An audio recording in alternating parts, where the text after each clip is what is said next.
Good morning. All right. Hello, everyone. All right. How was everyone's day yesterday?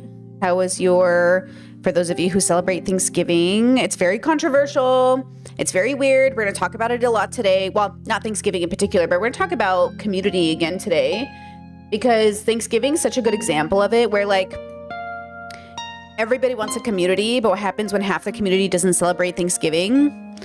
You know what I mean, girls? Okay, pausing Elvin's beautiful music at 1, 2, 3. We're going to talk about it today because, I've just been really thinking about this in regards to Chelsea Fagan just put out a new financial diet. And the whole time I was listening to it, I was just kind of screaming at you know what it is? This is my new hyper focus because I think what I'm noticing is they all keep making the same freaking video over and over again, and it's getting tons of views, and there's just no realism to it. And this Thanksgiving season is just such a good example of that. Chelsea, saying things like everyone wants a village and no one wants to be a villager. Who are you talking to? You know what I mean? We're talking about cultural family differences that have shifted so significantly in 30 years, like celebrating Thanksgiving being a thing that some families don't do anymore. You know what I mean? What are you talking about? So it's kind of one of those things where as a progressive, it just feels why is she so tone deaf? And I'm going to talk about it because I think this last video just encompasses why I'm so annoyed with the content lately. But it's not about Chelsea as a consciousness. It's about all of us falling into propaganda. And she is participating in propaganda spreading that I don't approve of. But that's not to say that I don't have propaganda to spread. Okay, before we do that though, I'm going to put myself on this guillotine first, okay? I'm going to watch my very first podcast I posted 4 years ago. Wow, wait. Did I post this on January 6th? I think I did. Wait. January 6th insurrection. Did that literally happen in 2021? I think it did because I think my second podcast is about the insurrection. Oh my God. That's so funny. Well, okay. Cringe. Oh my God. So this podcast is called Are You a Boy or a Girl? And somebody posted a comment and said can you talk about this since you're on a gender deconstruction journey? And yes, I have been fascinated with gender forever. I'm 36, but when I left conservatism at 19, well, I think I officially registered as an independent and I left the Republican Party when I was actually technically 21, but that's genuinely when I broke ties. But I think that's the most accurate timeline is 21 was when I really cut ties with everything conservative. I was like, fuck this. This cannot be the answer. But when I was 18, I was still living at home as a closeted gay kid. And I subscribed the second I got a car at 18, the second I got a cell phone, the second I was independent, I bought every subscription to gay magazines I could. Every gay magazine that was on the market and available, I was subscribing to it. I used to have them sent to my P.O. box, and then I would hide them in the trunk of my car because I didn't want my family finding them. And I was obsessed. I read everything. I went to Barnes & Noble. I would go right to the LGBT section, and I read every book they ever had available. I was just everything gay, tell me about it, right? And I was mostly in gay, liberal, liberal and independent Republican circles at the time because I was in San Diego. That's the first place I moved out of when I moved out of my mom and dad's house. Then I moved to Orange County, back where I grew up. I've always stayed in Southern California, south of LA. Okay. I am from Riverside County, San Diego County, Orange County. That is my stomping ground for the first 22 years of my life. I only ever lived in that area. Then I moved to Seattle for 5 years or 5, 6 years, whatever it was total. Maybe 5, 6, 7 years, 8 years. I moved there in 2012 and I moved out in 2018. So whatever that is. And so I've had a long journey with gender. My very first gender fluid couple I ever met was at the Dungeon in San Diego. I met my perception of them was a straight couple, but then I was told they were gender fluid and switch genders. And so, and that was my first real introduction into like gender being fluid or gender being something, not that I didn't know about trans people, because I was writing blog posts as a conservative about trans people and the dignity trans people deserved. So like, I was already a rebellious Republican. Like as a Republican, people were like, why are you so obsessed with LGBT people? And then of course, blah, blah, I was in the closet. So it was very controversial. But I was already blogging about trans people, but I only understood transness as like a binary concept. And then when I was 21, I got introduced to gender fluid people and non-binary people. I even dated non-binary people. But even though I had those experiences, I was still in a deconstruction journey when it came to gender. So when you're watching this podcast, I just know it's going to be cringy. Okay. I'm just giving you a lot of like, I'm sorry in advance for everything I got wrong in this video. But also, I specifically remember how hard I went on Elliot Page because at the time I had been burnt out. And this is not an excuse to doubt someone's gender relationship, but I had been so burnt out about like what I thought was white women on the internet pretending to be trans for clout because it was getting like really exhausting. But the truth is that I think a big part of gender deconstruction that I'm experiencing now is to say that we don't have a say on people's gender experience. Even if you personally think or doubt someone's gender experience, and doubt if they're really trans, it's just not the place, I think, to be as a content creator to come out and make that content. I think it's not very healthy for the community because I hate to see it when it happens to anyone on the internet. How many trans people are being like just scrutinized for their experience? Like, I'm over that. But that's what you're going to see probably a lot in this video. Again, I don't rewatch my content. Except with you guys, really, to like, on occasion I go back and watch really old content, but I haven't gone back to watch this one. So shout out to the person who recommended we do this. And I hope it's educational for all of us. I hope we have a good time doing it. Ooh, Demi Lovato low key. Well, we'll talk about it because even Demi Lovato came out as non-binary, but then went back to she, her pronouns because she felt like it was too hard for people to keep up. We're going to talk about that as well. Because look, again, at this stage in my life, do you want to say, I think all gender experiences are valid and whether or not you're trans or cis, like actually doesn't matter. I don't think it matters if cis people transition or trans people transition or if people go by different pronouns.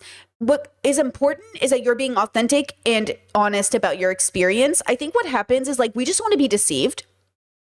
I think we're also terrified of deception, right? Like deception, that we don't want to be tricked. And because we don't want to be tricked, we end up being very cruel to people. And we're like, wow, you're not going to trick me. I know what you are. And it's like, let's talk about that today. Right? Chat says, when I first found your channel about a year and a half ago, I watched this vid and I was like, maybe Brittany isn't for me. I get that. I get it. Okay, let's go ahead and start and then we'll figure it out. So, okay, ready? Here we go. Oh my God, I'm sweating already. I'm sweating. Okay, here we go. So this is 2021. I am a human. Hello. So I used to count down. This is my very first podcast. I was so nervous about even doing a podcast. Right? Okay. Everyone, welcome to today's podcast. My name is Brittany Simon, and this is our very first episode. And of course, I am dying of whatever this sinus infection is. I swear. Oh my gosh. Present Brittany and past Brittany. See, I've always had sinus infections. I've always had like this is exactly what happened to me this week. I was dying. Oh my God, I've been up for hours and I feel like I look like I just woke up. I am going to do this anyways. It's the first podcast. I figure, fuck it. Let's just try it and we'll see how it goes. I have been thinking about what I wanted my first episode to be about for so long, because it's just me. As much as I'd love to just like, have somebody to bounce ideas off of, I just have to talk to myself, which, is the life of most YouTubers, especially in COVID. But I am excited as much as I have put off doing a podcast and as much as it might be awkward for the first time. Ooh, great point from chat. Says, it's interesting because if we were tricked, the only trick is being empathetic to someone. Exactly. Which is why Republicans and conservatives are afraid of empathy, because they're afraid of being tricked. But you're not a bad person for having faith in people. You're not a bad person for thinking well of people, right? And that's something I've had to work on because I tend to be overly optimistic about people, which does end up like kind of like biting me in the butt. Like I'll get taken advantage of, or worse than that, I'll expose like certain content creators to my audience thinking like, let's be good faith. So I understand why they're so afraid, but also I don't want to feel bad for being thoughtful and like, I just don't want to be naive because naivety does hurt people, but I want to be optimistic as well. And I think it's like finding the balance is really hard. Your girl's never done this before. I think it's going to go well. Now, if you are new to my channel, this is something I need to say to everyone. I think humans are awesome. I think we're weird and different and funky and stupid and amazing and smart. And I think we're all kinds of things. I don't think we're obligated as humans to be much more than ourselves, but not everyone is the greatest community member and not everyone is the greatest individual. And so when we observe human beings, especially on this podcast, remember that I'm coming from a place of, I love humans and humans are gonna human. P.S. This is my merch. Check it out. Links down below. But it just means to meet people where they are on their journey, to be considerate that someone else's life hasn't been your own. And I know we hear this a lot from certain types of political people, but I don't think people practice it a lot. And so I just want to keep that in mind as we talk today, because today's episode is a little controversial. I just got water all over my face, much like well, that's a story for another time of something else I've had on my face. But in today's episode, we're going to talk about identity and what it means to be a person and what it means to be a human. And when we have these conversations, some people are going to feel like I'm throwing them under the bus, but that's life. We're all thrown under someone's bus at some point in our lives. As a person who's been minority status for all of her life and can most certainly play the who's the biggest minority or the least minority or the most minority, I'm pretty sure I'm going to win most of the time. But the point is that I'm an individual. And regardless of how the world decides to view me or view you, we all are people who come from different places and have different ideas of who we are. So, okay, so just like to preface this, at this time when I'm making content, I am not talking to a progressive audience alone. I'm trying to incorporate everyone into the conversation. So I'm trying really hard to be digestible to conservatives and liberals and progressives. And at this time, I'm making a concerted effort to not be very open with a lot of like what I really believe and mostly what I think will help people. Now, I've radically changed this decision. You guys know, people have said, oh, I used to like old Britney because old Britney was open to everyone's perspective. Yeah, but this Britney was being taken advantage of by those communities that got away with bad behavior because I was trying to be empathetic towards you. You took advantage of me, so now you don't get this Britney. Now you're gonna get the Britney that says, fuck you, fuck all men, fuck white people, fuck everything. Because at the end of the day, and fuck anyone who celebrated Thanksgiving and didn't consider Native Americans. Okay, fuck all of you. But also, with peace and love, I believe in you and I think you're just like humans on a planet. But like, yes, the reason I am so hardcore progressive now with my rhetoric is because my deepest, most honest beliefs are very alienating to most people. Like, I am the woke friend who's annoying in conversations a lot of the time. Like, well, actually, celebrating Thanksgiving is a little problematic, you know? Like, this is why I want to talk about this today, because especially since we're moving into Chelsea Fagan's video later, is like, everyone wants a village and wants to be a villager is honestly very frustrating to me right now, especially as a person who is radically trying to change and break generational curses. It is very hard for the village to guilt you into not, quote, participating in colonizer like traditions and then be like, oh, you're what's wrong with the world. And I'm like, well, listen, so this Britney here would have been the Britney who would have celebrated Thanksgiving and Catholic holidays and would have went to mass with her family as a way to like show a bridge, in a way to build a bridge. Britney today is not going to do those things. This Britney here, you see in this video, she would have taken down her nude art on her walls so her family could come over. This Britney right here in Croatia is not going to do that. Because every time I would do this for them, they would not do it in return. So I was willing to do things then for my family that wasn't actually a part of my values. Well, they were part of my values of making the peace, but not a part of my value of breaking the generational curse. So now my values have shifted to focusing on breaking the generational curse, which means I have to make people uncomfortable, but not on purpose, just because the consequence of standing up for myself is that, right? That's what it is. Okay. So that's, keep in mind where this Britney is, what she's thinking, right? And she had also just recently come back to the internet after feeling very like a scary situation happened. And then she came back to the internet and she was like trying to be very like, everyone's just on a journey. And that is true. I fundamentally believe this, but that Britney is not helpful to the world because the world isn't that message is not helpful in a world where bad people hear that and go, yeah, dude, I'm just a person on a journey. No, not you. Not you. Yes, you're a person on a journey, but like your journey needs to like, you need to figure it out, you know? So that's Okay, here we go. Okay, as many of you guys know, if you've been on my channel, I co-created a philosophy called The Levels, which is basically just an observation tool, more or less than a philosophy, but it's an ability to access how we view the world and how we function in the world. If you guys haven't seen that video, for more context, check it out, links down below, or on a playlist on my main page on YouTube. But basically, it's a 1 through 5 observation system that allows us to understand how much the individual views themselves in and outside of the world.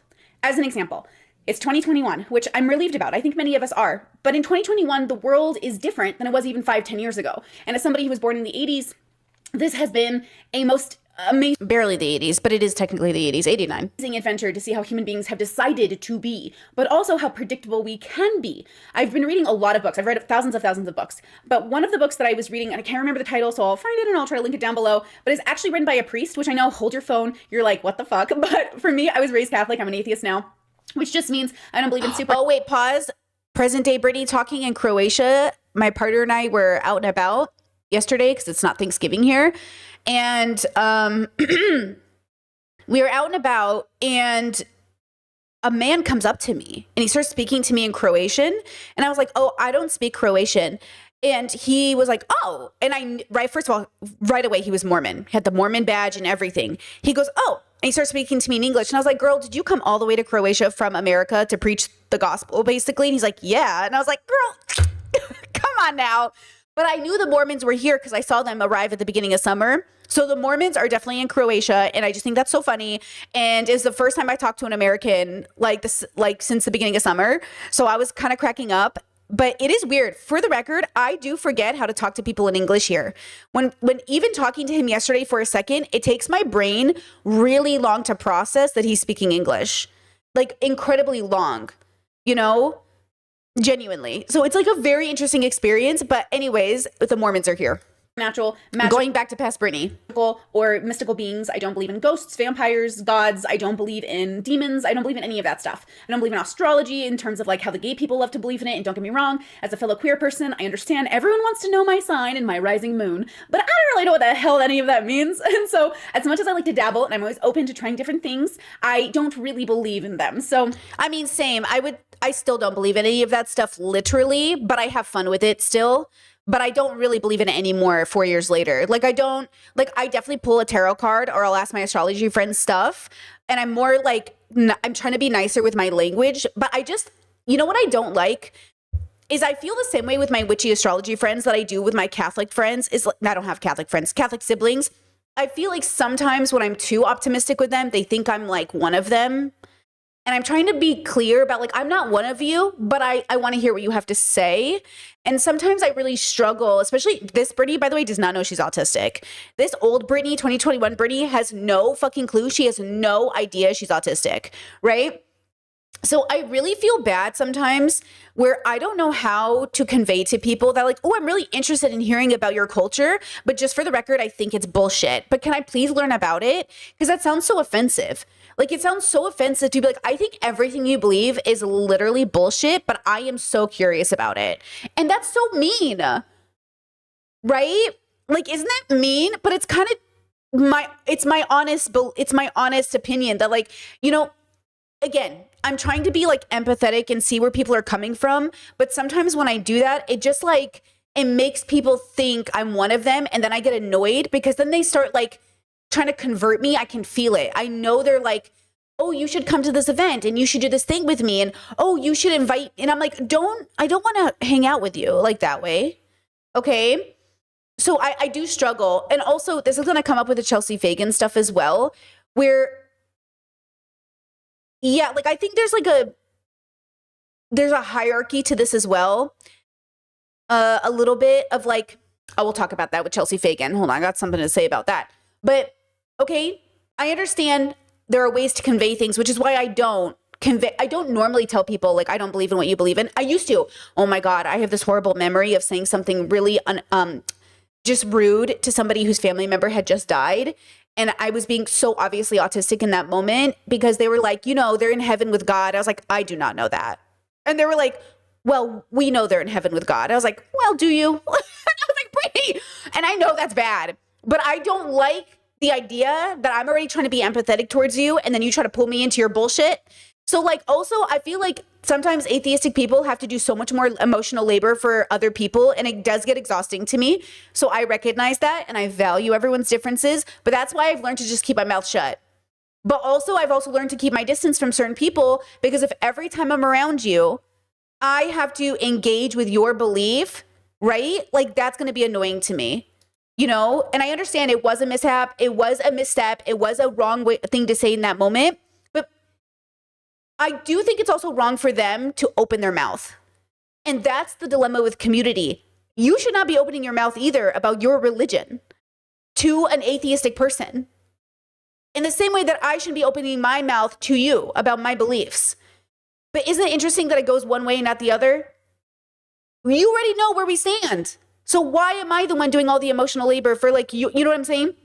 That's all I'm saying. Okay, now. That's something you should keep Old Britney in mind. But in this book, he's a priest who's talking about how sex it has like a social responsibility to the community, and how he predicted, it was written like 30 years ago, how he predicted that like non-binaryism would be a thing, how transgenderism would be more prominent. Ooh, you know what's interesting about that book now is he didn't predict something that would be. He knew it was, and he just reworded it to being the future.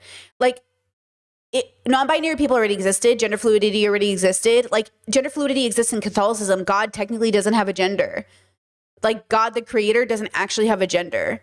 So the priest didn't like predict it. You know what I'm saying? He knew it from his own doctrine. He just doesn't want to admit it, which is interesting. Okay, Old Britney, we're watching. If you guys are just tuning in, we're watching 2021 Britney talk about gender, and we're going to correct her. And how that would impact society. Now, I am pro rights, period. I'm pro drug, use. I'm pro being trans. I'm pro being gay. I'm pro being anything you want to be. Like, I really don't think it matters, but I do think how we use these tools matters. So here we go. Okay, are you ready? Oh my God, I'm ready. Now, hold on. President Britney here. Just FYI, I'm sorry in advance. And also, this Britney, remember that this Britney is trying really hard to not, again, talk about exactly what she believes, but what she thinks would be better for people, which is, it is a different answer. And I don't mean to be so autistic about this, but I saw an autistic TikTok today that really resonated with me, where he's like, I hate when people ask me who my favorite singer is or what my favorite album is. Like, why are you asking me this question? Like, this is a very hard question to answer. And it's like, sometimes I feel like I have to give answers for what people think they're asking versus what I actually believe. And I think this Britney is deeply struggling with that. She is like, she knows, but she doesn't know what's the best way to say it to people. Okay, right? Okay, so Elliot Page came out and everyone had an opinion about it. Now, I posted on my YouTube community page, which I definitely post a lot to because I don't have a Twitter or an Instagram or anything like that. I posted that I'm really happy for him, that I think that he has the right to exist, and that I'm happy that everyone has been supportive. If you look at the way the world has gone, Elliot's coming out with such a comfort to how people have become more chill. I mean, most of society was like, okay, whatever. Even the conservatives I heard from, their biggest issue was, does this mean Elliot Page is now a white cis man? No, it means he's a white trans man, but I get what they're trying to say. The questions that came up were ooh, which is interesting because on my Discord, we just had a very long conversation about Kat Black and her experience of not being a queer person, because she feels like the only difference between her and cis straight women is that she's trans. But if trans women are like cis women, then she's not queer. But like the whole issue with that bubble preference is, the reality is like LGBTQIA is a community, and being trans doesn't make you queer, but it should. Because the world is the way that it is, not because trans people or cis people are actually different.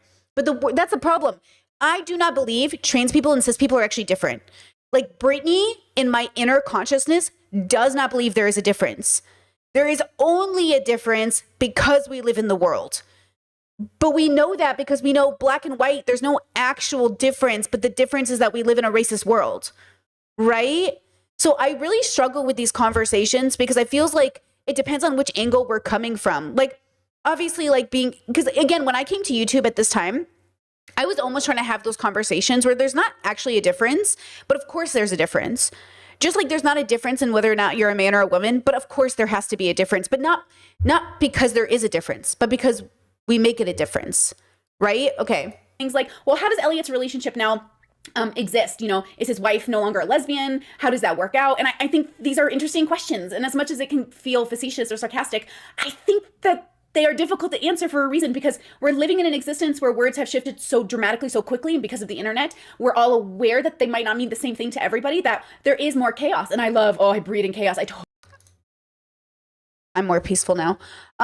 Chaz, is it possible for a technically straight person to be philosophically queer? Yes, they call it culturally queer. I think you can be philosophically queer, but I don't think you can I don't think you can have an embodiment of a queer existence, because the moment a straight cis person or just a straight person starts to embody queerness, they're officially queer. Because that's the concept of queerness. Queerness is outside of the ordinary. Like, oh, you're pretty queer. Do you know what I'm saying? Like, it's like, how straight and normie could you be? Which is exactly what I'm going to talk about with Chelsea Fagan. I just had a realization today. The reason her content is kind of rubbing me the wrong way is I realized she's not queer, and she's so normie that, like, she is problematic. But she doesn't, but you know what I'm saying? Like, she's kind of problematic. Like, I'm like looking at her and I'm like, oh, even the way she looks, like, I've been thinking about her fashion and the way she looks, and everything about her is so normie that I'm like, you are just a rich white woman. That is like, you are a rich white woman. Like, you are well-off white woman. You are not actually embodying a progressiveness in your existence. You know, I don't care how much she talks about New York politics or how much she talks about progressive politicians or whatever. Like, there is like, I was wondering, like, why? Anyway, we're going to talk about it because I think this is important, but I think it coincides with this whole conversation of, like, embodying queerness or progressive values is a really hard journey of being alienated consistently, which is why it's harder for us to find community, which is why we come to the internet. So when Chelsea lectures autistic people on the internet, or, you know, other people on the internet, and then she comes to the internet to lecture people about using cell phones while being on the internet, where most of us watch YouTube on our phones, it just feels like really disconnected. But I think it coincides with this Britney as well, where, like, this Britney she's trying to bridge gaps of understanding. I mean, gosh, until recently, I was trying to be good faith to Asmongold. Like, until literally recently, I was like, when did I ditch Asmon? After he talked about genociding Palestinians, and when he didn't learn from it. I was literally like, maybe Asmon can learn, because he apologized. I was like, maybe he can learn. And he didn't. He went harder and more into that bubble. So I was like, I'm done. I'm done being overly empathetic and good faith to these people. I'm just going to write off the grown-ups. If you're a grown-up and you're still talking like this, I'm going to write you off. But if you're like a kid and you're younger, I'm going to be good faith towards you. But, like, Asmon is too old to be making the content he's been making. And did you see the way he went after Anthony from Do Not Worry podcast? Like, I'm over it. You know what? Asmon's too old. His rhetoric is crazy. You know what I mean? Okay. Totally. And so, but this Britney would have absolutely talked to Asmon. She talked to Destiny eventually, right? Because she was, like, trying to build bridges. a person in chaos. So for me, I'm not worried about the chaos of the world, girl. Like, I'm all about it. I think the chaos of the world brings me comfort. I believe the world is exactly as we want it to be. True. And I know that's hard for people to process, because people say, like, no, we want a better world. But the world does get better over time. Also, guys, am I not prettier now? Like, am I literally not cuter now? Do not believe these myths that we are hotter when we were younger. I am literally so much prettier now. Look how cute I am. Look how literally, you know what I'm saying? Like, this whole myth that you get uglier as you get older, girl, speak for yourself. If you look at the statistics, if you look at the trajectory of human beings, we have always gotten better. I think the issues I take with society or humans is that they think for some reason that 2021 is significant. Like, it's any different than the 1800s. But, like, 2021 is just our time. We're just existing in our. I mean, I agree with all of that. Chad says, I don't feel like people are using queer and progressive interchangeably. They are related. The usage of queer as a reclaimed slur is tied to queer politics and liberation, so I don't get the issue. Well, they're not the same, but they overlap, right? So you can be progressive without being thinking about it from, like, a queer lens, but, like, a progressive doesn't have to be queer culturally to also integrate queer theory into their progressiveness, right?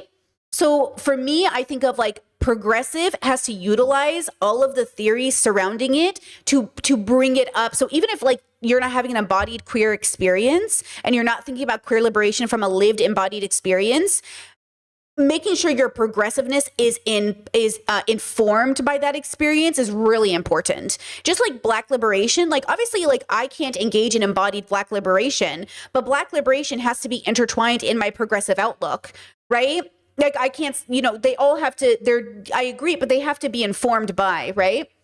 Blip of history. So we're going to have our own challenges and issues. And I'm sure in the 1800s, there was some, bitch with a sign who was like, it's 1862. How is this not cool yet? But that's just humans. Humans are going to human, and we're going to have expectations of our reality or of our time in history as being somehow better. And because we have the internet, we think like this means human beings are smarter. But I could definitely debate that. But okay.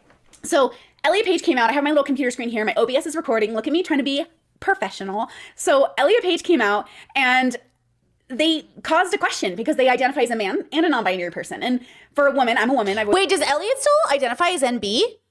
I think he just identifies as a man now. Is he they? Always been a woman. I was this woman. I know I'm a woman. Okay, wait. Listen to this. Ah! They identify as a man and a non-binary person. And for a woman, I'm a woman. I've always been a woman. I was this woman. I know I'm a woman. I've never debated whether or not I was a woman. But this... True. At 2021, Brittany had never not thought of herself as a woman. I've never been a feminine woman. I've always been like a very like more masculine woman, but I've been dabbled in femininity. Obviously, I've never been a high femme woman. Even when I've tried, it never felt right. Right. So this Brittany is right. Like I never really thought about it before. I never had the experience. I never even thought about deconstructing my gender past aesthetic. Offers us an opportunity to look within. How do you know you're you? And what does that mean? So I believe in the physical world. I do not think this is a simulation. And I believe I am a part of an ecosystem. I'm a person who was born out of a species called human. Sapiosexual? That's not the right one. That's not the right one. Oh my God. Oh, can you see where my brain is going? But you know what I mean? I'm a Homo sapien. I'm a person who exists in this world, And I don't think I'm anything quite more than that. I'm not very special. I'm not a gift from God. I'm not a creation that looks like a God. I'm just a person. And yeah, this video sped up. I speed up everything we watch. 1.2, baby. Because I'm just a person, I observe myself in relation to other animals and other people. So when we think of who we are, who's the individual, who is this thing, this fleshy fun bag that we exist in, right? I think I'm my brain, but I don't think of my brain as separate from me. I think I'm my body, but my body isn't separate from me. And when we look at somebody, another human being who has an opportunity... Oh, I see.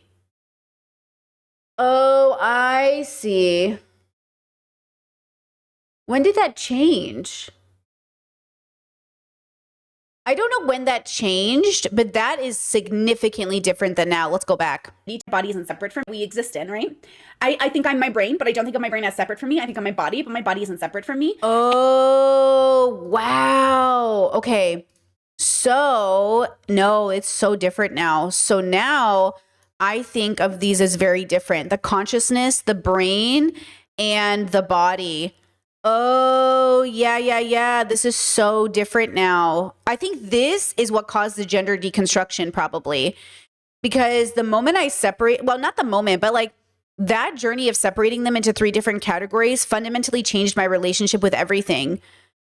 Yeah. And okay. And when we look at somebody, another human being who has an opportunity to vocalize how they identify, they are self-identifying. They're choosing who they want to be. Now, some people might feel like trans people in particular don't choose who they want to be, that they're born in the wrong bodies or however you want to say it. And that's so up to the individual how you want to view yourself. But I do think there's like an objective way to view the self. And for me, I rely on who am I in the ecosystem? I'm a human being. And though I have definitely met people and interacted with people who don't identify as a human, because I feel they are so outside of the normal human, they must be other. And though I've slow down. Though I've met people who are otherkin, and though I've met people who identify as a man one day and a woman one day, Wait, Chad says, I hope you don't take this as an insult, but the way you speak is kind of whimsical. I love it. I wish more people talked like that. Do you mean this Brittany today or that Brittany? Like old Brittany or new Brittany? Thing is clear. That to every objective person who... Because I will tell you, regardless of your answer, old Brittany is masking really hard. New Brittany is trying very much not to do that as much. This is nervous Brittany too. 2021 Brittany is like really nervous. She's really anxious. She's feeling very perceived. Like she even says it in the beginning of this podcast. You know what I mean?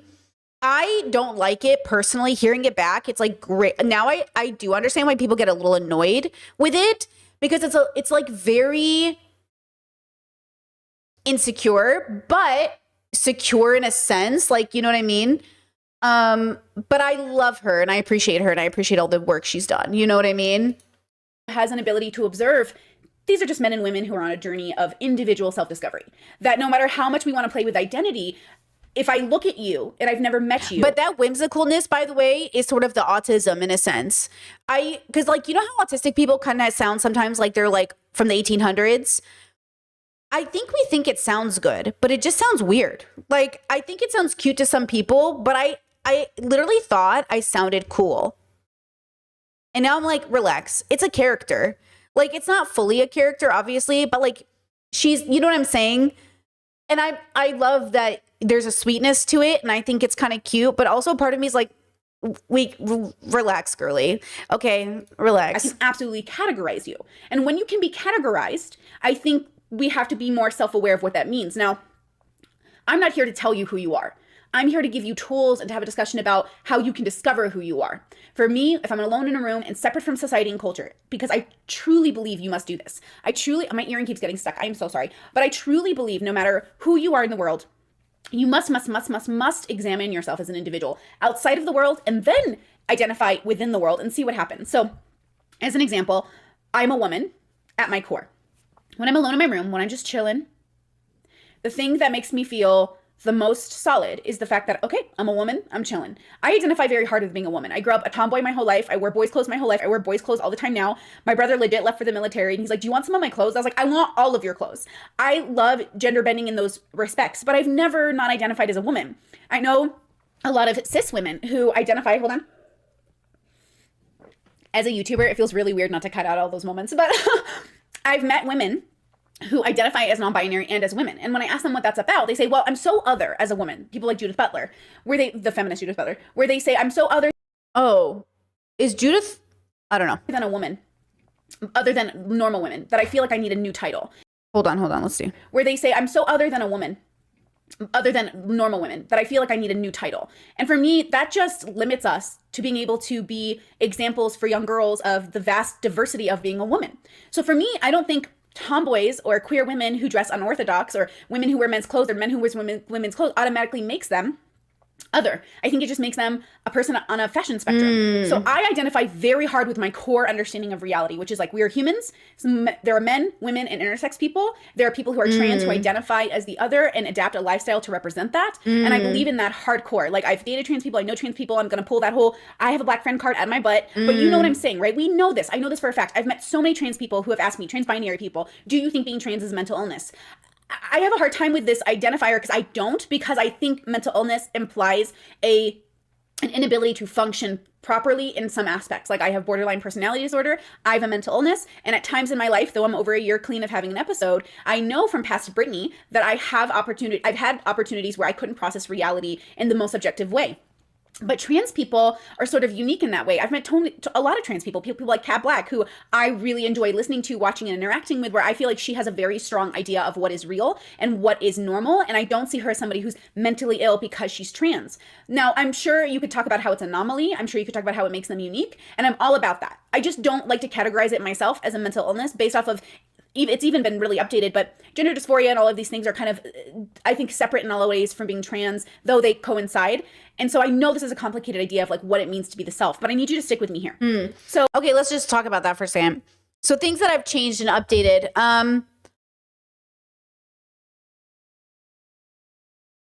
Yeah, I don't really like think about it from that perspective, like 90% of that, but there are some things in there that like are still technically true. How would I even update this language? So now that I've continued to learn about myself and I will continue to learn about myself, for my own personal journey of gender, feel like my core is he who is mother more than being a woman. The older I get, the less like a woman I feel. And I'm not sure what that's about. I think the dilemma, let me graph it for us because I think this is like very interesting. Okay, so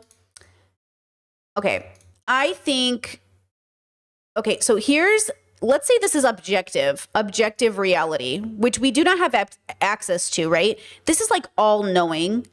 Okay, this is where we are. And then these are the places we can like go with our introspection, extrospection. But like, it's really hard for me to believe we can get here. So even this Brittany who's like, oh, objective, she's trying to say like whether we like it or not, but I'm not convinced today's Brittany, 2025 Brittany, is not convinced we know, right? So then we have to go with the information we have. And what we have learned over the last 4 years is that gender is not the way we think of it, that the objective reality of sex is not the way we think about it.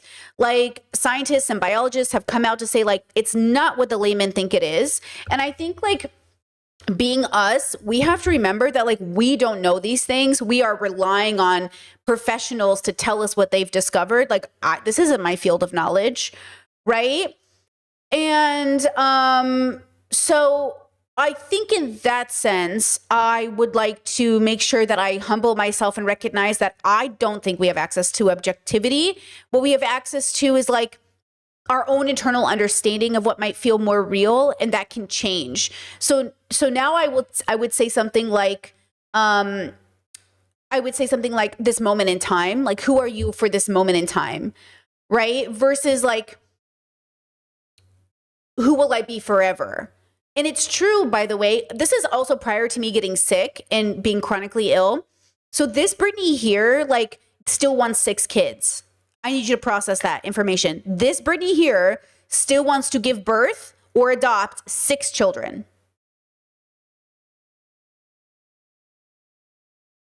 Okay? Right? So this Brittany here is like really trying to like validate like everyone's different experience, and she has this like whole goal for herself. She's like on adoption websites looking at like adopting kids and what that would take. She's like trying to buy a house. She's like trying to establish herself in like a conservative community because that's where her family is. Like she's trying to make compromise with conservatives. At this point in her life, she recognizes like we're all just animals on a planet, and I'm just trying to like break a generational curse. But I was going about it like a way that like now I know is not the right way, but was the only way I understood how to like do it, right? Chet says, were you not experiencing fibrosis symptoms? No, I did not. No, I think it must have been, if this is hold on. If this is January 6, 2021, I think it was in October of this year. Didn't I? I think I got sick in October of this year. Chet is a conservative community, really? Well, because that's where my parents were. Or not my parents, that's where my siblings were, which is ironic now since everybody left that area. So if I had bought a house in that area, I would have been the like only one there, right? This is why I say like, I don't live my life anymore ever thinking about my family, because I know my family is the kind of people who like get up and leave. So like this whole idea of like, oh, everyone wants a village and no one wants to be a villager. My village gets up and leaves when they want, when their job does what it does. Like, I was trying to live near my siblings, right? So it was, you know what I mean? Yeah, this is 2020. I think I got COVID in October of this year. I think I got sick in October and I started to get really sick because in June, yeah, because I wasn't diagnosed in June, but I know I met my partner around that time. This is a year before I met my partner, and I got sick before I met them. Right? Yeah. So I think this is just before I got sick because, oh, also I'm in the downstairs bedroom. Yeah. I don't have fibro here. I didn't get COVID here because I'm living. So this is the downstairs bedroom, and I got sick when I lived in the upstairs bedroom. Right. So like, this is before I was sick. So this is before I was sick, before I realized I didn't want, maybe want kids, prior to meeting my partner, like prior to like even gender deconstruction journey, as hardcore as it's been for me, like this journey is still really new, right? So this Brittany here is operating like in a very specific part of her journey, which is exactly why we go back and watch this content, because like, even though I like who I am right now, like this person didn't always exist. That's why I say like we change. Like not everybody, but I change, right? Chet says that's so interesting. I got diagnosed with fibro at 20. I'm 22, and I first had symptoms when I was 13. I think my COVID triggered my fibro because I never felt sick my whole life until I got COVID. And then once I got COVID, I got so sick, I thought I was dying. And I was like, oh shit, I'm going to die, bro. Then they diagnosed me with fibro. And like the symptoms are crazy. Like the way my body feels is insane, but I never felt sick my whole life. Mentally ill, but I physically, nah. So yeah, it's kind of crazy. Like I do think my thing was triggered by COVID for sure. Okay, let's see. So, how do you explore gender? That's a great, mostly through meditation and introspection, extrospection, and also being honest with myself. So in this video, Brittany says, I've always been a tomboy. I've always loved boys' clothes. But when I go back and look at my life and I go back and research those memories, it does feel like, oh, like when people used to misgender me as a man and it would hurt my feelings. Now I feel really validated where I'm like, oh, because now my idea of being a man or a woman is completely changed. And remember, and this is something my partner actually helped me understand about myself. Like my partner really popped up my own bubble on gender for me. Not with me, I should say with me. Where my partner said something like, and this is why I say you have to ask yourself these questions away from anyone's opinion. They asked me like, how would you identify your gender if the world didn't exist? In the same way that you would identify your relationship with self in the way the world didn't exist. And I was like, oh, my gender versus myself versus like, that was like a different question. Like, because I had been talking to my partner about dating non-binary people and dating people on a gender spectrum. And my partner worded it in such a way that it clicked in my brain that I was falling into the same thing we'll always fall into, which is like forgetting that when we focus on our introspection, extrospection, we're deconstructing, we have to ask ourselves these questions in a very personal way and not think about the world and not think about this word as the world has given it to me. So my relationship to gender here was only in context to like how the world had given me this word. And then, so on this journey, I had introspected, extrospected myself in relation to the universe. But now, and again, this is the problem with the levels is people think, oh, you're level 5, so you did everything already. No. 5-ness doesn't mean you fully deconstructed or extrospected, introspected in every detail of your existence. So it's about your relationship as a human being or as a biological creature in relation to the universe. That's like the key point of the levels, right?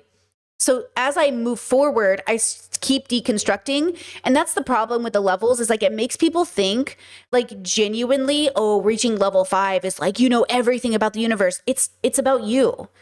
And it's not, you don't learn everything about yourself. You learn that there is something to learn about yourself. Like in a really significant way, everything you think about the world is going to be different, right? Okay. Chet says, question may or may not be related to fibro, but trying to get more input. Do you have really sensitive ribs? Like when they're touched, does it hurt? Like they're feeling bruised? Oh, yes, girl. Yesterday, I was just explaining to my partner, I was like, I feel like somebody punched my stomach. I feel like somebody punches me and it feels like my body got punched. Like my whole body just Luffy status, you know, Gatling gun. It feels like my whole inside is bruised. It feels like my whole body is bruised. It feels like I severely got beaten up. That's what it feels like. And I'm just like, bro, I feel like someone beat me and it feels horrible. It's a horrible feeling. And then you're just like, you're dead, right? It's just like a whole process. Yeah. So it feels like my bones are broken. It feels like my fingers are broken. And it feels like my body is beaten. It feels like I have a deep bruise. You know, when you have a really deep bruise, that's what it feels like. I'm in always chronic pain. My fingers are always tingling. My body's always tingling. I also have a symptom of like, if I bend over or if I'm low to the ground or if I'm sitting for too long and I get up too quick, I get woozy and I black out, which is why my partner thinks I have POTS. But we have to get it all diagnosed. It's a whole thing. But I wouldn't be surprised. I have a lot of problems after COVID. COVID, don't get it, girls. Get vaccinated, get boosted, wear a mask. Like COVID is no joke. You know what I mean? So yeah, it's a weird experience. It's a really weird experience, you know? And I'm not saying, I don't know what I have, right? I'm relying on the doctors here, but I wouldn't be surprised. It's weird. Even when we do yoga on the Discord, I have to remind myself not to get up too fast because we do a lot of bending over and getting back up. And sometimes I'm like, whoa, oh my God, you know? But anyways, yeah, Chess says, do you feel sharp to dull pain all the time? Yeah, I'm in pain right now. You know what I mean? Like I'm always in pain. And that's the thing, is like I had to go on my own deconstruction journey when it came to pain alone. So this Brittany here has no clue she's about to be in the worst pain of her life. She has no clue she's about to enter the worst space on the internet ever, right? She has no clue, because I don't think I reached out to Destiny yet. I think this is before I was doing collaborations, I think, right? Yeah, I think this Brittany wasn't collabing with anyone off the internet because she had just gotten burned from another collaboration journey where she was like, I'm not doing that again. I think this Brittany has just no clue what's about to happen to her, right? She's in the dark, right? She's in the dark, okay? Okay, so let's see. So when I'm observing people like Elliot Page, what's the issue that comes about with her identity? Well, see, I just did it with his identity. I looked at the picture of Elliot Page and I identified them as Juno in my head, which identified them as Ellen Page, which identified them as a woman. And so my brain automatically went her, even though like I know it's a him now, and it's like now. And that's hard because trans people have been pushing two narratives. When I was born and raised, when I was a kid, the narrative was I was born a man, but I'm choosing to be a woman. I was born a woman, I'm choosing to be a man. Now it's I was always a woman, but I looked like a man, or I was. Ooh, I think it's very dependent on the person. But I would say generally, like, I do believe like you are you always. Whatever that means, you are always you. So I want to validate everyone's experience because I think it's real. Like maybe you felt like a man, maybe you felt like a woman, maybe you felt like both, maybe you felt like neither. Maybe you feel like you went one to the other, maybe you feel like you were always born. I think all of it's valid. I think detransitioning can be valid in the literal sense or in the I thought I was, but I'm not. Cool. As long as you're not using it to be bigoted, that's fine. As long as you're on a journey and your journey doesn't mean you get to be bigoted towards other people. But I think whatever your journey is, it's actually real, which is a very radical stance I've realized because I realized people wanted me to choose. And I was like, I don't think we can. Like, I think you are just who you are in the moment, period. And I think that person is real and valid, you know? Yeah. Always a man, but I looked like a woman. But Elliot is actually an example of somebody who in their 30s couldn't identify whether or not they were male or female until now. This is very interesting, right? I don't know about that use of male and female, but it's fine. It's interchangeable. So I think from like an objective perspective or sociological, like just observing this person is a human who in their adulthood, way past adolescence, their brain is completely formed, identified as a lesbian, came out, got awards, got a documentary, was able to— Oh my God, I forgot Elliot Page was a lesbian. I forgot Elliot, like I did kind of forget Elliot Page was a lesbian. Oh my gosh, wait, I know that because they were married. He was married to a woman, but I kind of forgot like this part of like at this point, his history doesn't feel as relevant now. Now my brain is so focused on the fact that, yeah, that's so funny. Yeah, I know I talked about his wife, but I didn't think about it as like lesbian. You know what I just thought about it as like gay a little bit, queer. I don't know. I didn't think lesbian. The lesbian community is listen, the queer community, we're all at odds with each other. We're all valid, but also is there a journey we can get to? So, okay, I think we're all valid, but I do think there is a place to get to, which argues an objective reality, but I would more say like objective truth. Now, I think truth is objective, but I don't think we have the access to the truth. Like I would say it's as objectively true that I was a woman as I would say it's objectively true that I am a man. But objective is about the realness of the experience that I am having, more or less. Like that's the problem with this language, right? Okay, guys. Okay, pause. Yellow. You do not have to repost your comments. I'm reading them. If I didn't read it out loud, it's just because I didn't think it was necessary, but I did read it and I saw it. Sometimes the comments you leave either like move us in a, like I make a decision, right? Like I saw it, I see you, you're valid, right? But I didn't just don't spam in my chat, okay? Because like chat doesn't move fast enough for me to miss your messages like that. So I see you, you're valid, right? I know you probably feel a need to correct yourself because you know what I mean, but I didn't think anything negative of you, if that's what you're thinking. I don't know who you are, right? So just a reminder, you're good. You're totally good. Okay. So, hold on. Let me think. Completely formed, identified as a lesbian. What I do think is interesting and what I do think is important is to recognize that the thing about life, just like being religious, it's not about when, it's about It's about like how and why. So maybe you're religious for 50 years and then one day you're like, oh my God, I can't believe I thought God was real. Yeah. So there's this like idea, something I've noticed in my I just made that podcast about like, oh, when I'm 40, I want to be training to be like an elder. The internet doesn't know what I'm saying, the people who don't watch my content. So when people hear that, they're like, Brittany, when you turn 40, you're not magically mature. I know that, girl. I give myself time limits to get my shit in order because I won't do it if I don't. But they don't understand that. So they think I'm saying, right? They think I'm saying that 40 is a magical number. But I'm saying, no, Brittany has given herself time, but also said, you have till 40, get it together. You know what I mean? So it's interesting how people hear language and they think I'm literally saying that 40 is this magical number. Okay, so that's the problem with language too and the way we're using it. You know what I mean? Okay. Lesbian, came out, got awards, got a documentary, was able to parade their queerness, their lesbianism, their marriage to their wife as something they could be proud of, something that said to the world, I know who I am. And I'm looking at them like, sweet bro, you know who you are. And then to come out as trans now is confusing to me. It's confusing to me because most of the trans-binary people that I know knew they were trans as children. Right? So how did a person in their 30s not know they were trans? If this is how... That's a great question, past Brittany. Future Brittany would say it's because we've been programmed by society to not explore actually all of the options we have.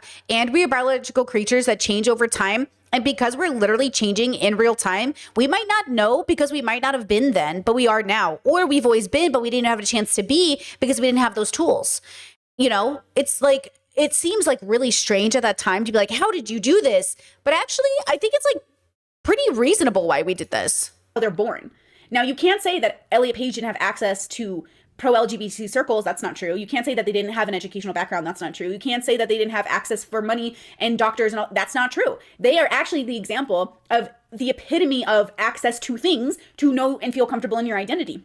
Ooh, this Brittany also believed that like privileged people, because they have access to things, should know things. But I don't believe that anymore. I believe privileged people have just as much chance to suffer from ignorance as people without access to information. Because the illusion is because you have privilege, you'll use it. But the reality is people don't use their privilege to be educated. They might use their privilege to go to college, but that's not the same thing, right?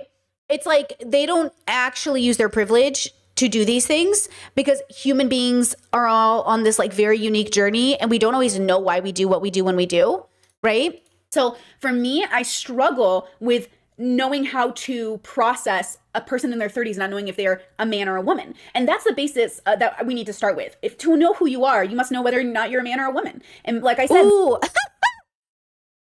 I don't believe that anymore. To know who you are is to know who you are in the moment.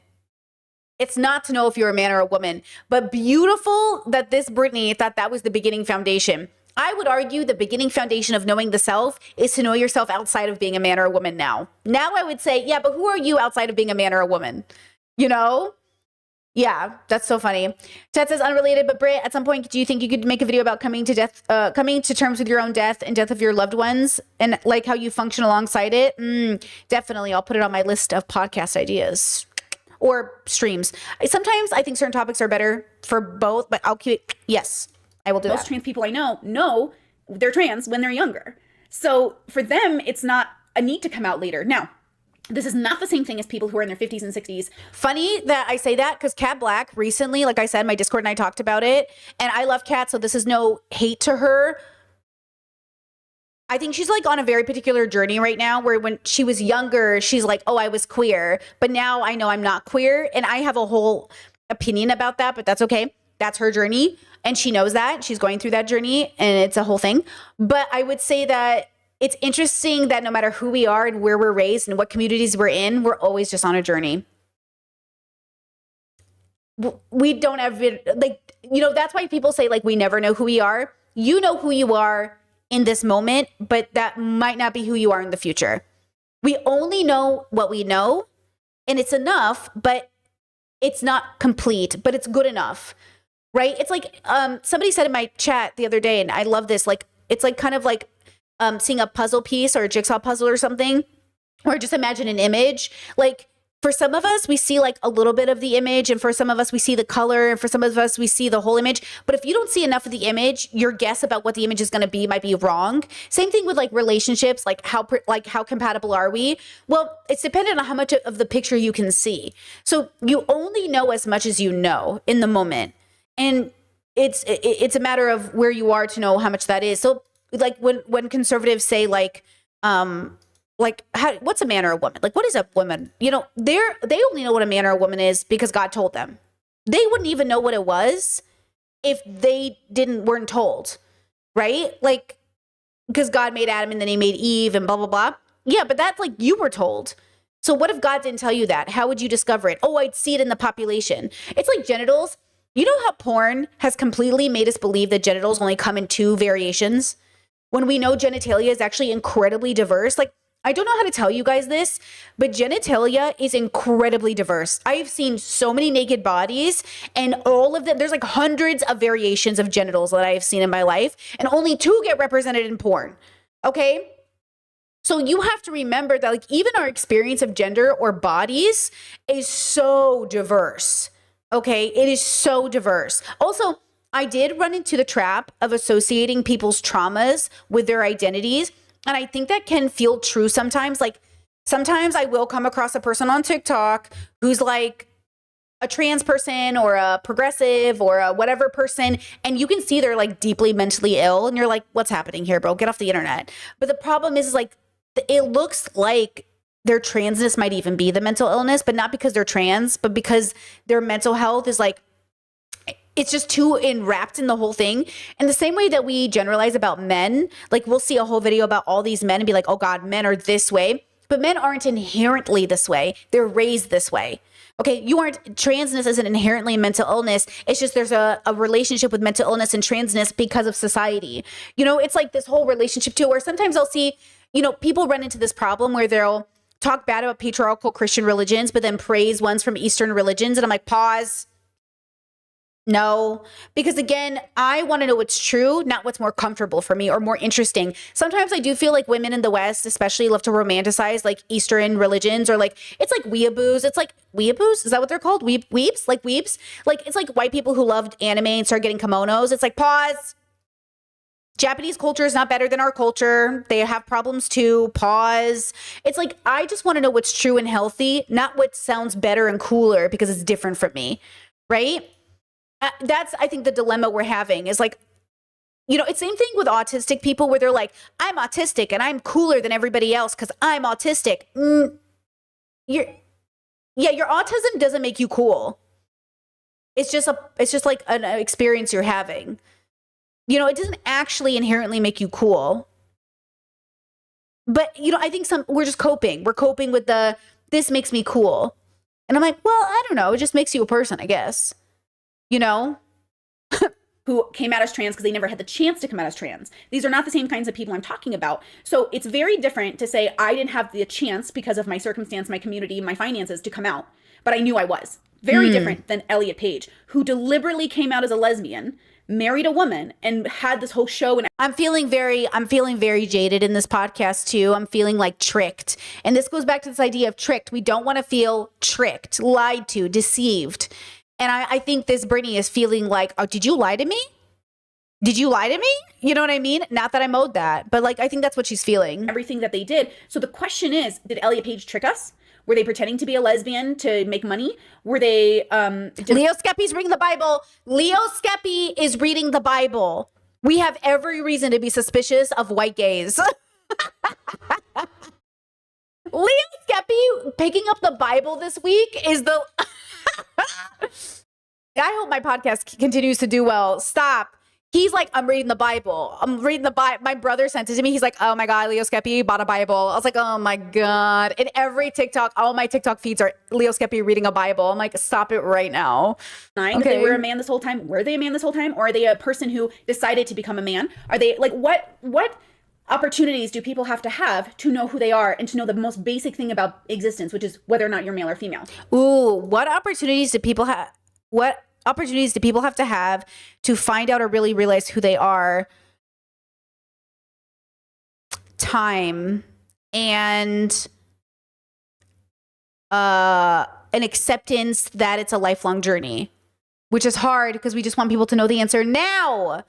But like, ugh, an experience. Yes, chat, an experience. Now, of course, I'm using male and female and boy and girl kind of interchangeably, and I understand people have debates over this. But for all of existence, we've understood that humans are male, female. Oh, she's so wrong here, bro. You've never been more fucking wrong in your life.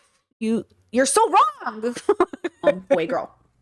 So if we You're wrong. can't even decide as an individual the most simple thing about our existence, what our gender is, then how do we... I just took the most complex issue human beings are facing, and I'm like, guys, it's really simple. Oh God. Okay. expect to know what anyone is? If I can't identify Elliot as what I see them as, right? And what I know them to be through science. Oh my God. Listen, I don't talk to her anymore, okay? I'm not friends with her anymore. I used to know this girl. I don't know her anymore, okay? I don't know her. And then they can't identify themselves because, I mean, they live in their own head and they couldn't figure out who they were until their 30s. That's crazy, right? But we're looking to these people for answers or examples or elevating them to a higher status, which This is why you shouldn't be friends with liberals, okay? This is why you can't be friends with liberals, okay? Yeah, not the science, not the science. Oh, this is Brittany. It's always fluctuating between liberal and progressive, progressive, liberal, liberal, progressive. But see, I was progressive enough to hate Joe Biden, but not liberal enough not to say this shit. You know what I mean? I think it's sort of interesting. It could be just that there's not past Brittany giving Ethan vibes. Ethan! Brittany, listen, it's me, Jordan Peterson. No. celebrities in America is obsessed with that. Oh my God. But one of the other examples I want to give is sort of gender bending. Okay, first of all, we're about to be critical about fashion. And earlier in this year, I love Janet Mock. I have Janet Mock up on my thing because, see, Janet Mock is also one of my favorite trans activists. Oh my God, the way I couldn't even edit in the full photo correctly. Yes, Janet Mock, very controversial, funny enough. But I did read her book many years ago and I did like it. But she was considered pretty controversial because of the way she forgave or expressed forgiveness for her brother molesting her, which was like pretty intense, which is not my business. I stand by that. And, not enough of us have been molested by our siblings to have any idea what that's like. I'm not going to talk about it. You know what I mean? Like, that is not my experience. I wouldn't even know how to imagine it. None of my business how people go about healing in that regard. You know what I mean? Like, I think that's a huge vulnerability, right? From my understanding of the story, I remember it being her brother, but it's been years since I've read the book. But like, I have no opinion on that. You know what I mean? Book is really fantastic, and her journey into transness was so relatable. She talked about how she was a young boy and there was issues of like homophobia in the house, how she experienced so much trauma but had so much understanding with the relationship with her brother, the things that she's gone through. And I don't want to give anything away. I really think you should read her book. Highly, highly, highly, highly recommend it. But Janet Mock knew at a very young age she was trans. And so for me, like, I look at Janet and I think like, yeah, girl, go get it. Go live your best life. Like, you are queen. You are everything. I love her. But then I look at Elliot and I can't help but raise my eyebrow at this person and think, why do I feel like you don't know? Why do I feel like in 10 years, Elliot is going to come out as something else? And the non-binaryism, I think, allows a leeway for that. I think Okay. I would tell this past Brittany that like people are allowed to come out every day as something different if they want. But, you know why? Listen to embodiment. And this is what I'm trying to say.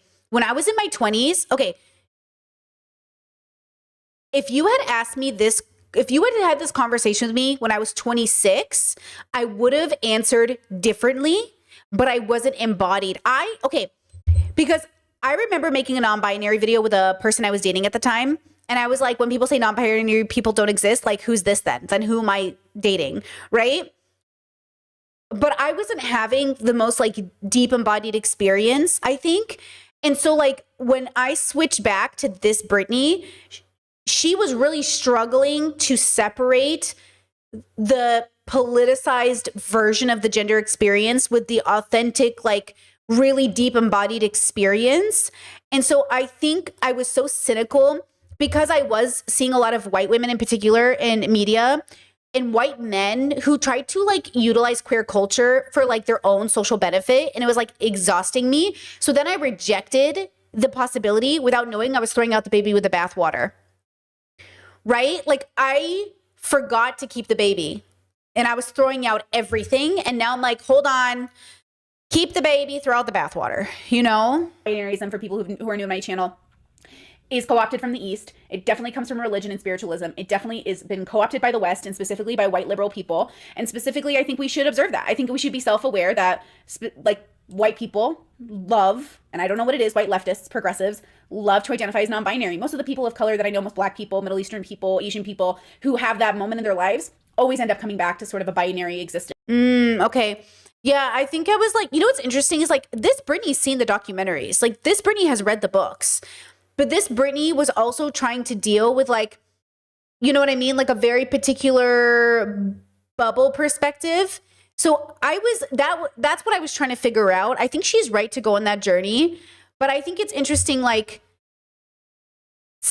this is I don't know how to say this. I really struggle with the religious aspect getting into things and the spiritualism getting into things.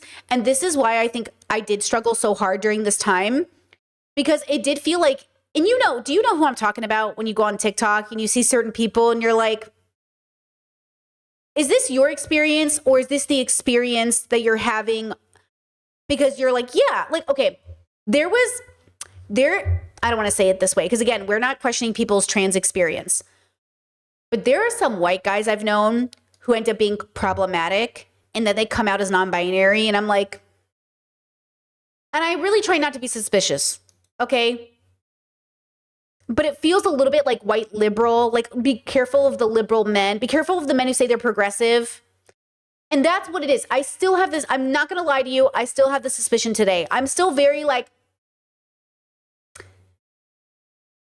okay, like I don't, again, without doubting a consciousness, you know what I mean? Like I'm working on it, but like I don't fundamentally doubt generally people's trans experience ever. It's just when I think you might be problematic that I'm like, but I never want to use this as an excuse for conservatives to ever feel like, see, some people aren't trans. No, you are on a journey. Okay. And the only person who can lie to you about that experience is you. So, it's not my place to decide, but okay, it's not my place to decide what your journey is. But how about this? Love that you're trans, you still can't sit with us because I don't trust you. And I don't trust you not because you're trans. I don't trust you because I don't trust you. And that's what it is. It's like, yeah, but like but you know what I mean? That's what I think I'm trying to say is like, I just don't trust you. Now, Elliot Page and stuff like that, I was just flat out wrong. Elliot's on a journey. We love him, all that stuff, right? And I don't know what that is because remember, as much as like I can stereotype, I can't account for every individual. So I'm sure there's a Black person out there, or an Asian person, or a Middle Eastern person out there who's identifying as non-binary and feels very good about it. But again, if your identity is rooted— Oh, and I, by the way, think that was my lived experience because I think a lot of us end up going back to what our family roots are because we want community. Okay, this is the problem with community. This Britney was having a really good time with her family. So I was also surrounded by people of color in general, like even my Black friends, my Asian friends, my friends who were white. They were also kind of vibing with their families at the time, and all of us started to sort of revert to like going back to feeling like in the bubble. Does that make sense? Like in public feeling away, but then in our spaces feeling more like ourselves. And so what I think ended up happening is that we forgot that just because in this like when I hang out with my family, I'm a woman. When I hang out with my partner, I'm whatever. Because I can't be fully myself with my family. It creates a divide between how I want to show up and how I want to fight that day. I haven't even told my parents I'm autistic. You guys, you know what I'm saying? I haven't even told them I'm autistic. Because and then here's the crux of it. Here's what's so hard, and I know you won't believe me. I still want to hang out with my family more than I want to hang out with most of my friends. And I know that's really hard for people to understand because I'm having such a boundary with my parents right now. But like, I don't know how to explain to you how much I prefer my family's company over most people's company. Even though when I hang out with them, it is like such a ridiculous, like if they bring up politics or anything, it gets so triggering. But like, I cannot explain to you you know, and that's why it's such a struggle with this whole like village concept. Like, I do prefer my family's company over most people's, but I also have to choose my friends over my family because it's too triggering. But secretly, I kind of prefer them. Like, that's why, like, I want to talk about Friendsgiving when we talk about Chelsea later, Chelsea Fagan later. Because, like, Friendsgiving, someone said recently, like, stop calling it Friendsgiving. It's just Thanksgiving. But the truth is, it's called Friendsgiving because we'd rather be with our families. Otherwise, we would just call it Thanksgiving. That's the only reason I ever had a Friendsgiving, was because I couldn't be with my family where I really wanted to be. It's like, you know what I'm saying? And that's really hard for us to understand. That's why I'm like, if it was just my Thanksgiving, I would have just called it Thanksgiving. Why would we call it Friendsgiving unless it was secondary to the family? So call it, like, if I'm like, now as an adult, if I hosted, which I wouldn't because it's offensive to me, Thanksgiving, but if I did host Thanksgiving, I wouldn't call it Friendsgiving. I would just call it Thanksgiving. But in my 20s, when I couldn't go home to my family, I was always the turkey girl. I hosted Friendsgiving. It was for people who couldn't go home to their family. It was for all of the orphans. It was for Thanksgiving orphans. So I know I'm not your first choice, but I'm your best choice. Right? And that's what Friendsgiving is to me. I'm not your first choice, but I'm your best choice. And so I just think it's interesting the way we use this word and the way we like, the way in my bubble, I acknowledge it's my bubble. This is how we use the word. But yeah, like, so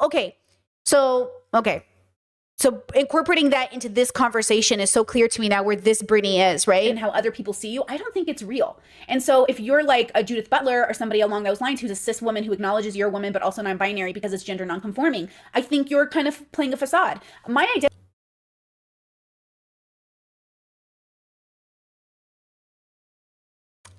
The Judith Butler slander is outrageous. I'm going to go pull my own hair. The Judith Butler slander is outrageous. I'm so sorry, Judith. I'm so sorry. You know what? Go fuck yourselves because at least I'm doing this. I hope you know how mortified I am right now. Ooh, I cannot believe. We do not like her. We do not like this girl, okay? Listen.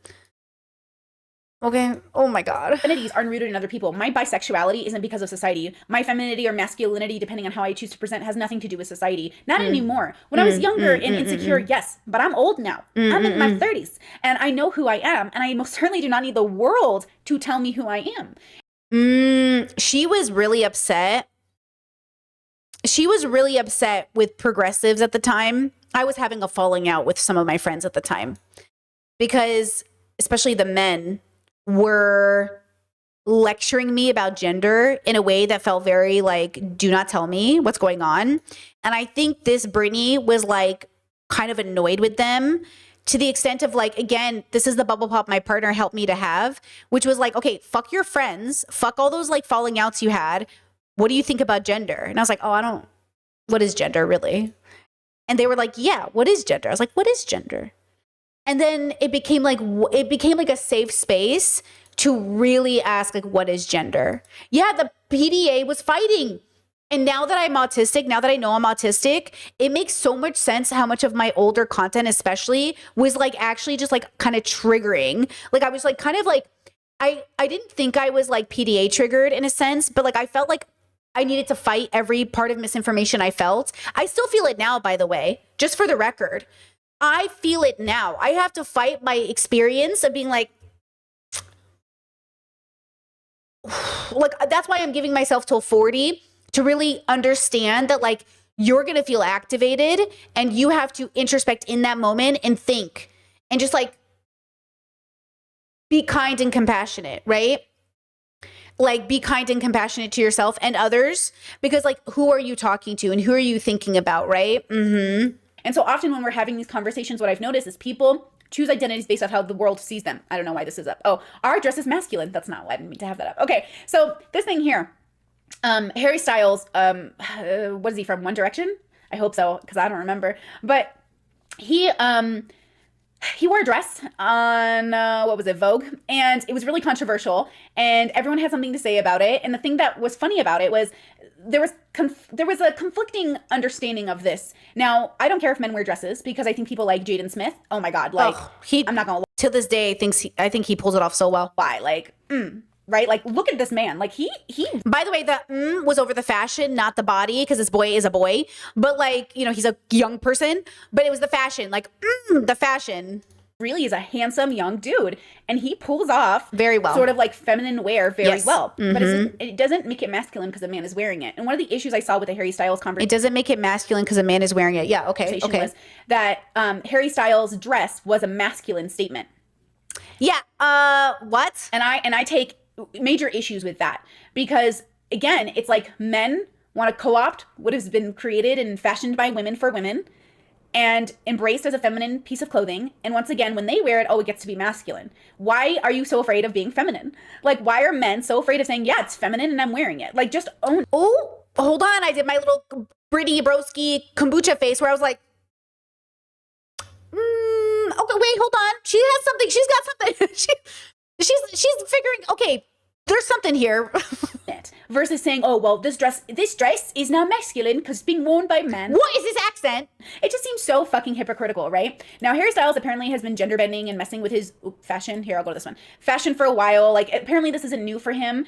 But a part of me, I don't know, I take real issues, I guess. I also take issues that people have to find alternative identities to feel comfortable in their own skin. The fact that this was 4 years ago, 2021 for those asking. This is 2021 Brittany. Sam Smith came out as a they. Like, this is all very interesting to me. Love Sam Smith. Love everything Sam Smith is doing. Love everything they're doing. Love Sam Smith. Love the new music. Love the new vibe. Love the TikToks. Sam Smith TikTok is my favorite TikTok right now. Don't even mess with Sam Smith. Because a part of me I hear their conversations and their reasoning for being these things is always, well, I'm not like other people. And because I'm not like other people, I must be something different. Like the person who wrote me on my Patreon, God bless you if you're listening to me. And when I say God, I mean the goddess of all titties. But like, girl, oh my God, Brittany. They wrote me and they said, the other day you called me I said, you're doing great for a human. That's what I said to them. Oh, I remember this. It's coming back. It's all coming back. And they were like, I don't identify as a human. They gave me the word they identify as. Apparently there's a Reddit thing about it, but I'm not on Reddit. And so they were like, can you not refer to me as a human? Because I am not a human. And I was like, okay, this happened to me. This shit, I learned to let it not trigger me anymore. I legit got a message on Patreon that was like, hey, Brittany, you have a tendency to say like, hi, humans, we're all human, but it's actually really triggering for me because I'm not a human. Can you not refer to me as this? And I had to remember, like, I had to learn to accept that this was a person on the planet, but it was none of my business. Because it would trigger me so badly. And I had to be like, this is none of my business. You do you, homie. But like, you know? So it was crazy getting this mess. I remember this now. Yes. Okay. No, I'm putting down my foot. No. Because it is so absurd at that point that I can't handle it. The reason I mentioned that book with the priest earlier is because he even mentioned that. He mentioned how human beings were going to get to the point where they couldn't identify the most simple fact about our reality, which is that we're humans. And I think that's so interesting. Like, human beings are individuals, and the individual isn't always predictable. But in general, in terms of numbers, we are pretty predictable. We predict every year how much homeless we will have, or how many people won't have houses, or how the market will go. We can predict, in general, what hordes of humans will do, especially with social media. Documentaries like The Social Dilemma points out very clearly that there's obviously a little puppet master going on. But you need to be in control. You need to know that these ads are for you. So you need to be more aware of what you're clicking on and what you're consuming. Like, I don't click on any story with the Kardashians. That's my rule. Do not click on any article with the Kardashians because one, it's never going to matter unless I have to cover it for work. And two, and then in that case, I use incognito. But still, I don't want my feed to be full of Kardashian crap. Okay, you know what's funny about that? We're going to talk about this later with Chelsea Fagan. Her whole video is like, the world is so consumerist now. Girl, it was consumerist before the internet. It's like she's a millennial who doesn't remember the 90s. It was always consumerist. It was always spend all your money at Christmas. It was always about money. Like, why are people acting like it always hasn't been this way? You know what I mean? Like, always hasn't been this way is very recent history been this way. Right? So it's kind of interesting, right?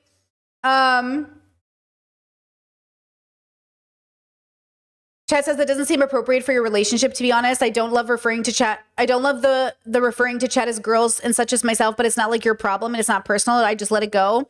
Yeah, well, I do that because like men dominate the internet and my job is harder when men watch me.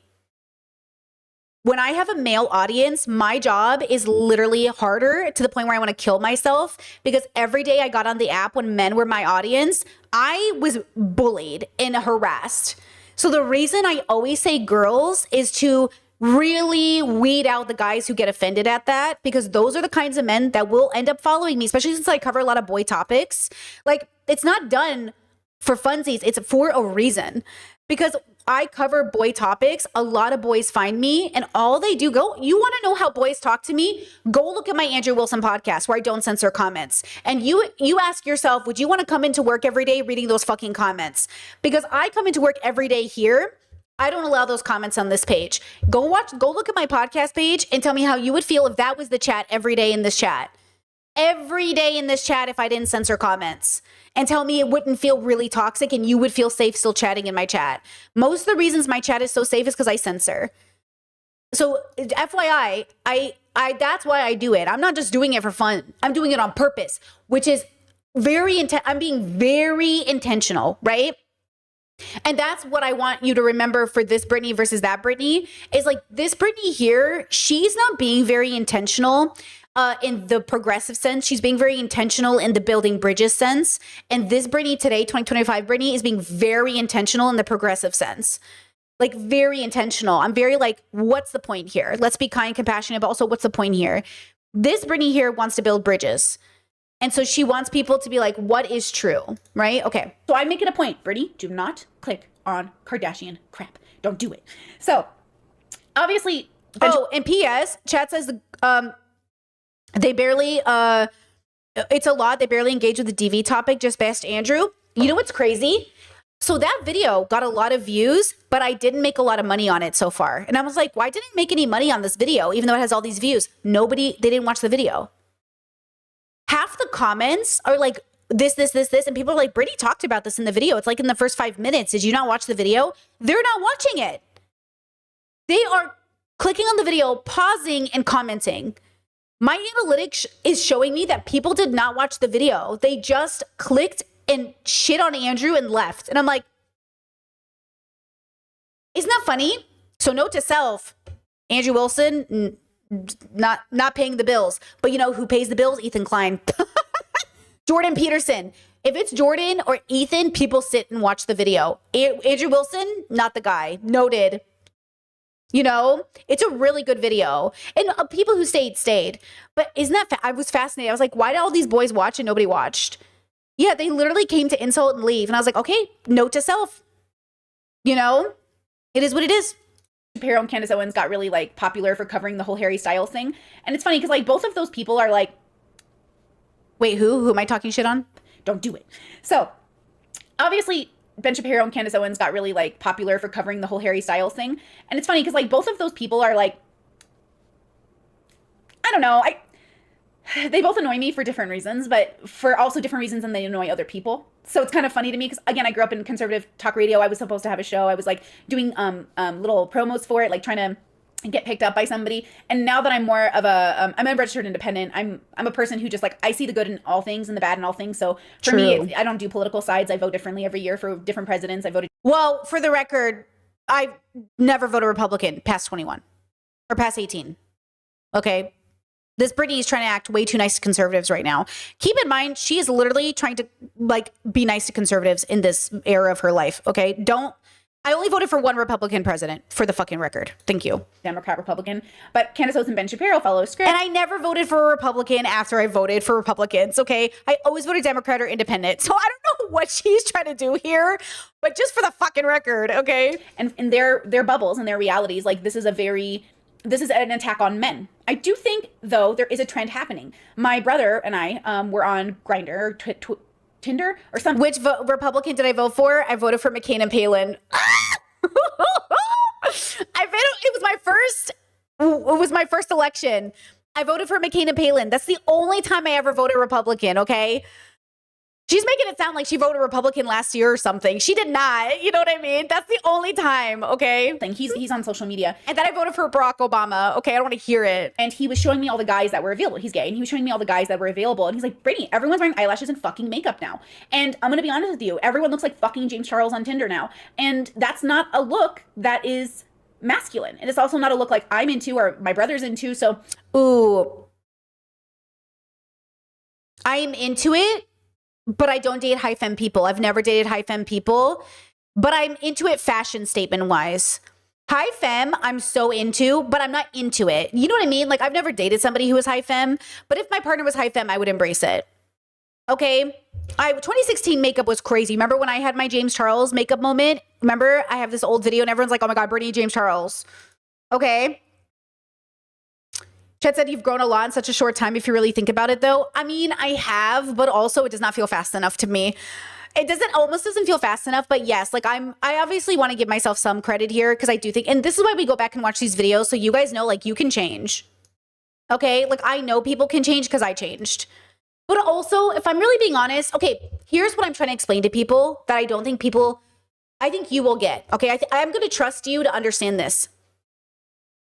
Who I actually am and how I show up in the world is just like two different people. Even when I was a Republican, I genuinely did not give a fuck what people were doing. I just feel like when people ask me if I give a fuck, all of a sudden I have a fuck to give. But if you're not asking me, do I give a fuck? Not really. Like, I mean, I don't care that you're different. Like, I don't care that you're vegan or if you're Buddhist or if you're Muslim. But then if you ask me, do I care? Well, now I care because you asked me. And now you're asking me if I care in relation to my values. So now I care. But I'm not the kind of person who like lives her life thinking about people I don't like. I just like live my life and I want everyone to be happy and joyful. But if you ask me, how do you feel about Islam? Well, I'm going to talk about patriarchal religions. If you ask me, like, you know, but I don't think about Muslims. Like, I don't sit throughout my day and think about Muslims. I don't care if you're a Muslim. I don't care if you're walking around in a burqa. I don't give a fuck. You know what I mean? Like, it's your life. But also, so the problem is, like, because I don't make prescriptions anymore, people think I'm making a prescription. So it feels like a really confusing, I'm very confused sometimes with how to explain to people when they ask me a question, like, what do you think about this? Are you asking me, like, in what context are you asking me that question? You know what I mean? And so does that kind of make sense? And so sometimes, like, as a content creator, I'm never, it's really hard for me to show up and just explain to people, like, why I even give a fuck. Like,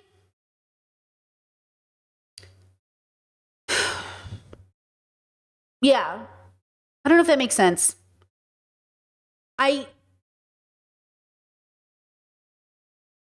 It's like when my brother asked me, like, do you think trans people should be in schools? It's like, what do you think you're asking me? You know, like, what do you think you're asking me right now? It's like, it doesn't even make sense as a question, but they feel like it makes sense because in their bubble, they feel like it makes a lot of sense to ask the question. But in my brain, I'm like, that's not even a real question. And then, like, you know what I mean? It gets into an argument. All of a sudden, like, I'm fucking triggered because, like, you asked a stupid question. And they go, well, you're just so sensitive. And I'm like, well, you asked a dumb question. You know? Right? Chad says, I think so. Like, someone asks an opinion I have to think about from what bubble to answer the question. Yeah, like, they're not asking me my most deep and inner thoughts. They're asking me a question that relates to their bubble. They're not trying to get to know me. They're not asking me a very intimate question. You know, it was like when I told my friend recently that I was on a gender deconstruction journey and they just went like, I support everybody. I love that for you. But they didn't ask any questions. They're not trying to get to know my deepest journey with my gender. They're just like, yeah, I love you. I accept you. But like no follow-up questions. Right? So then, and even if they ask a question, like someone goes, well, why do you think you're like a boy? You're not asking me. Now you're asking me to defend why I'm a boy. Right? Now you're not asking me, oh, that's so interesting. Tell me more. Like, yeah, they're not curious. You know what I mean?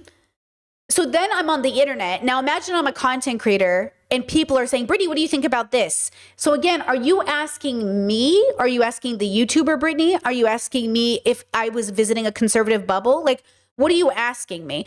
Actually, you know who just had this problem was Alex O'Connor just put out a video about being a Christian because he was being very good faith in certain conversations about Christianity with people. And the Christians kept clipping him out of context to say Alex is becoming a Christian. He's like, hey, I am not converting to Christianity.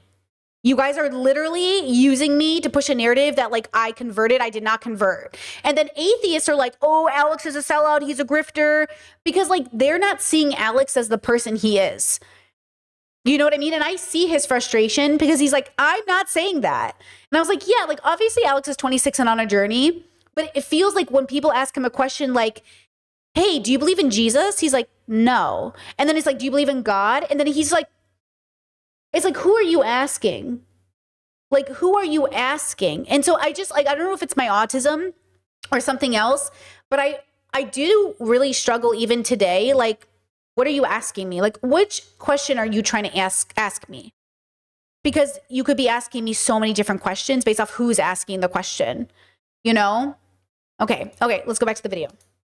It's one of those things we have to acknowledge. There isn't an attack on masculinity. There's just a deviation in what is attractive right now, which is pretty normal. When I was younger, skinny white girls with no tits and no ass were popular. And now, you know, big butts and big boobs and curves are popular. Oh, but that's out now. The skinny Coke girls are in. Coke, what is it called? Coke girl? What do they call it? She's back in. You notice that? Anorexia is back in. I don't like it, but it is back in, girl. And I can feel it. Girls, do not let yourself get tempted by these trends. Okay? It's heroin chic. Thank you. It's in, it's back. And I'm telling you right now, please be safe. Okay? Because I see it on my feed and my intrusive thoughts go, you're fat. And I'm like, oh, Brittany? And like my intrusive thoughts go, ooh, a collarbone. Brittany? My intrusive thoughts go like, those arms are so thin. So do not let yourself get tempted into an eating disorder, okay? I don't care if it's back in fashion. Absolutely not. Popular. So it's not like it's an attack on skinny girls, though there most certainly was sort of a hate of them for a second there. It's more like this is a fashion trend. It's not going to last long. I think it'll be done in 10 years and we'll be back to some sort of, you know, normalcy. But also, think about who uses social media. Modern people and young people. Most conservatives and most... This is so funny. Do you guys know the part of the internet in which conservatives were not dominating yet in the way that they are now? Do you know during this time, Andrew Tate rose to power? Okay, he was not a thing yet. This is pre-Andrew Tate on my timeline. Okay, Ben Shapiro and Candace Owens were just getting their major starts. Like, I think, like, I mean, really, like, truly, like, in the way they were the height. Jordan Peterson, this was his height. His book had just come out, right? And people were going on tour for it. And you notice how it's gone down a little bit? This Brittany is dealing like in a different universe. This universe doesn't exist now. The ecosystem on the internet is not, it's not that. Do you guys remember 2021 internet? COVID was happening. Lockdowns are happening. It was a very different bubble. Oh, whoa. That's interesting. Conservative leaning people, like people identify very strongly in the binary of masculine and feminine, myself included. We're not on. Which one are you identifying as, Brittany? What do you mean? She's interchanging a lot of words that I do not use the same way now. She goes the binary of male and female or masculine, feminine, which I fall into. No, you don't. You just said you didn't. You literally just said you dress more masculine and feminine. You literally just said you have boys' clothes. What does that even mean? Tinder. Like, is there like a Cowboys Tinder? Because I'd be on that. Is there like a, hi, I fit into the binary, but I'm also liberal enough to be chill with everyone doing whatever they want? Like, dating profile Tinder thing? Like, you know what I mean? As far as I know, there isn't. So when we're observing all of these people, what's really interesting to me is how we justify our actions and how we identify ourselves to the world. Even Kristen Stewart, I pulled her up here, like she's masculine as fuck, right? She doesn't these suits don't become feminine just because it's being worn by a girl. Interesting. This goes back to the conversation we had recently with Ariana and Cynthia, right? Chad says, what do you think of the energy from Howell, from Howl's Moving Castle? Is he a boy who's a girl? I think he's a boy who's a boy. I think of Howell as like a boy who's a femboy. I think of him as a femboy, I think. I never thought of Howell as a girl. I don't know if I read him as a girl at all. I think he's a femboy. But I don't know. What do you guys think? Dress is masculine because it's one of her favorite aesthetics. And I agree. It's hot as fuck. And all the mass lesbians out there, I see you. You're hot as fuck. You are daddy. And you do not need to identify as anything but a mass lesbian. Oh, you know, who would have loved this content? Lesbian TikTok right now. Lesbian TikTok is all this Britney. Lesbian TikTok would have loved this Britney. But like this Britney now, they would have hated her. Like this Britney I am today, lesbian TikTok does not like me. Lesbian TikTok would have really loved this Britney. Okay, so let's go ahead and revert. Oh, actually, it's about that time. Let's take a break and hear from our sponsors right now. Hi, hello. Ooh. Are you a loser who spends all their time on the computer Oh. pondering their own existence? Me too. Join us on Patreon for just $1 to meet hundreds of people who are exactly like you, or nothing like you, or somewhat like you. On Patreon for just $1, you'll have access to live shows, collaborations, and conversations. This isn't true anymore. This is out of date. Oh, and of course, photo shoots of me looking like a hoe. So join us there This is not true. None of this is true anymore. and enjoy the ride. Thanks. Bye. None of that is true anymore. Okay, you can join the Patreon, but there are no live streams. There's only live streams here. Patreon is now Discord, really, but like you can, none of that's. Right, so there we go. That was our sponsor of today's video because I am not ad friendly or sponsor friendly, so I have to do it myself. Well, you guys have to do it because you're patrons, but thank you for being here. So let's continue the conversations in relation to the levels. So the levels is a little observation tool I made. There's a 1 through 5 category, and most of the world is 2s, and 2s are just everyday people. People who are born into their bubble and usually don't live outside of 200-mile radius of it. I live in a small American town, which I moved into. I moved to a state I never thought I would live in. I live in an area I never thought I would live in. I'm from California. I lived in Seattle. I chilled in Dallas. I've traveled all over, and I ended up in a place in the middle of nowhere. I don't share my location because I've had a stalker, and honestly, I don't have I lived in Arizona. time to fuck with that noise, but I love living where I live. And most of the people here are so nice, but they've lived here their whole lives. And so they have a very interesting and different idea of what is happening out in the world. And for mid-America, No, Cheth's turf, Brittany. No, I was never a turf. How dare you? How dare you? Never a turf. Never. Not even when I was a Republican was I turf. I rebuke in the name of the trans. I rebuke. You know? Cheth says, is your levels that old? Oh, yeah. I think I posted about the levels the first time. I don't remember. I don't remember when I posted about the levels. But yeah, I guess 2020 maybe? Americans, when they go on Yeah, but Twitter and they But I think the first time we thought about the levels was like 2018 or something. I don't remember. But because I moved to Arizona in 2019. So maybe it was like 2019, early 2019. And we thought about the levels maybe. see what's happening in the world, for them, they have a very like, wow, I can't believe like the world seems crazy.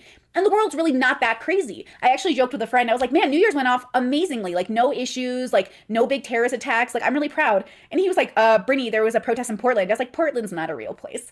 And the reason I say that is because I lived in the Pacific Northwest for 5 years. First of all, I posted this on January 6th. So the insurrection happened, which we didn't even know about. But the insurrection just happened, but I don't know that yet. I think this Brittany doesn't know the insurrection's about to happen. That's so funny. And one thing I learned about Seattle and Portland is like they're living in such a weird bubble. I stand by this. That's why I love the Pacific Northwest. It doesn't operate like the rest of the world, and it's good for it. Like, I was a little burnt out on it at some point, but now that I look back, I think honestly, if I ever moved anywhere now, it'd be the Pacific Northwest. That's what's so funny. This Brittany is really burnt out. Is really burnt out on very specific progressive bubbles. But you know what's so funny? Is the friends I still am friends with in the Pacific Northwest, they're burnt out. I think we're all burnt out on a very specific kind of person. And it's not the kind of person the conservatives hate, because conservatives hate everybody. It's the kind of person that progressives are even tired of. There's just a certain type of person who like is too exhausting to be around. And I feel like, you know what I mean? Anyways, but I would say, I tell my partner all the time, if we left Croatia, we should move to the Pacific Northwest. Because it's beautiful. And yes, I've been to Powell's. Did you ever visit San Juan Islands? That's my hometown. That's a very good question. I feel like I might have, but I don't remember. To be honest with you guys, I don't remember a lot of my life in a way. Like I have to watch my old content to remember I did stuff. Because like memory's fickle and like sometimes you kind of forget like what you did. I feel like maybe, but I don't know. Because I traveled all around, but I don't know what I've seen technically. I don't know. Honestly are their own planet. And I don't really count what happens there as real. Like it's real and it's ridiculous, but have you been to Portland? It is not the Oh, P.S. I also did not like my time in Portland when I visited. I much preferred Seattle. I went to Portland and I just didn't love it, but also I don't feel like home there, but I also am not a Portland hater now. I just don't feel at home there. but I love Seattle. Place I would ever want to be again. Like, I've been there Yeah, I don't love Portland, but I don't hate it. 3 times, and every time all I thought to myself is like, I feel like this whole city needs a bath. And I don't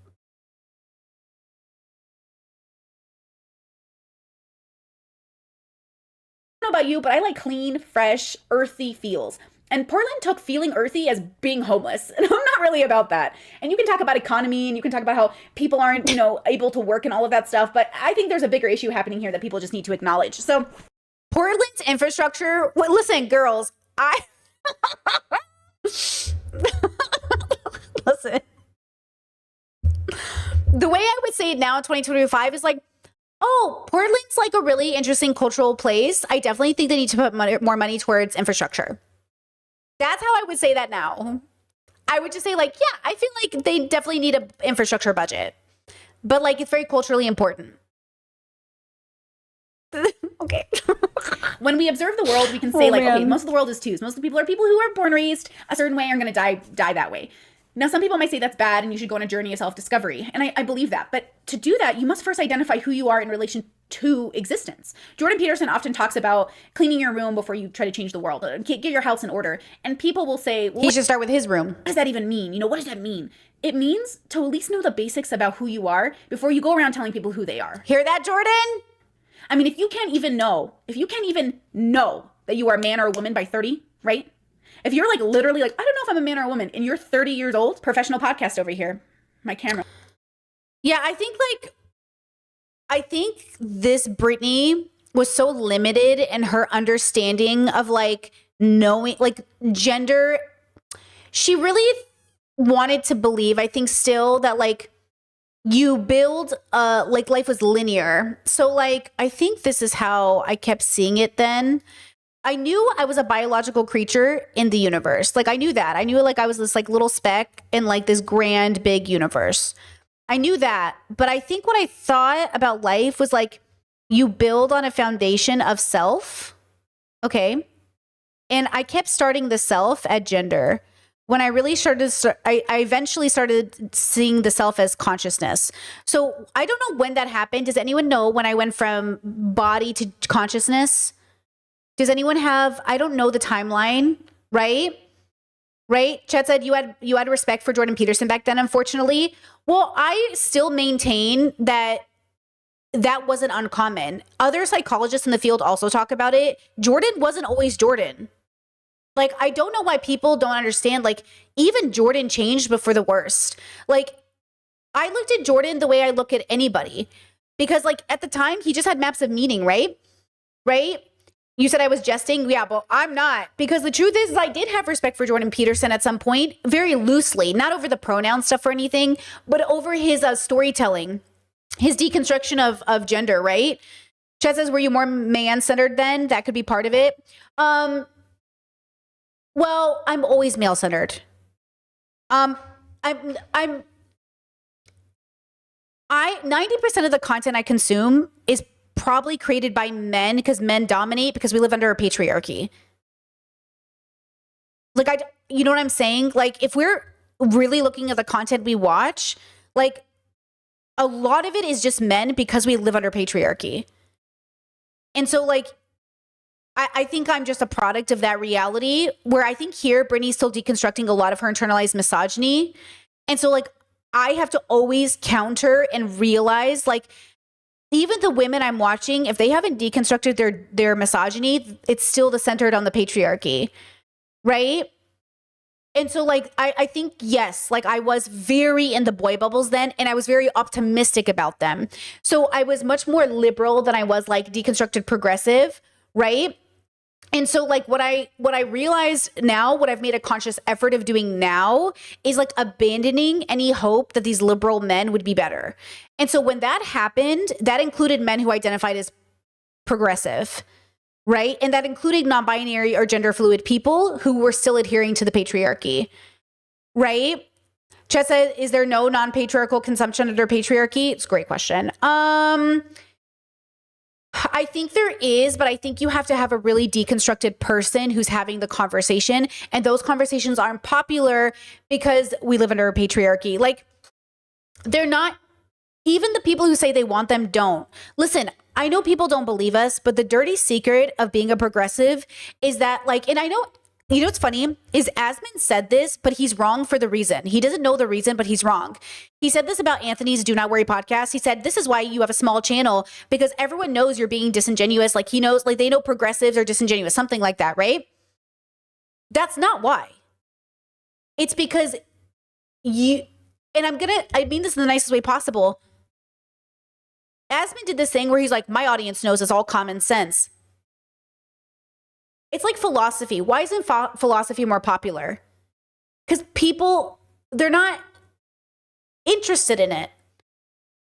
Like, it's quite exceptional that you even follow politics to begin with. Even more exceptional if you vote. Even more exceptional if you like philosophy. Not that you're better than other people. It's just like you're the niche. Do you know what I'm saying? So, like, progressive channels aren't. This is why I say you should question Hassan's popularity. Hassan being popular is a red flag. It is not a green flag for if you're a progressive.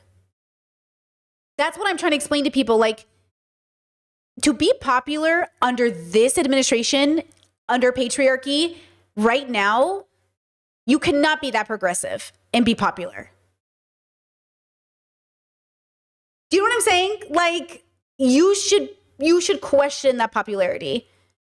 Because if we know it's not popular to be progressive, then why are you popular? You think you're the exception? Or are you doing something that allows you to be popular? Realistically. You know what I mean? So I think this Britney here was very hopeful. She was, first of all, guys, when Andrew Tate first came on the scene, I legit was like, no one's going to fall for this. This is obviously stupid. And then boom. And my audience told me, they're like, Britney, you were underestimating Andrew Tate. And I was like, who is going to believe this? And then it happened. And I was like, my bad. I am so sorry. My bad. Like, I legit could not have foreseen at that time that Andrew Tate would be popular. I just did not see it happening. And then I was like, he is everywhere, bro. And so I think that's what it is. It's like, I think this Britney just really, even though she understood people were twos and people were living in bubbles and all that stuff, and I was in a bubble, I legit believed that, like, but people would see this, right? And that maybe is the naivety that I'm trying to get away from. I'm trying to get away from the naivety that made me believe that Andrew Tate wasn't going to get popular, but I don't want to be so cynical as to write people off who don't deserve it. Okay? That's what I'm trying to avoid now. Because this Britney was, like, deeply naive. This Britney thought she could go on the Flagrant podcast and, like, help them dismantle their misogyny, right? Like, this Britney believes, like, ABBA would, like, dismantle his misogyny by being friends with her, or that, like, Destiny would be less of a Democrat.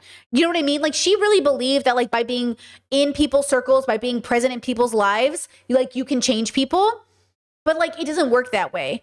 And I know this now because I've done it enough to be like, okay, it doesn't work. Like, as much as we think it does work, it doesn't. You remember when Gideon was hanging out with, like, white racists? And then it's like this myth of a black man who can change a KKK member. Remember that black guy who was like, I got Nazis to not be Nazis. Love that for you. But this is not actually what helps people. It just worked in this instance, right? Like, Gideon hanging out with Nazis and doing the Nazi salute with them. You know what I mean? Like, we want to believe it's true, but it actually doesn't work this way, which is interesting. Okay. And so what I'm trying to figure out now in current day Britney is, how do I accept in my work, not in my personal life? So again, this is work Britney talking. This isn't personal Britney talking. Okay. These are two different people. Work Britney has an obligation to recognize that the world needs tools, and I have tools and they have tools. Right. And so we can, you know what I mean? And so, like, I have to accept that, like, people aren't going to do this thing. But then how do I show up at work and help people still? Do you know what I'm saying? This is very difficult to figure out as a content creator, as somebody who's like, how do I help people in a way that, like, is fulfilling, right? Chat says Contra did it by appealing to incels to see their point of view. I did it too at one point. At one point I was like, very like, incels have a safe space here, because I was thinking they just need a space. This was years ago. Obviously, no, way before this era, right? Like, Contra did it, like, around when they were trying to cancel her for, like, her J.K. Rowling stances. I remember when I was like, J.K. Rowling isn't a TERF just yet, guys. And then obviously you guys were right. She was a TERF. But see, here's the thing.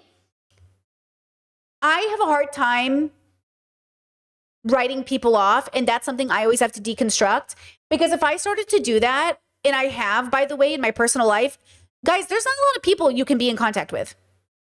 Like, there's not a lot of people you can be in community with. That's why, again, we're going to talk about community again today. Because again, like, if most of the world is conservative and most of the world believes in patriarchy and most of the world is religious, who are y'all friends with? You know what I mean? Like, who is anyone friends with? And again, I'm not saying you have to be friends with conservatives, but even your liberal friends. Even your liberal friends. You know what I mean? Like, even your progressive friends. What good? Like, I was in progressive circles. None of those people would be progressive enough for me now. So this is why I say I always want to be good to my neighbor, but that doesn't mean you're invited over. That's why I want to talk about communities again today, because everyone's like, I'm in a loneliness epidemic. We're not bad friends. You guys just have weird ethics. We're not bad friends. Our values are different. We're not bad friends. I'm so sick of this bad friend narrative. We're not bad friends. You're literally a fascist, bro. We're not bad friends. I can't come over. People who are like, I can't believe you didn't go to Thanksgiving over politics. It's not politics. Fuck politics. It's values. It's literally ethics. How am I supposed to come over, bro? And like, this is a journey. Like, how am I supposed to sit there and just play nice with you when I'm like, you vote against my civil rights. You vote against me. Like, why are we doing this? Like, I'm not saying you have to do this, by the way. If you want to go see your grandma, go see her. If you want to see your parents, go see them. I will always go see my parents when I want to. I don't let anyone tell me otherwise. But I also will make a choice not to see my parents. I did not call them for Thanksgiving. They did not call me. We are not talking right now. We are taking space, right? We are taking space from one another because I was like, right? Okay. But that doesn't mean I'm going to abandon my family. It means we're taking space. Okay, so that's the struggle I think I'll always have. Okay, here we go. I decided to have a moment. But if you are 30 years old, okay, and you do not know whether or not you're a man or a woman, do you really think you have a stable enough kind of concept of reality to be telling other people who they are, whether you think you can call them out for being racist or homophobic or anything else? Because I'll tell you something I found out was really interesting about my YouTube careers. When I first got on YouTube like 10 years ago, I was a conservative, and then I came out as like a liberal, and then I came out as gay, and it was like a whole thing. And I talked a lot about how my parents are like homophobic or whatever. And I realized like a lot of people were relating my family life to theirs, and they were nothing alike. Like, my parents are immigrants. They're from the Middle East. They're from Iraq. Like, the way that they process homosexuality is not the way the media portrays it. They're just simply, because they're old school Catholics. And when you're an old school Catholic, you view homosexuality the same way you view having an affair or doing drugs. It's just a sin. I don't recommend you do it. And my parents didn't handle my coming out in the best way. They didn't handle anything in the best way when I was younger, whether it was moving in with boyfriends or moving out of their house. They wanted something different for me. And even now they want something different for me. But we've managed to have a really harmonious coming together because we've learned that regardless of our political differences, our belief systems, we're humans and we love each other and we're good people. Regardless of my parents' desire to see marriage in a traditional way, they don't hate me. They love me. And I stand by this. My family loves me unconditionally, but they're deeply homophobic. But they still to this day talk to all their gay kids. They want them to come over. The dilemma is like, I see that you love me unconditionally. It's not enough for me, but it's so much more than you'll ever understand. I really value that my parents love me unconditionally. And I value my parents more than I value 99% of the population personally. But personally is separate from my job, is separate from the world, is separate from breaking a generational curse. Like, I'm not breaking a generational curse. Breaking a generational curse feels like an obligation I have for the betterment of the family, more than even like what human to human I want to do. Right? Like, it's not like I don't want to call my parents and hang out with them. When my parents are vibing, they are the funnest, most wonderful people. But I can't vibe and ignore the fact that eventually that vibing turns into conversations about gay people or about trans people or about Trump. Right? This last election also, I think, broke a lot of people's brains, and my parents were some of them. Right? Right? Chet says, Brittany, this implies people are lonely because people don't agree with Brittany on values and or ethics. No, there's people who agree with you on everything and are still lonely.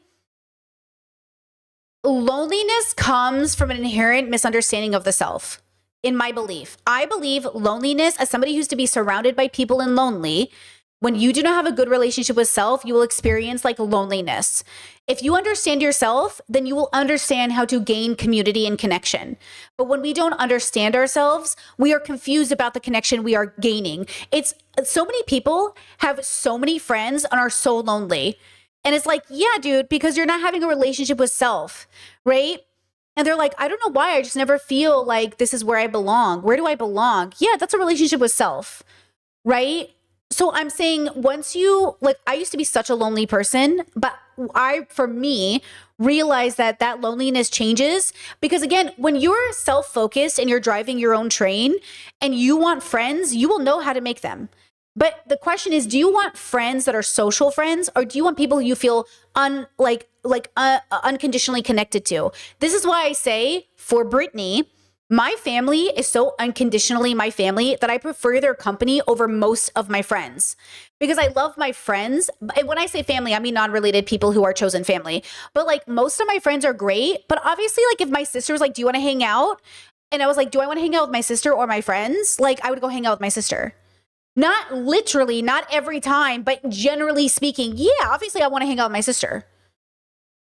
You know what I mean? It's like, or, you know, when I would stream a lot, or no, when I would stream a little, like coworkers, like panels would be like, stay streaming. I was like, my brothers want to watch anime. And I would choose anime over my Discord or over my stream. And people were like, why? And I'm like, because obviously I want to hang out with my little bros more than I want to hang out with you guys. Like, I love you, but obviously I'm going to hang out with my little bros. You know what I mean? It's like, why would I pick my stream over my family? But then, of course, when my family's not available, and I have to work. But like I was at the time, I didn't have a schedule like I do now, right? Like at the time I was also living with my brothers and they were my roommates. And so like I didn't have to stream. I'd be like coming on stream and be like, hey. And then like I'd be like, hey, I'm going to leave and go hang out with my brothers. That's what I mean by like, obviously I have a deep preference for like, hey, do you want to hang out with like one of your favorite people on the planet? Or do you want to hang out with your second favorite people? Well, obviously I'm going to ditch you guys. You know what I mean? I'm dish you guys. You know what I mean? You know, but like not because I don't love you, but because like obviously, you know what I mean? It's like, do you want to hang out with your work friends or like your best friends? You know, I don't know. But then that's, you know, it's not to say that you would ditch, like if you're in the middle of hanging out with your, you know, good work friends, would you ditch them to go hang out with your best friends? Well, not necessarily. It just depends. You know what I mean? Chad says, would you choose to talk to your brother over your mom? They're equal. They're equal to me. Equal. Like if I'm talking to my sister and my brother calls, if I need to tell him something right away, I'll be like, hold on, so-and-so's calling. Let me go talk to them. But like generally it's the same. Like I feel the same way when any of my siblings call me or my parents call me. They all feel like equal, you know? Yeah. Same with my bestie. Like if my bestie calls me, it feels the same. So they're family. Like my non-related relatives, like it's the same. It's all the same feeling of like, oops, so-and-so's calling. Bye. I want to go talk to them. But not to say I would ever literally be in the middle of a lunch date with somebody and cancel because my sister called. Like, that's crazy, right? Like, be an adult. You know what I mean? Okay. Know that they'll struggle if I ever marry a woman and they'll struggle with, should I see her, should I not? But this is a thing that they're battling with because they live in a reality where God exists. And so when we say that we want diversity, this is what diversity is to me. It means realizing that this person sees their self in relation to God. Okay. 2025, Brittany actually has a video I want to make about my update on diversity. How to have diversity in a world that is aiming towards objective truth and goodness that understands we may not know it. Because I don't believe in objectivity the way Christians do. But I actually have a video I want to make about this because I've been really thinking about it. How do we get to a truth that allows for diversity, but diversity doesn't include bigotry? And I think it exists. Because sometimes people do hear me talk and they think like, well, Brittany doesn't like this relationship dynamic, so it must always be wrong. I don't, again, are you asking me, Brittany, what I like? Or are you asking me what works for you? Because a lot of things that are healthy, I don't like. Like I can see a relationship dynamic that's like healthy, but I'm like, I hate it. And people are like, and I'm like, yeah, I hate it. But I hate it because I think maybe a part of me thinks that it's only healthy predicated on the limitation of the bubble, which is sort of what this Brittany is saying. Like, is it healthy? Like, it's healthy enough, but I don't like it, you know?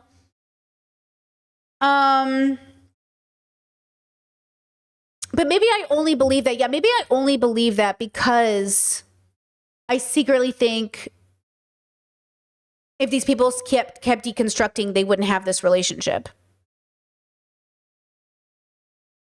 Something like that. I don't know. I'll think about it more. Atheist. So I see myself in relation to who I am fundamentally as an individual in an existence full of billions of people. Who am I? Who is this person? When I identify and use words to classify who I am and to put myself in a box, I'm doing it for the benefit of the world more than even the benefit of myself. True. Because the truth is that I'm bisexual. I like men and women. I've tried dating non-binary. This Brittany, do you understand what I mean when she said this Brittany is only thinking about the construct she dated and not the vast majority of options? Because I was thinking about men and women in a monolithic sense. I was thinking about non-binary people in a monolithic sense. Once my partner really helped me deconstruct this genuinely, where it was like, oh, like it's not the label, it's the consciousness. My partner was genuinely the first person I dated as a consciousness, like real consciousness, not a label, not a box, not a construct. My partner is the first person I've had the experience of like loving as a consciousness outside of my family, right? Because my family, I don't fuck my family, unlike some of y'all, okay?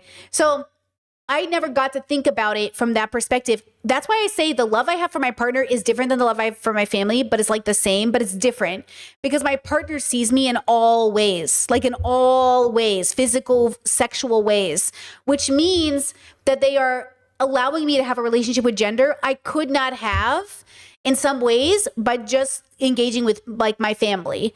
And that's probably because I'm allosexual, to be honest. That's definitely probably more related to my allosexualness because I think demi and ace people are not having that experience in that same way. But I personally learn more about myself like in that particular space. So like that's very new for me. And this Brittany was single. So this Brittany had yet to have that experience, right? People, I can't fuck with it. You know what I mean? It's a little too listen to this girl. More than even the benefit of myself. Because the truth is that I'm bisexual. I like men and women. I've tried dating non-binary people. I can't fuck with it. You know what I mean? It's a little too outside my idea of what a reality is. Girl. So I stick with men and women and I like traditional values as much as I like being a liberal. You know, I take drugs and I have sex and I've been in orgies and so many threesomes to count. Okay, she does not mean traditional values like Republicans. And you've dated multiple people at the same time, and I'm monogamous now, but I've definitely lived a life that a normal, regular, church-going conservative might never even think to exist in. When I watch normie podcasts, and they're like, whoa, bro, you had a threesome, bro? Whoa, bro, you had a threesome? Whoa. Whoa. It's like, for them, it's like the craziest idea, and for me, I'm like, oh yeah, it's like a Tuesday night. So how we examine ourselves. When she says traditional values, I think I could be wrong, but she's thinking more like, and I do still think this is kind of important, like, giving kids like a structured home and a traditional education, but like not traditional values like pro-life or something. Like I'm like, what is she talking about? So even I'm like, what are you talking about? What do you mean traditional values? I think I'm much more careful about the language I use now because I know it signals to certain groups. Because I'm like, what is she even trying to say here? Chat says, I wonder how the comment section is. Very liberal. I went back and looked at the comments on this video. It's very liberal, and most of the usernames I don't even recognize anymore. So when those people come back to my audience now and they're like, Brittany, I used to really like your content, I think they're talking about this Brittany. I think they're talking about this Brittany, and like she died a long time ago. You know what I mean? Yeah, traditional as in routines and screen time and all of that. Kind of like traditional, like 90s traditional, like spend time with your kids in the backyard. I think that's what I was thinking. But I think she sounds almost like she's saying like traditional, like Christian, but that doesn't make any sense because this girl's an atheist. So like, what is she talking about? Has to also be aware of like how it affects the community. So this is the community section. Okay, so let's number see. 2 is like most of the world. People who live in their bubbles never leave their bubbles. They're cool with their bubbles, right? They're stereotypes. Like, you know how people on Twitter, they'll say like, oh, look at these Trump voters with their shaved heads and beards and plaid jackets, like sunglasses. True. They're all the fucking same. As if the people who are Biden voters and anti-Trump voters don't all look the fucking same. We all do look the same. And that's on purpose because we signal with aesthetic. We signal what group we're in. Mm-hmm. Their pronouns and their bios and their fucking I hate Trump 2020s. Like, they're so funny. Like, humans are so funny. But that's just... Wait. This is 2021. So she doesn't even know. Okay. Humans are going to human. They're going to fall into these stereotypes. It's the same way the conservatives say like, oh, I'm anti-big government, but then 9/11 happens and they're pro-surveillance over the phones, you know, the Patriot Act. Or the left will say we're anti like the government establishment and the man, but you want to take an injectable vaccine that has only been... Oh, I was really ill-informed on vaccines at this point. FYI, I did get vaccinated. I am medically paranoid, and that's my fear. And I shouldn't have said these things out loud because that's my personal fear, and I have really deconstructed it. I am deathly afraid of doctors because of all the horror stories I've read about the way they experiment on women's bodies, femme people, black people. And I just like, I want to say I've always been vaccinated. I've had every vaccination my whole life. This Brittany was so mishandling this situation, okay? I have never not been vaccinated. I don't know why I even allowed myself to be interpreted as an anti-vaxxer when I've never been anti-vaccines. I have all my vaccinations always, including my COVID vaccination. Okay, so I do not know why she was like signaling this. See how, you know what it is? I think because I was around my family so much, I just kept using conservative language because I am a product of my environment. I'm not going to play with you guys. Now that I know I'm autistic, it is really clear to me who I'm hanging around with how I talk. You can just tell I'm hanging around my family too much. And even though, this is what I'm saying, I am not this person, but I am this person. In the same way that if I watch way too much Black TikTok, I do sound like I start using AAVE and I own that. I recognize it. Then I'm like, stop it, Brittany. But it's because like if I watch enough of it, I just start sounding like who I'm watching. If I watch Chelsea Fagan too much, I start saying, I fear. You know how Chelsea's always like, I fear, I fear. I start talking just like her. And I'm like, Brittany. And it's because I can't, like, my brain's like, you know? And so I think that's what I'm doing. I think it's like when I'm around my conservative family, I just start talking like them.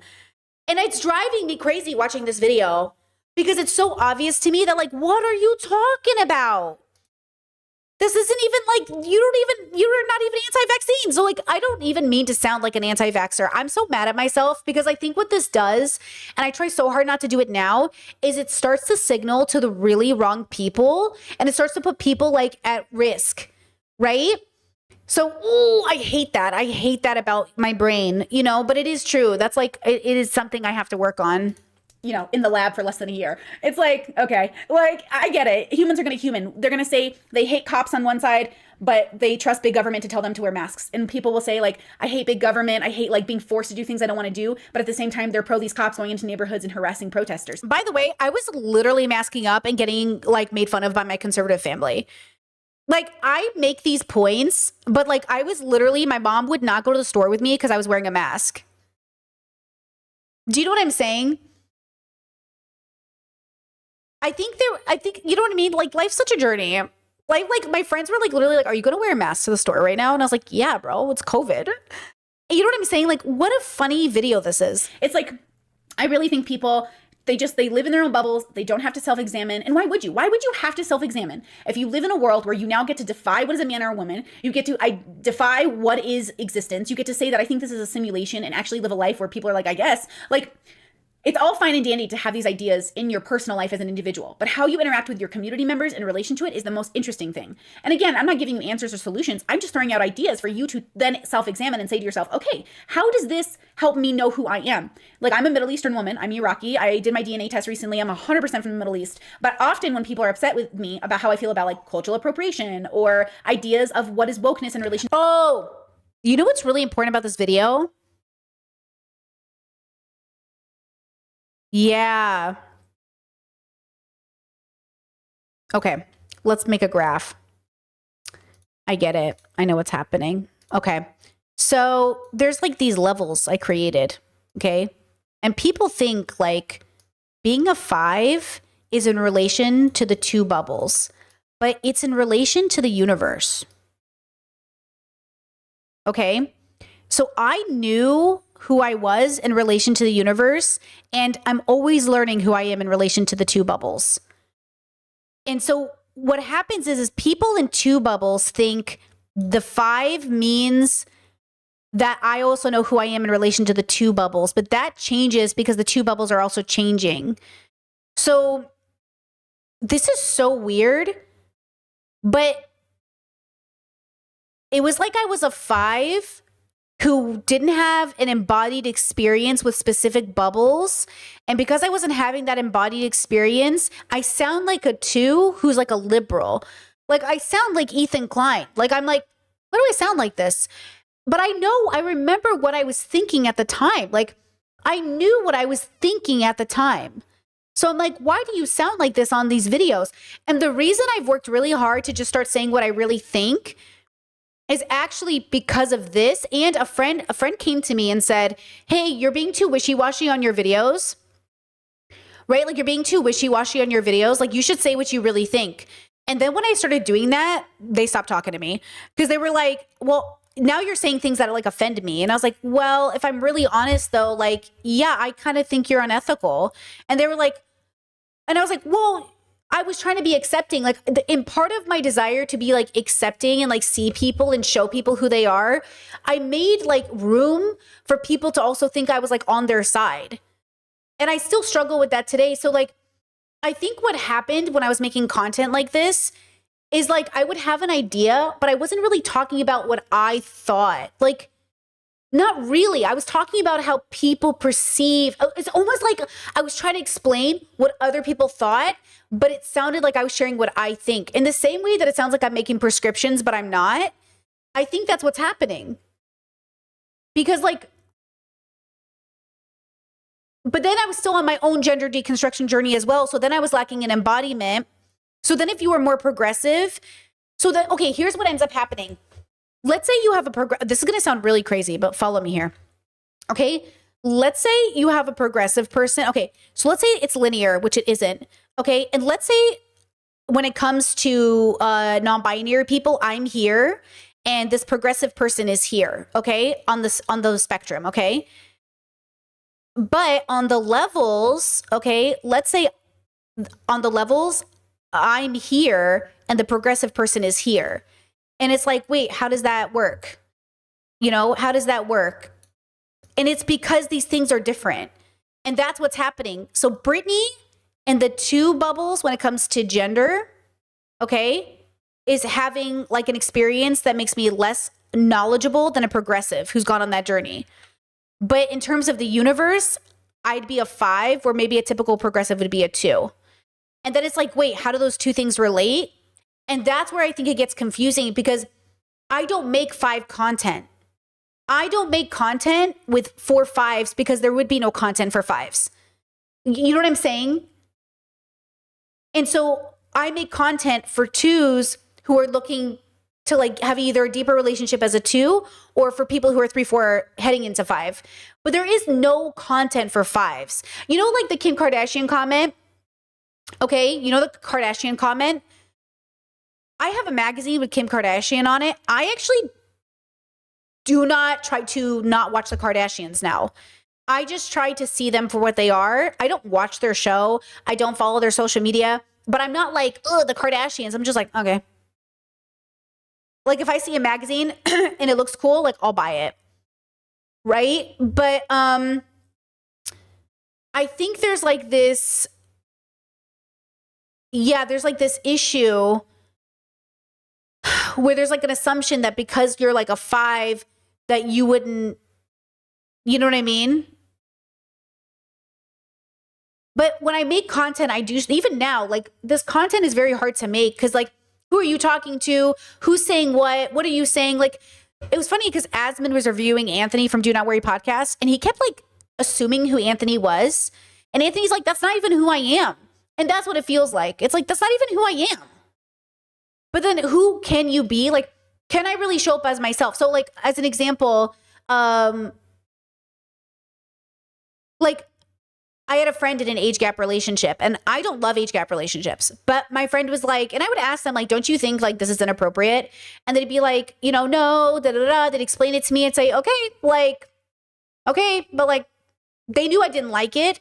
But until I started making content about how abusive I think age gap relationships are, when that happened, the friendship started to erode because they were like, I don't get it. And I was like, well, I feel like this makes sense though. Like I think most of them are abusive and or not healthy.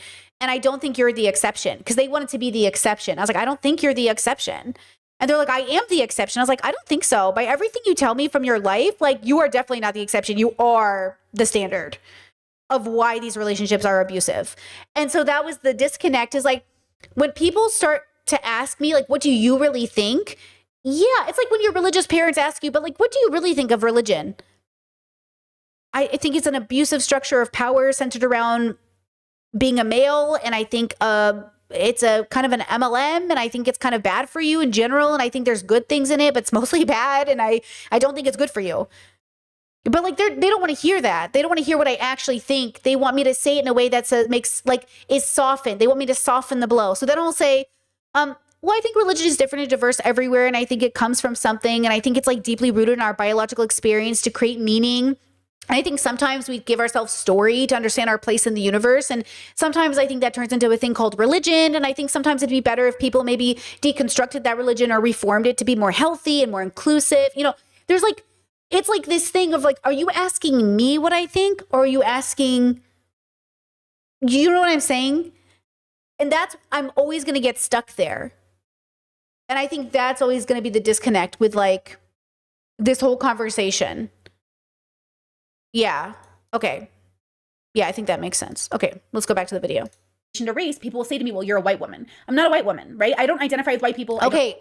So here I was in a bubble where nobody identified me as white. Now I make sure I identify as white until I don't. So now I switch it. The reason this was the case is because like I come from a bubble where, like, as an example, in Seattle, if there was a club that was just people of color, and we had some Black friends in the community, and the girls asked me to come to the event, and my white friends were like, why does Brittany get to go but we can't go? And that's a great question. Why do I get to go but they can't go? Because like in the time that we were around in Seattle, Assyrians were considered non-white because white culture didn't allow us to be white. But obviously now in more progressive circles, if I'm sitting in a room with an FD signifier, I'm white. Right? Like I don't care about being white as long as you understand I'm not saying I'm like a white, I'm not white. Like a white, I'm not. But it's because our relationships are informed differently. And this is why I say it's all constructs based off the social situation. So this Brittany is like never white enough, never Black enough, right? Never white enough, never brown enough, never, she's never enough. And this is something that I've had to deconstruct, that some of us are just born into bubbles where we're never enough. I saw this TikTok from this Black guy who said, people always told me growing up I'm not really Black, even though I never had white friends growing up. I grew up in a Black neighborhood. I'm always around Black people, but apparently even I'm not Black enough. So like we know human beings are hierarchical and we're bullies. Like we bully our own communities. You're not Arab enough. You're not this enough. You didn't know the language. You don't know this. You're not, we do this to each other. And I'm trying to say, we need to get away from that and understand why it still exists. Because there is something to it that can make sense. Like, you can't jump from racist white America to skin color doesn't matter, because then you're colorblind and that's not helpful. But you can understand that at the end of it, we're all just people, but you can't be just people under white supremacy. Like you can't actually be 5 energy in a 2 world, because the 2s won't let you be. They're still going to hang you, bro. They're still going to kill you. They're still going to put you in camps. They're still going to send you away. You know what I mean? So you can't be like, oh, we're all the same. We all bleed red. If people literally are going to kidnap you off the streets because you're brown. Like, so there's like it's almost like being tone deaf. It's almost like you're watching ICE kidnap families off the street and you're like, we all bleed red. It's like, hello? And that's what I had to learn is like, okay, my personal beliefs and then how those beliefs matter when I'm at work. When I'm at work. It doesn't matter that I think we're all the same. The world doesn't think we're all the same. So what Brittany believes doesn't matter, because in the world she exists in, the other people do not care. And they do not believe that either. And so they, you know what I'm saying? This is like the Leo Skeppy. And that Leo Skeppy be like, we don't need pride. Pride is like, we don't need it. Pride's a protest that is curated because of homophobia. Like this idea that we don't need it is like, okay, that's why with peace and love, I was a little annoyed with Kat Black saying she's not queer.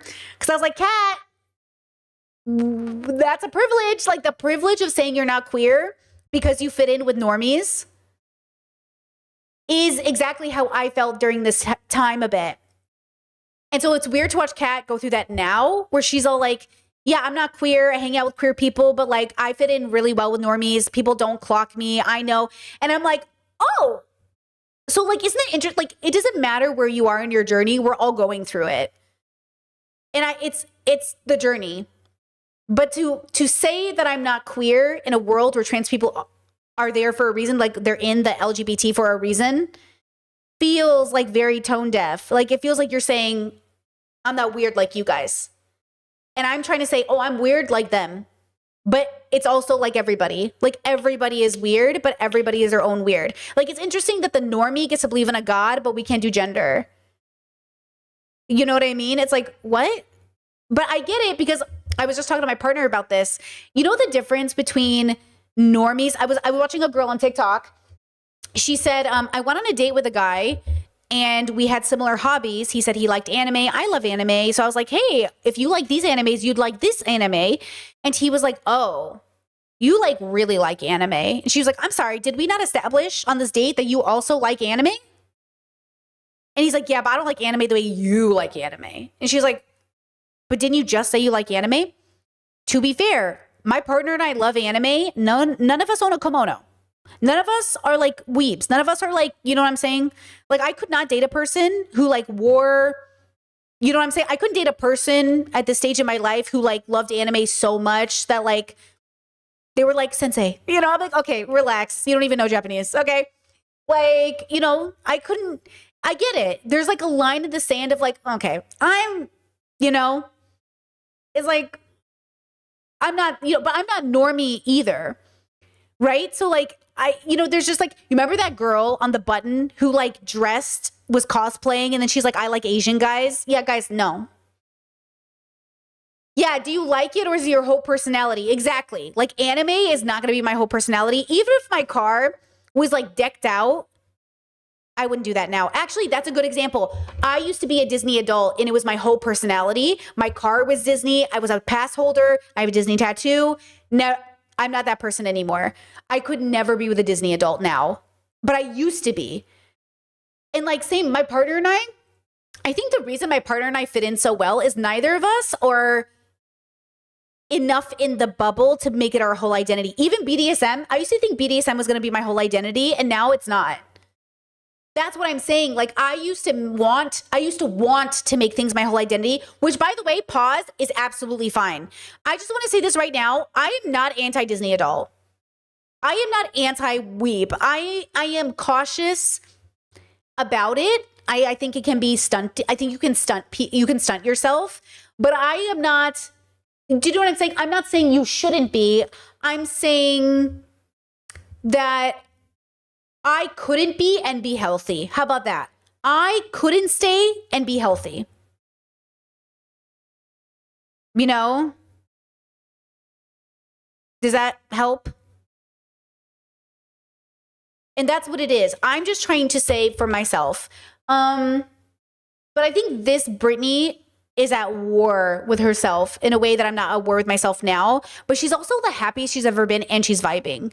So it's like very interesting, you know? Yeah. Okay, back to Brittany. I understand the struggle of white people. I try my hardest to understand them. I try my hardest to sympathize and understand that at the end of the day, regardless of skin color, we are humans who want to love and be loved. And in that way, I love you all. I see you all. I understand it. I understand that about humans more than anything. But no, I'm not going to understand what it's like to be like a white person. Like I don't have white culture. I don't know. That's true. I genuinely will never know what it's like to be a white person. But I mean like my bestie who's white. It's different. I'm telling you, it's not. I'll never know what it's like to be black, but I'll also never know what it's like to be, and I'll never know what it's like to be brown. I'll give you an example. I had a really big moment yesterday in Croatia. It was weird. I never knew what it was like to be an immigrant, even though my parents are immigrants. And I never knew what it was like to be my relatives who live in America and never learned English until now. Guys, my brain is physically, I can feel it fucking changing. I don't know if that's true, but it's changing. Guys, when I'm in Croatia, you have to understand when I'm here. Okay. Also Discord, I'm so sorry. I just realized I was on the wrong chat this whole fucking time, which means I've missed like some of your comments. I'm so sorry. I was like, why isn't anyone commenting on the Discord? I was like, literally, why is nobody commenting on the Discord? I'm so sorry. I just noticed that Discord. I'm so sorry. I'm in Croatia yesterday, and I'm just having this realization, this real embodied understanding that like, I do not know what's going on. Guys, I'm not eavesdropping on anyone's conversations. I'm not like listening to people talk. Like there was these two people in front of us yesterday and they were talking and my partner was like, I cannot wait to tell you what they're saying. And I was like, I cannot wait to know because I knew it was juicy. I could tell it's juicy. I was like, oh, I can't wait. I can't people watch. I can't like engage in the same way. Like I can people watch, but I can't like, I don't get to like have that experience of like listening and knowing if something bad happens, I don't know what's happening. If somebody yelled at me like you're on fire, I would not know what they were saying. Like if somebody told me I'm having a heart attack, call 911, I would not know what's happening. I could not help people. And I'm like, how do people do this? How did my immigrant family members come to a different country and never learn the language and feel okay? I feel unsafe all the time. Like not literally, but kind of. Like something happened recently where something bad was happening and I didn't know what was happening. And it was the scariest feeling I've ever had where I was like, I am not going to have this ever again. I'm either going to learn this goddamn language or we are moving.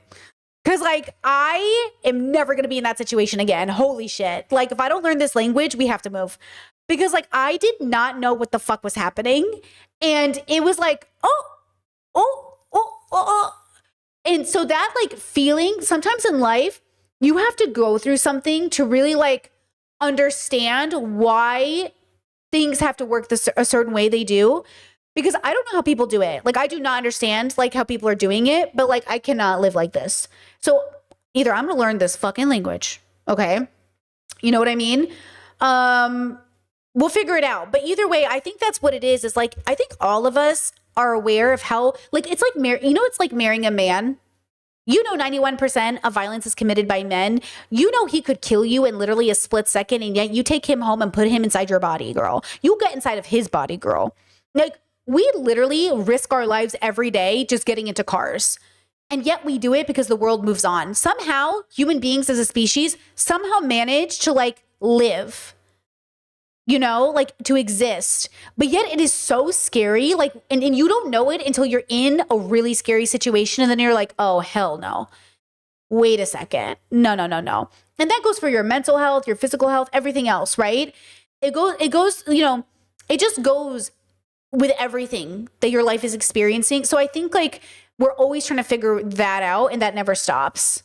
It just never stops, right? Discord's a genuine question for you, Brittany. If your parents love you unconditionally but are deeply homophobic, wouldn't that mean that they love the idea of you rather than you unconditionally? So this goes back down to the consciousness versus the body versus the brain. Okay, so I have a consciousness. I have a gender. I have a sexual orientation. Okay, my parents love this person to the best of their ability. They don't understand this person. Okay? They understand this person. They don't understand this label. They don't understand this person. Okay? And this person is who I really am. So I see that they love this person unconditionally. Right? It's like, okay, I have an abusive brother. I love my brother unconditionally, but I don't love his abusive nature. I don't love his actions. In my parents' brain, that's what homosexuality is. They think it's abusive. Like they think it's not who you are. Remember, they don't think you're gay. Like they think even if you're gay, it's a burden. So they don't think it's you. And I think that's weirdly correct that I'm not gay, but not in the way they think. Do you know what I'm saying? I think they're right that if you only love me because I'm gay, you don't love me, bro. Like, did you ever have friends growing up who were only your friends because you're gay? Yeah, you don't love me, bro. My parents love me even though I'm gay. Some of my friends only love me because I'm gay. And I feel like this is very different. And so I love my family. Actually, I saw this Instagram post. Wait, hold on. Let me see if I can find it. Let me see if I saved it. I think I did, actually. Hold on.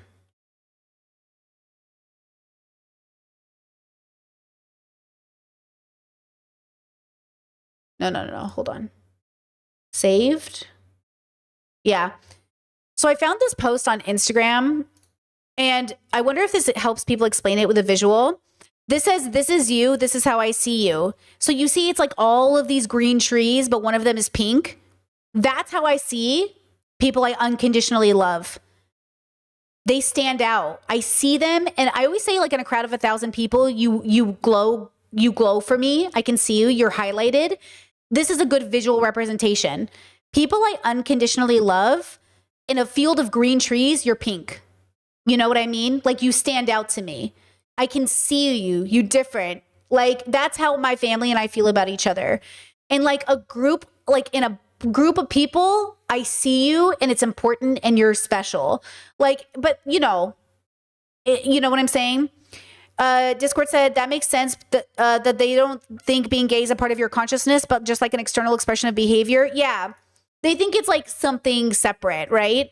And so they don't think about it. Which is also how they feel about abusive activity, which is a problem. But I understand it fundamentally what they mean, because I feel the same way about my abusive brother, where like for them, they invite him over to the family gatherings, even though he's abusive, because they're like, he's still our son. I get it. They invite me over to the family gatherings, even though I'm gay, because I'm still their daughter. But the problem is maybe he shouldn't be invited, until he does work. And that was the last conversation we had, where I was like, I know you see it this way. I wish you would pop this bubble and realize it isn't this way. I know you see it this way, but it isn't that way. Abusive behavior is different than being gay, but they're not there. They don't see it, and they probably will never see it, which is why I have an open with boundaries relationship with them. And I said, even though you might not, I don't need you to deconstruct your homophobia. I need you to understand that you're engaging and enabling by enabling his behavior, right? And so like, that's the dilemma. And so that's the problem that I'm trying to figure out with my family is like, you need to figure out where the line in the sand is. But because conservatives are so fucked up from religion, they literally think it's all the same. Guys, in some religions, watching porn is the same as like molesting your kid. They all just think it's sin. Sin is sin is sin. They don't separate the severity. You know what I mean? They say they do, but they don't. Because if they did, my grandma would have been married off at 10 years old and the family wouldn't have seen their relationship as like this great, amazing relationship that had 17 kids. They don't. Sin is sin to them. And that's why I'm telling you, like, I have so much compassion and love for human beings, but also I see us and I think, man, we are a deeply flawed species. Like, we are so deeply flawed. Think about all the YouTubers that do horrendous shit and people don't care because they're like, people make mistakes. Accountability is reflected in your life will look different. Like, Ethan's life would look different if he took accountability. If he actually said sorry for the blackface or for the racist comments he's made. If he actually was sorry, his life would then look different. James Charles, if he was actually accountable, his life would look different. Like, does my life not look different to you? Do you not see a total difference between this Brittany and this Brittany in front of you? I hope you do, because that to me is what accountability looks like. I should be a completely different person to you. You should feel like, oh, this Brittany is so different. I should feel like, oh, like, who is this girl? We do not agree. It should show up in my work. I should speak different. I should use different language. I should be, you know what I'm saying? Even if I think some of her thing was right, because she's not totally wrong, I should make sure I take all the wrong stuff and I update it. And that's why we go back and watch my old content. So you know that I have changed and that people can change. The difference between me, though, and my parents is that I want to. And I am not afraid of whatever I realize is wrong. I am not afraid to be wrong. If I'm wrong, I'm wrong. It is what it is. But I will not pretend either. So as an example, Elle, who's the vegan from Vegan Gays, she said on a panel once, I want you to be vegan, to this person she was talking to. I want you to be vegan. I don't care why. Versus Brittany, I would never be vegan unless I knew why, because it would feel like a lie. So I know during my journey that might feel frustrating to vegans, like, Brittany, just be vegan. I hear you. I can't just be vegan though. So I'm going to go plant-based while I'm in the middle of my journey. If I end up vegan, great. And if I don't, at least I'm plant-based. Okay. But this whole idea of them being like, but just be vegan. Now, to be fair, they want to make a prescription that you should just be vegan. That's okay. But I can't do that and not feel like I'm lying. But I understand their concerns and I agree. So while I'm still figuring this out, I'm going to go plant-based. But yeah, You should see a change in me, right? Like you should see a different Brittany. Okay, let's go back to this. I was raised in a diverse neighborhood. I was raised with Middle Eastern neighbors and I was not raised in a diverse neighborhood. I was raised it was not really that diverse. Yes, we had Asians, and yes, we had Lebanese, and yes, we had Assyrians, but we mostly had white and Asian, white mostly though. I think it was like 70% white. No, that's too much. Maybe 60, no, maybe 70% white. 20% Asian maybe, and maybe it was really white mostly. So diverse is like an interesting word to use here. It was mostly white. Asian neighbors and white neighbors, and I have like tons of black friends. I'm from Southern California. It's a pretty diverse area. I have black friends, but not because of the neighborhood I grew up in. I have black friends because of the internet or kink groups or meetups, feminist meetups. I do not have black friends because I met them in the neighborhoods I lived in. Pockets, but we're pretty diverse. And when I was in Seattle, this video was filmed in 2021. I had a lot of friends who were diverse. So it's like, Seattle was very diverse though, if you look for it. It's just interesting that when we think about what self-examination is, we stop at our identities. But what if you're more than your identity? What does that look like? Well, it looks like humanity. It looks like your humanhood. It looks like your individual right to exist. When you examine who you are past the politics, because politics isn't objective, right? It changes over time. So an example is like, right now, I joked with my friend the other day on the phone. I was like, gay people are so cool. Even to conservatives, I hear them all the time. They're like, yeah, I'm pro civil marriage. Now I'm like, and now it's like trans people's turns to fight for their rights. I'm like, have fun. Like, yeah, gay people are only tolerated by the right, but they're not actually like being embraced. That's why like the grift when you're gay but not queer is so clear with Leo Skepi, where like, yeah, the Republicans will embrace you if you're gay, but they will throw you under the bus the moment it's convenient. Like gay people already went through it, but then now the narrative is, well, gay people didn't struggle as much as trans people. I don't want to play that game with you. I'm gonna be real with you. I don't really want to play that game with you because I most certainly can, and I don't think it's gonna end up well for anybody. And I think it's a numbers game, right? Like, I think overall more gay people have probably been persecuted than trans people, but that's because there's not as many trans people. So it's like, okay. But that's because we don't know how many trans people there are. There's probably more trans people than we could ever imagine. Okay? We don't know that. I don't know how I feel about this myth of the 1%. Only 1% of trans people exist. I don't know about that. That sounds like too low. Hey, and then trans, I only count as trans-binary. Trans non-binary people, I'm not really counting you as trans, no offense, because I do count you as trans now. Actually, and this goes on to the co-opting of trans. I still struggle with this. I asked my friend the other day, who is non-binary, physically transitioned in many ways, has a whole journey. I was like, do you consider yourself trans? And they were like, yes. And I was like, can I talk to you about that? They were helping me on my trans journey. Maybe, I don't know. See, take that back. I don't know. That word is very interesting. Am I trans? I don't know what that means. I don't want to co-opt people's suffering.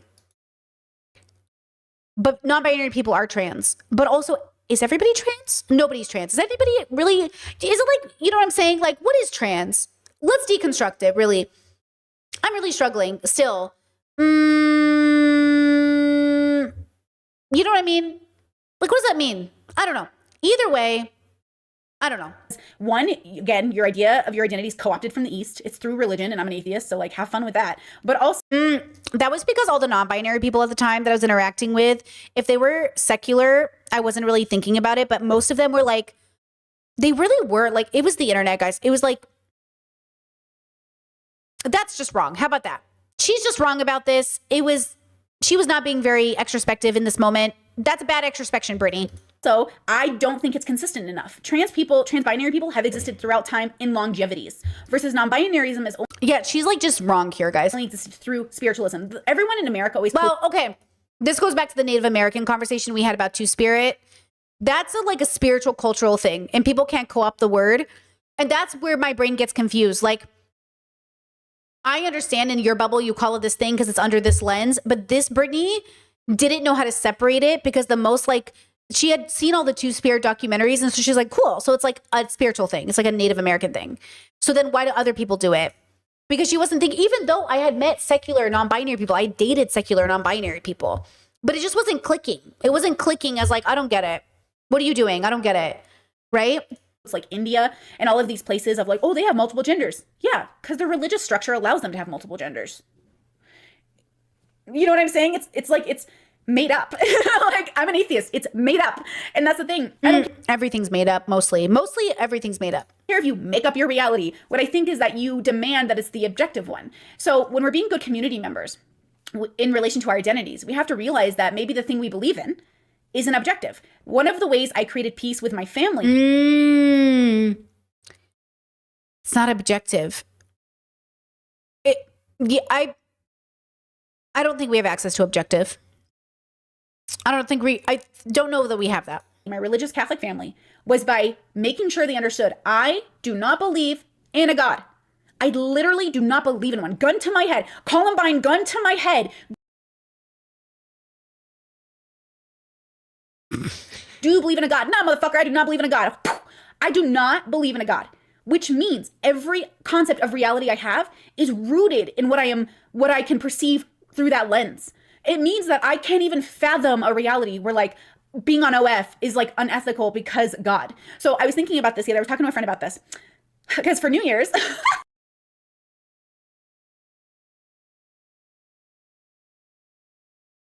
I'm so sorry. I'm so sorry. okay, so for New Year's, my BDSM family and I have this like group in Seattle. It's like my BDSM family. I'm in BDSM. I've been in BDSM for like fucking 10 years plus. I love it.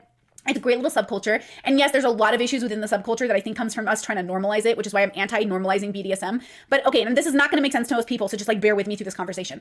But for New Year's, we all got— Normies can't handle it. Do you know why now I would say I don't want to normalize BDSM? It's because you guys can't handle it. You heard choking one time in porn and you're killing your partners. BDSM is too dangerous to give to normies because you guys will misuse it. That's what I'm saying. Like, you know why things work in niche communities, but they don't work for everybody? It's because we're small enough to hold each other accountable. I really believe this. I really believe that the reason like BDSM worked in small communities is because we took classes. We did training with doctors. We held each other to a standard. And then when it got too big, it was like we couldn't hold everybody to the standard. And everyone's like, you don't get to decide what's real BDSM. Yeah, but like at least be safe about it, right? Yeah, 50 Shades of Grey fucked everything. Once 50 Shades of Grey happened, you know what I'm saying? And now we have like people in BDSM who are like, what does this have to do with gay people? Hello? You know? I want you to all do BDSM. I just don't want to give, you know what I'm saying? Ugh, you know what I mean? I don't want you to kill your partners because you refuse to go to I remember one time I was at a BDSM, I was invited to a party that was allegedly a BDSM dungeon, but then I arrived with my friends and we were like, this isn't BDSM. This is just like sex for vanillas and you guys are all playing dangerously. And we all left the party. I was like, this is dangerous. You guys are drinking. Those ties aren't upright. You're literally cutting off circulation. Like we were so weirded out being there because the person who invited us claimed they were a dom. I don't know what BDSM scene you're in, but this is unsafe play. And so we left the party. But you know what I mean? Like, it's like, I want you to engage in activities, but I think you're irresponsible. Look, I want you to do drugs. I just feel like you guys got to be safe about it. Okay? I want you to do these things, but be safe about it. On Discord, we all had our cameras up and we had my camera, their camera, and porn. Because there's like this BDSM dungeon that does this thing and it's like porn, but it's not porn. It's like just people doing BDSM things. But again, it's like viewed as porn because it's like double fisting and all that stuff. And for me, it's so normal. It's like, yes, a double fisting New Year's show. And it's like so normal. When I was okay, first of all, I don't talk this way anymore for a lot of reasons. I don't even share these stories as much anymore because like the world doesn't deserve it. Like YouTube just doesn't deserve it. Like YouTube is not good enough. Like when I would tell these stories on the panels and I thought they were fun, like things, people just see you as a freak. They don't get it. They're just like, you're gross. And it is kind of gross the way I'm telling the story. I'm being too casual about something that is like not casual. Like it is kind of like, it is casual because I feel like it's casual. I'm having the experience of feeling like it's casual. But the reality is like, it is not casual. You know, like spoiler for Mormon Wives, everyone is freaking out over the whole like Fruity Pebbles thing right now. I have not seen this show yet. My TikTok spoiled it for me. And I'm just like, I have to stop myself from being like, you guys are just like, relax. And it's because like for people, they're like, this is like so intense, right? And I'm like, yeah, I guess. I don't know. Like, I have to remember how weird it is, you know? And I'm just like, I don't know. I think it's weird that we're talking about it. And I think it's weird that this secret got pushed out into the public. But again, I haven't seen the season. But the whole Fruity Pebbles thing was like, okay, I don't know. Normal. But for regular people, like in my family. That's true. It's casual because you took it seriously, learned the rules, and earned the casual approach. I did. But then I have to realize that the world hasn't. And then it's irresponsible of me to act like nonchalant about something that people could be listening to me talk about and then go home and try to do it. You know, you know what I mean? Family, pinup art is considered porn. Stay with me here. And then what I do on OF, like God forbid, you know what I mean? It's like, for me, porn has been so normalized in my life. And it's because it's like consensual adults. They're doing a thing. They're creating a thing. Nudity in movies, like all of it. I never think of these things as outside the norm. And when I'm on, like, when I watch podcasts, like if I'm watching Impulsive or Joe Rogan or anything else, and they're all talking about porn. See, I was listening to Joe Rogan. I was watching all the boy podcasts. I don't watch them anymore. I haven't watched a Joe Rogan podcast in so long at this point. I don't watch Flagrant. I don't watch any of them. I don't watch Impulsive, but I used to. That's why I'm saying I know the boy bubbles. I get the boy bubbles. I'm not even like gonna lie to you and say that sometimes I don't enjoy it. I just enjoy it the way you enjoy like a bad beer. It's like, it's not even that good, but I kind of am in the mood for it. You know what I mean? It's not even good, but like, I don't know. To the area I was raised in, the group of people I was raised with, like my neighborhood and you don't talk about these things. Like you don't talk about deep throating or, you know, whatever you're going to do. You just don't mention those words. It's considered very uncouth, but that's the world I live in online. Like when I watch H3H3 and I'm just laughing so hard because it's just so funny. And they're talking about things that for me, it's almost like two worlds I live in. I live in my YouTube world where it's like all my liberal friends and all of us are just talking about bullshit. And then I go home to my parents and I'm like a conservative person who's like, when people are intimate, instead of saying when people fuck like bunnies, it's like, we got to examine, right? We're always doing this. I don't think we should have a one way is the right way. I think diversity is better. I think chaos is better. I think the world is exactly how we want it to be because we exist in this world. So for me, again, when I'm thinking about what it means to be a community member, I think it means getting down to the acknowledgement that we're not all living in the same bubble. And I think everyone has to do this. That's literally how I made peace with my religious family. I made peace with my religious family by constantly reminding them, I do not live in your world. You cannot hold me to your standard. It wouldn't be fair. My relationship with my parents is the best it's ever been, even today. Right now, even though my parents are taking a break, we're taking a break from each other, it is still the healthiest it's ever been. You know? That's just true. That's just the truth, you know? Chad says, did you ever drink Rainier beer in Seattle? I don't know, but I used to drink a lot of beer and cider in Seattle because Seattle was my bar days. I spent a lot of my days in bars in San Diego and Seattle, and I just drank whatever was given to me, which is funny because now I can't drink. Drinking makes me literally so sick that the next day I'm like, I feel like I'm on a boat. But I used to drink a lot in my 20s because it was socially acceptable. It was like socially what we did. But like, I've never been much of a drinker. I just drink socially. And then recently I tried to drink socially when my sister was visiting and I literally got sick on less than one cider. And then the next day I was so sick I had to stay home in bed. Isn't that crazy? What? Is that the fibro? And it's not fair. It's not fair to say that in my bubble, this is how I see the world. This is how it must be. And therefore everyone must be like this. Because that's not how everyone's living your life. Now, it's not. Now, I think I'm being too relativist here, which I'm not a fan of. Again, do you want Brittany's opinion or your opinion or the opinion that works for the world? Because you know how religious people say like, oh, if gay people take over, we won't be able to be religious anymore. First of all, gay people aren't trying to take over. Okay, this is so hard to explain. Technically, if the world was healthier and deconstructed, I don't think patriarchal religions would exist. Because we would have dismantled the patriarchy, because we would have realized it doesn't matter. It's not healthy for us. And we would have constructed a society that didn't need it. So technically, yes, patriarchal religions wouldn't exist, but not because gay people are conspiring to destroy your religion. It's not like we're trying to kill Christians. We just know that if we raised our children non-bigoted, then they would naturally not be Christian. That's why I don't approve of anyone who identifies as like a secular Christian, because like, stop identifying with Christ. Stop identifying with Christianity. It's not helping anybody in the long term, but it is helping you temporarily. So in that case, like, sure, you can identify that way. Like, if you want to be that way, fine. But sure, in my ideal world where people are like well studied and deconstructed, like, would we have that? No. It feels like we're settling.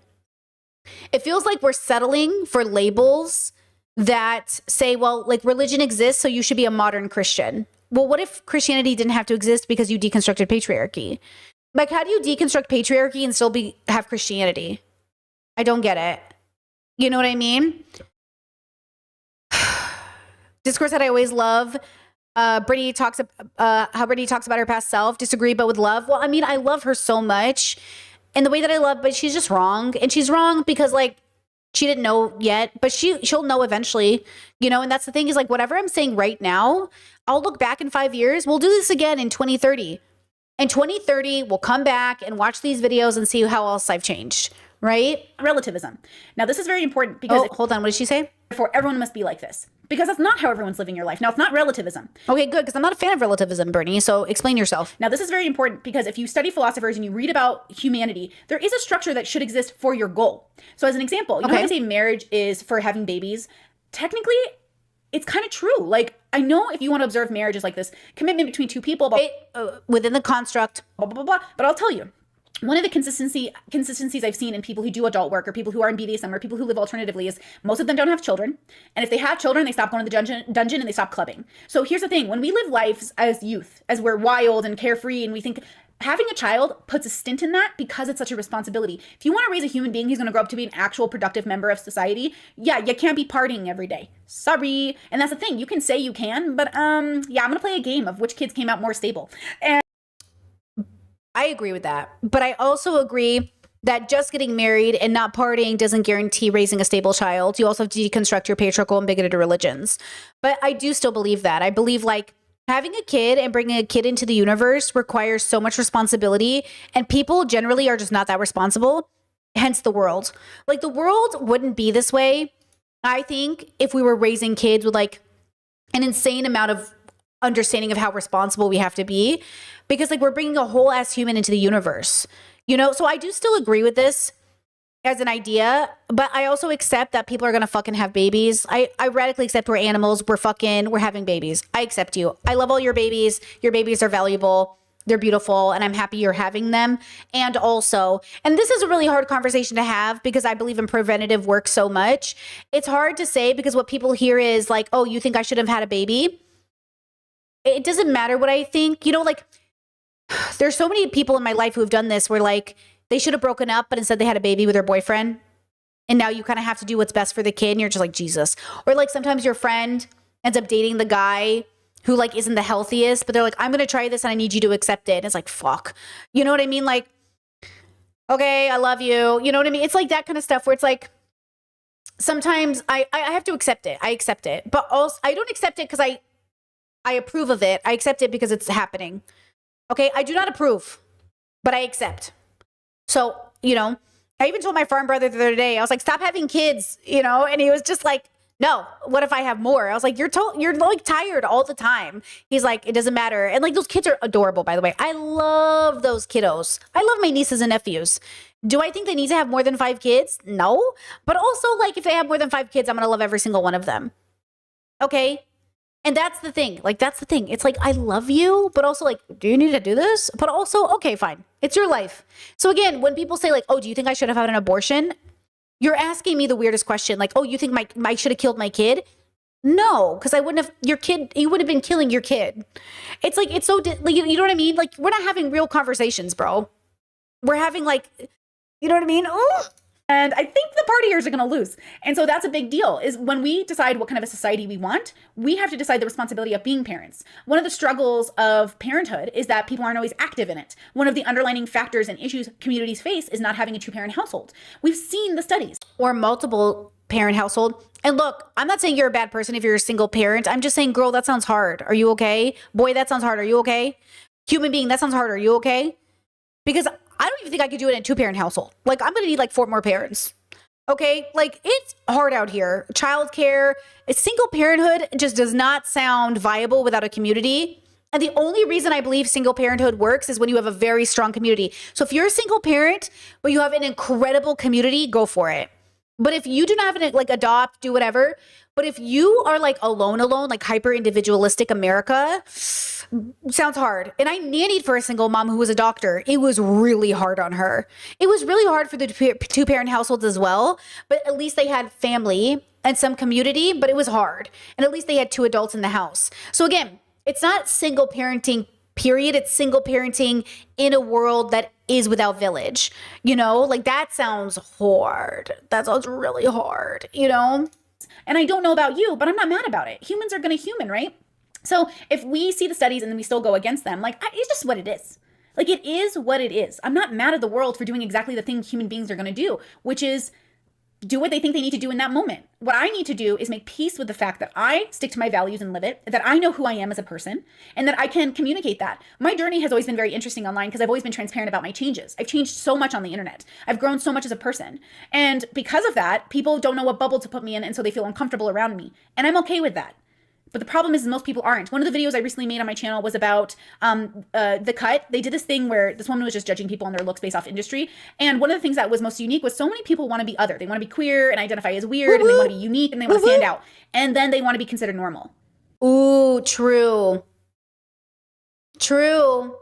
I don't know what she's about to say, but I still maybe feel this way.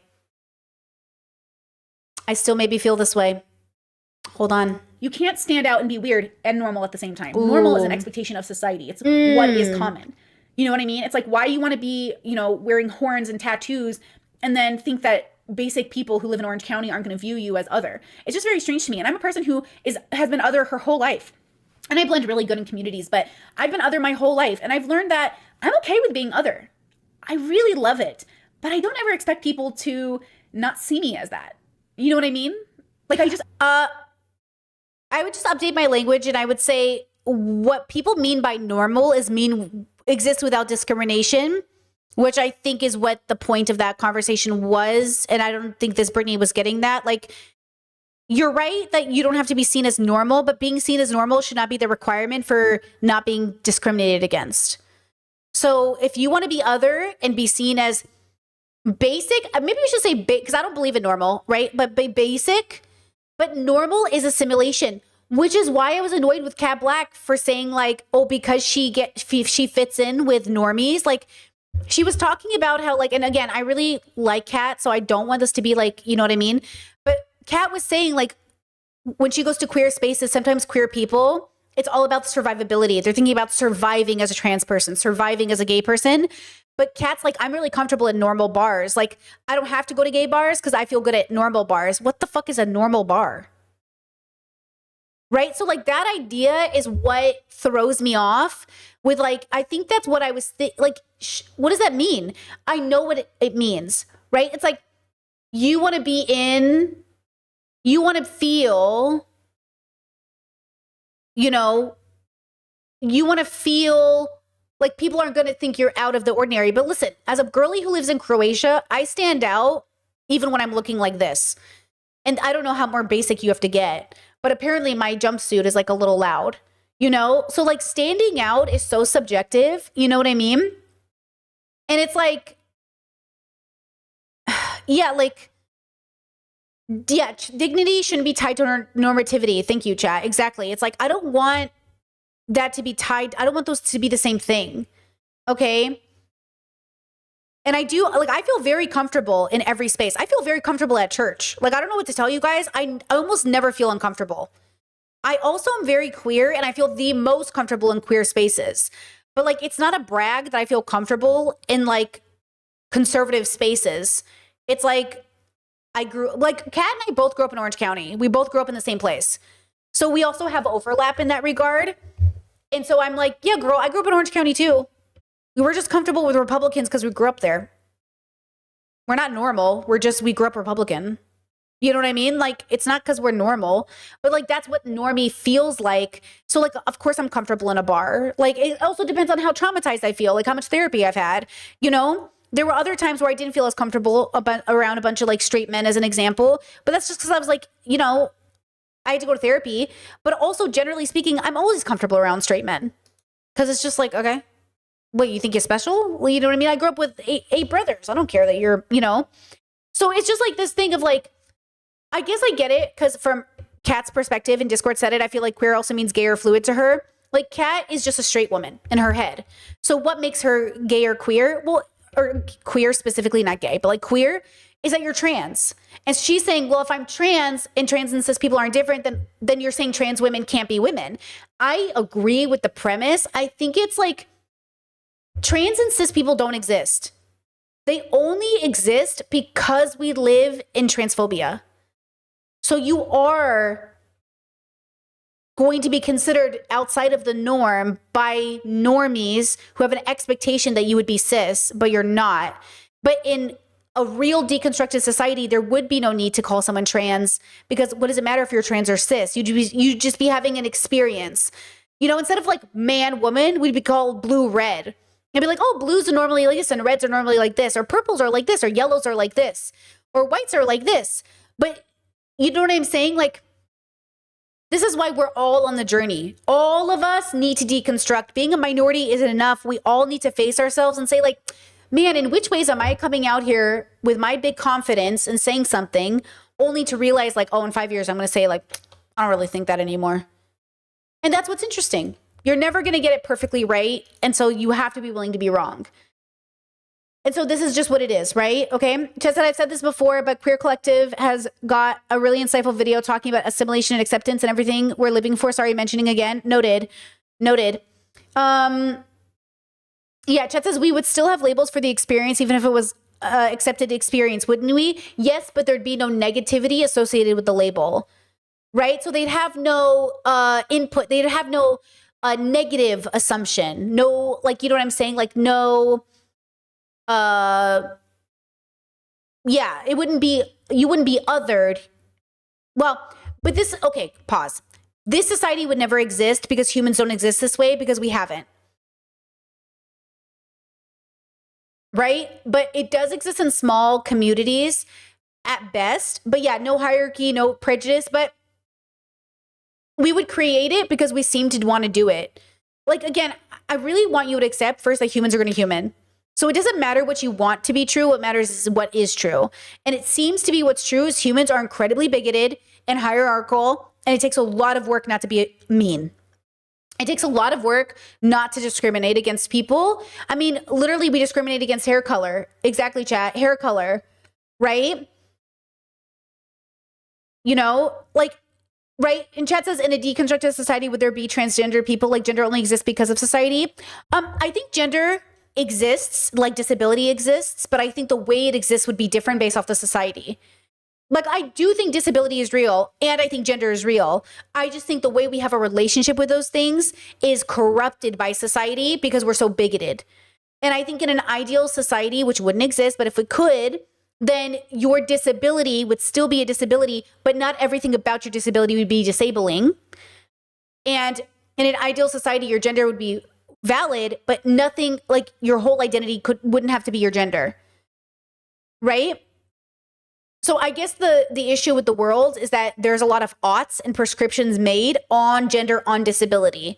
And what we're trying to do is break that stereotype. We're trying to say, like, oh, just because I'm this doesn't mean I can't be this. But then that also creates a backlash of, hey, just because I'm this doesn't mean I have to be this. I'm also allowed to be this. Like, trans people are allowed to be evil. You know, just because you're trans doesn't mean you're a good person. But then it's like, hey, I have to fight the stereotype that trans people aren't bad people. So now every trans person has to be perfect, even though no cis person is perfect. This is why conservatives suck. Because conservatives will judge all gay people on one gay person, but I can't judge all men off one man. And I'm saying we shouldn't be doing that anyways. But they get to, and you know what I'm saying? Like, we shouldn't be doing that anyways. You know? But that's what bigotry is. That's what prejudice is, right? Okay. I am who I am. But there comes consequences with that, right? You might not be able to get the jobs you want or the life you want. I'm not ad friendly. I don't have a larger audience on YouTube. And a big part of that is because of consistency. Like, all my YouTube friends who make YouTube videos always say, don't talk about politics, who you are, or very complicated issues about yourself, because if you do, you lose audience members. One of the reasons, Andrew Schultz has talked about this too on his little podcast. Highly recommend. Very funny. But he talked about how his Netflix special, he had a guy who came in, wanted to sponsor him, was so excited, wanted his name on the project. And then Andrew went after all his friends. Like, Andrew went after everybody in that special. And he's like, hey, I got to pull my name from this because I could lose business over being associated with you. I don't know why we keep pretending that we live in a world where that's not a thing. And it comes from the left and the right. You cannot pretend that conservatives do not lose jobs because they're Trump voters. Because I've seen leftists get people fired. And you can't say that conservatives weren't getting gay people fired or trans people fired. I don't know that we should fire Trump voters, but I do think we should fire bigoted people who can't do their job without being bigoted. Because you don't want to make Trump voters unhoused. Nobody should be unhoused. So I just want to say, okay, right? I just want to say that's important. Like, we don't want to unhouse anybody. Everyone deserves housing. But like, you don't want bigoted people unhoused. You know what I mean? You want them housed so they don't bother you on the street. You know what I mean? But I would say the why people get people fired is different. It's not, one is bigotry and one is an attempt to fight bigotry. You know what I mean? So we're all doing it to each other, but in denial that we're doing it, which is why people get upset with me, because like, I don't care about getting people fired. I don't think that does anything. I still don't care about getting people fired, but I do care about getting bigots fired who can't do their job. But generally, I'm very anti, like, taking away, you know, Anthony from Do Not Worry podcast said this, the way people are going after these three women, and like Ethan and Asmon and stuff, and they're excited that some of them will like Casey Tron in particular. And look, I'm not speaking for Casey Tron because I do not know her. I probably, if I had to guess based off what I've seen about her, needs to get off Twitter. And like, I don't know, these people all feel very unwell to me. But in general, doesn't mean she deserves to be unhoused or have her whole life ruined over Ethan Klein, right? Like, two things can be true. Like, you can just, like, the fact that Asmon wants to see her lose all of her money is so evil. Like, I don't want to see anybody on the streets, okay? Like, I don't want to see anybody home unhoused. I want to see people taken care of, and I also want you to be held accountable for your bigotry. You know what I'm saying? Like, I have no enemies. No one deserves to suffer, especially unwise suffering. So this whole idea that, like, I want to see these people suffer, I don't have that. I haven't had that for 6 years plus. That's what this Brittany is trying to say. I do not enjoy watching you suffer. You know, I feel sometimes indifferent to your suffering in a sense, like maybe like I don't feel bad Charlie Kirk died, but I'm not excited about it. I'm not celebrating it. I'm not excited all those people have to watch it happen, right? And I don't think it matters. I don't care. Like, are you good at your job? I don't care how you like think about the world. And I know some people believe that like, oh, this spills into your work and everything else, but I only think it does with certain people. Because I'll tell you, like, my parents are really conservative, and maybe because they're immigrants, it's not the same. I think it spills over into our work more than we realize, but not as much as it needs to, depending on the work. It's very specific, Brittany. You have to be very clear about when it doesn't spill over, because it spills over a lot. And this, Brittany, I think she's about to tell a cognitive dissonance right here. Let me see. But even though they have a stance that says, like, I'm anti-leftists or liberals or Democrats, they still hire Democrats.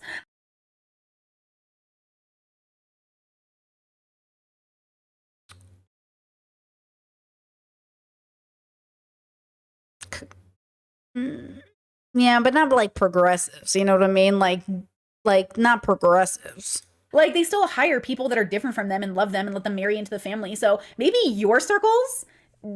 Oh, I know who I'm thinking of. Not a Democrat. A liberal.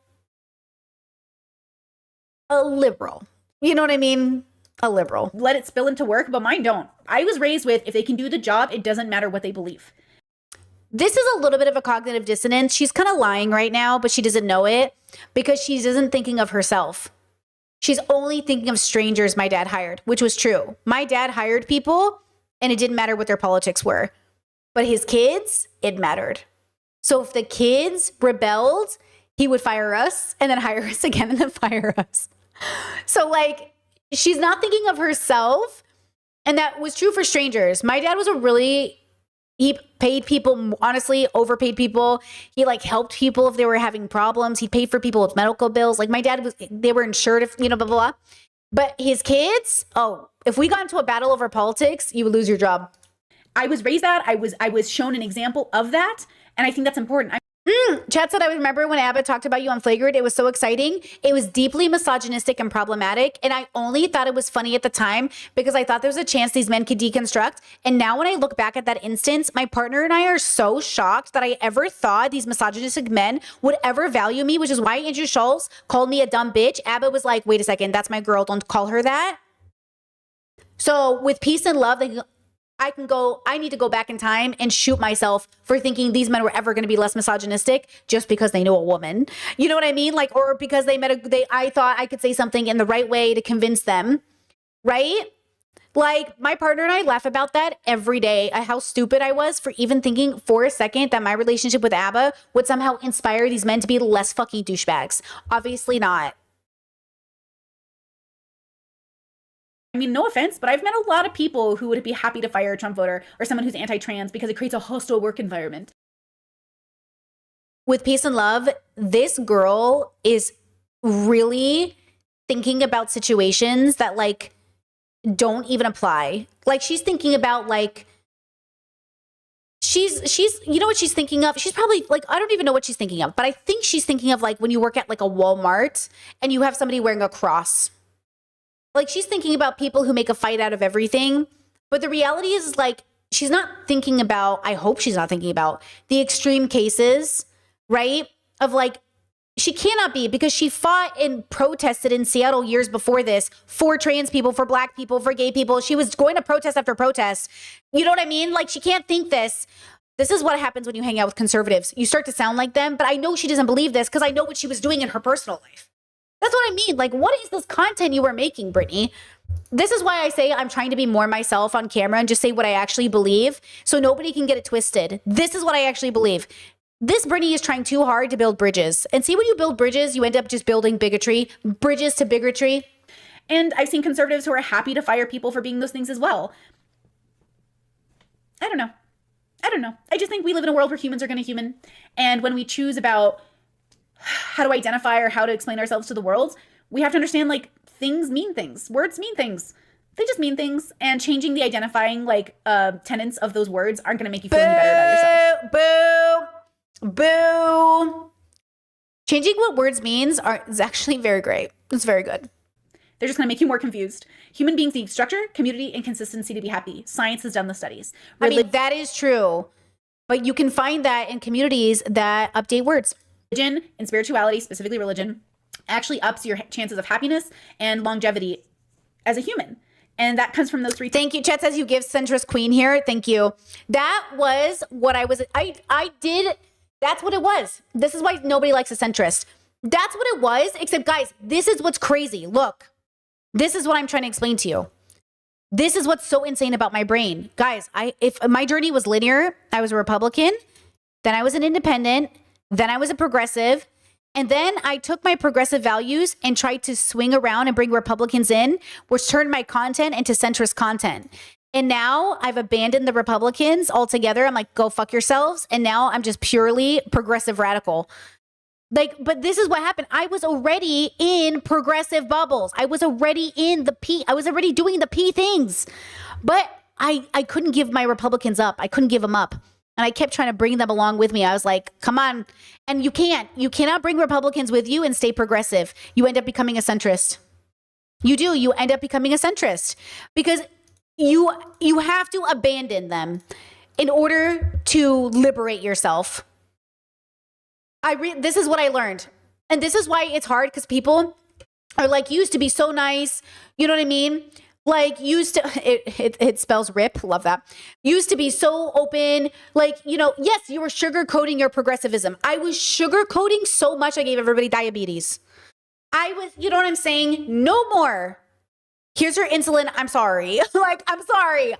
My bad. That was the wrong approach. That was the bad approach. I was wrong. That was the bad approach. That was wrong. I did more damage than good. I did more harm than good, for sure. Tenets. And so as an atheist, one of the struggles I always had was, how do I find those things outside of religion? And I found them through philosophy. So I highly recommend reading. Yeah, Chad said, I think because you changed, you thought they would change. What? 1000%. This is my journey and how I changed, and I thought it would work on others. It doesn't. The reason I changed is because I wanted to. Not because of anybody else in my life. You know what? You know what the problem is? They think, they're like, oh, well, I know a guy who changed because a gay person was really nice to him. He didn't change because a gay person was nice to him. He changed because he wanted to change. Yeah. I used to believe, like, I used to not give myself the credit because I thought it was like, I don't know, like I didn't think it made sense. Because I was like, the world helped me. It's a collective. I'm not a hyper individualist. But the dilemma is like, your personal introspection journey is kind of on you, girl. You have to want to change. And yes, you don't do it alone, but it has to be what you want. You can't be inspired. You can't have a KKK member change his mind because a black person was nice to him. Like, that's not what that is. Okay, that's not what's happening. It's the KKK member who decides to take off the hood and renounce everything they've done. And maybe they're inspired by a Black person they know, or maybe they're inspired because they read a book, or maybe they're inspired. But the Black person, that's why Black people are not obligated to teach you how not to be racist. That's why trans people are not obligated to educate you on and your homophobia or your transphobia. Because that's the message. The message is, well, if you want me to stop being bigoted, you have to educate me. You have to want to stop being bigoted. It has to start with you. And that's why I was doing all of this emotional labor that I was like, hey, this emotional labor is not working. You know, like what's happening? Why isn't it working? And it's because I had to give myself credit and say, Brittany, you wanted to change. You actually wanted to change. I'm like, oh, I did. I desperately wanted to change. I always want to change. All I care about is getting better and like being wise through the process. And that's why I say I'm not a wise person. Do you see what I see when I say I'm not a wise person? I'm not a wise person. I know it. Look at me. But I'm trying to earn my wisdom, right? I'm trying to earn my wisdom.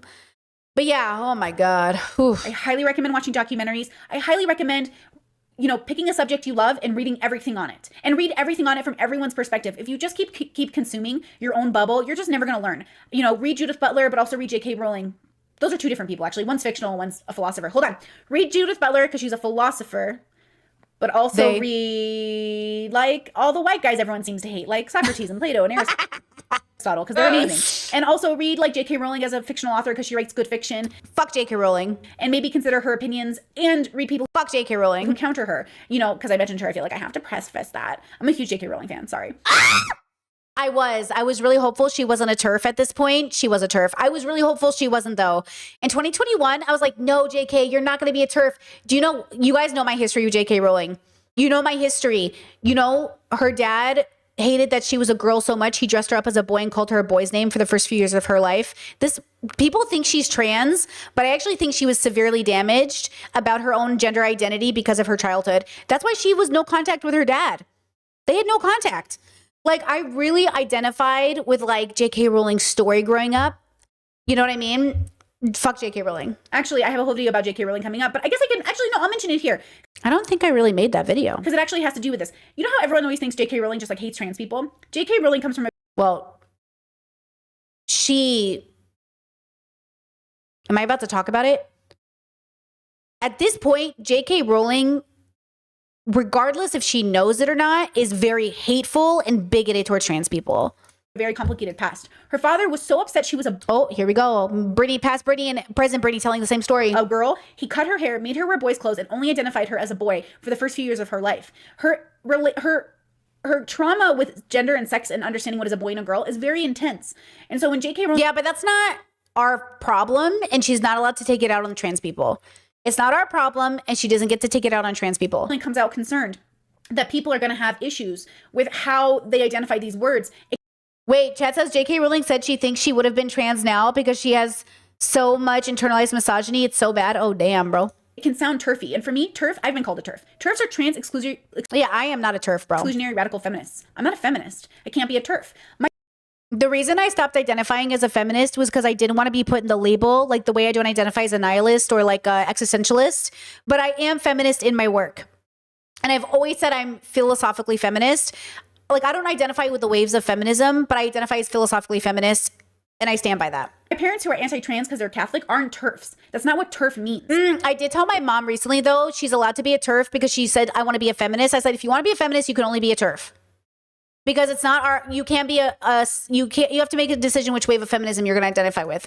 Right? So you have to be very careful with your language. And one of the examples I'll give you, and I'll end it with this. Transness is just easy to poke at because it's so obviously like, but it's not to say that trans people deserve to be poked at. That's not what I'm saying. But they're an easy way to identify the whole idea of like even knowing the basics of man and women. I was in Seattle, and at the time I was there, I was really struggling around men because I was... Ugh, I hate this story. It's actually kind of triggering. I think I might be... do I want to talk about this? Ugh.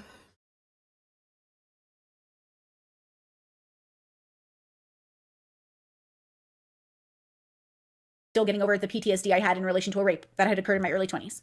And I used to go to this women's event like once a week, every 2 weeks, it was like on a Thursday, Tuesday night, I don't remember, but it was really fun. And I would go every time it was there, and it was so fun. A bunch of women, all women, trans, cis, whatever, like no issues. We've never had an issue. Then one night, a person walks in that I can clearly identify as a man. They literally have a beard. They have like just a regular... Okay, everyone just like, it's a little bit triggering, the story. Their tank top shirt on, you know, like one of those sports ones, and then like just shorts. And I was like, oh, why is there a dude in a women's space? And like, I went up to them and I was like, hi, who are you? And I know in Seattle, you don't want to assume people's gender. So I did the whole, who are you? Introduced themselves as a woman, said that they were newly out, that they were trans, and that they had made the decision to live comfortably in their body that they were made. That, you know, basically not God, but Super valid now. P.S. I do not think trans people are required to transition in any capacity to be considered trans. That is my radical stance now. And okay, so just FYI. the universe had made them this way and they're not going to change to fit society's standards. And I struggled with that. I talked to them for just like 15, 20 minutes. We had a good conversation. They seemed like a nice person, but they obviously seemed very confused to me. And it triggered me because I, again, was in that space for women, to be around women and people who identified as women, looked like women, lived as women. So I could be away from masculine energy and away from men. And this person was in every way man, had done nothing, even had a beard. And I just sat there, I'm like, okay. And I know some girls have beards, but can we not agree that is an anomaly? And therefore even strange to see when you do see it. You're like, oh, that's a girl. Ask any girl with a beard. She sure as fuck had an issue growing up with a beard, right? Because it's not a part of our narrative as women. So again, when we decide who we are and how we identify and how we want to identify. And by the way, I don't know if Brittany's going to say this, but for the record, I never made an issue with that person. I left the event because that person deserves to be at that event. And I never told anybody or complained or anything because I stand by that story that I am not, my trauma is not the reason they shouldn't be allowed at that party. So just to understand where that story always goes every time I tell it, because I do not want you to hear otherwise, I would never ask that person to leave. That person deserves to be in that space as much as I do. Okay? So I never would ever advocate for that person leaving the space. Okay?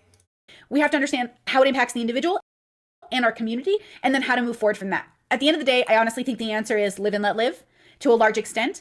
But at the And obviously, I don't care if you, like, I think all people have beards, all people have a lot of things, all people are going through journeys. Like, I don't believe in any of the binary way this conversation's having. But I also am like, very, like, okay, so the reason I went on a deconstruction journey of gender is because I asked myself, well, if I'm not my brain and I'm not my body and I'm a consciousness, does consciousness have gender? And I'm not sure that it does, right? So now I'm like, wait, why do I even have a gender? Like, why, what does gender even mean? And so now it feels more like it's not that I don't have a gender, but it feels like having a gender doesn't feel significant. It just feels like, okay, and like, what's the point of this, right? Like, what's the point of this thing? The same way I feel about my body. Like, what's the point of this thing? You know, that's why I went on a gender deconstruction journey now. But here, when I was getting to know my consciousness, I wasn't digging deep enough yet.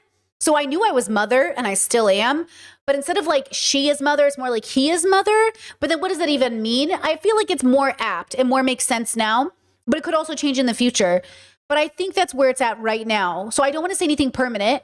But I feel the most appropriate way to identify my consciousness feels like he is mother. And that feels really good. And then I'm going to see how I feel in the future, like 5, 10 years, who knows, right? But always and forever, right? I always want to make it clear that I knew even then, even though that woman showing up the way she did was hard for me, I never, ever, ever made it her problem.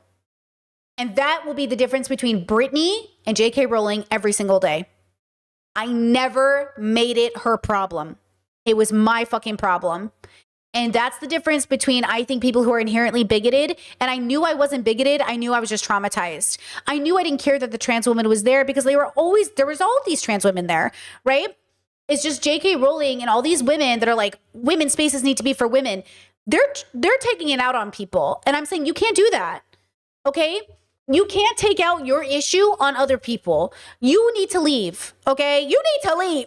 That soundbite. You need to leave, you know? And I never wanted to be that person. I've never wanted to be the person that says, like, you need to leave because I have a problem. Like, I want to make sure that in those times when I'm feeling a way, that I go home and ask myself, why am I feeling this way?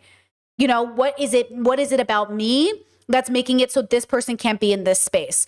And I just want to make sure that is always the message, because sometimes people have heard that story and thought that in some way I thought she shouldn't be there. That was not the point of that story. Okay? The point of this story is to say that it's a me journey. And you are valid and you are yourself and it has nothing to do with you. And remember that. Remember, people's perceptions are not about you. They're about them. Okay? If you have a trusted person in your life to give you feedback, that's great. That's helpful. But you know yourself. And when you don't, yes, we can use the wisdom of others. But I never want you to watch Britney, even current day Britney. And if you hear me say some shit and you're like, I don't know how I feel about that, turn off the YouTube video, thumb it down, unsubscribe. Like, I never want to be the reason you get fucked in your journey, but I know we are the reason we all get moved in a direction. So I understand that no matter what, we all influence one another. Like, my life has changed significantly because of your feedback, right? Like, realistically, a lot of my life, hello? Do we even remember why I even contacted Destiny in the first place? Because one of you suggested it. Habibis, I never would have known this man. But then if I never knew Destiny, my partner wouldn't have seen his collab, and then we wouldn't have met. And then I wouldn't be married to the love of my life. So, hey, fuck it, you know? But also, honestly, sometimes I think I could have done without. No, I'm just kidding. I'm just kidding. I love her. Just kidding. But you know what I mean? Like, everything happens for a reason, good or bad. We're all impacting one another. But yeah, like, you think about it, and you think about where your life went. You think about, like, how did I even end up here? You know what I mean? Like, what are you going to do? You know what I mean? That shit was hard, but, you know, at least I got a wife out of things, out of it, you know? Anyways, okay, so I think that's it for this video. Let me see. Is it over? Same time, I do struggle with wanting to explore those ideas of ultimate truth, which is why I left politics. Because politics is about winning. It is not about truth. We saw this with this recent election with Trump versus Biden. We saw that people were very determined to win. People, I don't even want to vote for Biden, but man, I have to. No. What? Protest the DNC. Blow up their buildings. Why are you blowing up? Okay, don't blow up anyone's buildings. Don't blow up anyone's buildings. I was so sick of the Democrats at this point. Don't blow up anyone's buildings. I was really mad at the Democrats. Don't blow up anyone's buildings. Police precincts when you should be telling them, don't blow up the DNC. Also, fuck cops. Okay. Wait, disclaimer, do not blow up the DNC buildings. But you know what I mean? Like, why are you attacking, like, people who are just trying to, like, have a job and pay for their family's food, right? Cops, when I know there's issues with the police force, but why aren't you going after the police force leaders? Why aren't you going after the DNC who gave you Biden and Harris? Why aren't you going after the establishment? It's like the same way the Social Dilemma, like, made it clear. The people up top create the chaos down below so we can become more polarized and we can start consuming and always being on the internet to argue about these things that don't matter. So again, you can say you have control of your life. You can say that you're solid in who you are. You can say all of these things, but when push comes to shove, are you sure of who you are? Is anyone sure, really? And what are you going to do to find out? Also, I am 100% sure of who I am right now. I will not be as sure in the future. But, like, Britney was 100% sure of who she was right here. And I believe her and I'm happy for her. But, and she knows this. She knows this the way I know this today. In 5 years, we're going to look back and we're going to see this Britney and she's going to be different too. Which is why I've been telling you, I'm telling you, something about my 40th, something about my 40s is going to be different. I just know it. I can't wait to meet her. I've waited my whole life to meet 42-year-old Britney. My whole life. I cannot wait to meet her. Okay? I've always wanted to know who she'd be because I don't know. And I cannot wait to meet her. We all have different paths, and I'm not judging your journey.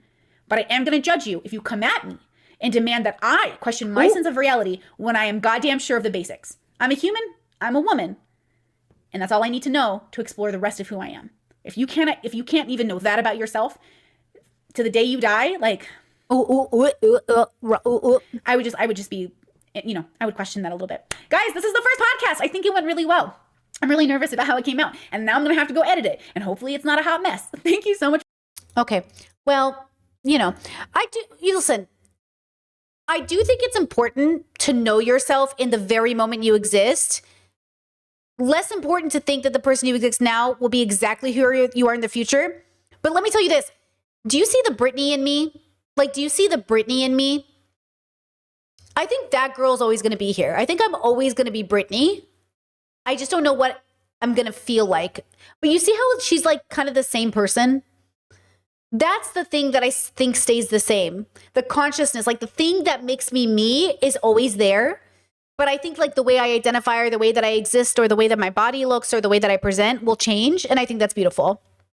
You know, I think that's really necessary to be open to the change because like, yeah, I think that's what the struggle is like because one time Ethan Klein said this. Ethan! One time Ethan said like, nobody knows who they are. Nobody knows what they're doing. I hate that idea because no, I know who I am and I know what I'm doing. I just don't know who I'll be in 5 years. But I know who I am in this moment because I don't like this idea that like,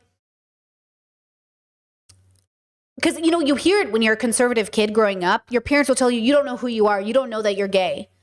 Now, okay, you want to know one thing that's never changed about me ever? Homosexuality. I knew I was gay as a kid and that has never changed. I never thought once in my life I was straight. Not once in my life have I ever thought of myself as a straight person. Never. That's something that's different. I've never had that experience of thinking I was straight ever, ever, ever, ever, ever, ever, which is so interesting. I've never even thought about it. I've literally never even thought about, I've been in the closet, but I never even thought about it.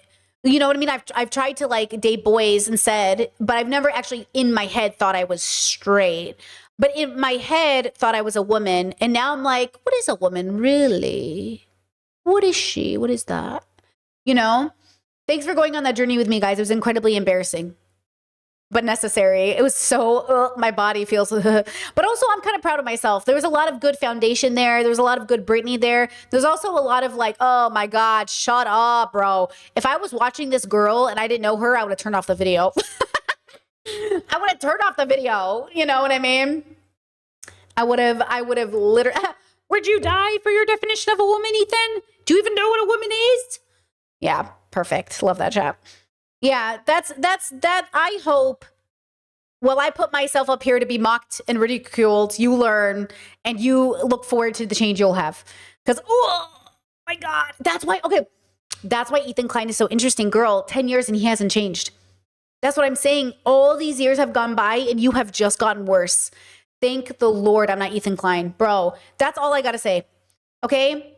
That's all I got to say. Chat, oh my God, thank you so much that you're glowing today, actually. Thank you so much. I think I just went to bed early enough, honestly. We're doing really well in One Piece. We're really catching up. I think I just went to bed at a good time. I also, yeah, I think I slept well last night. That's probably what it was. I think and this is the first day I don't feel like under the weather. I think my congestion's gone. So this is like the first day I woke up and I didn't feel like I was fighting my face. Yeah. You know, feels pretty good. Okay. Let's see.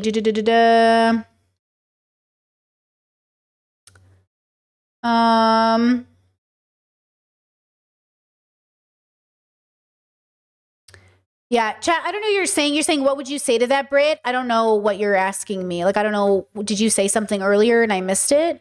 I see you said Brittany Senpai.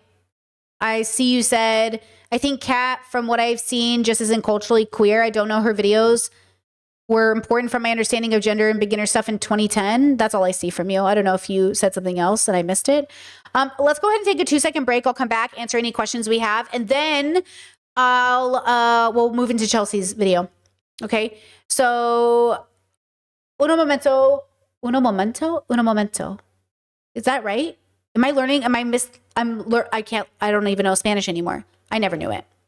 Por favor. I'll be right back. Okay. I'll be right back. Da-da-da-doo. Da-da-da-dee.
Okay.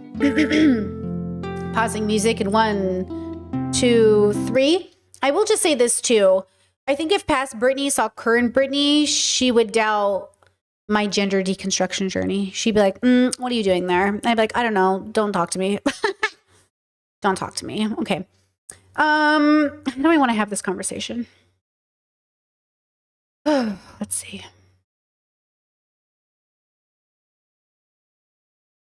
Wait, this isn't right. There it goes. Okay. So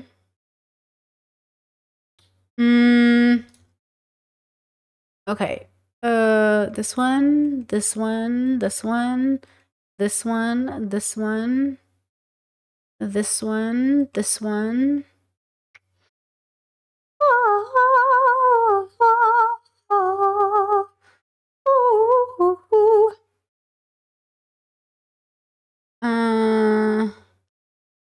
What's this one?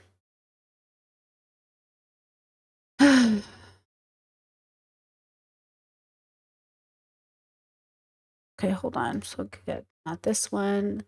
This one, this one, this one, this one, this one, this one, this one, this one. Okay. I feel like what we should do first is I want to run through these TikToks with you to set us up for a foundation for her video. So, okay, Chelsea Fagan. There's Chelsea. Listen, with peace and love, everything I'm about to say is going to be very critical, but it's not for Chelsea to watch. It's for us to learn. It is not for Chelsea to watch. I do not need her to internalize my content. I do not mean to speak ill of her, as I love her content and I watch every video she puts out. I have felt disconnected from her work ever since she started doing her book tour thing, her book content thing. It has felt, in my opinion, very tone deaf and very problematic, but it's not her job to watch my content and feel like Brittany's, I'm not trying to be a hater. I'm just saying I personally, as a viewer, have been trying to figure out, why am I so bothered by the content? Why has it really been making me feel like, why is Chelsea saying this? And so I'm just going to speak candidly, but I'm also going to be very aware that it might sound like I'm attacking a woman, going for a conservative woman, like I don't want to tear her down. I just want to, maybe if she watches this, and I'm not thinking she will, but if she does, and she thinks like, man, like, why is this girl saying this? Maybe she'll hear it and realize it, or maybe I'm wrong, right? Okay. But like, even her aesthetic, is it not getting more and more suburban mom? Am I just fucking confused? Like, it's always a little bit been suburban mom, but is it not getting worse? Is it not, you know what I'm saying? Is she just not getting more and more? And I'm just like, hi, hello? Why do you look like a Republican? And so like, I'm not trying to be like, oh, what you look like matters, but I mean, what you signal to people kind of matters. And so she's like, even the way she's dressing is like so Republican coded that I'm like, hi, am I missing something? Like Discord said millennial who isn't updating with the times. Maybe that's what it is. Okay. But I'm like, Chad said, I have never seen her until you talked about her last week. And my first thought, she is a Republican aesthetic. Yeah. And so like a part of me is like, hi, hello. Like, dye your tips red or something, do something, you know what I mean? You're signaling, and then she lives in like New York City and she has like her own place and she's making this very tone deaf series about having guests over at any budget. But then every video she shows as an example is like more than the average budget. So I'm like, girl, okay. Right. Okay. So let's watch these TikToks and set a tone for this conversation. And then, okay. So Thanksgiving just happened in America. And so Croatia doesn't celebrate Thanksgiving, so of course the country didn't. But more than that, my partner and I have made the decision not to celebrate it. We mostly just try to, we tend to be like Indigenous Peoples Day, or just like think about the genocide that happened in the United States in order to make room for this alleged holiday celebration. And so we don't celebrate it. Okay? We don't celebrate it, and we do not justify celebrating it. And though I understand that a lot of people, this is their only time off of work, this is how the country runs, they have to use this day to celebrate with their family because it's the only day they get to see each other. I still caution people from that. Whatever you're going to do, you do it.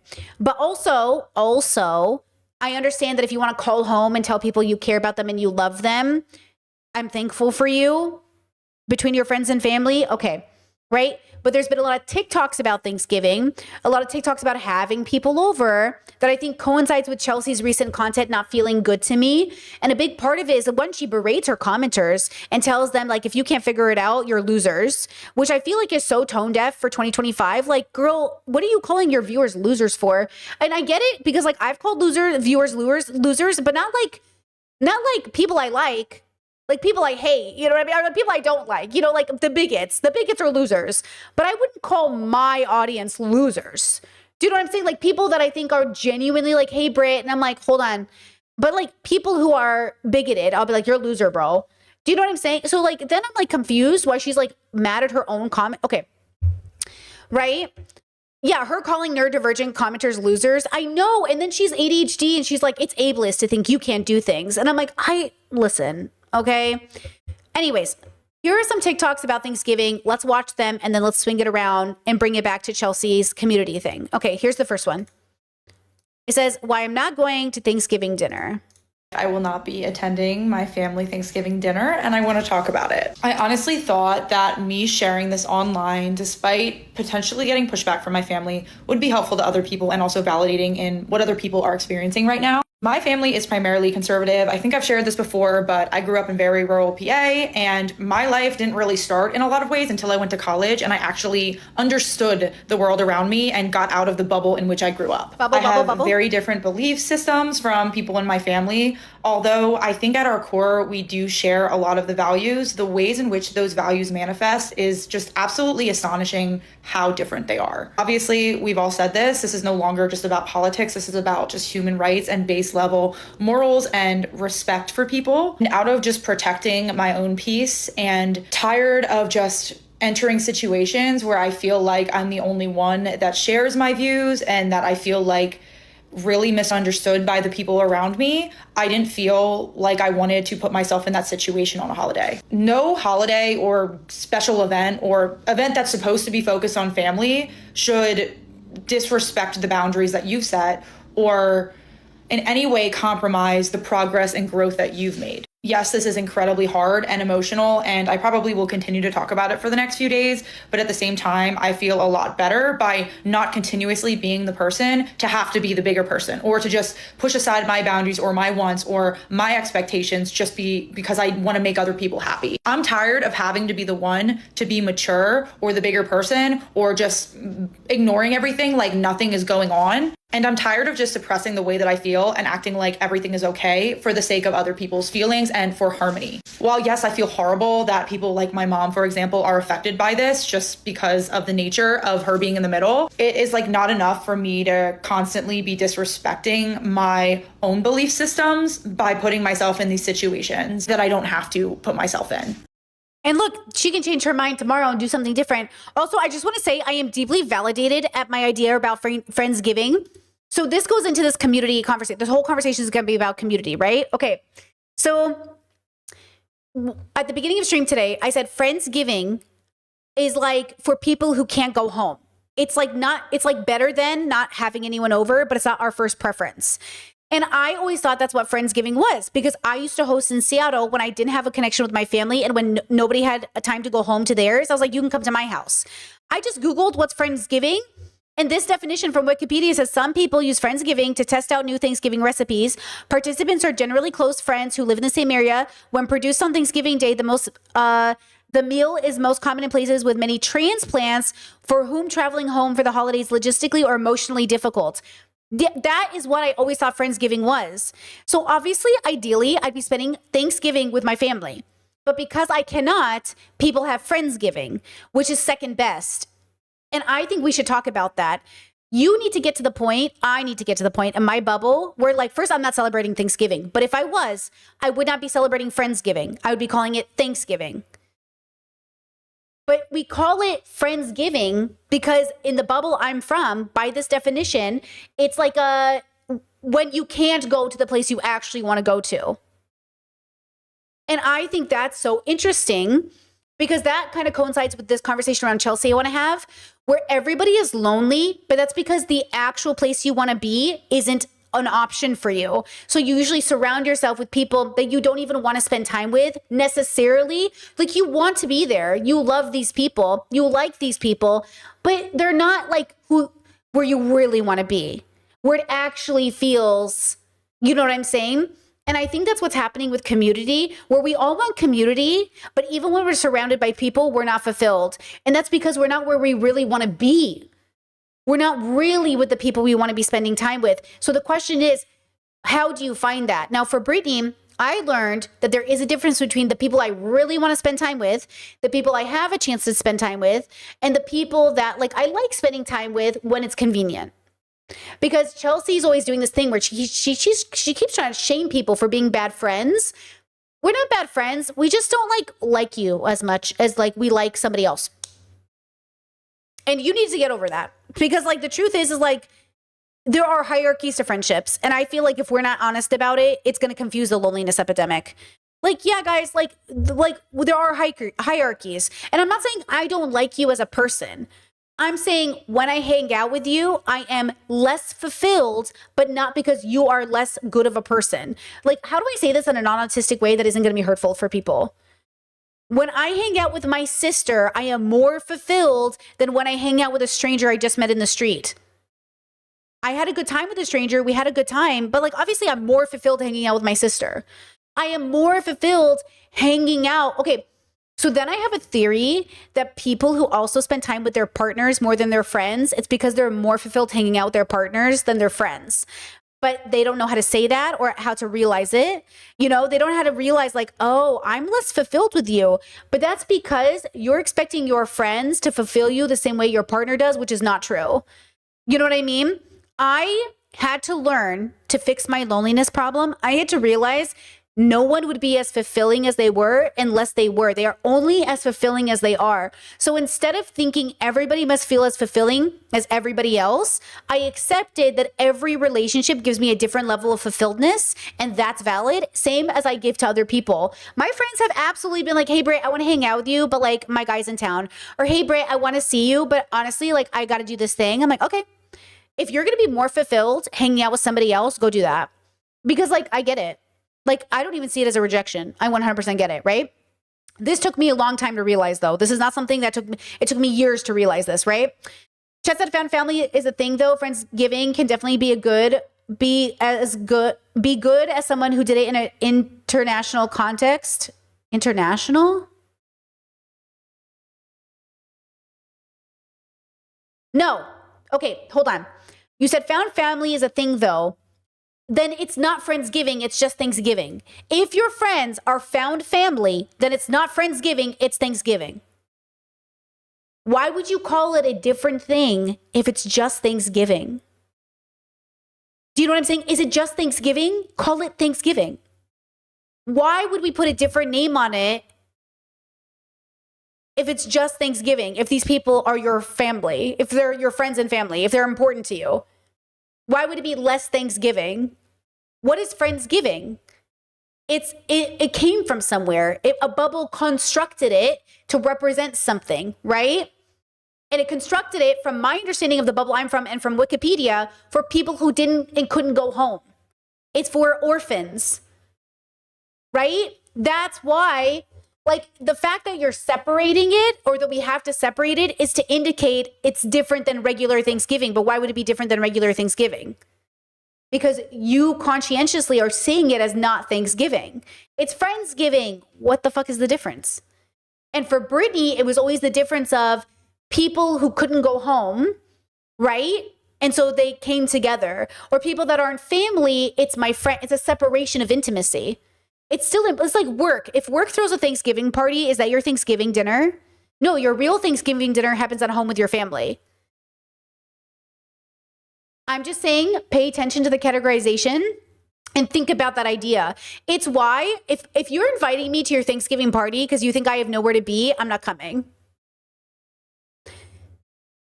Like, I don't want to come to your Thanksgiving party because I have nowhere to be unless it's a Friendsgiving party. If it's kind of party where like, hey, you have nowhere to be, come over, that's beautiful. But I don't want to come to your intimate family gathering because you feel bad I have nowhere to be. But also, if you want to be integrated into the dynamic, hey, come over to my family's Thanksgiving. We'd love to have you. That's beautiful. Do we feel like there's a difference? Because to me, there's a distinct difference. You know, I don't want anyone to ever come to my Thanksgiving and feel like I'm pitying them. Okay, this isn't a pity Thanksgiving. Okay. Let me see. Chet says, thank you. This is something I scream in my head and it's such a huge shift in existence. We know there are people like us out there and we're not settling in proximity anymore, and that's major. Exactly. Chet says, I wish the naming convention went the other way, like the family miss instead of Christmas, but I'm not spending it with my chosen family. Oh, because I'm not spending it with my chosen family? That's funny, actually. That's great. Yeah. Like, I have some siblings that definitely, like, I have one sibling in particular who I feel like our family Christmas is not his actual Christmas sometimes, where he's like, oh yeah, I'm coming over to the family's house, but his real Christmas happens with his friends, where I'm like, your real family is with your friends, which I think is like funny. Discord said, honestly, when I first heard the concept of Friendsgiving, I was very confused by it. I feel so validated hearing this right now because I was so confused at the concept, it no longer being Thanksgiving just because we're with friends and found family. Yeah, I think so too. Like, I think it's just like a funny idea, right? Let's see. Chet said, well, people do have certain expectations around the world. If I said Thanksgiving, people wouldn't assume it's with my found family. Well, if you mean around the world, nobody experiences Thanksgiving because it's an American holiday, right? So if you mean like people in America who are visiting from around the world, right? If I said Thanksgiving, people would assume it's with my found family. Yeah, but because that's like, you're an adult. So like, okay, if you're an adult and you live in a town where people know you as a person and you said Thanksgiving, not everyone goes home for the holidays. So there are the families that go home for the holidays, and then there are the families that have their own traditions away from their parents. So which one are you, right? Oh, you meant word, not world. Okay, cool. So like, just making sure, like, are you in which category? Are you the people who go home for the holidays? Or are you the people who host the holidays? Like, you don't go home, because some people do not go home for the holidays, right? Chet says, I'm confused. What does friend mean to you? A friend to me is someone equally or more important to me as family. Is that not what friend is to you? No, not at all. Friends are people I have connection with in a social context, and I distinguish them from strangers and acquaintances. But acquaintances, I sometimes might reference as a friend in a social situation if that's appropriate. Yeah. You said a friend to me is someone who's equally or more important to me as family. No, that is not what a friend is to me at all. I know way too many people, who are more than acquaintances, but aren't like family close, Okay, next video I thought was interesting. Oops. What do you think about this? Just a reminder that when it comes to Black people and Thanksgiving, we are never celebrating genocide. We're celebrating family and togetherness and being able to come together as a family for yet another year. Historically, this is probably one of the only times a year we were able to do that. What do you guys think about that? The comments were not happy about it. The comments were like, still celebrating Thanksgiving, but painted differently. We celebrate family on a different day. I'm celebrating having a day off from work and still getting paid. Like, some people are like, yeah, Mexican, we're celebrating family and togetherness. Yeah, but if you celebrate and spend money on Thanksgiving, you're still feeding into the whole like Thanksgiving. But then also I understand America, like, people get their time off from their jobs. People like, it's become a secular enough holiday. It is a secular holiday, but like, some people don't have to associate it. So then you have to be honest with yourself and say, well, shoot, what if my family structure doesn't celebrate Thanksgiving? Like, what if we don't want to celebrate it because of Indigenous people, right? Right? So like, do you get to rewrite it as like, we're not celebrating it for that reason, we're doing something different? It's like, I don't think you are. But also, I get why you might feel like you don't have any other opportunities, so you got to use this opportunity, because that also makes sense to me. I see that too. You how many days off a year do we all get universally? Like, Thanksgiving and Christmas might be one of the only options, right? Let's see. Discord says self, partner, family, friends who are family, friends who aren't family, acquaintances, strangers. Ooh, that's good. Self, partner, family, friends who are family, friends who aren't family, acquaintances, strangers. I like that. I like that. Okay, next video. It says, I was trying to take a cute video of post-Thanksgiving lunch, but my dad saw this. Chance to spread awareness.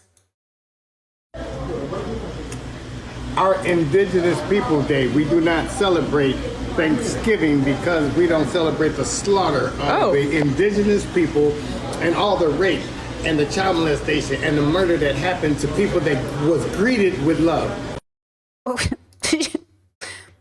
You know what? Love that. You know? Okay.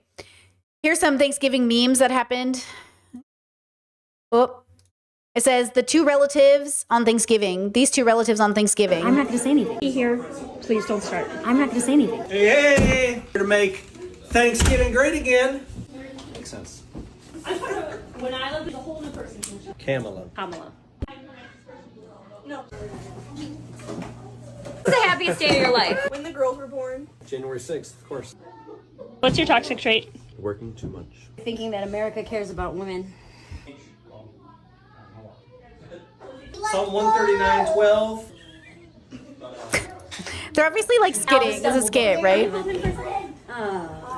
My body, my choice. My body, my choice. Thank you, God, for electing Donald Trump. Okay, it's obviously like a skit. Da, da, da, da.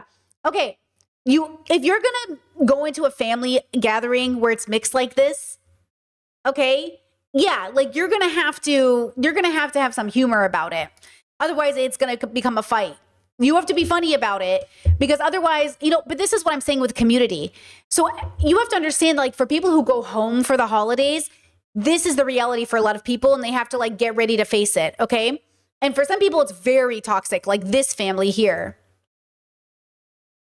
Okay, it says, Jesus didn't say they love thy neighbor unless they're gay. Jesus didn't say love thy neighbor unless they're gay. No, but the Bible does say that it is an abomination for a man to lie with another man. Not Adam and Steve. Shut up, Joe. Leah and I have already talked about your search history. We all know that you love lesbians.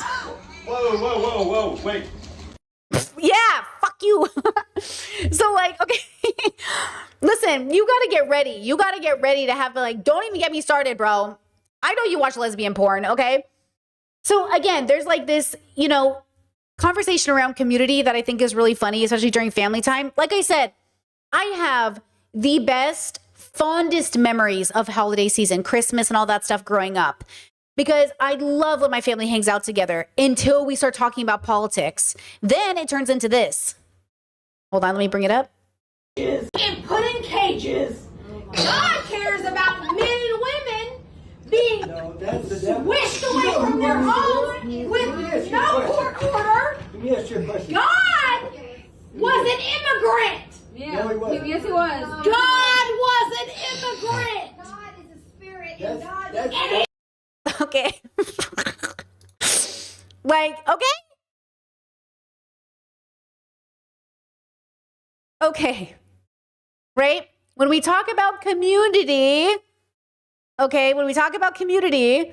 we have to understand that some of us are going home to a bubble where it's like, you don't even know what a trans person is. How can you have this conversation? You don't know the difference between a drag king and a drag queen and trans people. And like, you know what I mean? Like, okay, listen, we all think we're healed until we go home for the holidays. And then we're like, listen, okay?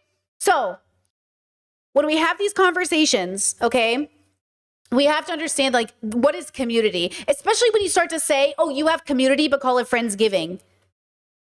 I want a community that feels like Thanksgiving, so why can't it just be called Thanksgiving? It's like, then you're literally saying with your full chest, it's less than. And I know it is because I was in these bubbles in my 20s and people who were all homeless, not unhoused, but like without a home to go home to for the holidays, all grew up with toxic parents. We would rely on each other to have a place to go to. But like, we weren't family. I don't know these people. Guys, I do not know any of those people anymore. I still know my siblings, but I don't know any of those people anymore. Do you know what I'm saying? It doesn't matter if I stop talking to my brother for 20 years. I know him better than those people I used to know back in the day. Do you know what I'm saying? So calling, when you try to talk this big game about the loneliness epidemic, here, I'll fix it for you. And then you can't even tell me, like, you can't even start actually being honest about, like, no one, you're not bad friends necessarily. I think we're not being honest about the connection we have with people. Like, I really value my friends, but there is a hierarchy to it, because ultimately, like, if there's a zombie apocalypse, here's my another example. There's a zombie apocalypse. Who are you going to go try to see is alive? Who in your hierarchy of people are you going to go attempt to find and, like, attempt to see if they're alive? Who's so important to you that you're going to go look for them in the zombie apocalypse? Chet says, do you wish you still knew them though? Who? My friends I don't know anymore? Fuck no. Fuck no. Fuck no. No. With peace and love. If I did, I would have stayed in touch with them. If I did, I wouldn't have lost contact. No. If you're in my past, girl, stay there. Do not message me. With peace and love, do not message me. You were in my past for a reason. Loved you at the time, don't message me. Loved you at the time, don't message me. But my siblings, who I maybe are not talking to right now, can't wait for them to text me. Excited. Maybe 20 years go by and they still text me. Love them. My besties, my chosen family. I don't care how long we don't talk. I hope you text me one day. I don't care if it's 50 years. I hope you text me. Okay? But people in my past that we are not, do not message me. Okay? All right. Let's see which one. Okay, now. Okay, this video, and then we're going to watch Chelsea, and we're going to wrap it together. Thanksgiving dinner saga. Should the host pay for everything for Thanksgiving? Here we go. Oops, hold on. And another thing, y'all need to stop agreeing to hosting when you don't know what hosting entails, okay? Because when you say yes to hosting, whether they give you money or not, volunteer or not, bring some or not, you have to host. You have to have the money to host. The host is responsible for everything, the vibes, the food. I disagree with this take. In today's economy, this is tougher to do. Let me show y'all why. I got 4 slabs of ribs going in here. This was $85 just for the ribs, not including the charcoal or anything. This doesn't include dressing, the pies, the ham, the turkey, the greens, all the other dishes. I'd imagine would cost anywhere from like $500 to $600 in total. This doesn't include getting ice, getting Cokes, Dr. Pepper, Sprite, lemonade, all those other things, utensils. Expecting somebody to host in this economy is wild to me, especially a month before Christmas. In my opinion, you should be thankful that the host has opened up their crib to you, especially if you live in an apartment or somewhere that's really small, like let's say it's a 1 bed, 1 bath, and you know you got 20 plus people coming over and you only have 1 bathroom. I mean, of course we need to host it somewhere where they at least have 2 bathrooms minimum. And so instead of you being thankful and chipping in, oh no, the host need to pay for everything. No, I'm good. No. They got a mortgage or they got rent just like you got rent and mortgage. Make no mistake, whenever I do host something, I don't ask anybody for a dime. But to expect everybody to operate like that is unrealistic to me. Okay, so what do you guys think about that? I agree with him. I think if you are the host and you can afford it and you genuinely don't need people to chip in at all, beautiful. If you're the host and you would like people to chip in, make it a potluck. Or, whatever variation of that makes sense. So when I would host Friendsgiving, I would assign people what to bring, and or they would volunteer, and or if they couldn't afford to bring anything, I would ask them to clean up or help me set up. So, again, the idea is like make it a community effort, but make sure everybody feels, because nobody wants to show up to an event and feel bad they didn't bring something. But also, like, my parents, as an example, were always hosting and they were like, don't bring anything, just come over. And they have 10 kids plus husband, wives, plus grandkids. Like, pay attention to that, please. When my parents host, okay, 10 kids plus spouses plus grandkids, And then plus our other cousins' families. I mean, we're talking about like 50 people. And my parents never asked anyone to bring anything. Okay? It's not to say that people wouldn't bring something. They just never asked because it's not like, that's not the culture. Assyrians would generally don't ask you to bring something because like the idea is like, hey, come over for dinner. I am hosting you. That doesn't mean individually separate from that bubble that I wouldn't ask my friends to bring something. Okay? Like, you know, my big fat Greek wedding, that scene where she goes, I'm peeling potatoes. And she goes, why are you peeling potatoes? I already peeled potatoes. There's only 4 of us or 6 of us coming. She goes, oh, and the family. She goes, what family? And she goes, I invited the family. And like 100 people show up. Yeah, like when we peel potato, like when my mom and I, when guests are coming over, we food prep ahead. My dad does all the barbecue and my mom and I would do all the inside stuff. Let's say like the dolma and the whatever, the food prep for whatever's inside. We have the crock pot going. We have a rice cooker going. We've got things on the stove. My dad's got the barbecue going. Like we're all, you know what I'm saying? And then of course there's a lot of money to hosting. Of course there's a lot of money to feeding people. And guys, I'm going to be so honest and kind when I say this. I'm so sorry. Sometimes I love my friends. I really don't want to cook what you cooked. I don't want to eat what you cooked. I don't trust your cleanliness and I don't trust your food palette. But you can come over, girl. I'll cook for you.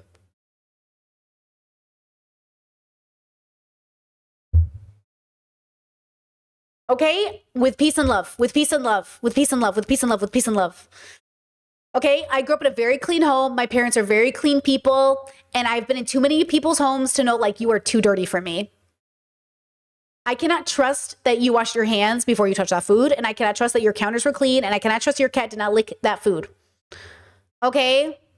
And like, with peace and love, with peace and love, with peace and love. Okay? With peace and love.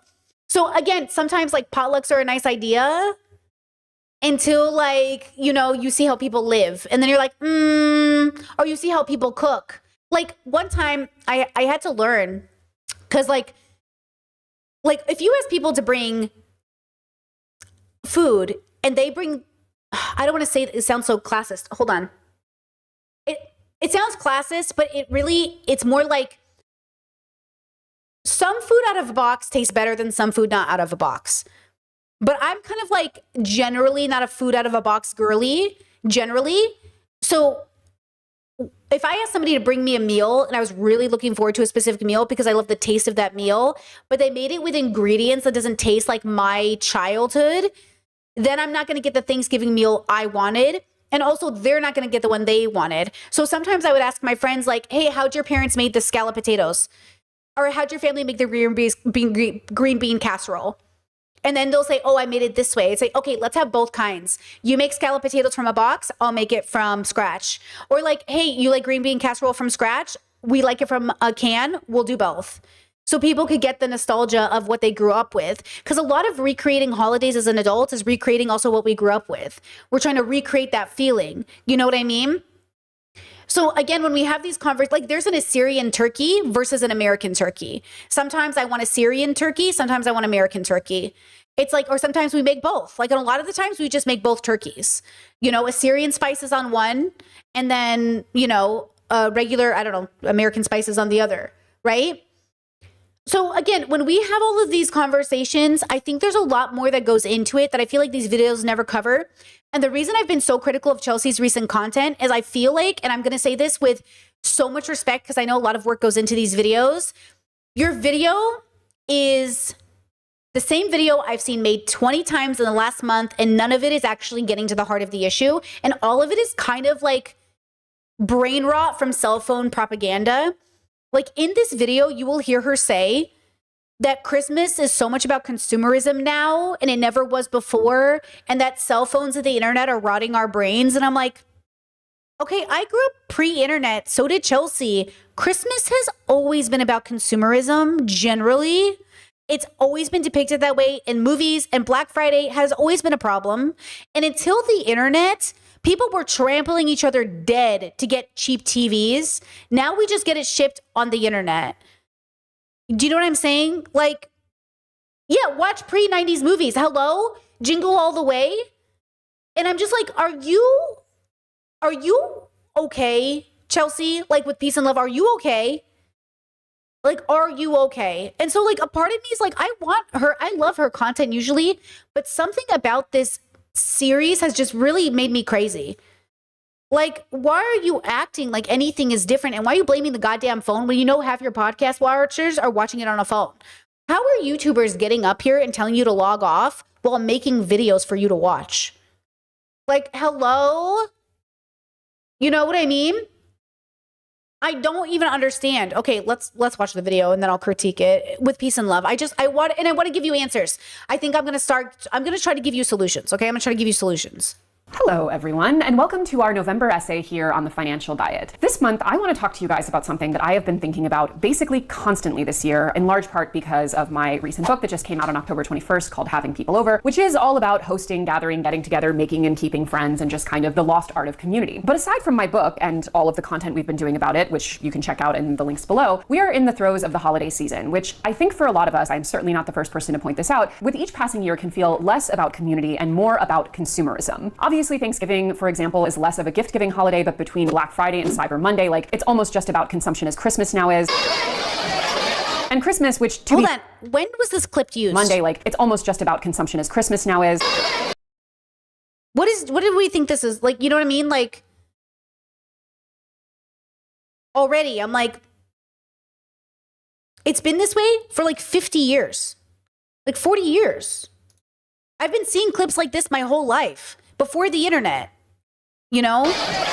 And Christmas, which, to be fair, in our like very loosey-goosey interpretation of it here, because I mean, like many Americans, I'm not particularly religious, so my interpretation of Christmas is very vibes-based, especially as we are perceiving it through social media, like, is just increasingly a way to spend money. It's a small thing, but like, for example, the fact that it's become totally normalized for people to have different themes for every single year of Christmas decorating, like, that to me is crazy. Like, I don't understand why we wouldn't just have our ornaments and put them up every year, and like, maybe every year you add like one ornament to your collection, so it's like kind of Ship of Theseus style, where like, by the end of your life, maybe you have different ornaments than you started with, but like to have like every year get a different Christmas theme is crazy. And that's just the decorating part, like the gift giving aspect of it, the enormous amount. But there's always been those families. That is literally not new to me. There's always been that. There's 3 different kind of Christmas families. Okay. Families who have the same ornaments they've had for 50 years, families who change it up every 10 years, or families who change it up every year.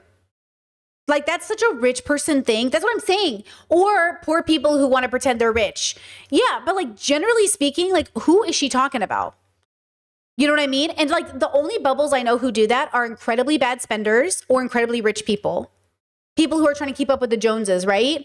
Like, I remember one year my dad put up Christmas lights on the house and said, oh, fuck that. I'm never doing that again. He's like, that was way too much goddamn work. And like, he never did it again. But we always decorated the inside of the house. My mom always had a Christmas tree. We had ornaments for the longest time. We had the same sets. And eventually, like, for 20 years, we had the same decorations. Eventually, my mom got new decorations. But that was the nostalgia of Christmas. The nostalgia of Christmas is like these OG ornaments, these OG things. And she kept a lot of the things. But, you know, things broke over the years and stuff.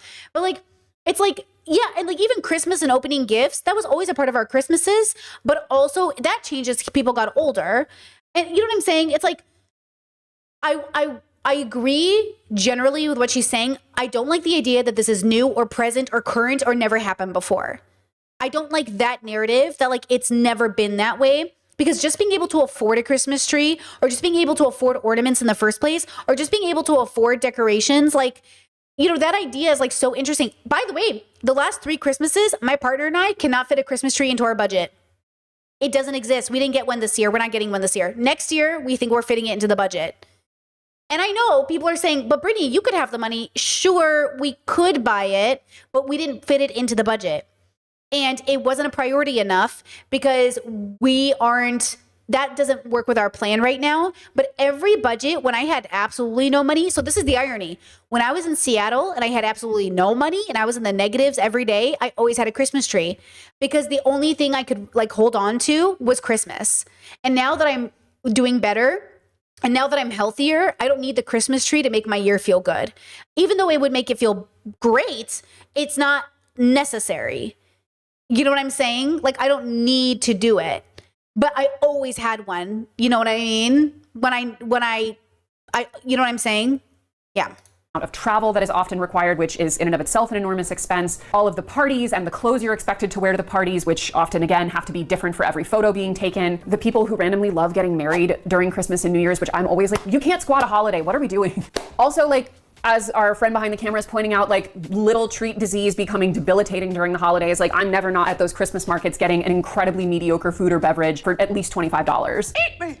So anyway, all of this is to say, the replacement of community with consumerism is something that I have been thinking about a lot this year. And when did it happen? When did she think it happened? When did she think it happened? Because again, our holidays did not get torn up because of consumerism. Our communities were not torn up because of consumerism. They were torn up because we just experienced the roughest political 20 years of our lives. Divisions are crazy. We are literally disagreeing on basic human rights. Like the last 20 years, our families have slowly been like eroded away because we literally can't go home without people arguing about abortion. Like, we don't have money. People can't travel anymore. Back in the day, in case I need to remind anyone before the internet, people used to get on planes and travel all the way to their families' homes for the holidays. They would save up all year and get on a plane and go home for Christmas. Who is able to do that? Who is, you know what I'm saying? Like, who is putting 5 of their kids on a plane to go home for Christmas? Like, hello? And it's also something very relevant to our holiday season. But at the end of the day, the reason I even wrote that book in the first place is because on the whole, Americans are... Now, she could make the argument that instead of spending money on all of these things, you could be saving up for that vacation. But most people are also doing holiday pay now because we can't take off Christmas. I remember the year I started working holidays, I always worked Thanksgiving because I was like, I can afford to. I don't have a family, and my family, I don't need to go home to see them. I'll work holidays. You know what I'm saying? I'm saying I don't want you to work holidays. I'm saying some people don't have the choice. Really f***ing lonely. And the fact that all of our previous moments of community and connection are increasingly being sort of taken over by just endless forms of consumerism is not a coincidence. Because if the question... By the way, the title of this video is The Life You Want Costs $11,694 a month, which I thought this video was going to be a completely different video, but it just ended up being, the title had the potential to be so interesting, but for some reason, I don't think it matches the content. The question I was answering with my book is like, how do we be less lonely? And for me, a lot of that just comes down to more gathering in the home, which is often easier, more accessible, and more budget friendly. Kind of the bigger question I'm interested in is why are we so lonely? And perhaps even more pointedly for this channel, who is getting rich off of it? Because everywhere we see loneliness in America, we are also seeing incredibly lucrative industries pop up around it. And although loneliness is also a crisis for older people in this country, especially seniors, and this is especially true for... Is it because sometimes we don't want to talk to our families? Why are senior citizens alone? Because the only senior citizens I know who are alone are people who really fucked up their kids, or they didn't have kids and didn't build community, right? Like, why are they alone? You know what I mean? That's what I mean. Like, that's why I want to know, like, yeah, it's a devastating result. How did it happen?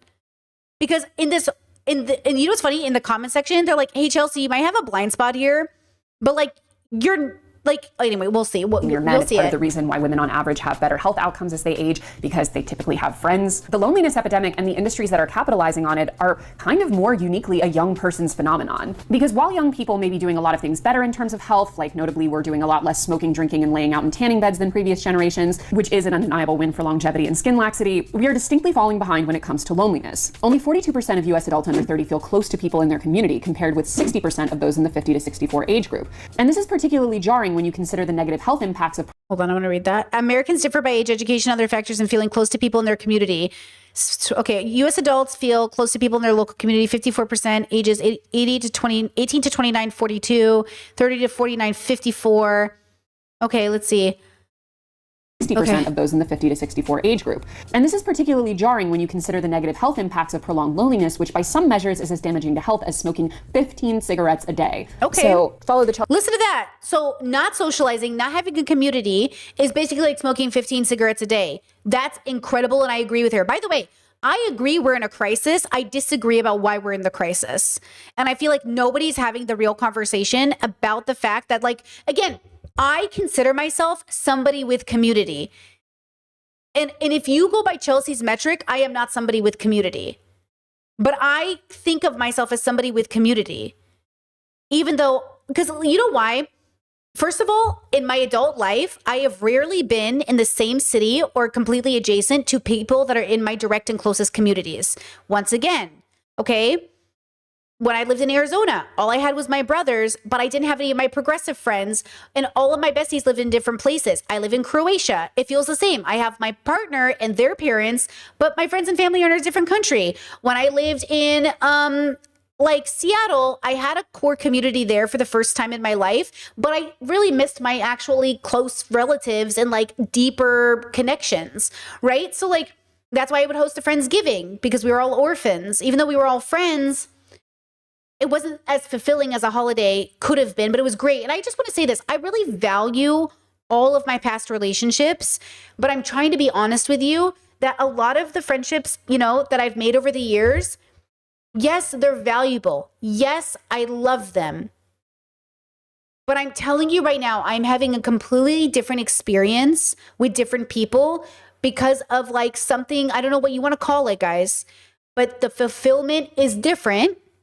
But that doesn't mean it's bad. It doesn't mean you're a bad person because you don't fulfill someone's cup all the way. It just means like, given, like,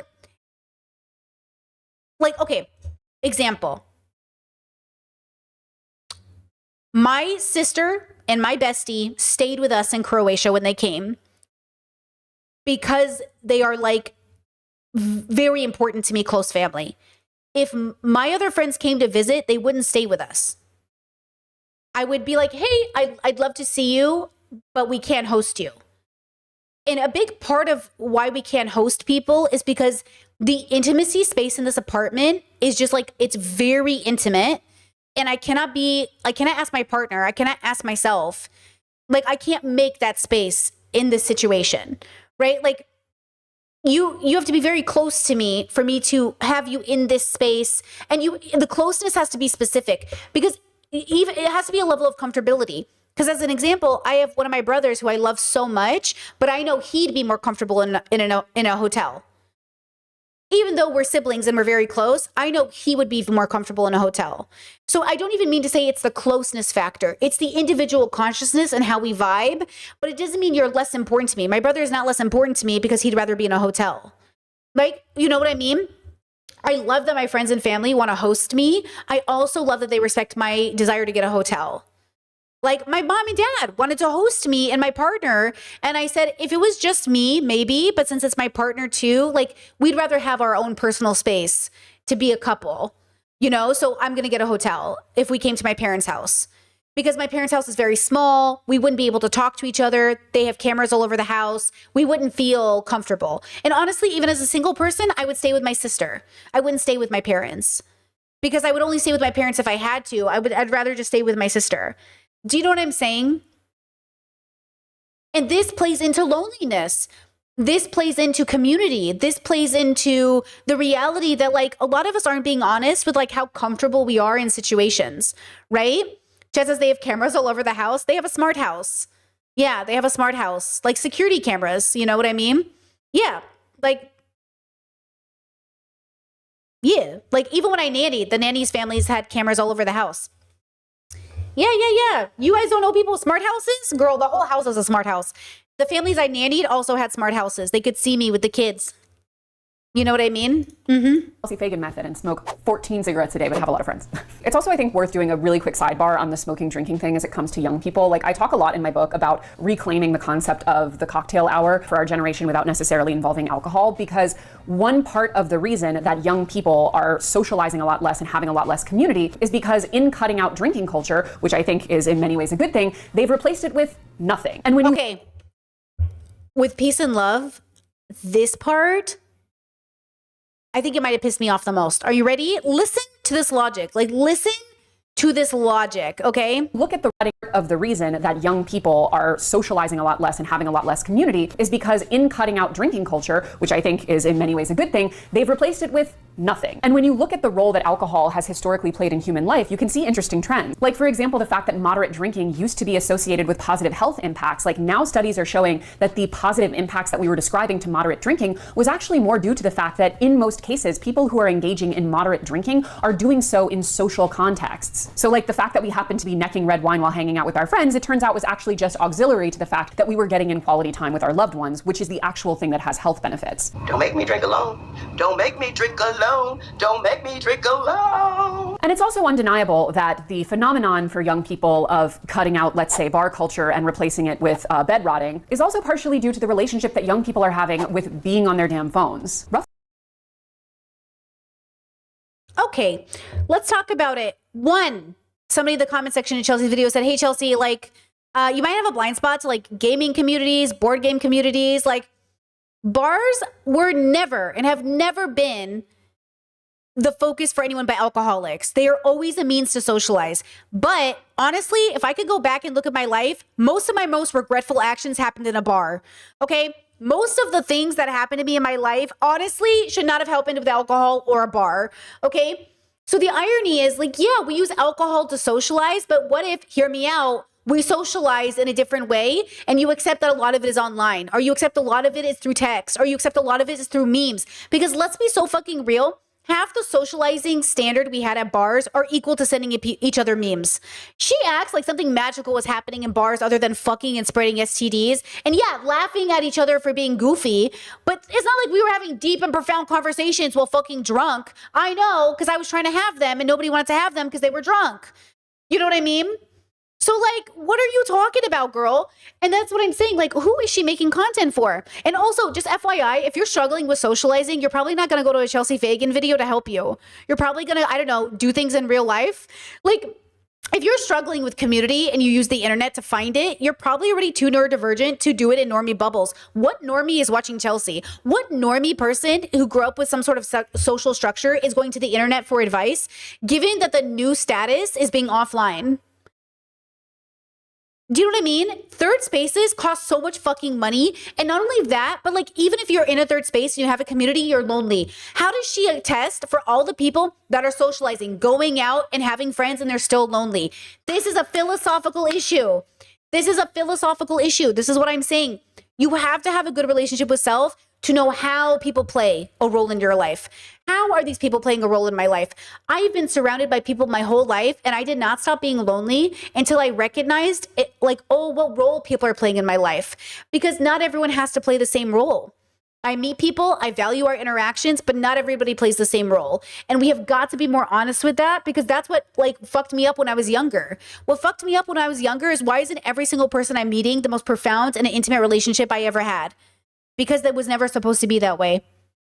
This closeness thing we're seeking was never meant to be every single person we vibe with. Hell, I bet if we got together as a community, we would vibe. We would have the greatest time. It doesn't mean I can be best friends with all of you. I'm sure somebody in this community, if you and I had met at a different time in our life, we would have been friends, right? We would have been maybe best friends. But that's not the point. The point is, people come into your life at different times for different reasons. You meet people at different times. Do you know what I mean? And so it feels silly. It feels silly, you know? And it's just, I don't know. It feels like she's missing the point that like, you can't force true intimacy between people. You can only be grateful for the bonds you can create. You know what I mean? Right? Chet said we vibe, but only for time as a community. Exactly. We'd vibe and then we'd probably outgrow each other. Do you know how many people I see come and go on my Discord? They used to be so active, so a part of the community, and then one day they just leave and they are never to be heard from again. Peace and love to them. That's exactly how it works in real life. That is how going to the bar works. I used to go to this bar every day. It was like my vibe. It was like my place to go get an iced tea. And then I would notice the regulars and I would notice the switchover of when the regulars changed. Guys, even bars have regulars that become not regulars. And now it's the new group of regulars. That is the reality of life. Okay? So that's what I'm saying. I'm saying like, people have this myth around the community that isn't real. When you've really been community hunting, you realize like, oh, who's the new group? Who are the oldies? Who are the OGs? And who's the new ones? And so like, again, this narrative is really pissing me off, okay? Oh, and not to mention that I married somebody with a very similar dynamic because I am in Croatia. My partner's friends, sometimes they're not even here. A lot of Croatians don't live here. They live in Germany or they live in Switzerland or they live in different places. They don't even live here. So even if he has friends in town, which he does, and we get together with his friends every couple of years, like a couple of times, like literally since I've been here, it's because half of them aren't even here most of the time and or they're too busy with work. So they you know where they really hang out? Discord. You know where they really socialize? Games. He talks to his friends multiple times a week. He has multiple friend meetups a week on Discord through gaming. Okay? Because that's where people are socializing. That's where I'm socializing. Even though he could physically meet up with them, they're like, why? Like, when we could play games? Why would we meet up to play games? We're not in our 20s. Because listen, in your teens and 20s, you would go to your friend's house to play games with them. We don't have to do that anymore, and we don't want to. We want to be in the comfort of our homes, hanging out with you, vibing, having a great time. But I don't want to get up and go to your house. You know what I mean? I want to eat at my house, in my PJs, with my, I want to get up and use my bathroom. And also, if I was going to get ready to put on clothes and go to your home, what would we do when we got there? What would we do? So like with certain friends, you do certain things. So example, if my sister lived in town or one of my girlfriends lived in town or one of my friends lived in town and they were a talky friend, talk. Yes, I'd invite them over to my house once a week to talk. But if you don't have a friend who's a talker, why are you coming to my house? Why are you literally at my house right now? Why are you in my sanctuary? You know what I mean? But like, if we're talking friends, if we're movie friends, then we go to the movies together. We come over and we talk and we have snacks together. But like, why else are you coming to my house? You know what I mean? I think people forget, like, not everybody, like, you know what I'm saying? Like, you have to have a reason you're coming over. We're not in our teenage years where you can just come to my house and spend time with me. Like, what are you doing here? Are you my sister? Again, the only people who can do that are my sister. My sister could knock on my door if we live next door to each other and be like, hey, what's up? And just come sit on my couch. I'm like, what's up? Any of my siblings could do that. You cannot do that if you're just my friend. I love you. My friends cannot just come over. I love you so much. Please call ahead. If you call ahead if you plan to come over. If you just drop by and say hi, I don't mind. But my sibling doesn't have to give me a warning. You can just come over. I don't care. Because I love them. Okay? Well, see, that's the wrong wording. Stop. It's not because I love them. It's because our relationship is different. I don't know how to explain it to you other than saying inner circle. But like, our relationship is different. And by the way, what if I'm having a fight with one of my inner circle people? Now you can't come over. Do you know what I'm saying? I feel like people all want to be that friend and you can't be. Everybody wants to be the friend that could just come over. You can't be. And I think that's what is that called, guys? Please help me. What is that called? And I understand. I think the loneliness epidemic is coming from the reality that you don't have that. That's what I think it is. I think people are lonely because they know they don't have that. And I'm not lonely because I realize I have that. Also, this is so funny to me. Okay, this is what I'm saying. 15-year-old me, 30 miles from home, in some guy's basement thinking this was living life. The sky comes falling, even the sun don't shine. I got faith in you and I. Except it was me in my 20s hanging out with my friends thinking this was the height of my life. Yeah, this was me in my 20s literally thinking this is going to be my whole life. How cool is this? This is the best time in my life. This is amazing. This is what real friendship is. This is real community. Girl, we were drunk and high and you know what I mean? This is not what you're looking for. This is not going to fix the loneliness epidemic. This is what you're in right now. And you're literally like, why am I so lonely? Do you know what I mean? So again, it's that level of intimacy, right? Chet says we need some level of intimacy for real. Doesn't matter where you get it from. Exactly. You need to it's so hard to explain to people because wait, Chet says when your friends just want to stop by, like your house ain't trash. Did you schedule an appointment?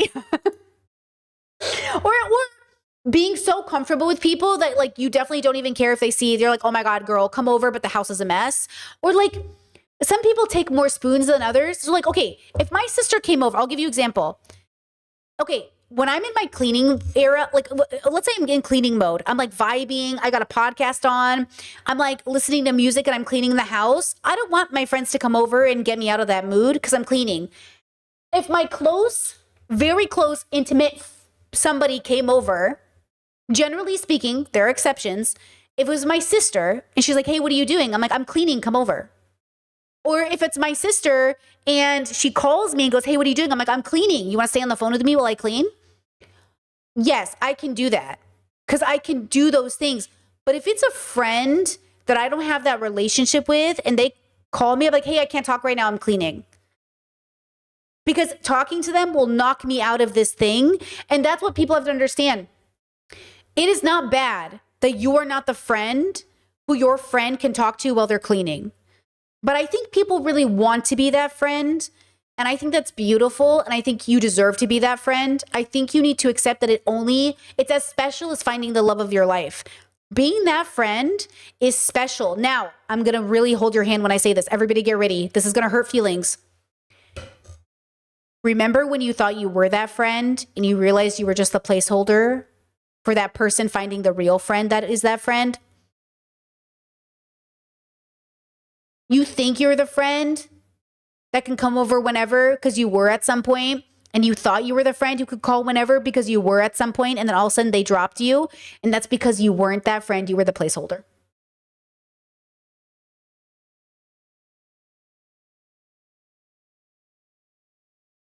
I've had that happen. I thought we were building a friendship where like it was real, and then they ghosted me. Or I thought it was real, and then I realized like, oh, you were just waiting for but you know what? They're not doing it on purpose. Okay, so let's comfort ourselves. They're not doing it on purpose. They don't even know they're doing it. They're building off the momentum of, oh, we're vibing, we're getting along, let's get together. And then one day they realize like, oh, this friendship's not going to follow me into the future. So this is what I'm saying, guys. It's not on purpose. They're not malicious. I don't think people know. Maybe some people are malicious, but accept this, embrace it. It's important. It's important. It's very important. Accept it. It's not 10 years wasted, Chad. I see you. It's not 10 years gone. It's 10 years of a great connection. It wasn't meant to go into the future. Not all friendships are meant to move into the future. Okay? They're not. Okay? I was just reminiscing with an old friend of mine, and we were catching up because we catch up. We've known each other for many, many years now, and we catch up every couple of months on the phone. And we were catching up, and we had a mutual way, way back in the day. Okay? We've known each other a really long time. We used to have a mutual, and we were reminiscing about the past, and we were joking along. And we were talking about the mutual, and I was like, man, remember when this mutual just like ghosted us? And it was more painful for me because I was closer to them. Like I thought they were like a really close friend, and I thought I would know them for a long time. I didn't necessarily think we'd know each other until we were 80, but I thought we were going to know each other a really long time. But they ghosted, and they ghosted like a lot of people. So I wasn't like, that made me feel a little bit better, I think. But also like I understood that it was for their mental health, and it was what it was. Okay. I recently found the last DM I sent them. Hey girl, I've really tried to contact you everywhere. I've texted you, I've called you. I'm so worried about you. I at first thought maybe you were like in the hospital or something, but I'm starting to realize like it sounds like you ghosted. I heard from some mutuals. I'm paraphrasing, but it was like, I really understand if it's for your mental health. It's kind of a bummer to me that after all these years of friendship, like I'm getting ghosted. I kind of would like some closure. If you could just let me know that it's over. But if not, that's okay. I respect you. I respect your consent. If I never hear from you again, it's okay. Wish you well. And that was it. But it was like reading that message recently, I was like, man, I was really heartbroken over this. But I also respect the fact that she realized in this moment, whatever, I'm guessing, she was like, this isn't where I want to be. You know what I mean? And so she had to go on her journey. I respect it, whatever it is. Well, I don't respect it. I respect her consent though. I think it would have been nice to get some closure, but I also respect the consent aspect more than anything. Okay. And that's the point I'm trying to make is like, it is okay for friendship to end. I wish it could end differently sometimes, but I accept sometimes it's just uncomfortable and you got to end it. Okay. But it's okay. Right? That is what it is. And that's what it is. Like, it is what it is. But I think if we could go into friendships and be ready for it, it'd be better. So honestly, with my, like the friends I have in my life now, I'm always like, how long do you think we'll know each other? And they're like, Brittany. And I'm like, what? How long? 10 years? 5 years? Because I do think it's kind of crazy. We think we're going to know each other till we're 80. Like I know which people I'm going to know till I'm 80. But with some people, I always wonder, when is this going to end? Not because I want it to end, but because I know it will. Because we're not We're not having that experience. Now, here's my Luffy philosophy. Are you ready? If we could live in a world where I'm allowed to have friendships for the rest of time and have it not change or mean what you think it might mean, I would have every friendship I've ever had ever.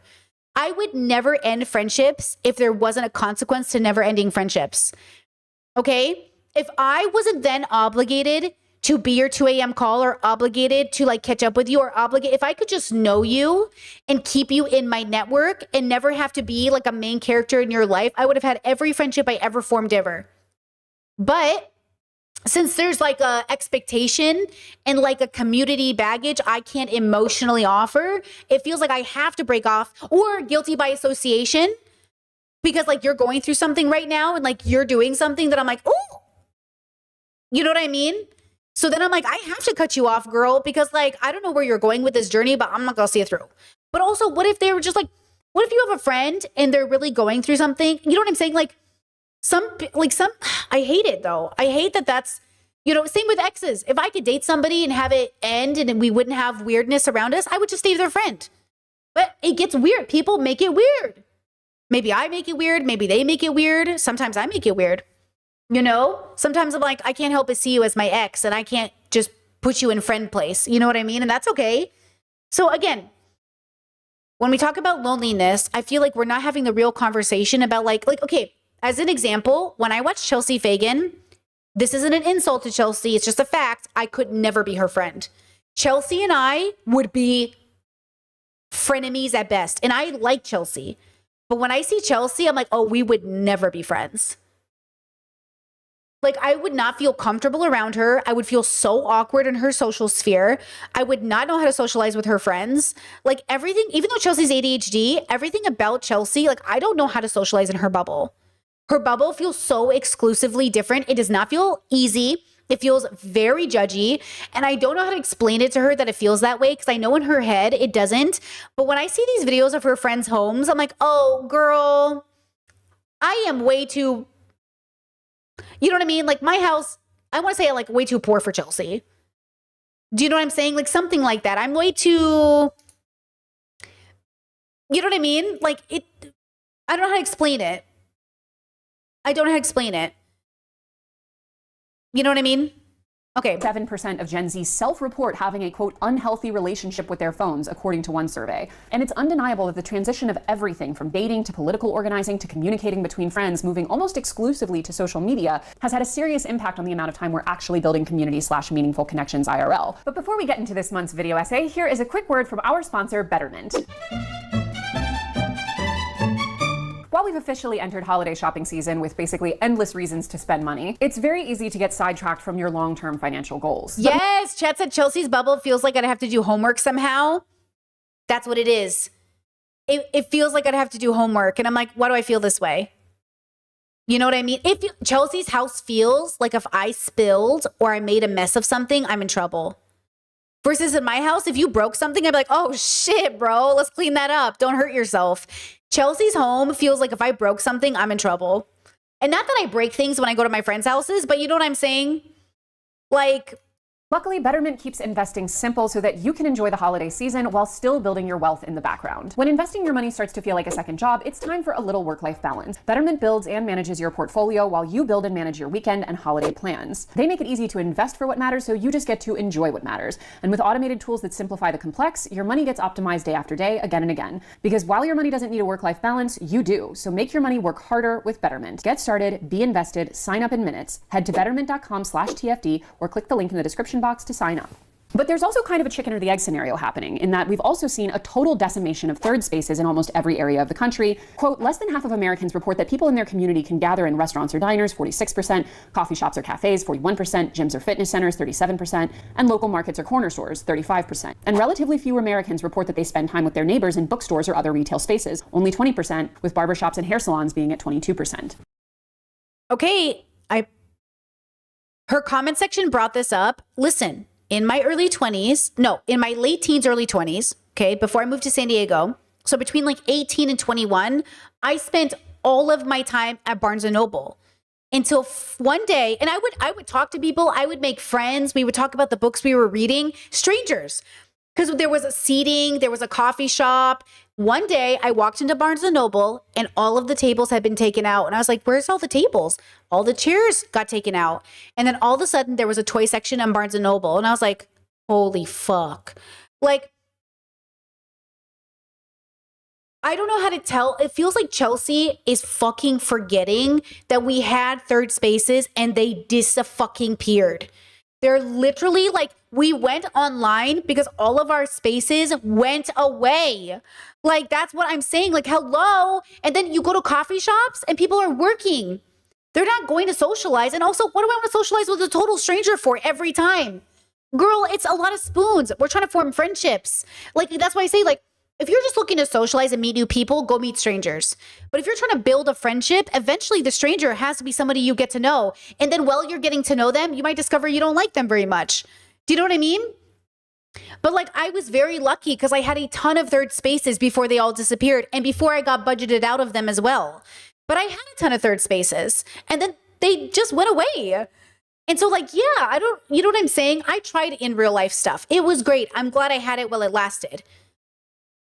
But you're underestimating what the third spaces are available and what they're like, right? Now, a lot of this is down to just the actual physical layout of many American communities, but it's also due to the fact that with our phones constantly being connected to, I guess we could say, some version of the world, there's no longer that need to go anywhere outside your home or even your own bedroom to get a hit of social connection. So no, Chat says, is she not saying that the third spaces have dissipated? No.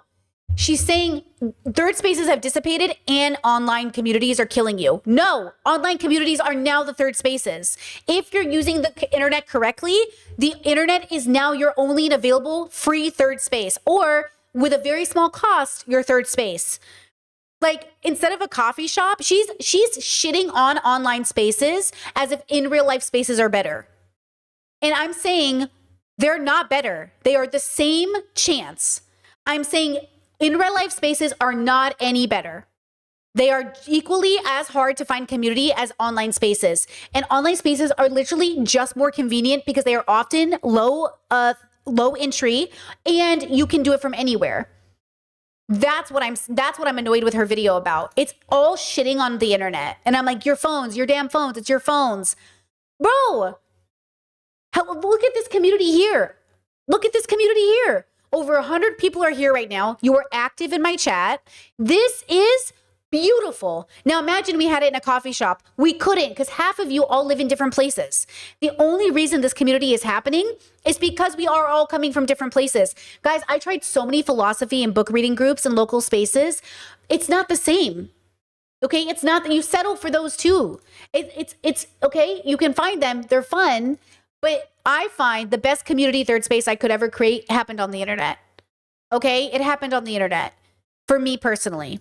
My name is Samantha Dalton. I am a licensed clinical social worker, and in the state of Massachusetts, where I'm also licensed, I am considered a licensed independent. I think we are trapped in a loneliness epidemic as a symptom of an epidemic surrounding effort and accountability. People are struggling with loneliness because there are legitimate physical factors contributing to that, such as the influence of social media. I think we are still navigating the ramifications of lockdown and the pandemic. I think work from home culture, the manosphere. I think there's so many. This lady made me mad too. Stop lumping the internet with the manosphere. Yes, the manosphere sucks, but what does that have to do with all of us? They didn't mention board game, neurodivergent events. Chelsea is neurodivergent, doesn't mention any neurodivergent meetups. My third spaces in Seattle were BDSM dungeons. I don't see her recommending going to the dungeon. She's so normie. The world doesn't need normie advice. We need niche advice. Do you know what I'm saying? Like, social media is social media. It's to be social. Exactly, chat. Like, you know how many online relationships turn into real life relationships? Do you know how many people from my Discord either dated or got married? Do you know how many friend groups started from my Discord? Real life people meeting in real life to get together. You know what I'm saying? Like, real shit went down online. I met my partner on a Discord. I met my literal partner on a Discord. I think didn't she meet her partner on OkCupid? She met her partner on OkCupid. Why is she telling people it's your damn phone? You met your partner. Didn't she literally just make a video about this? No, I think she makes it in this video. I think she mentions it in this video. Let's make sure. Factors at play, we're losing third spaces. All of these factors are playing into physical dynamics that I think are then being met by the toxicity that has sprung from the self-help industry. And so I think we have these two worlds colliding that are causing people to feel isolated. But then when they are realizing, but also, okay, because chat says, I agree with this community Discord, etc. as third space. I think the issue is most people don't use the internet that way, and this group does. To your point, her advice is for a normie population. Okay, yes. Which normie is watching people on the internet and getting advice from the internet? If you're a normie, wouldn't you go to a therapist or a church group or a family group? Why would you watch Chelsea Fagan to learn how to have friends? What normie? None of my normie friends would ever think to watch Chelsea.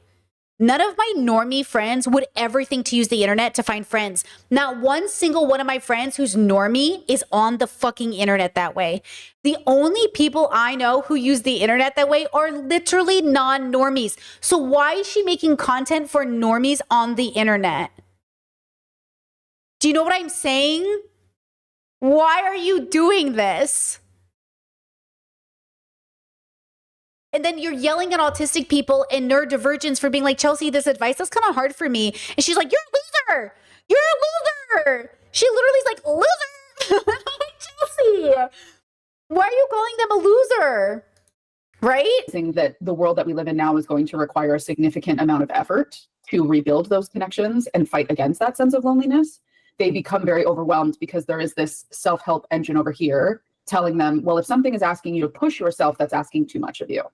If something is asking you to put yourself out there, that might be asking too much of you. And I think people are getting tripped up around, well, I need to take care of myself and I need to put myself first and my boundaries. And so this channel is always shitting on people doing care and having boundaries. They are obviously talking about a very specific person, but they're not making it clear. So the way they even talk about it, like, oh, everyone is separating into individualism. Is it individualism or is it like, okay, somebody, you know how I always say, like, we're in a group project and we're going to fail together? There's a woman on TikTok who said, hey, my life is not a group project. And I actually do believe that. Hey, my life is not a group project. My existence as a community member is. My individual life is not a group project. Okay, I do not do money with my friends. I do not do healthcare with my friends. You are not paying my medical bills. Yes? Then we are not doing life together. Right? So, like, she does this thing where she shits on people for kind of like taking care of themselves and shits on autistic people for doing self-care because she's like, you're isolating. That's not self-care.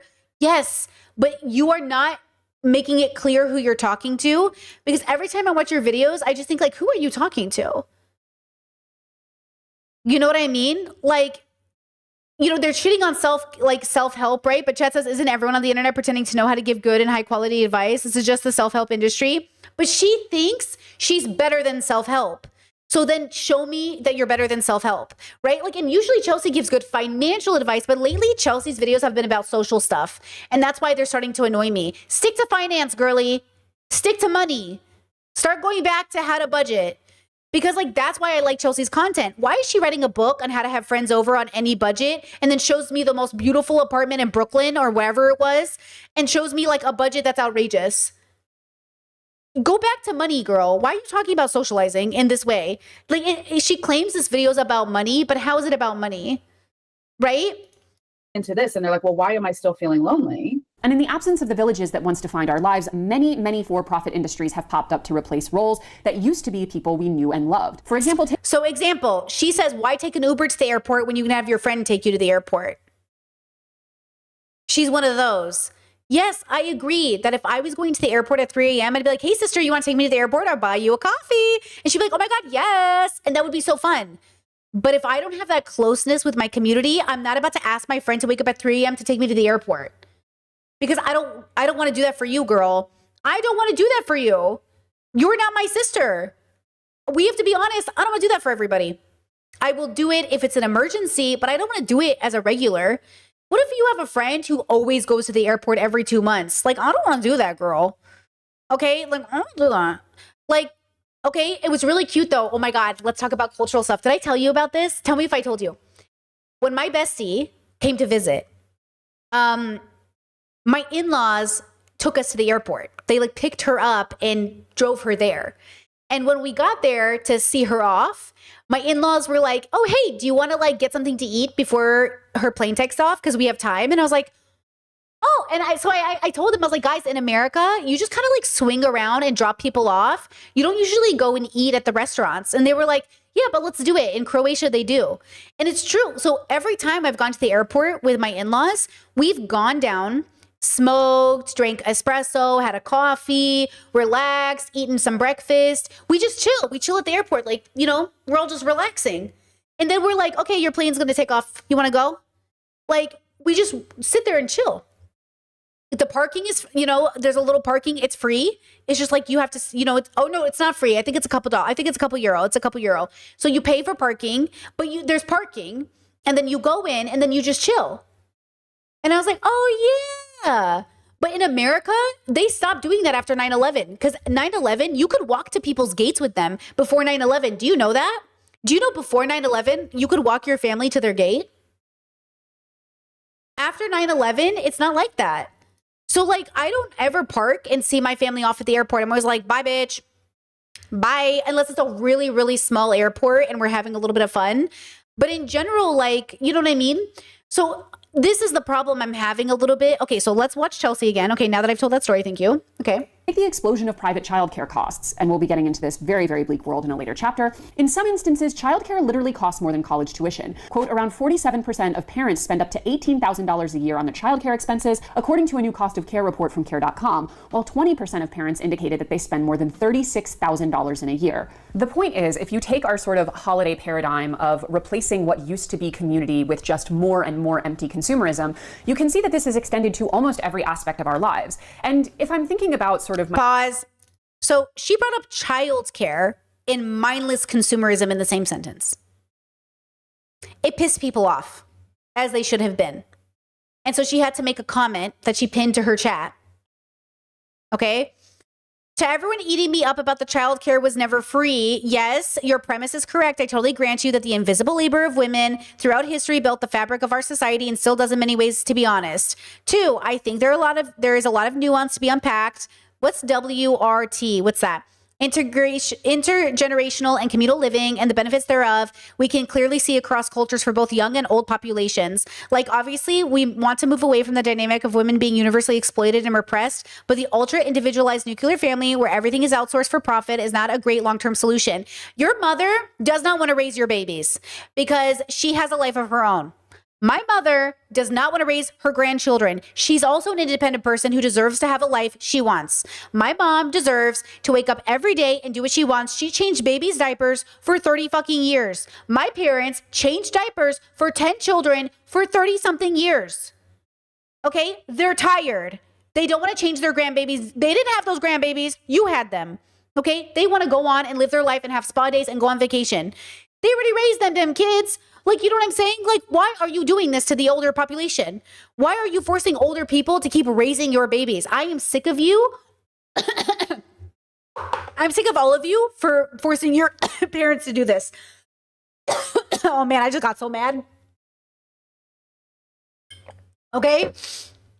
I am sick of seeing like very irresponsible people be like, that's what grandma wants to do. Is it?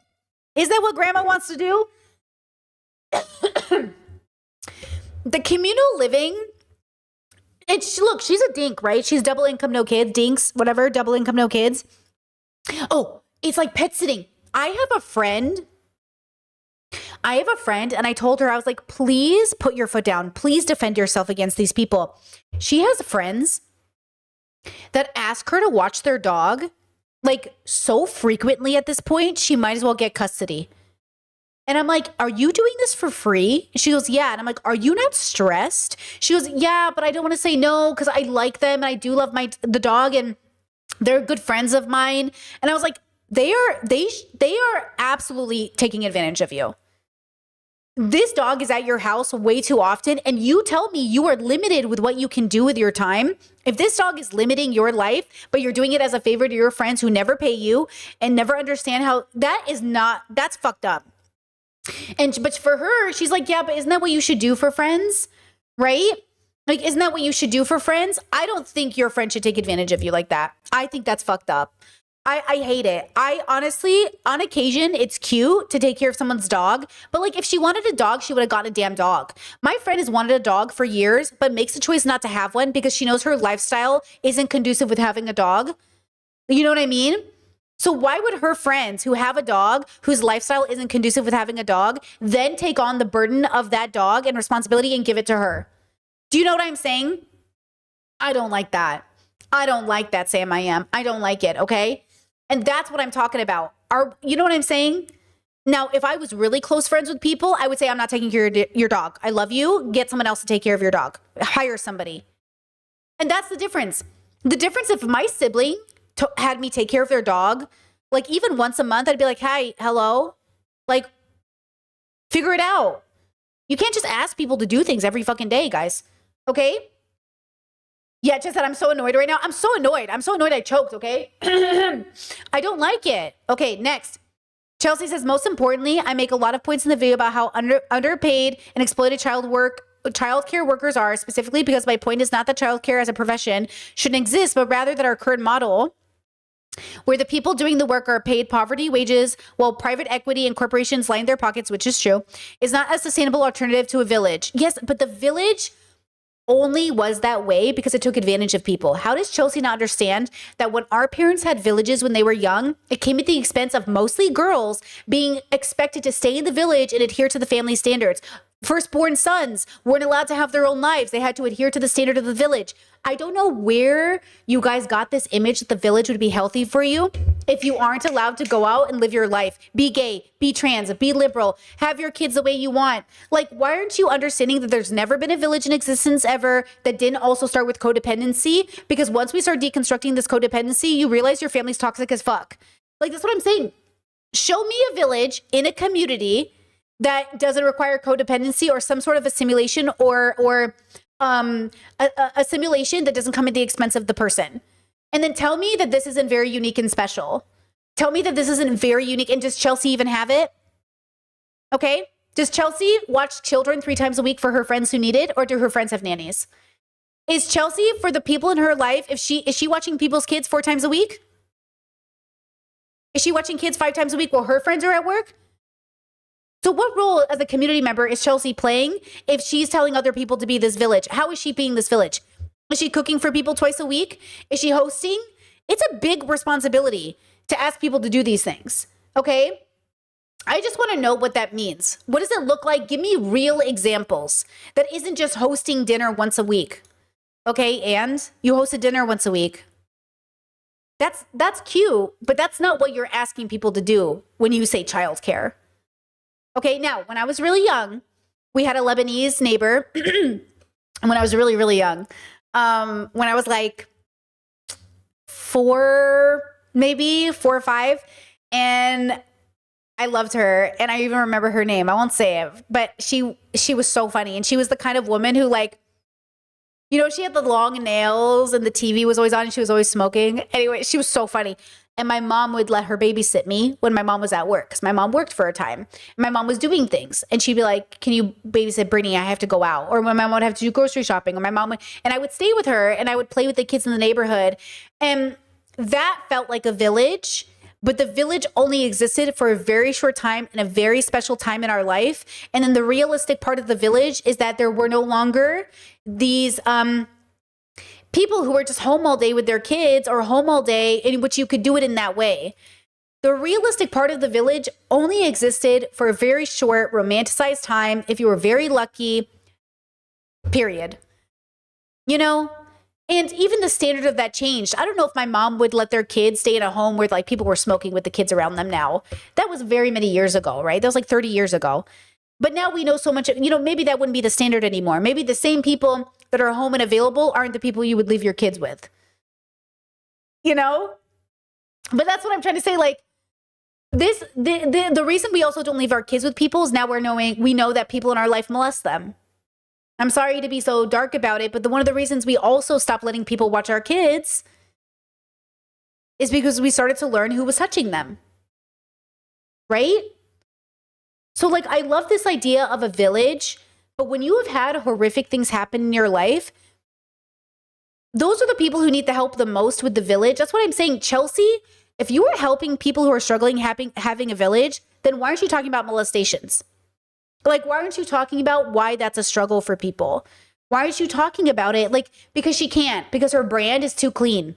The brand can't actually talk about anything truly horrific about the realities of a village because she's trying to play it off to normies with money. I'm telling you. There's something really insidious about the content in that sense. Where like, you are not the people who are struggling the most are these people. Not the people who are already not talking about it, not the people who are not having it, not the people, like, those people are not the ones struggling. I refuse, like, I can't imagine so, right? Anyways, Chelsea said, let's see, corporations lining their pockets. It's not sustainable. It is not a sustainable alternative to the village. In our current paradigm, no one wins except a very limited group within the owning class. In sum, do I think that we need to go entirely back to intergenerational living as a solution? No. Although I do think it can have considerable and again well-documented benefits for all parties as compared to the alternative. Do I think that childcare industry should exist with enormous reform and subsidization? Yes, but I do not think it will completely replace more communal living either. Even in countries with much more socialized childcare, workers are still hugely underpaid and overworked. We need better ways to care for society's children, and none of it should involve our current model. Like, sure, but like, what's your solution? Right? Like, what's the solution? It's almost like she's romanticizing a huge crisis that's coming from like a lot of generational trauma. You know what I mean? Like, what village are you trying to help right now? My work here at the Financial Diet being sort of in harmony with the work I do elsewhere, like in my hosting content, I genuinely think the conclusion that I'm reaching as I get older and as I do more research on these topics is that truly community is the antidote to consumerism. There are ways in which this is very literal. For example, like we used to live more intergenerationally, and so we never had to outsource private childcare. But there are also ways in which this is more sort of theoretical / emotional. Like when you're lonely, you are likely to spend more because it's a very easy hit of dopamine. And it can also do things like assuage superficial insecurities or make you feel closer to an ideal that you want to reach. As I've famously said in previous TFD videos, like often we are just spending money in interest of the kind of person we want to be. And especially when so many of our purchases are visible on social media, it can also be about like, I mean, I agree with this. I think a lot of us are spending money to have the life we think it should look like versus the life we have. But that makes me feel like she's doing something similar, but in reverse. You should have this ideal version of it in my head. And when you don't, it's like she doesn't understand. I don't think she really gets why it's hard. You know? Chet says, I think I know what she's getting on about there are people who want communal living because they think it would be the answer to all of our problems. Well, she's making it sound like that. She's making it sound like communal living is going to help you. And I'm saying it's not going to help you if it's not healthy. It will not help you if it's not healthy. Government communal living is not what she's talking about because okay, is she talking about structural issues or is she talking about interpersonal relationships? Wait, because I feel like she's talking about people. She's saying the life you want. She's saying your friends and family. That's not structural. That's interpersonal. Because here's the problem. Even if our family members did need to overwork, even if we had third spaces, it doesn't mean we want to be in community with those people. We would still struggle to find community. Do you know what I'm saying? When I had third spaces, when I had these things, I was still struggling because we weren't having healthy dynamics. That's what I'm trying to say. My lived experience pre-internet, pre-social media being the hyper focus, was still struggling because nobody knew why they were there. Which goes back to Friendsgiving versus Thanksgiving. Friendsgiving for me, from my understanding of it, is when you're orphaned and don't have a real family to go to, you go to your friend's house to have Friendsgiving. They're not even chosen family. They're just the people who were around at the time. And I'm saying that was beautiful and wonderful, but it wasn't fulfilling the way I am fulfilled now if I was to host Thanksgiving and have exactly who I wanted over because we're in community with one another, right? Yeah, Chess says the only problem with communal living is that if there is one abusive person, do the community kick them out? Exactly. Like, okay, what if you have a community but something goes wrong? What do you do? So then that sounds to me like the difference between inner circle and outer circle. In inner circle, you don't kick abusers out. You require them, hopefully, to get therapy and do rehabilitation work and to hold themselves accountable. But with people who are not inner circle, you kick them out. That's the difference. Inner circle abusers, I advocate for their rehabilitation and I hold them accountable. Strangers or friends that aren't inner circle, bye, bitch. I'm not doing this for you. I'm not doing this for you. I do not feel invested in your life in this way. I'm not invested in getting my coworker sober. Sorry.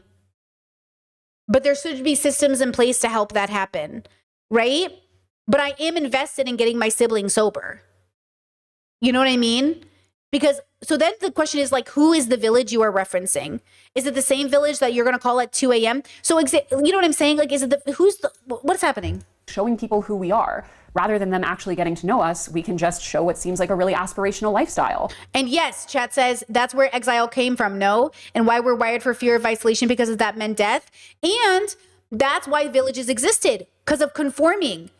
We didn't want to get isolated. We didn't want to get kicked out. So we would conform. And then this mythical village was created. And then Chelsea sits there and talks about this mythical village that never existed without the consequence of the individual, without the consequence of our mental health. That's what I'm saying. The same village that existed to survive is the same village she is romanticizing, and I don't think she knows it because she's not giving me exact examples of what dream village she's advocating for. When she says communal living, it feels like a white woman that read that natives had community living. She's living, and she's like, beautiful, but you don't get it. We're struggling. Our communities are struggling. Even with peace and love, we had some people in the comment section before who was talking about like, Mexican culture. You guys, if you're in the chat, advocate for yourselves. But you guys were talking about like, oh yeah, like I pay my parents' mortgage and I help my parents with bills. Why? Why are you paying your parents' bills as kids? And then like it's you know what I mean? Like I'm saying, I want to know if these villages are healthy, because I consider myself somebody with a village. But I do not have the kind of village that would bring in childcare support or locational support. I can't ask my sister for a hug. She doesn't live here. Do you know what I'm saying? Yeah, it's the whole taking care of elders thing. Why are we paying our parents' bills when we're teenagers, though? Why are you paying your parents' bills when you're 19 and 22? Your parents aren't old. Why are you paying your parents' bills when they're in their 50s? Why are your grown-ass parents bringing people into existence and then expecting you to pay their bills when they're in their 50s? Do you know what I'm saying? Your parents aren't 80 yet, you know? Why are we having kids just to make them our paychecks? And that's not just Mexican culture, by the way. That's a lot of people, okay? Why are we doing that? Yeah, Discord said I think I don't think she realizes she might be chasing that sitcom life, at least socially. That's it. That's it. It feels to me like she is chasing a fantasy that she has managed in her own life because I don't know what she's doing. I don't know what. Either she is settling or privileged or something, but I feel like I've attained community in a village, and I'm telling you, it doesn't look like anything Chelsea's explaining. And look, maybe it's just different bubbles, but then the question is, who is she talking to right now? Because I feel like she would not be helping 20-year-old Brittany in her 20s, right? And that's the point. That's all I'm trying to say is like, Habibi, who is this for? And why are you yelling at your viewers about being losers because they're ableist even though they're autistic? You know what I mean? Who are you talking to? But in this video, I want to take the question seriously. Who is getting rich off our loneliness? Because I think in many ways, our loneliness is being actively perpetuated and then profited. Oh yeah, and chat said, it's kind of like saying our parents took care of us, so eventually it comes time to take care of them. Why? I agree, Assyrian culture is the same. Why should I take care of parents that are bigoted and transphobic? See, I'm not taking care of you unless I want to, but I also would take care of you even if you were transphobic, but I would be open with boundaries. It's the entitlement. My parents are not entitled to us taking care of them, which is why I'm happy to take care of them. The idea is it shouldn't be assumed. Just because you took care of me does not mean I have to take care of you, but I'm happy to do it. Do you know what I mean? Parents who think their kids should and ought to take care of them are bad parents. I think you're bad parents. And look, that's me being very blunt. If you think your children ought to take care of you, to the point where you do not prepare for retirement, to the point where you abuse your kids or take advantage of them, to the point where you do not allow them a different option, I think you are bad parents. Okay? You cannot bring people into existence to take care of you in your elder years. Okay? You can't. But if you have such a beautiful relationship with your kids that your kids grow up to be parents or people who want to, that's beautiful. Okay? But before we answer those questions, we need to take it back to also, scenario, you're 45 years old, your parents are 80 years old, but they're still pretty active, and they need you to drive them 4 times a week because they can't drive anymore, but they want to go out to group activities with the elder community. Girl, how is that going to happen? Explain to me. Oh, you're, 45 and you still want to go out and travel, but you can't because your parents need you to take them to doctor's appointments. It's like, hello? That's why people, that's why older people want to live in retirement communities so they can still socialize and have friends and their kids can go travel. Again, the village is a beautiful idea until you realize like, hey, we're at different stages of life. So am I supposed to put my life on hold because you're old? And then what? You got to travel and be 45, but I can't be 45 and travel? Or, oh, I didn't get to travel. I had kids. Okay, well, what happens when I have kids? You know? It's just like, again, when we have this conversation, it feels like people aren't being honest about the fact that we're trapping our family members into these so-called perfect villages. You are trapping your family members. I want my family there because they want to be, not because they feel obligated.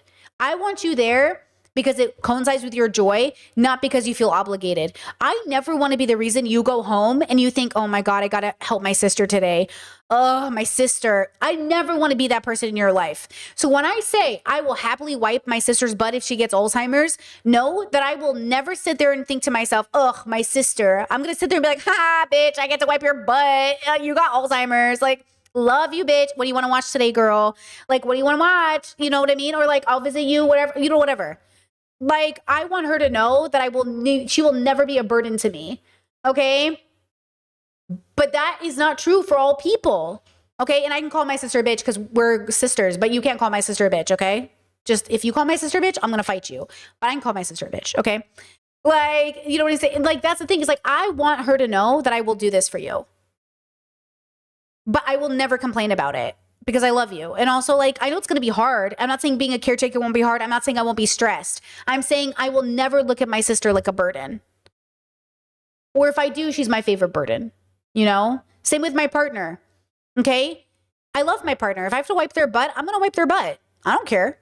But some people abandon their partners when they have to wipe their butts. And I'm saying we are not having the same experience. Okay? We're not having the same experience. Too many people are literally like, that's what I'm saying. This mythical village you're building, are you sure it's as secure as you think it is? Chapter 1. Why aren't we getting together anymore? For most of the 20th century, a lot of our social glue came bundled with institutions, churches and synagogues, unions, civic clubs. How many times are we going to watch this video? How many times is Chelsea going to make the same video about community? How many times are people going to make the same communities about like nobody has a church anymore? Girl, you better give me a solution.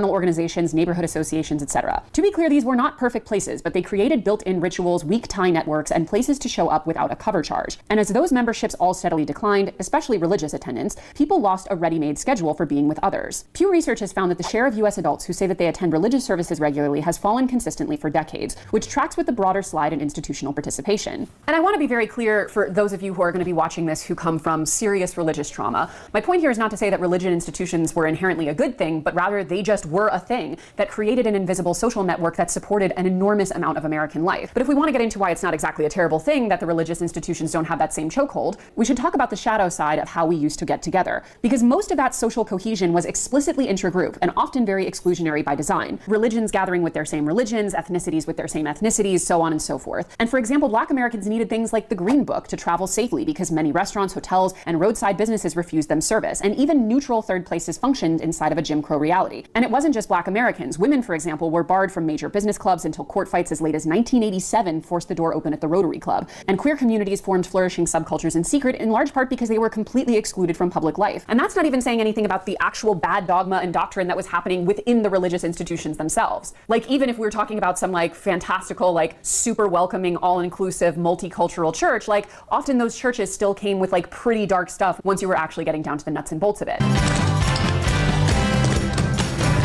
So deconstructing this old order, which was, again, often based on specific groups gathering within themselves, did remove some real barriers and lifted the chokehold that a much more fundamentalist interpretation of religion had on much of American society, which, again, is a good thing. But doing so for both religious and non-religious organizations, again, both of which were often exclusionary, also removed much of the automatic gathering structures that many people relied on, not just for seeing people in day-to-day life, but also very... Okay.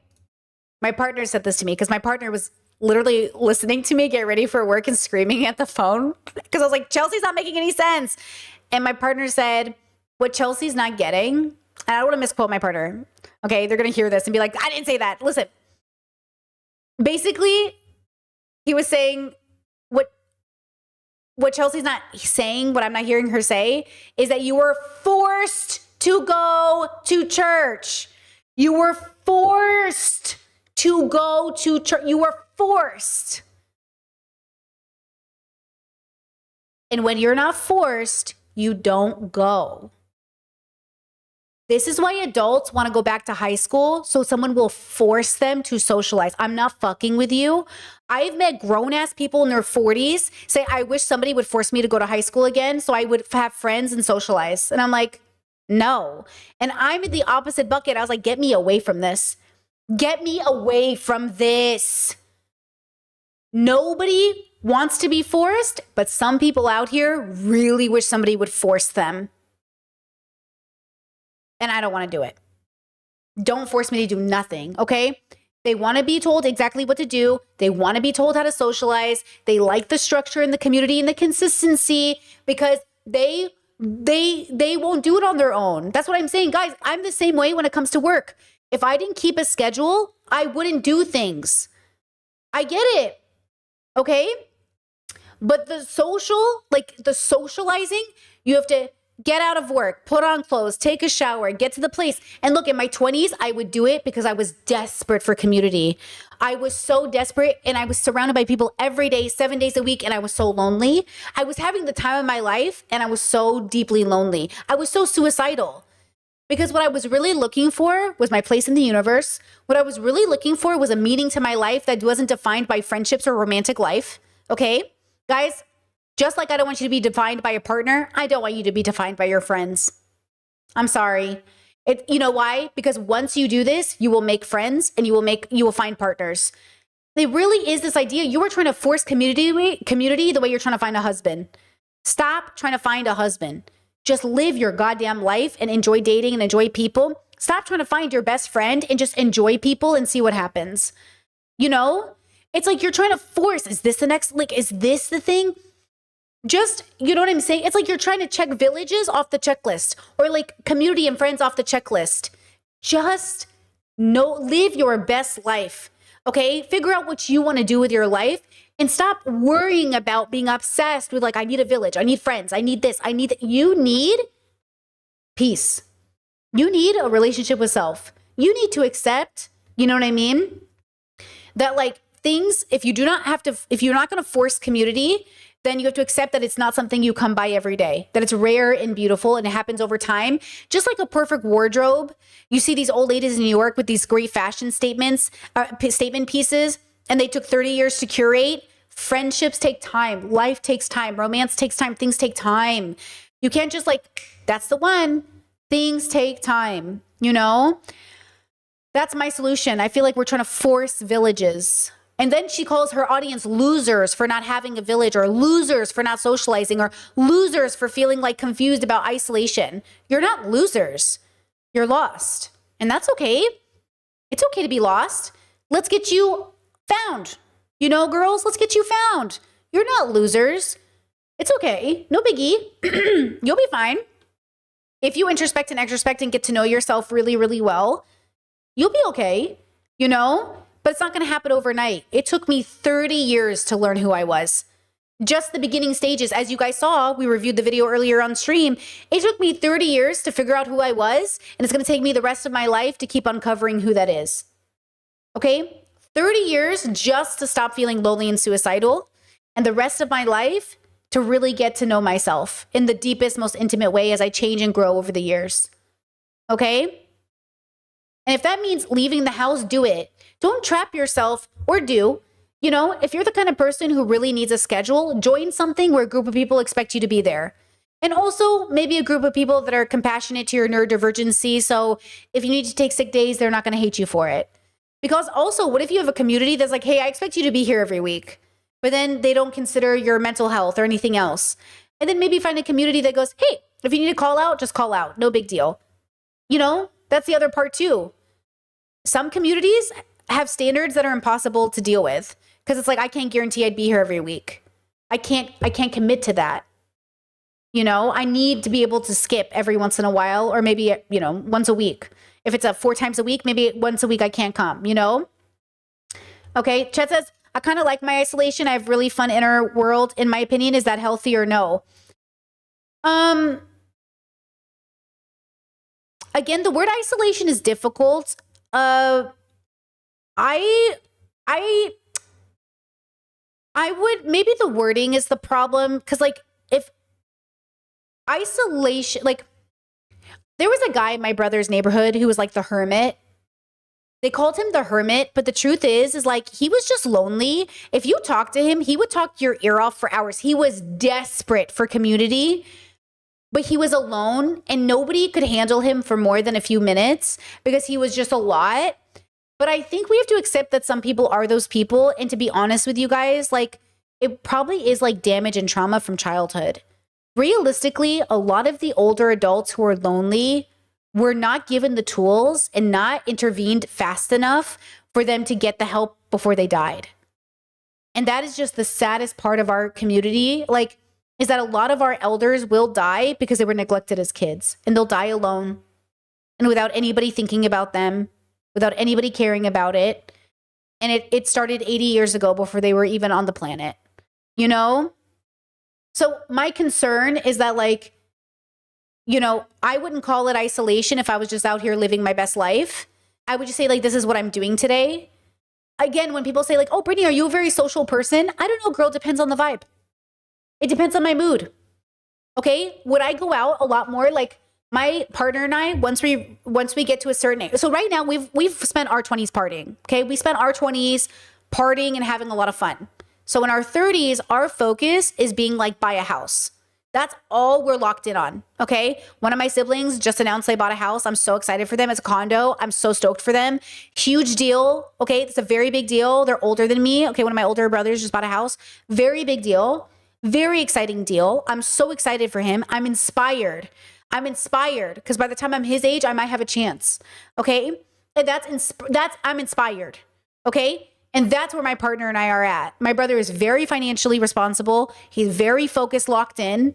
And that's what we want too. But we're not going to get that if we're too busy doing things that we already figured out in our 20s. In my 20s, I couldn't even think about caring about a house. Really, like, I thought about it. I dreamed about it. But I was overspending. I wasn't thinking about it. So my partner and I now, we're not isolated. We're busy. Okay? We're busy. So I don't know if the word isolated is smart. I would say it might be a negative connotation. We're busy. Thank you. We're busy. Hey, why don't you come out and spend? We're busy. We have plans. The plans are to stay home and not spend money. We have plans. Thank you. Instead of being like, oh, I don't have the money to go out. No. We have plans. Thank you. We have plans. Sorry. And if anyone makes me feel bad for my plans, they can pay my mortgage. Okay? They can pay my goddamn mortgage. Now, do we allocate for some spending money a month? Yeah, very little, like very little. Like I'm talking like $30. And we just recently went out and got a little cappuccino, got a little vegan cappuccino yesterday. We went to town, had a government appointment, did it, went great, then got a little cappuccino, spent €6 between the two of us for our 2 drinks, €6, and then got on the bus and came home. Great, lovely, vibes. Okay, vibes. Came home, made some delicious dinner, ate dinner together, watched One Piece. I'm living the life. I'm living that life. I'm living that life. You know, I'm living that life, you know? So again, I think it's a matter of how you view it. Because when I was younger, I could never have done this. When I was mentally unwell, I could never have done this. It wouldn't have been enough. I'm in a different era of my life. And I'm saying honor the era of your life you're in. If you need to go party, girl, and bar hop and fucking, you do that, girl. Be safe, okay? But I'm not in that era of my life anymore. And my life is not less because I'm not in that era. It's more because I'm in a new one. And it feels like Chelsea isn't meeting people where they're at. What era of your life are you in? You know? Chat says, hold on, I saw one. It was good. Let me see. True. Chad says everyone dies alone, even if you're married, even if you have friends, people die, especially as you get older. I don't think people die alone. I think that's too negative. It's very Dr. House of you. Be like, everyone dies alone. I'm gonna die surrounded by loved ones. I'm gonna die with somebody caring that I'm dead. I will literally die alone, but I will not be alone. And I'm very lucky. I'm very lucky. Unless something horrible happens, then I will die alone. Because I'll die maybe in a car accident where no one's there with me. But I'm not afraid of dying. So dying alone is not a big deal. Like that narrative of like everyone dies alone. Yeah, and who cares? But the real narrative isn't that we all die alone. Because that's from Dr. House, right? That's literally a line on Dr. House. Everyone dies alone. Okay, this girl is a narcissist drug addict who literally ruins everyone's life. Do we want to listen to him? No. Okay? So we're not going to be Dr. House. We are going to be realistic. That we are lucky if we get to die with our family members, and most of us will. But if we die alone, that's also okay too. It happens. But I hope you don't have to die alone. Just like I hope you get to die a good person. Okay? Chess says, do you ever fear the possibility of dying young and all the time spent saving wouldn't be worth it? That's a great question. Let me tell you, girl, that's a great question. So personally, no, because I always wanted to kill myself. So I spent my money like I was going to kill myself at 35, which was my suicide age. I was ready, girl. I was going to unalive at 35. So I spent all of my money. Every penny came in, I spent it faster than I made it. 3 jobs, most of my life, I always had 3 jobs. I made so much money over my life and I spent every single penny because I was like, I'm going to blow my brains out anyways. Why save money for a house or anything else, right? Then I got to 30 and I was like, oops, I'm going to save because I'm not going to kill myself. My bad. And then I started saving and I started like realizing like, you're not going to kill yourself. And I was like, fuck. I went to therapy. I did philosophical work, right?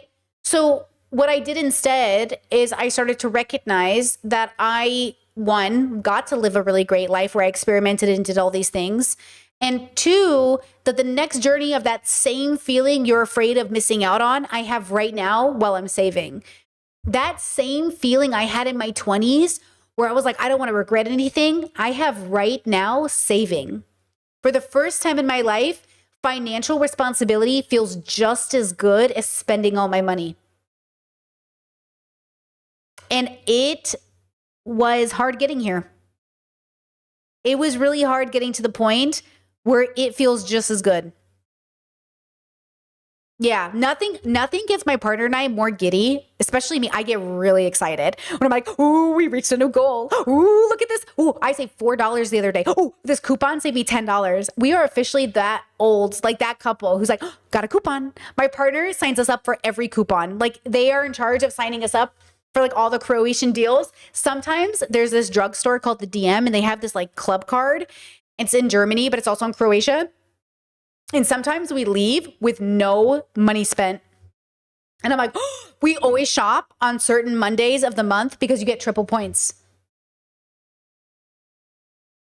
And then literally we walk out, 35 bill, boom, I owe nothing. 35 euro, I owe nothing. That feels good. I used to be so addicted to spending in a sense, not addicted. I don't want to misuse that word. But it was so bad at some point, I would go on online shopping carts and just fill it up with like $1,000 worth of stuff. And then I wouldn't buy it, or sometimes I would. All the fast fashion I bought in my life and I don't even have anymore, sad. Sad for the environment. I'm sad for everything. I'm sad for my wallet. Okay, So then to get myself out of that habit, this is what I started to do. I would go on Amazon or fast fashion or whatever, name your website. I'd put a whole bunch of things in the cart, not buy it, wait 5 days, take out 50% of the things I definitely didn't want and go back and check it until finally I realized, man, I don't even want this. I don't even want this. I just wanted the hit. I did that so many times that now I don't even do it anymore. I literally don't even do it anymore. I don't go online shopping. I don't go to websites. I don't look at clothes. I don't look at it. And I never knew I could be that person. The moment online shopping came into reality, I was on it. Until like, I think I officially stopped doing it. I think the last time I really did it obsessively, like I needed to go fill up a cart or something, was like recently, kind of like was probably just before I came to Croatia. Probably just before I came here, 3 years ago, probably. I think a big part of it was like my brain did a switch once I realized I was getting married and we were going to be serious about our life. I think I also wasn't single. And so my money also became somebody else's money, right? So everything changed in my brain. Like my brain went doop, doop, doop, doop, doop, which is so interesting because, oh my God, I know this couple who makes like $90K a year. And the husband recently was like, hey, we have to like save our money and we have a kid. We should be buying a house with this money. And the wife won't get on board financially. She won't get on board. She goes, well, if I want to go do these things with my family, if I want to go spend all this money, I should be able to do it. And he was like, yeah, but like we need to save for a house. Like our family needs a house. And he's like, and she's like, yeah, but what about like my mom or my siblings? Or like, I want to go hang out with them. And this is why when I get married, this is my family now. My family is no longer my family. Like you're my family, but you're my second family. Okay. This is now my first family because financially speaking, you know what I'm saying? Like we have to prioritize our finances. We cannot be out here partying with our siblings, vacationing with our friends. Like you're not single anymore. You're married. Okay. That's nice that you did that as a single person, but as a married person, no. Imagine having enough money to buy a house and you don't have the discipline to save for it because you want to go spend your money with your siblings. Do you know what I'm saying? Absolutely not. Yes, chat said I recently got my credit score above a certain score and I've been working towards it for years and I was so proud. I'm so proud of you. It feels so good when I see my credit score and I'm like, yeah. If you guys are new to my audience, when I was in my early 20s, I went through a huge depression, like a bad depression moment. Like it was bad. It was the worst. Oh, it was so bad. My credit score was 400. I lost my phone. My car got taken away. They cut off my phone. Verizon cut off my phone because I wasn't paying my bill. That's how bad it was. My credit score got down to over 400. It was crazy times. Crazy times. Anyway, it's like over 700 plus, right now. Thank you. You know what I mean? Yeah. So anyways, it takes effort to Discord said his wife should give me the 90K. It takes Discord. It takes discipline and also values and ethics and how you're showing up for community. All of this is very hard, guys. The loneliness epidemic isn't just because women won't marry men or something or people don't have villages. It's because we are slowly shattering the illusion that the boomers had that we had one to begin with. This idea Chelsea implies in this video that consumerism is worse now more than ever, that Christmas all of a sudden is more about consumerism because of the phone. No. It's always been bad. I don't know why we're acting like maybe I just lived in a different bubble, but like it's always been pretty bad, girl. It's always been pretty, have you you know what I'm saying? Like it's always been pretty bad. It just feels like, you know what I mean? So anyways, okay, let's go back to this video. Very, very real financial, material, and practical necessities. Community with which you made food and raised children and threw parties and borrowed money and traded skills and basically every other aspect of day-to-day life. And when these institutions went away, just like a lot of Gen Z replaced going out to the bar with literally nothing has really come up to replace them, at least not nearly at the scale it used to have. Starting in the 90s, in the 2000s, there was a significant shift away from organized religion as a whole. There was a movement, a very quiet movement that I think has become louder now with social media, and that is the deconstruction. P.S. I was raised in the church for like 19 years, and none of my greatest communities came from the church. My greatest communities came from all the friends I made outside of church. So just FYI, church was fine. It was a good community, but my best community always existed outside of church. I did not have church friends. Okay, I did not have, my friends were not at church. Anytime in my adolescence, my friends were through school, homeschooling, or neighborhoods.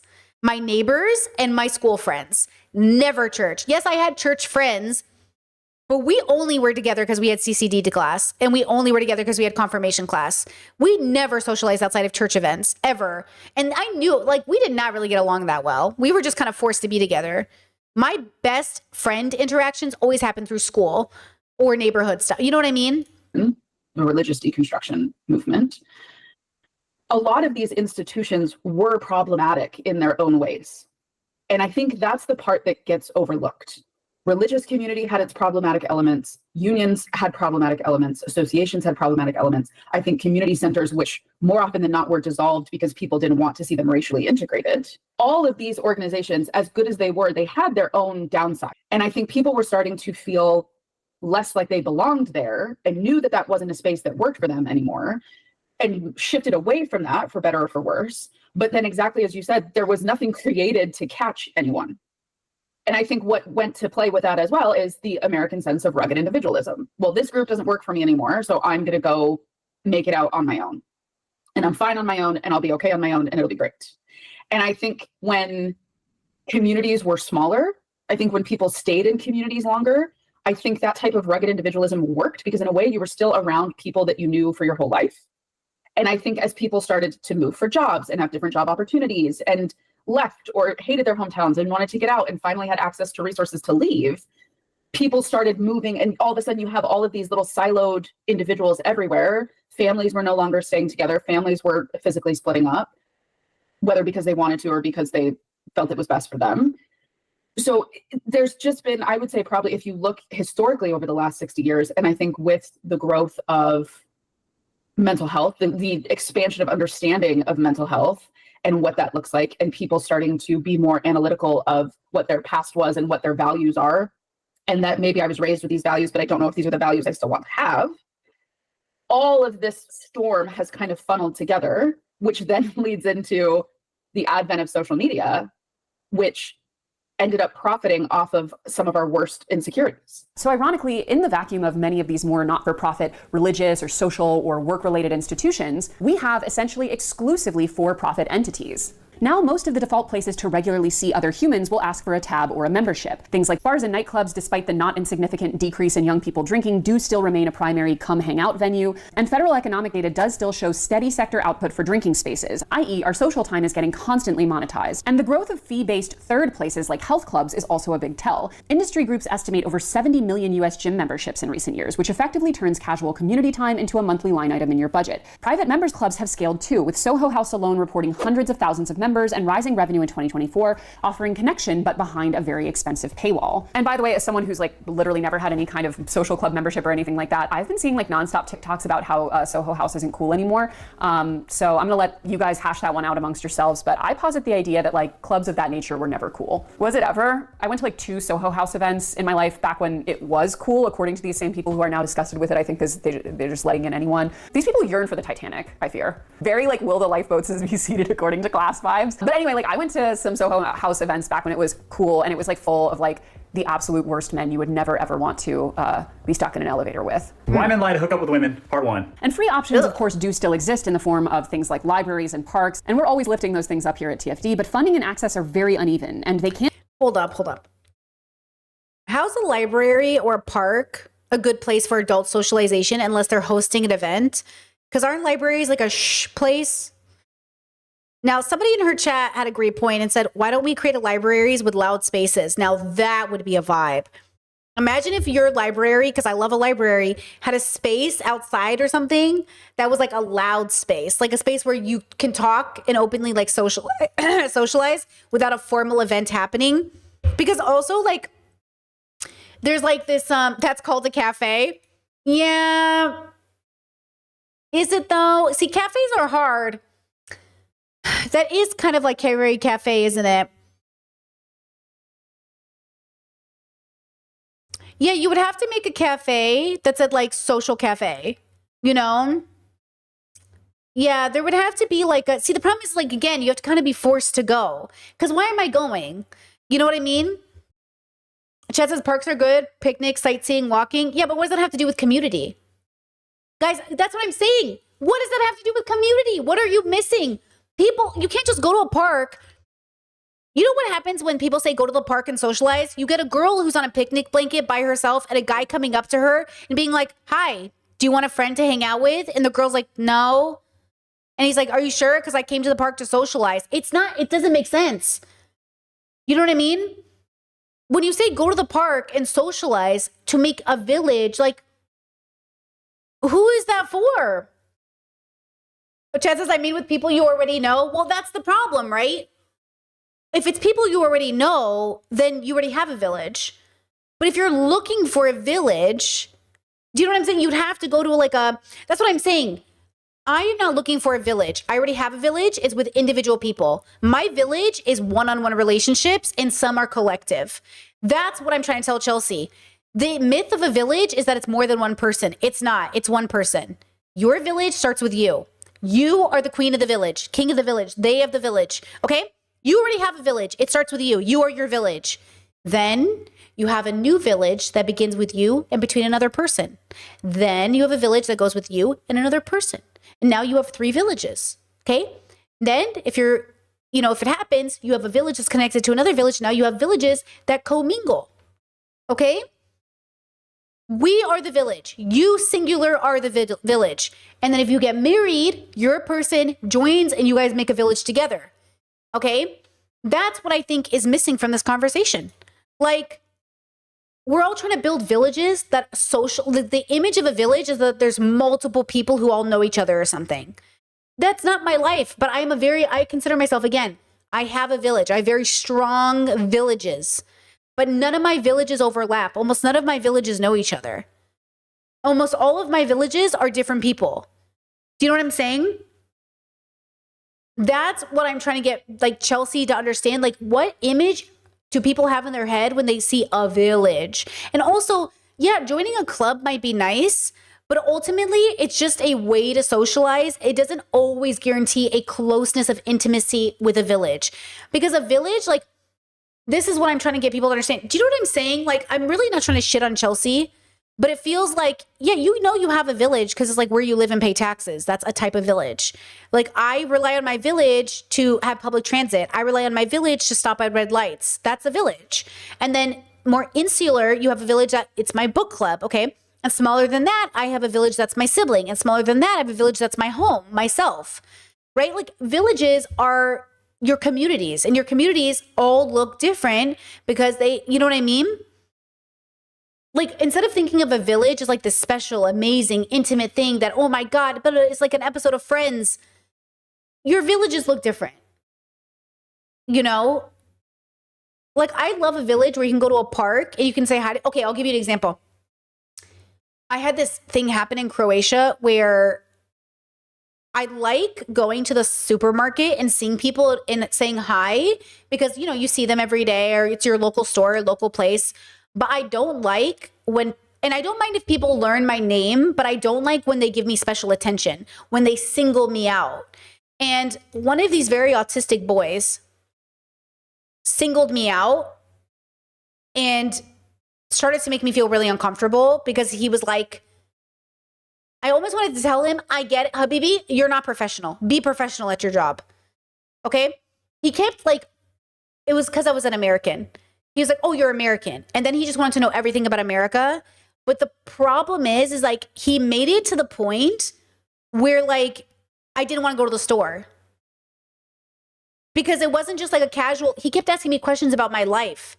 And now the small talk went from small talk to personal. And then I was like, I don't want to answer these questions. I don't want to tell you what I do for a living, or I don't want to tell you who my partner is, or I don't want to tell you things about my life. And so I don't know if Chelsea is saying, oh yeah, you should. Because when I first met him, it was nice. And I was like, hi, how are you? Can you help me with this? And he's like, yeah, I can help you. Where are you from? And I was like, oh, I'm from America. And we talked, and it was like a cute small talk moment. But then it escalated into more. And I was like, oh, I don't want to answer these questions about my life. And I know you're just being curious, but now I have to be put in a social situation where I have to be rude and say like, no. You know what I mean? Like, no. But it started off nice. It started off nice. And that's what I'm saying. I wouldn't mind a coffee shop where when I showed up, the guy was like, oh, hey, Brittany. And I'm like, hi, Greg. And it was like, he's like, same old, vegan cappuccino. I'm like, yes, please. And that's nice. But then if Greg is like, how's the family? And I said, oh, they're good. But then he's like, no, really, how are they? Are any of your siblings suffering from depression? I'd be like, oh, I don't really want to tell you that. I don't mind the small talk of like, oh, everyone's good. How's your family? I don't actually expect you not to be autistic. I don't actually want to know. Like, that's why autistic people have got to value small talk. Girls, you don't actually want to know how Greg's family's doing. And if you do, you need boundaries. Okay? We don't actually want to know. That's why small talk is so important. The community is built off small talk, so it's not invasive. You know what I'm saying? You don't want your barista being like, how's the cancer? Like, maybe if I'm sharing with you, but like not also. So I think what happens is like there's this thing where people want intimacy, especially if you're autistic. You're like, I'm sick of the small talk. I want intimacy and closeness. Yeah, but it's probably not with Greg the barista. It's probably not with Brittany the shopper at your store. It's probably not with, you know what I mean? It's like, I think we forgot, like, what is the relationship I'm supposed to have with this individual? Like, you know how some of your doctors become family friends, but that doesn't mean you invite them to the barbecue? And then some family doctors become family friends and they get invited to the barbecue? Or some doctors are not your friend at all and never get invited to the barbecue? Which one? We've had all three. My parents have had family doctors that became so family they got invited to the barbecue. Some family doctors that were not invited to the barbecue, but they were very, very loved and we loved them a lot. And then some doctors that were like, hey, how are you? Good, how are you? In and out, boom. I want us to stop treating everybody like cookie cutter cookies. Treat every single person you meet as a whole person who has their own life and their own needs. Stop treating everybody the same. That's the problem. Okay. Chad says, I used to work at a zipline challenge course, which originated in the Navy to force bonding and teamwork through overcoming fears and struggles together. Yeah, that's forced friendship through proximity. That's like trauma bonding. That's what I'm saying. Most of our social communities are only together because we've trauma bonded or we forced social intimacy. If you hang around with somebody long enough, you will feel close to them and all of a sudden you feel close. But are you close or do you just feel like you went through something together? And is going through something together enough to build a long life friendship? Yeah, a lot of my friends and I got together because of proximity and then building bonds and memories. But a lot of us also went our separate ways because it wasn't enough. But then when I talk about my siblings, I go, man, we've been through too much. You just don't understand the bond. Because at that point, it's like, you don't understand. We all came out of the same woman. Do you know what I mean? It's a very different experience. Okay? It's like, do you know what I'm saying? So like, yes, I think some of these situations can be great. That's why I think men struggle with loneliness because men keep trying to build friendships through like men's workshops. But like, what are they built on? You know what I mean? Like, what are they built on? I remember when my brother was in the military, he thought he'd have those friends for a lifetime. And then eventually he realized like, oh, I was just friends with you because we did military stuff together, because we were deployed together. And so he's like, I don't want to force a friendship. But with some people in the military, you'll know them the rest of your life because it's not about the military. It's about the individual bond. The individual bond. Okay? So again, I think there's just something to that. And this, yes, Chad says siblings are also cohabitants. That's vulnerability most friends don't get. And That's the difference between me getting into my sister's business and me getting into my bestie's business. My bestie and I might have known each other our whole life, but I was not raised in her home with her culture and her boundaries and her rules. But my sister and I were, so I can get into my sister's business more because my sister invites it in. My friend is very, very private, as an example. One of my friends, very, very private person. She does not want me invading her privacy. But my sister's like, please invade. Please give me sisterly advice. What do you think? My sister calls me and goes, tell me. My friend does not call me and says, tell me. My friend does not want that from me. You know what I'm saying? Okay. Can't always absorb the role that churches or civic halls once played. In short, if you want consistent, structured togetherness, you are often paying for the room. And I do want to say, because I think in any video that we create here at TFD, when we ask about what is the origin of a problem, the answer will often be from people that we are overworked and underpaid, and therefore people have no time for things like socializing. And I want to say that there are parts of this that are true, right? Like, it is definitely true that wages have stagnated. It is definitely also true that people are often having to work multiple jobs to make ends meet. But when you look at the role that community used to play in people's lives, like, we can take it all the way back to places like, for example, pre-World War II, before the enormous amount of unprecedented American economic prosperity and therefore more time and disposable income to do fun things with, and see that. And by the way, chat, sorry, I'm going to stop. I'm going to let the video play. You said I don't have a bond like that with my sibling, but my best friend is like my other half. And that's important too. It doesn't have to be your blood relative. I'm just using my example to give an example, but please attach anything I'm saying to your life, because you might have this connection with somebody not related to you, right? It's just dependent on the friend. I try not to force friendships to be more than, I try to let things be what they are.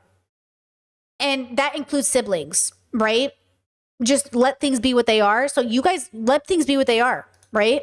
Community-based living and more free gathering structures still did play a much more important role in people's lives. And even something as simple as the ultra convenience presented to us by our phones, where essentially anything you need to do can be ordered or scheduled or organized or outsourced to a third party within a few minutes and clicks on the app, we just simply no longer functionally rely on community in the way that we used to. So who is getting rich from the disappearance of not-for-profit community at scale? Well, for example, venue owners, hospitality groups, fitness chains, and private club operators, things like Soho House or even Equinox, and anyone who can bundle ambiance with a recurring fee. This isn't inherently sinister, it's just where the profit lives when being around people becomes a product. Private clubs and premium gyms are the cleanest examples of subscription community, things like recurring dues, upsells, and a brand that sells belonging. And Soho House now breaks out a fast-growing membership. It sustains demand with a six-figure wait list, roughly 111,000 people, as it scales to hundreds of thousands of members worldwide. Proof that charging for access to curated rooms, regular programming, and social status is a durable business model. On the fitness side... But you know what's so funny? This is what Chelsea, I don't get with Chelsea.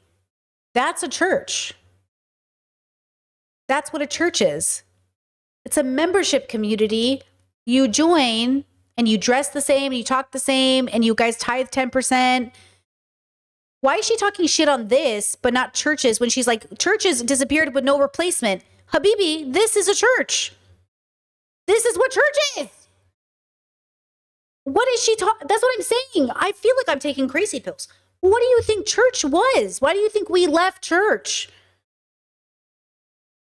Yeah, the functionalities are technically the same. Like, you don't have to tithe to go. But I mean, that is what it is. Yeah, and when did churches disappear? They didn't disappear. People just stopped going. But like, they don't want to replace it with church, girl. They want to replace it with the myth of the community that we were promised through television we never had. They want to replace it with the sense of community and belonging that we never had because it was always a myth. Boomers created a myth and people are still buying into it, including Chelsea. Stop buying into the myth of community. Community should be appropriate. Community should be respectful. Community should not be a dream. It should be the reality of what we can create. I'll give you an example. I died when I saw this TikTok. Okay, look at this guy. He's on a brain cam, right? It says third ever interaction with our new neighbor. Okay. You need something?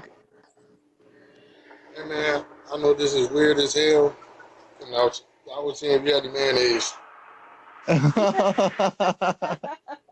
You need some mayonnaise? I know that's a weird question to be asked. I got some mayonnaise. Give me a second. I'll be right there. Thank you. Okay, when he said, I know this is weird as hell, do you have some mayonnaise? My first thought was like, that's not weird. That's normal. But that's because in my head, yes, when you need mayonnaise, You should be able to knock on your neighbor's door and be like, hey, bro, do you have mayonnaise?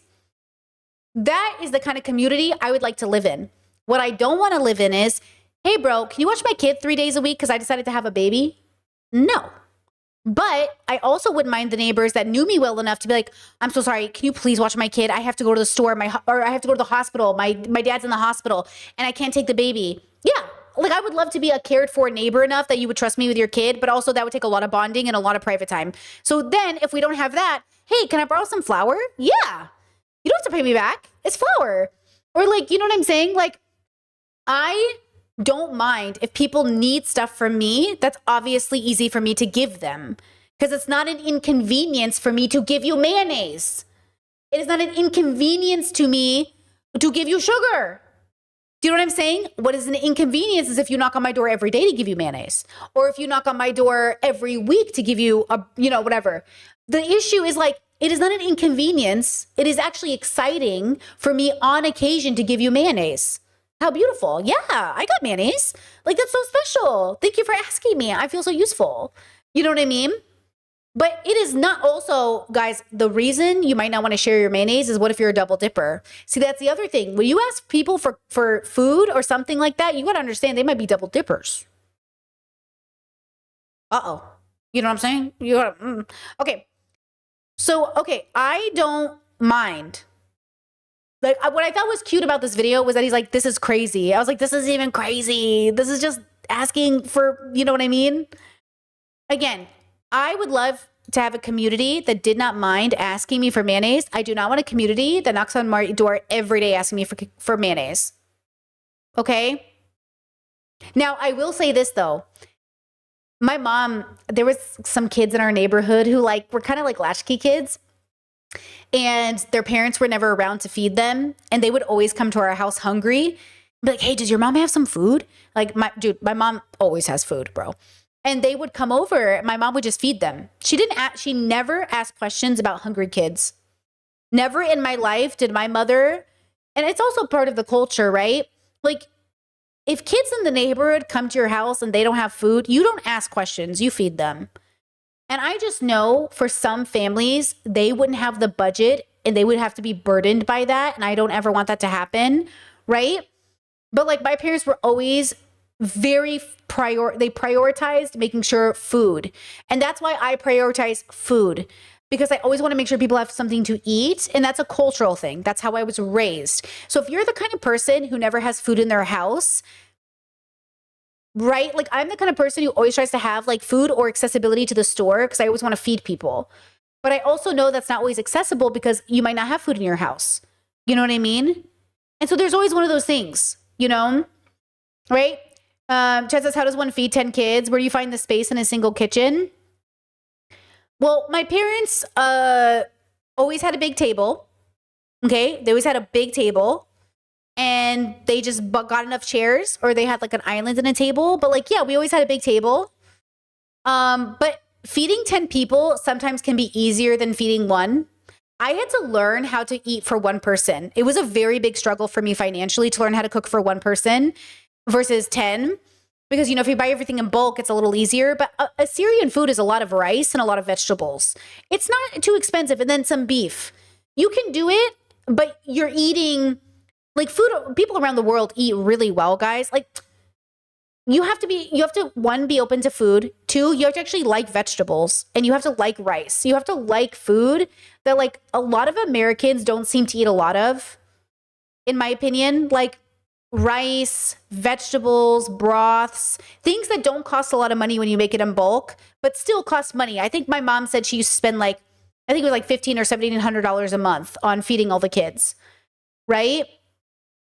So, you know, you have to like really experiment. I'm off ramen.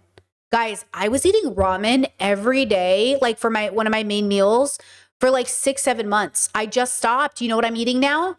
I'm eating a burnt pasta. It's a burnt spaghetti. I forget what they call it. You burn the spaghetti. My partner made it for me once and I'm hooked. And it's vegan, obviously. Well, not obviously, but vegan. And I've been making it like every day is like my main meal. I've been eating, it's so good.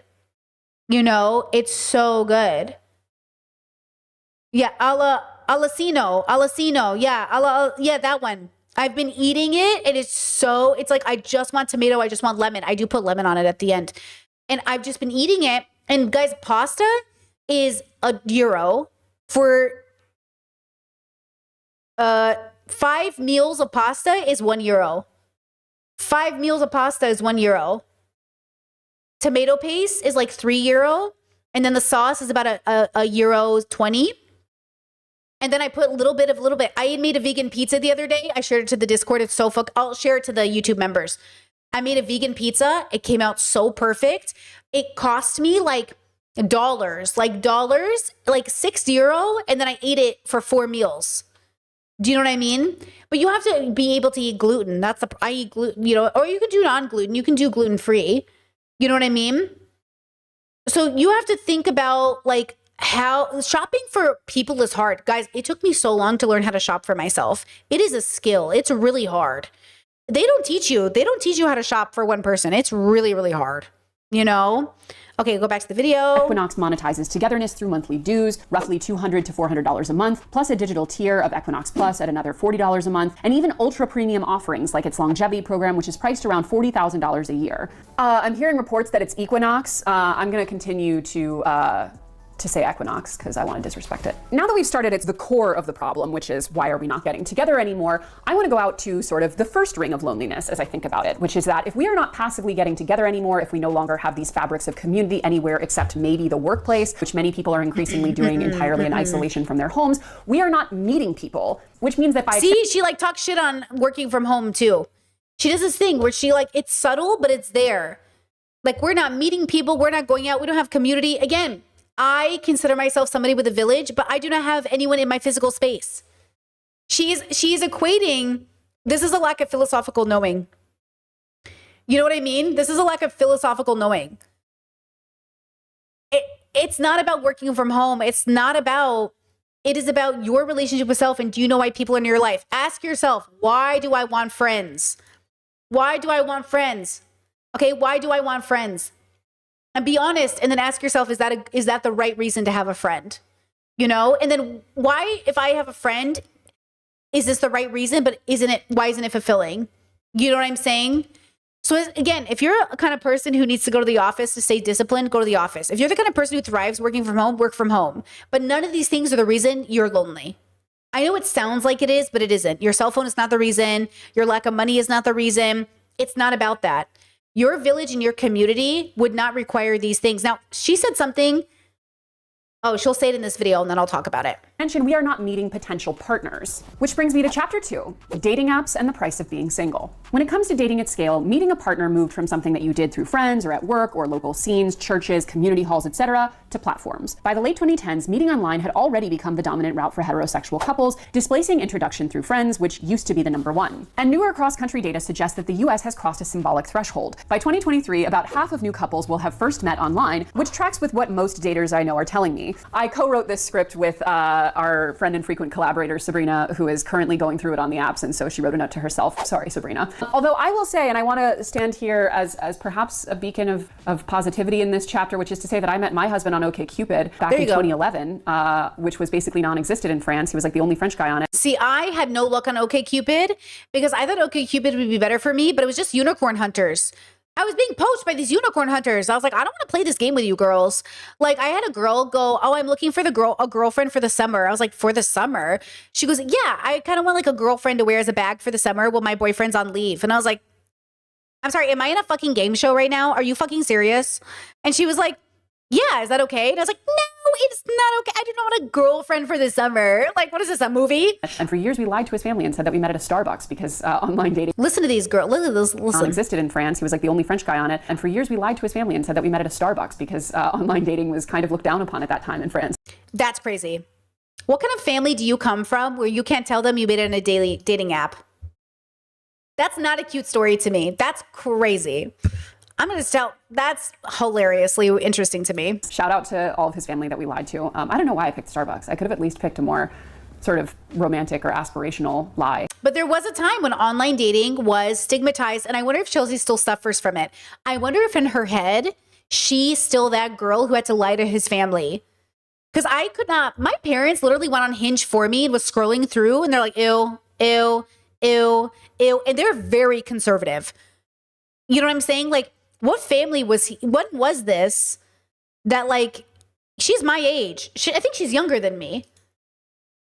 Do you know what I'm saying? So like, what is this environment? And then does she still harbor this attitude? And that's why she's so negative about online spaces.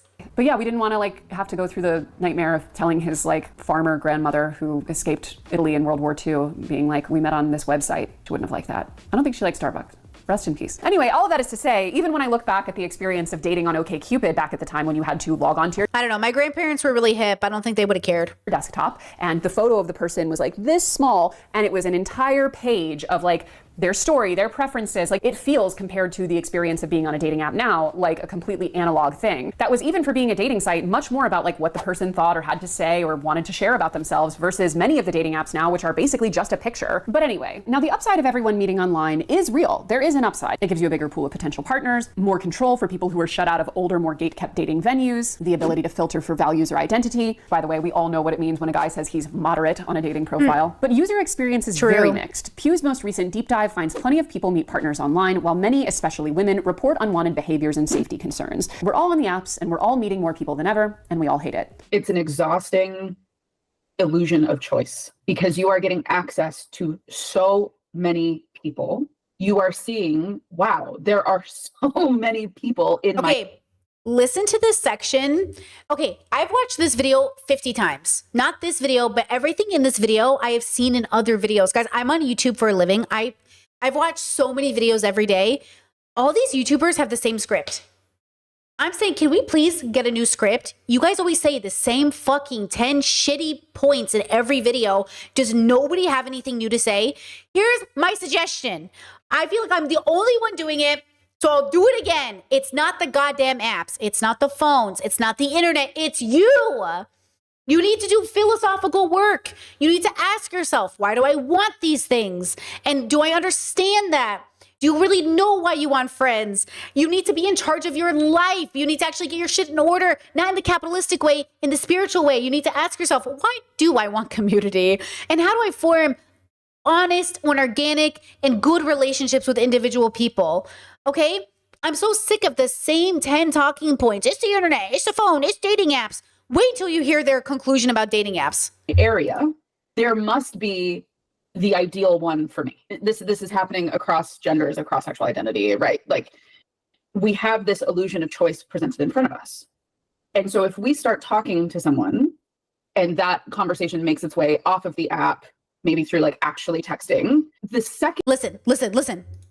Conversation makes its way off of the app, maybe through like actually texting, the second someone senses something they might not like or something they might be quote unquote concerned about, they'll drop it because they can immediately go back into this pool that presents them the illusion that, well, someone else is going to be there. Well, someone else has to be there. I'll keep scrolling and eventually I'll find that person because this thing over here just didn't work. And I think what we've lost because we're not having those initial conversations and those initial moments where we feel that we're open to a conversation, to talking, and that person is our immediate focus because we're at a bar or we're at a restaurant or we're at a friend's house, right? You don't have a choice. You have to sit there and kind of take this person in. Whereas on the apps, you don't have to do that. You can be listen to what this is so stupid. Here just didn't work. And I think what we've keep scrolling and that presents them the illusion that, well, someone else is going to be there. Well, someone else has to be there. I'll keep scrolling. Listen, you're on a date with somebody. They keep acting like, oh, if you were meeting people in real life, you couldn't just scroll past them as if I've never left a date midway. Do you know what I mean? Like, girl, dating is to figure out why I shouldn't break up with you. That's what I think dating is for. I think dating is give me a reason why I shouldn't break up with you. Go. This idea that like, oh, if they didn't have the apps, they wouldn't leave the date to go find something better. This is settling advice. They want you to settle. They are mad the world isn't settling. And I'm saying, let the world be single, girl. I'm sick of settling. Do you know what I'm saying? I'm so tired of their solutions, bro. Chet says, how are these grown people still acting like the drill is the problem when the person is trying to use it upside down? Like apps or tools, you have to use them right. I know, that's what I'm saying. Girls, what is this boomer ass fucking video? These girls are my age. You guys are got to keep up with the internet. You have got to get back into different bubbles and understand that, like, what are you talking about? People, we're so sick of settling, bro. I'm sick of settling. You know? Oh my God. And this whole idea that, like, oh, there's somebody else better for me. Yeah, if that's your attitude, go, girl. That's what I'm saying. Dating, you cannot be defined by your relationships. You cannot be defined by your village. I want you to be so secure in your life, to find your happiness by, yes, living and going through the process, but understanding that, like, you know, somebody said, someone said, don't ever let anyone trick you into believing that living alone isn't like one of the greatest opportunities to know yourself. And it showed a girl just like making a coffee and hanging out and like dancing in her living room and like cooking. You are allowed to have a good life. You deserve to feel like you are enjoying your life, that the little things in life you get, the little moments in your life you get, the job you have is valuable. Okay? I am sick of people bullying people into feeling like they cannot have standards when dating, or they cannot be like, yeah, I'm not into you. Is that okay? I don't want to be your friend. I do want to be your friend. It feels like it is not your damn phone. It is your damn attitude. Okay? It's like conservatives blaming the lack of marriage on premarital sex. That's what you sound like with cell phones. Well, you know, people would stay married more if they didn't have sex before marriage. That's what you all sound like to me. Well, if you weren't on that damn phone, you know, it's not the premarital sex. It's not the phone. It's our philosophical understanding with self. It's literally us. We are not having a good relationship with ourselves. So how in the world are we going to have it with others? And then we have an expectation that's built off media and fantasy of this village that doesn't even exist. Chelsea's a victim of it. What perfect village is Chelsea even talking about? I want to know what her life looks like every day. Because if I shared mine, okay, I want to know what her life looks like every day, 7 days a week, Sunday through Sunday. What does your day look like? 24/7, give me it. What does your normal life look like?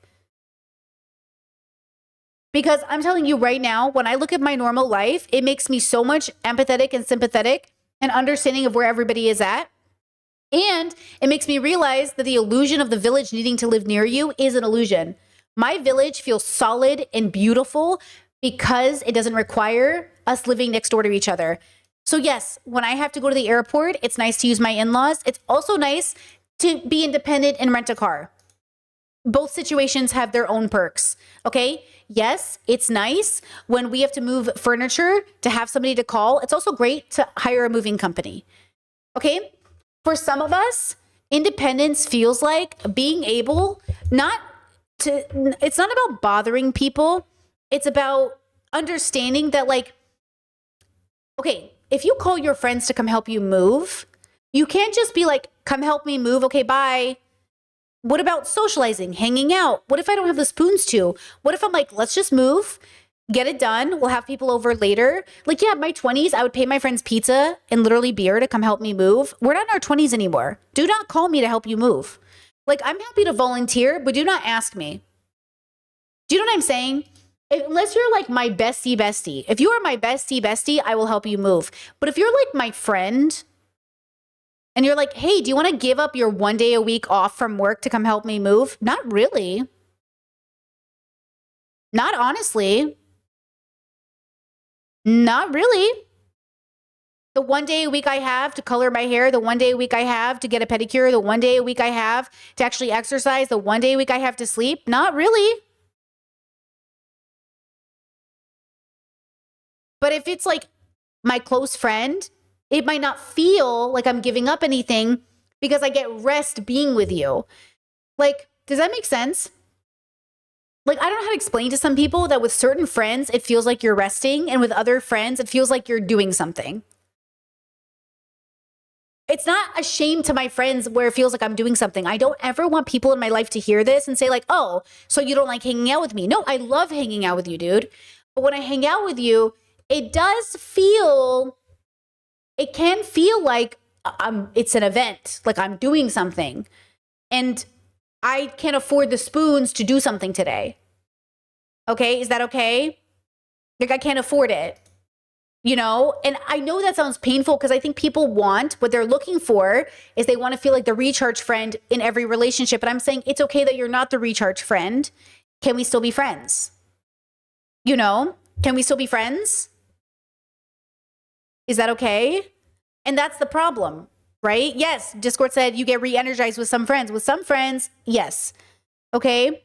But again, I don't want anyone to feel like, oh, I'm like, oh, you must not be as close to them, or oh, you must not like them as much. It's not that. It's not that. Or it's like, oh, like it's not that. That's not the actual reason. You know what I mean? It's not that. It's not like it's just what it is. I don't always know why it is, but maybe it's like you see more of me, or maybe it's like we just vibe better. It's like, you know what it is? It's like food. You really want to eat something, but it doesn't taste right.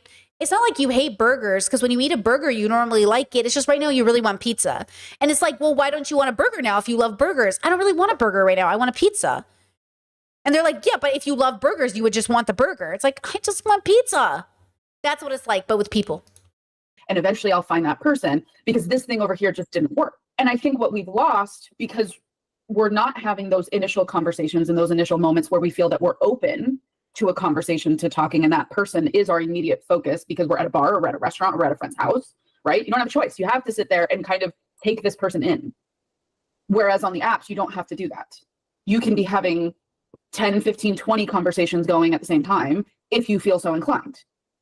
So when people start talking to somebody and it has made its way off the app, and we start to feel that we're getting to know this person, there's this paranoia of, well, what if this person doesn't tick every box? What if this person does this thing that I find annoying? What if this person does this thing that maybe I didn't realize bugged me, but it does, right? Well, I don't know if I want to deal with that for the rest of my life. So maybe I could go find somebody that doesn't have that thing. But then, because we're all human and flawed, and we're not meant to be perfect, we're meant to be two imperfect people. Hold on. First of all, I'm going to lecture this woman in a second. But Discord said, I feel like the re-energization is sometimes kind of random with some friends. Like one day they energize you, and other days you have to spend to be with them. 100%.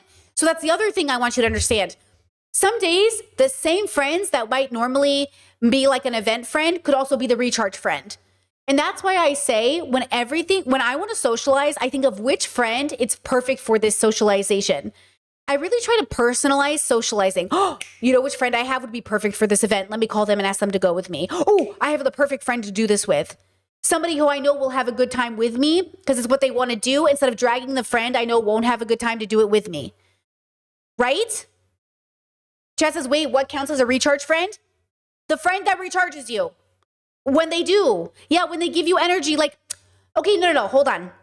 Sometimes, okay, I was catching up with a friend the other day, and we were talking, and we were like, la, la, la, la, la. And then we looked at the clock, we're like, holy fuck, 2.5 hours went by. I'm like, I am so sorry. And they're like, no, we were having so much fun. I said, okay, well, my spoons, I just realized like how tired I am. Can we call it? And they were like, yeah, let's call it. And then we were laughing, and we were like, oh my God, like we didn't even realize it. But then sometimes I'll talk to the same friend, and within like an hour, we're both like, okay, we're done. Love you. Bye. It's so dependent on the day. It's dependent on the time. Now, with some friends,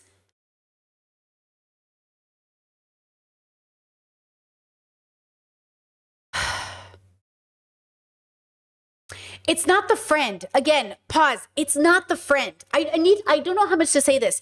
It's not the friend. It's what you're doing. What's the vibe?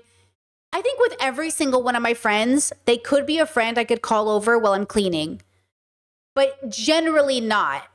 Generally, the only person who is this person consistently would be like my sister, right? Or would be some of my siblings. But like, I could imagine every single one of my friends at some point at a time. I could imagine a time when I would call them and be like, come over, I'm cleaning.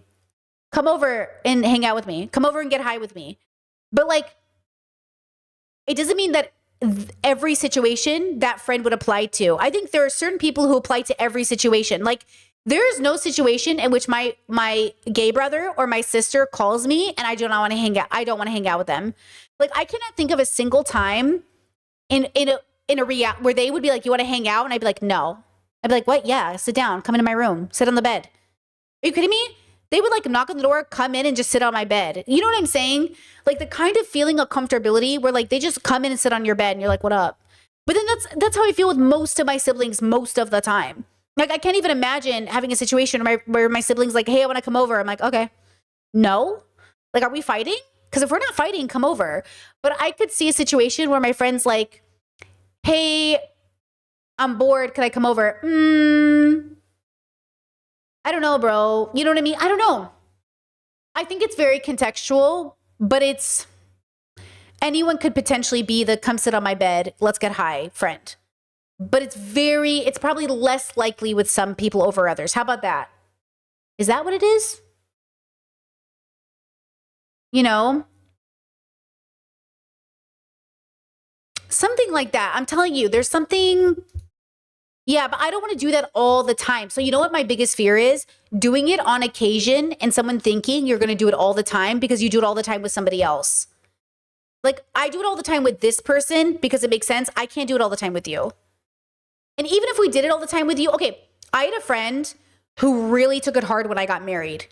Because, like, we would talk every day for, like, hours. Like, we would definitely vibe. It was so fun. But one day, they noticed that I was, like, messaging them less or interacting with them less. It was a little, there was layers to it. Like, we were disagreeing on values and we were having clashes over politics. We were having clashes over, it was a lot. But I didn't know how to explain to them that, like, hey, I'm married. We can't actually do this anymore. I'm not single anymore. And it was like this weird, because they were partnered, so they should have known. But it was like this weird realization of like, oh, you thought our life was going to be the same after I got married. No. Like, single Brittany has so many spoons in time. And like, she's such a different person than married Brittany. It's like, you know what I mean? I don't understand people who don't understand, like, the healthiest relationships adapt to changes. The healthiest like friends adapt and grow. You're going to hit speed bumps in your friendships. You have to see if you're going to make it over the speed bump or your friendship will end. Or there's no issue in the friendship. It's just a natural ending. The natural ending is also just as valuable as the one that speed bumps and doesn't make it, or the one that speed bumps but makes it. And so you have to decide, hey, are we the friends that like speed bump and make it, speed bump and crash, or naturally come to an end? Because all three are good options. Some hurt more than others, but all three are good options, you know? And I think people have an illusion. Same thing with community. Are we the community that's going to hit a speed bump and get past it? The community that's going to hit the speed bump and the group's going to disperse? Are we the community that's going to, you know what I'm saying, naturally end? Which kind of community are we having? Which kind of friendship? What kind of romantic relationship are we having? Are you a person I'm seeing I think I'm in love with? Do you know what I mean? Okay. Discord said, I don't think I can do friendship crashes anymore. You might not want to make any more friends then. You know what I mean?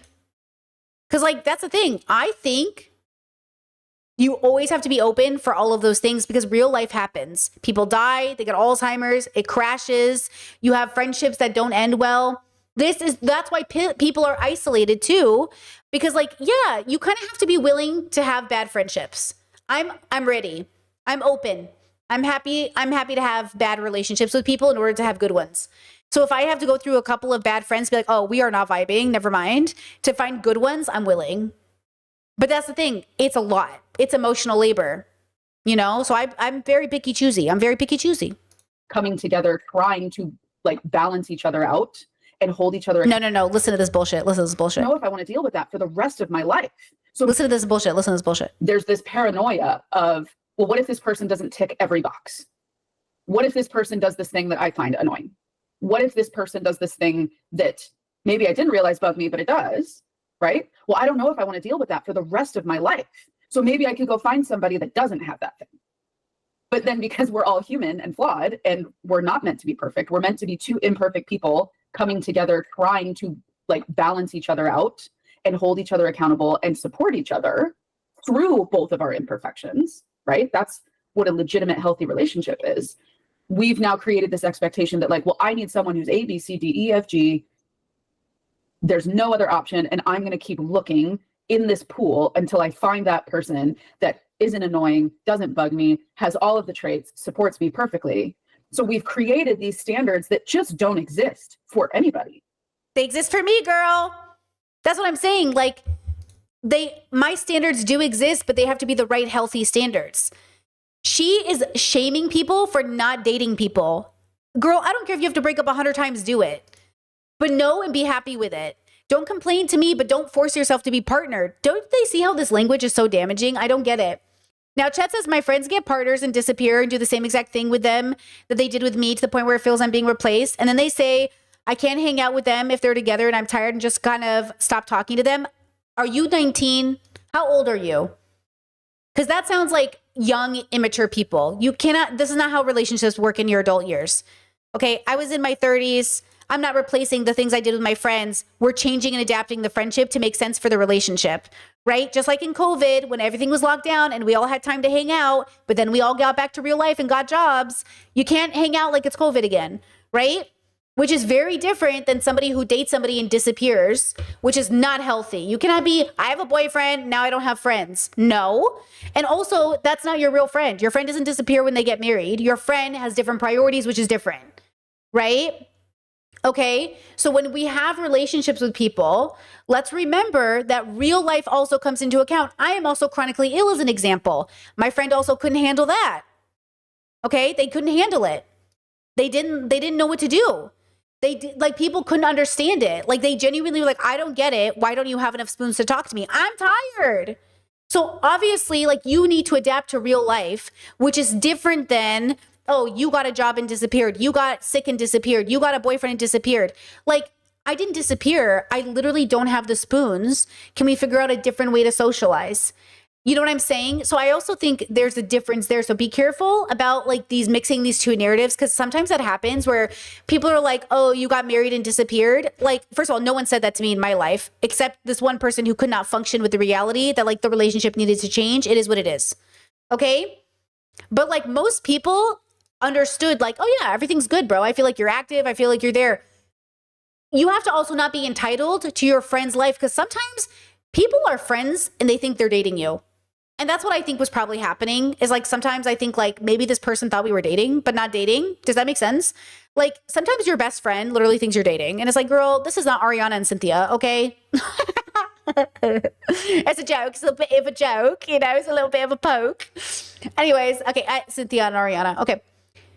I think this person, this girl here, okay, I think she's falling into the trap everyone does, that your parents do. Stop saying no to every guy that you meets you or every girl that meets you. She's nice, just marry her. We're not trying to marry the nice guy. We're not trying to marry the nice girl.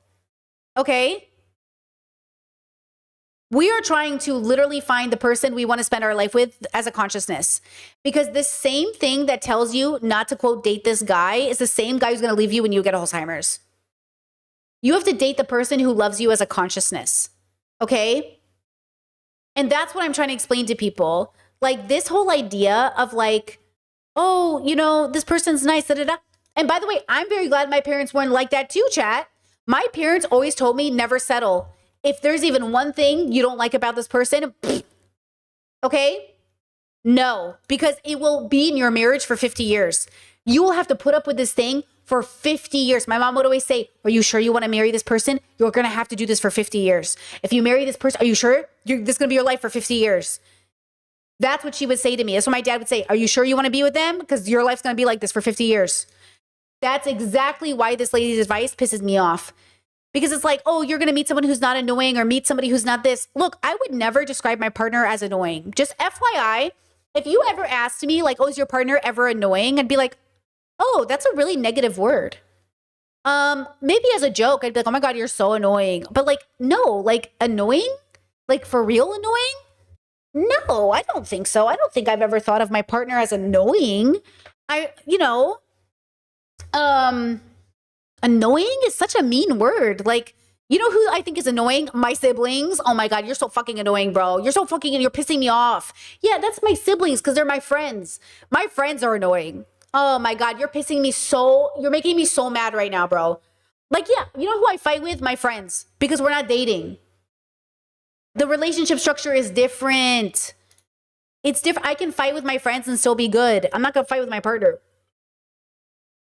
Okay? Like, you know what I mean? What I say sometimes to my partner is, I love you so much. I'm a little overstimulated. Can I have some alone time? Is that cool? You know, right? Chat says, I get overstimulated, frustrated, hungry, whatever, but annoying. That's mean. Yeah, it's like, hey, are we good? Can we separate? Do you want to go like play games and I can go do stuff? Like I'm feeling overwhelmed, you know, that type of thing.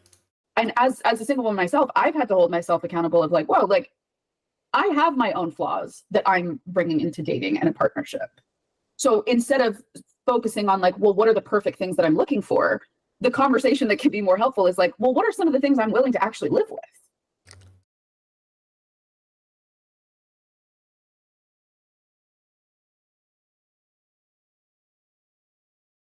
You just said you're single. How's your thing working out for you? And what do you mean? What are the things I'm willing to live with? No, absolutely not. Girl, are you not mad? I'm angry. This is the worst advice I've ever heard. What are the quirks? What are the personality types? What are the icks that maybe I could find it funny more than an actual ick? Could I allow this person to be a unique individual that I tell everybody I want? I want somebody who's different. I want somebody that's fun. I want somebody that's unique. Well, they're not going to be perfect. They're going to do things that are weird. Now, again, we're going to caveat this with, I am not talking about tolerating abuse or neglect or, you know, anything in that realm. What I'm talking about is meeting somebody where they're at and accepting them for who they are.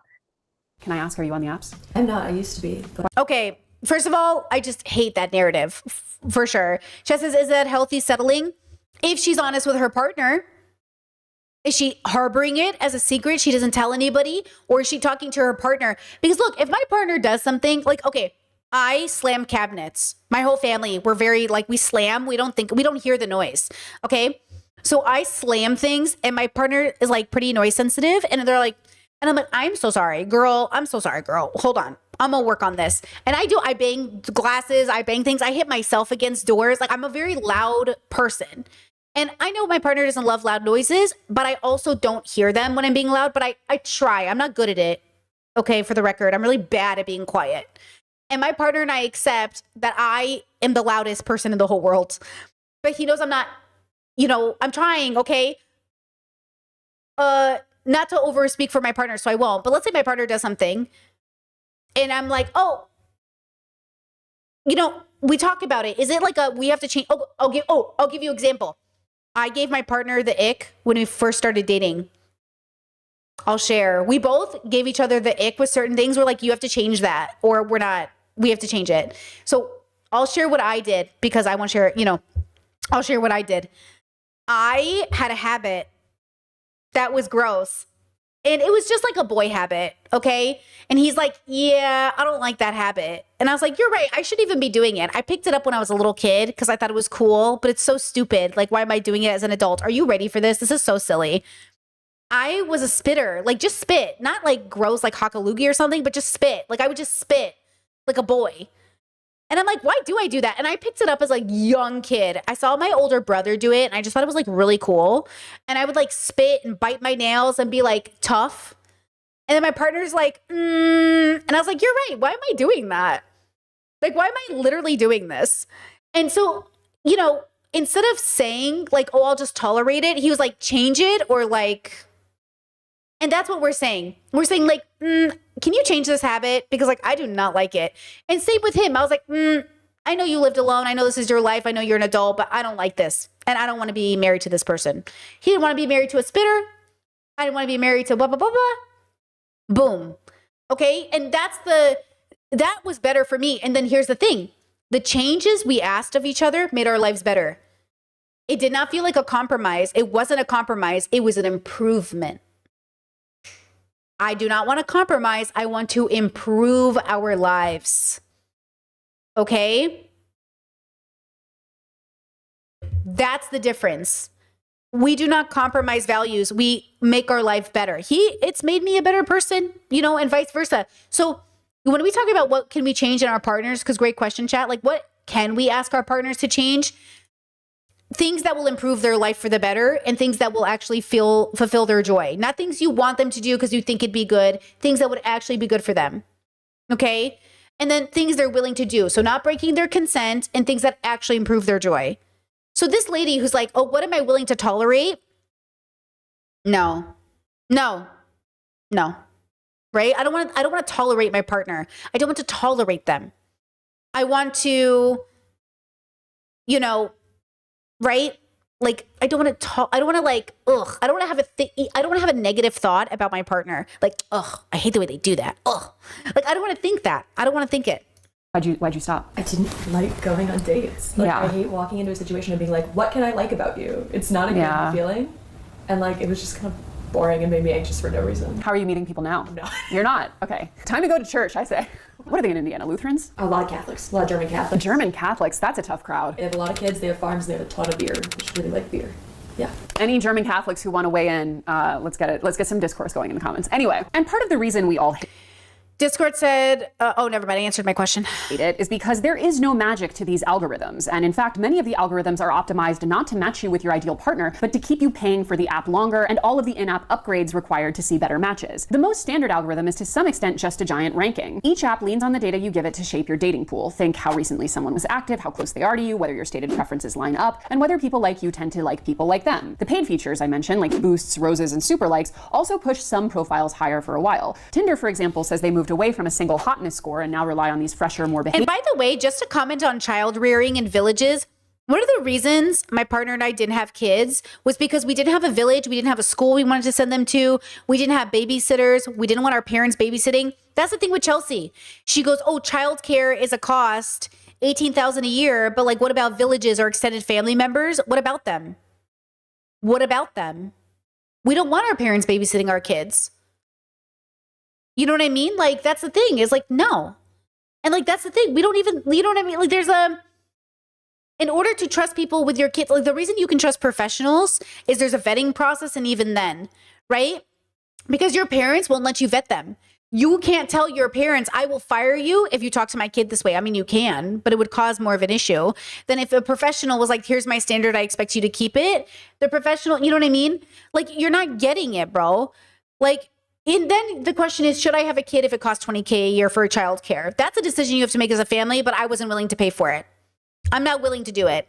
You have to make the decision if you want to do that. You know what I mean? I'm not willing to have a kid because I'm not willing to pay those childcare costs. Absolutely not. Unless I was forced to have a child, but otherwise I'm not. So no.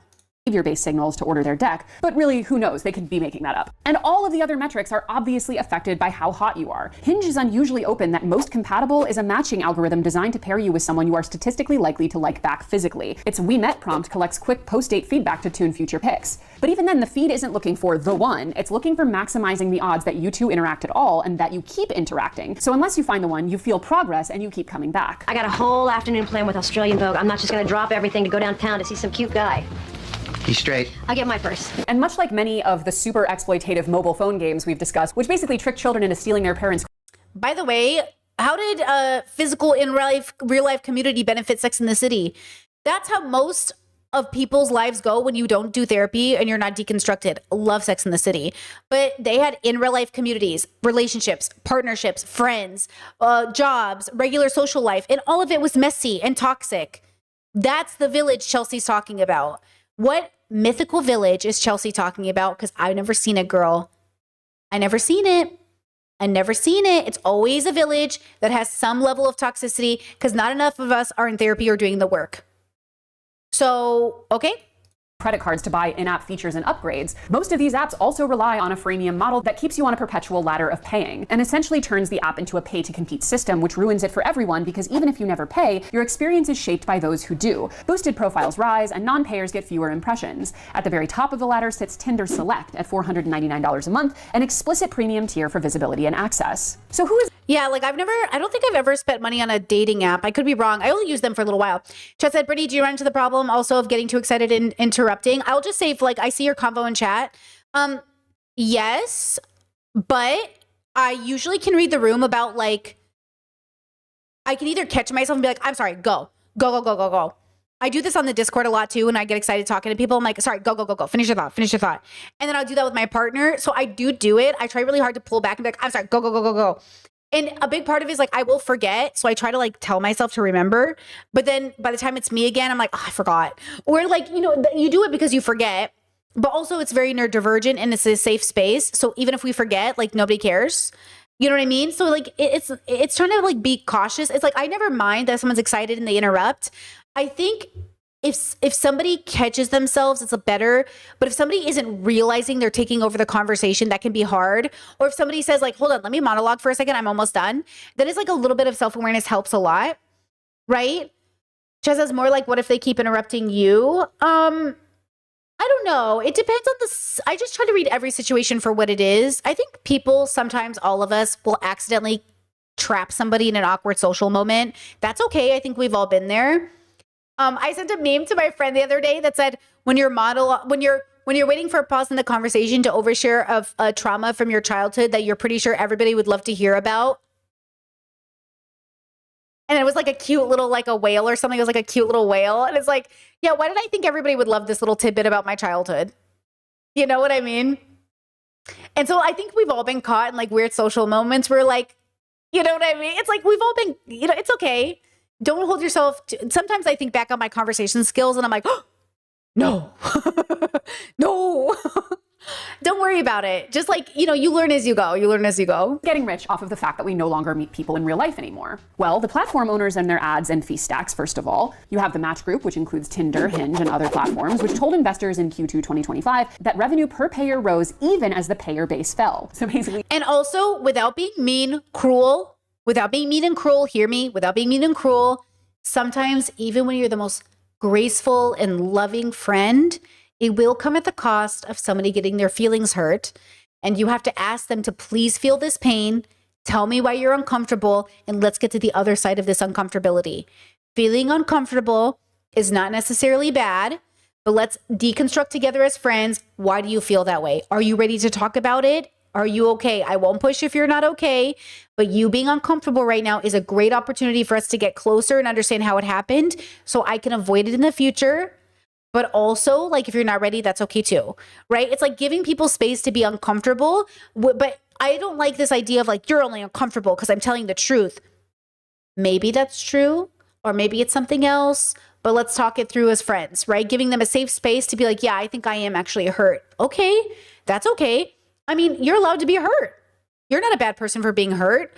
We're raised in a society that makes you feel bad about it. Now, I do think now that you've acknowledged the thing, you got to do something with it. And that's the part where people usually fail because therapy teaches you these skills, guys. Okay, you have a feeling, you've identified the feeling. Now you have to do something with the feeling. You actually have to take an action other than the knowing. And that action part is where most people fall short.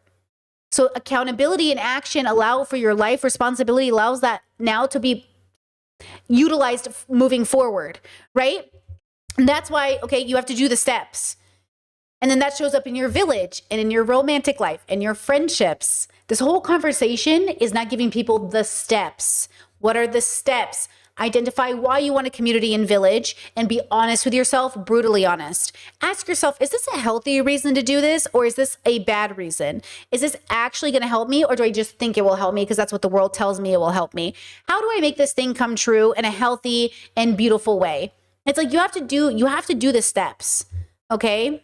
You just have more people rage quitting the app than the people who stay paying more and more money to dominate it. The quarter ran roughly $850 million in direct revenue, with higher revenue per payer carrying the growth. Bumble also leans on both subscriptions and a la carte features, and despite recent softness in paying users, it still posted hundreds of millions in quarterly revenue by pumping more money out of the users it acquired. It's also worth noting that Bumble, with Bumble BFF, sort of pioneered the transition of the app-based dating model to the friend space. Because just like we are no longer meeting in person and therefore no longer meeting potential romantic partners, we're also no longer making friends easily. And as apps get noisier, a parallel market has grown for expensive fixes, things like dating coaches, courses, and old school matchmakers who charge from the mid 4 figures into the 5 and 6 figure range. It's the same pattern as Third Spaces. Connection becomes a service and access stratifies. And even when these— How are Third Spaces not a service if I had to use money to buy alcohol to be at the bar? If the Third Space used to be a bar and I had to buy something to sit at the bar, how is that not a cost? Am I stupid? If going to church requires you to dress a certain way and pray a certain way and pay a tithe, how is that not a price to have community? Am I stupid? I feel like she keeps saying something negative about this new way of doing things as if it isn't the same model before. It's the same model. It just looks different, but it's the same thing. I'm so confused. Services help people because sometimes they do, to be fair. They also turn loneliness into an endless money pit. Two mental health states that famously feed on each other. And this is not even to mention all of the Etsy witches who are getting rich off of either hexing your exes or giving you a tarot reading to know what's going to happen with your situationship. He's sorry. Oh, he's sorry. He's sorry. He's sorry. He's sorry. Basically, online meeting is now the default, not the exception, and the algorithms surface likely interactions, not soulmates. And the revenue engine increasingly depends on moving users up a paid visibility ladder. That doesn't make apps useless, it just explains why they can feel— Guys, I will use videos like this in my podcast, and somebody will be like, hey, is this AI? It's obviously just B-roll, guys, of like fake actors and actresses doing a scene. But people will be like, hey, Britt, is this AI? Are you using AI in your videos? And I'm like, that's literally a person. I mean, I get why you think it's AI, but I'm pretty sure it's just a person. I pay a subscription fee to get B-roll to use in my pod to give people visuals. And I'm pretty sure she's just an actress. Increasingly depends on moving users up a paid visibility ladder. That doesn't make apps useless. It just explains why they can feel efficient and exhausting at the same time. As Sabrina writes, poor Sabrina. But the idea that we are no longer just passively meeting people doesn't just make apps or matchmakers or dating coaches rich. It also makes certain industries rich that provide you with love and connection without ever having to interact with a human being. And that brings me to chapter 3, the pet industrial complex. Mona, don't listen to this. Now, I am delivering this chapter as a certified dink with a dog, which is to say I'm married, dual income household, and we have no children and no plans to have children, but we do have this 9-pound Libra queen who just celebrated her 11th birthday. Woo-hoo. Hello, let's celebrate that. Can we get a happy birthday, Mona, going in the chat, please? Mona? Mona? Going. Don't make me say a really nice word. Cute. People in the chat are wishing you a happy birthday. Is that exciting? Oh no, I've disturbed her. Oh, I know what's going on. So she usually has a blanket that's laid over this corner that makes it easy for her to lay on. This is her favorite spot because she gets to do like a panopticon in the living room. But we just got our upholstery clean and we're cleaning all of the— Chad says, is this a video blaming capitalism for loneliness epidemic? I think it's a video that tries to do structural and interpersonal in a bad way. Where like, yes, structurally, there's absolutely a play in why we're lonely. And also interpersonally, I wish you would have a psychologist on to talk about like the reality of working, like trying to build community in families that haven't gone to therapy or with friends who haven't gone to therapy. Like, you're not a bad friend. It's really hard to just find the right people who are at the same stage of life you're in, who have the same amount of time and, ability, who are having interesting conversations or like are able to like vibe with you as a consciousness. Like, I wish there was like I don't know, something about this video. Like her work for the last month has been pissing me off because it feels like, she's a financial advisor. Like she does finance. Okay, that's what Chelsea does. She is a literal finance YouTuber. She usually makes money about videos about budgeting, which I usually love. But recently, because her book is coming out, she's been talking about these villages. But then what village are you talking about? Do you know what I mean? That's why I was like, hey, why are you moving from... So this video is titled, guys, The Life You Want Costs $11,694. What does that title have to do with this video?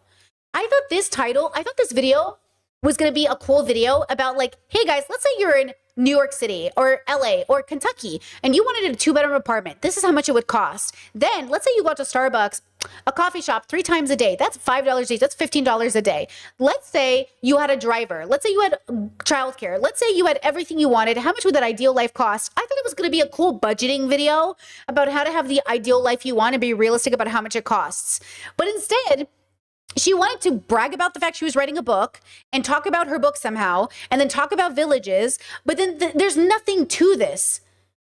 Do you know what I'm saying? The whole thing is just like, hey, everyone's lonely and you should settle for relationships. Like, what is happening? Yeah, Discord said she's too normie, I think, when talking about life. Then why is she making a video on the internet? And who's she talking to? Who is this for? Pillowcases and the blankets and stuff. So I've really messed up her little apartment. No, I feel bad. Anyway. And how does she have a team of girls and no one said, hey, why are we making this video? Who's it for? How do you have a whole team of girlies and now one person said, who's this video for? Who are you helping? Who is literally the demographic who needs this video? It is so general. And I'm looking, I'm a month in to being annoyed with her content because I watch her TikToks. I watch her. I'm not saying this because it's her. I'm saying this because, like, can we please have some solutions from a progressive standpoint? You know what I mean? Can we please have a realistic standard You know what's even more obnoxious? And I mean this in the nicest way possible. How are you begging people to become members of your YouTube channel while also talking about how people can't afford third spaces and or talking about how people should get offline?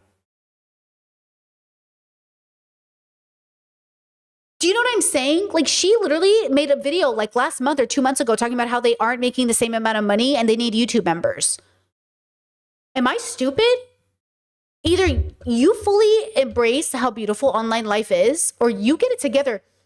I love the internet. I love the internet. I would never make a video shitting on how the internet or your phone is the problem.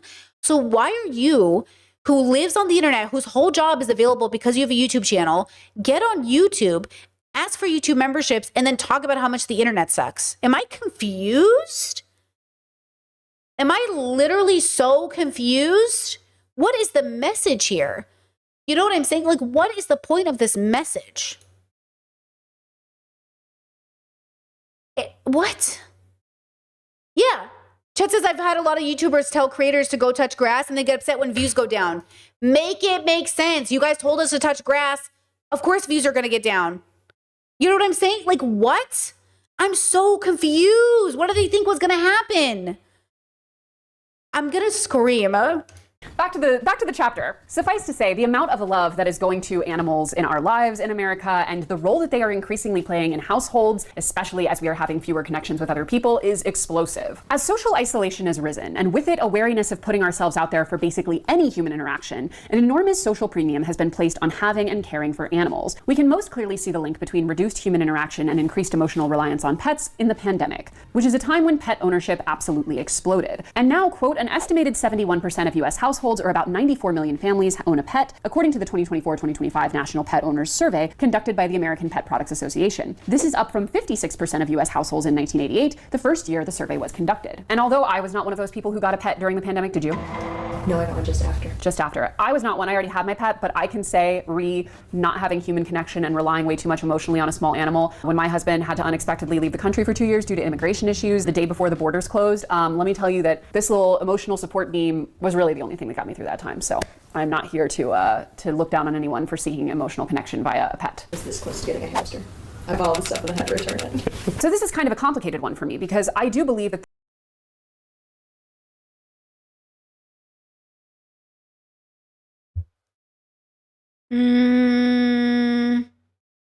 That feels like the wrong reason to get a pet, like the wrong reason to get a kid. This is very not vegan. See, vegans, what is your animals, like your emotional labor? Like, what are we doing here? You know what I mean? See, I'm telling you, it's a philosophical lack of understanding. Yes, your pet is a companion and they're beautiful, but they're not actually like your emotional support animal. Like, you know what I mean? I get it. I agree that, especially if you're disabled and all that stuff, but you don't want to use your animal. You want to, you know what I'm saying? Like,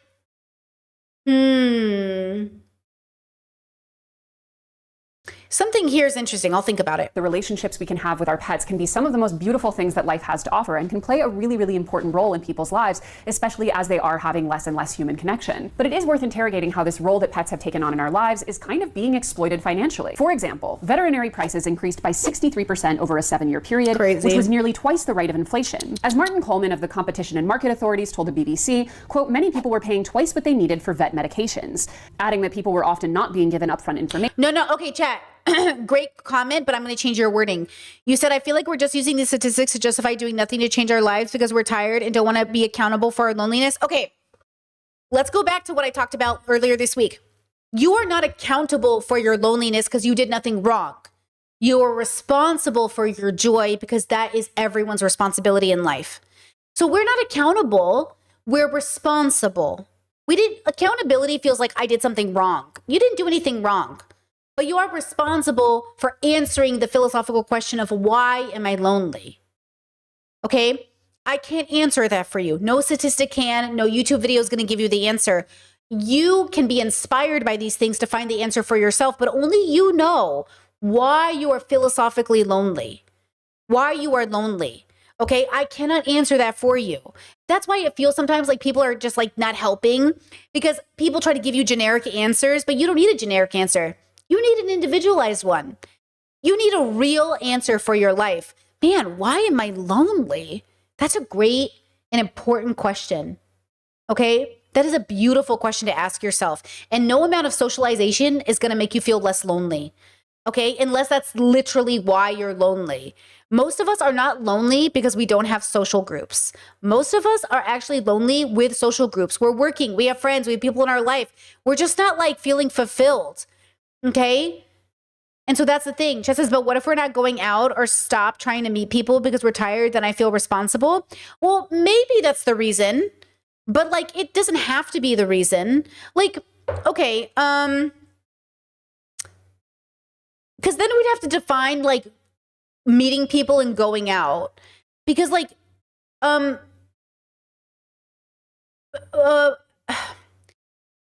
is very unlikely that anybody is living a life where they are literally never socializing. I mean, you would, at that point, guys, would you not think to go to a therapist because you're mentally unwell? Like, you know, when you see a hermit and like a hoarder, you're like, okay, that's mental. Like, you need huge intervention. Most people are not actually hoarders in that sense. Most people do not have piles of garbage and mold all over their house. Yes, but some of us are messy. So we need therapy, but maybe not like a huge emergency, call 911. Okay. When you say like, I'm not going out or I'm not doing this, what does that mean? I'll give you an example. One time I was living at a house where I was living with some family friends and we were all renting rooms or whatever. And I got home one day and there was a delivery guy in the driveway, and I went up to the house and I went inside, and then my roommate was like, hey, there's a guy at the door for you. I was like, what? She's like, there's a guy at the door for you. I was like, what the fuck? I go and I was like, oh, what's up? He's like, hey, I saw you outside just now. I was like, yeah. He's like, are you interested in going on a date with me? And I was like, oh, no, thank you. And he was like, okay. And in my head, I thought, nah, you know where I live and I don't want to go out with you. You know, now could have been my future partner, but also did not care. And I said, thank you though. And he was like, oh, why not? And I chose to lie in that moment because I was like, girl, I don't have to answer you. And I was like, I date girls. And he's like, oh, okay. And I was like, okay. And he left. And I just didn't want to deal with him. You know what I mean? But that's a social interaction. And that was a positive reinforcement of that's not my person. But I count that as socialized. Boom, I socialized today. That is how low bar I went, because it taught me to stop expecting like crazy situations. Because when I started doing that, I was like, oh, I'm really grateful for all the socializing I do. Look at all these people I meet every day. Look at all these opportunities I have to meet people. Look at all these chances, and see how none of them are my joy. I started to really think about all the relationships I was having with people, and how instead of thinking all my friends had to be super close to me, just being grateful that I had a friend in which we loved to talk about coffee together, or anime, or sewing, right? It's like, instead of having friends that all have to be this great top tier social interaction, just exciting, like meeting strangers and just saying like, hi, how are you? Like, you know what I mean? It's like, no, it's not a smartwatch. Chat said, is this a smartwatch? No, it's just a normal fucking hiking, swimming watch. My dad bought it for me before I came. Or no, when I went to Belize, my dad bought it for me. It's like outdoor watch. I just like to tap it because I was showing like I don't know. I was making a checkpoint. Anyways, the point is like, I don't want you to think, oh, like, okay, autistic call out here. Did you guys ever go to museums back in the day or coffee shops, and then you would be like nonchalant thinking somebody would just come up to you and talk to you?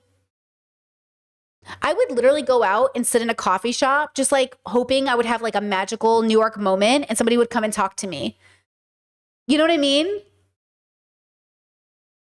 But like realistically, that is what I'm saying when I'm saying like this isn't like some mythical story you tell yourself on a TV show where you're going to be, maybe it happens for some people, for sure. For sure it's happening to somebody. But then somebody would have to be the person who went up and talked to you and said like, oh, hey, I know the book you're reading. Can I talk to you about it? I'd love to. And then you would have to, in that moment, actually want to talk to them. So maybe in a different storyline, that guy came to my door and I said, yeah, I'd love to go on a date with you. I mean, he was handsome. Yeah, I'd love to go on a date with you. And then all of a sudden we're dating, and all of a sudden I date this guy for 3 to 4 years. Maybe that's my life, right? But in that moment, I just made a decision to say, I'm not going to go on this journey with you. Girls. Okay? Again, in life, we're going on a journey. And in that moment, this guy came to my life and said, hey, do you want to go on this path with me? And I said, no, thank you. And I kept going here. But girls, I could have gone down this path. And then I would have had a story on stream to tell you years later about the guy I said yes to who came to my front door. But I didn't. I didn't take that path. So I kept going and I took a different path. That's how I look at life. Every moment we're in, like on a journey, you have free will. Guys, you have some free will. I could be at the store and just decide to scream really loudly and get banned from the store. But you're not going to do that, are you? Because you don't want to go on that journey. Every time you go through your life, understand that eventually when you're ready, you get to make a decision about what you do next. When you're ready, you get to do what you want tomorrow. You get to decide today's the day I'm going to start saving my money for a house. Today's the day I'm going to start doing this. Today's the day I'm going to start focusing on me and what I want. And naturally, I'll meet people who are similar, right? I'm not going to prioritize and define myself by being married, or I'm not going to define myself by my friends. Instead, I'm going to organically meet people and go on journeys with them. So throughout my life, I went on journeys and then I met friends and they're like, hey, do you want to go down this path with me? I'm like, yeah. And then I do this for a while with my friends and then I get back on the path and I'm here again, right? And then I go here and I go, ooh, and I go here and then I go forward. I've gone on all kinds of journeys, but all of them lead forward. Even if there's twists and turns and misdirections, as long as I'm moving forward. Okay? Chet says, does your family have a heirloom they pass down to certain family members? No. Let me see. Chet says, Brittany, do you have any advice on dating someone that's really rational and slow in commitment when I have BPD and I'm really emotional?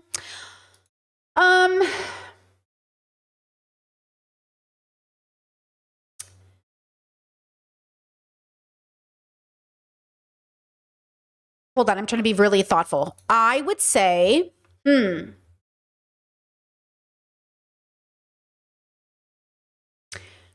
I would be less concerned about the fact that they're, quote, more rational and you're, quote, emotional, because I would say they need both to be whole human beings. So I'm sure this is a very rational question. So I would assume you are very rational. If you mean monotone, or your partner is much more than you are, and you're much more theatrical, right? But your question is very logical and rational. So I would say you sound very rational to me, right?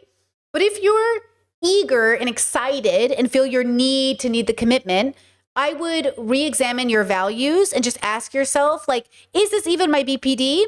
Or is this my excitement? If it is the BPD, well, then we don't want to make an action on it. We want to acknowledge it and give it its grace. And then I don't want to pit myself against my person I'm dating. Like, they're rational and I'm emotional. Instead, I would recontextualize how I see myself and say, okay, what am I feeling? What am I thinking? And how do we coincide? And why do I need this commitment? And or what are our shared values that even would bring longevity? Because maybe you need more time.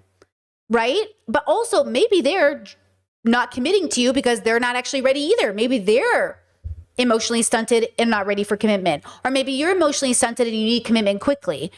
I think I would just give yourself a second and make sure you know which one is which, so you don't also doubt yourself or also trap yourself in your BPD loops, right? So it's a great question. First of all, give yourself credit for that. And then ask yourself, okay, why do I need this? And then see what the answer is, because you might surprise yourself.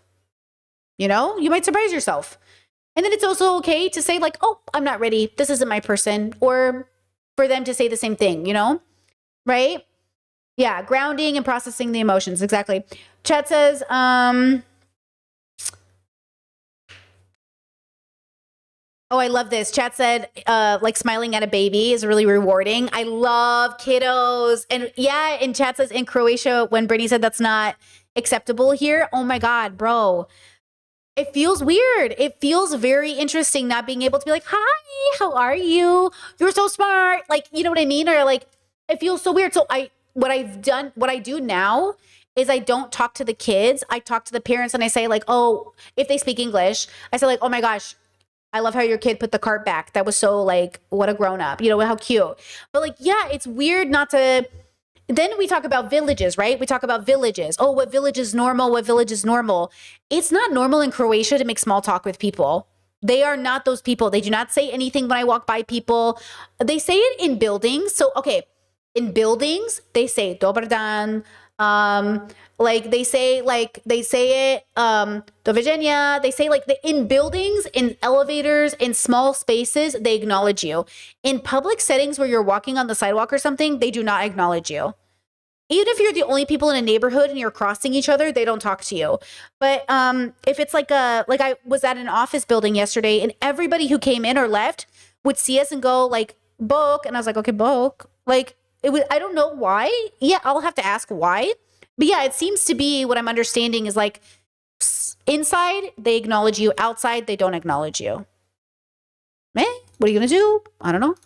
And we're often not given the estimates of the likely price of treatment, costing hundreds or even thousands of pounds. And that obviously is a stat coming from the UK, but this is a massive issue in the developed world affecting America as well. Quote, many Americans are also feeling the pain in their wallets. Over a fifth of pet owners, 22%, have at least $2,000 in pet-related debt, according to a survey from MetLife Pet Insurance. Some have gone to drastic lengths, as 58% of pet owners admitted to, quote, skipping meals out to afford their pets' needs. And it's also worth noting that while pet insurance can sometimes offset these costs, it is often very limited in what it covers and ends up costing more than it ends up saving the owner. I should note that our friend here behind the camera has been on a veterinary spending journey, the likes of which we've never seen.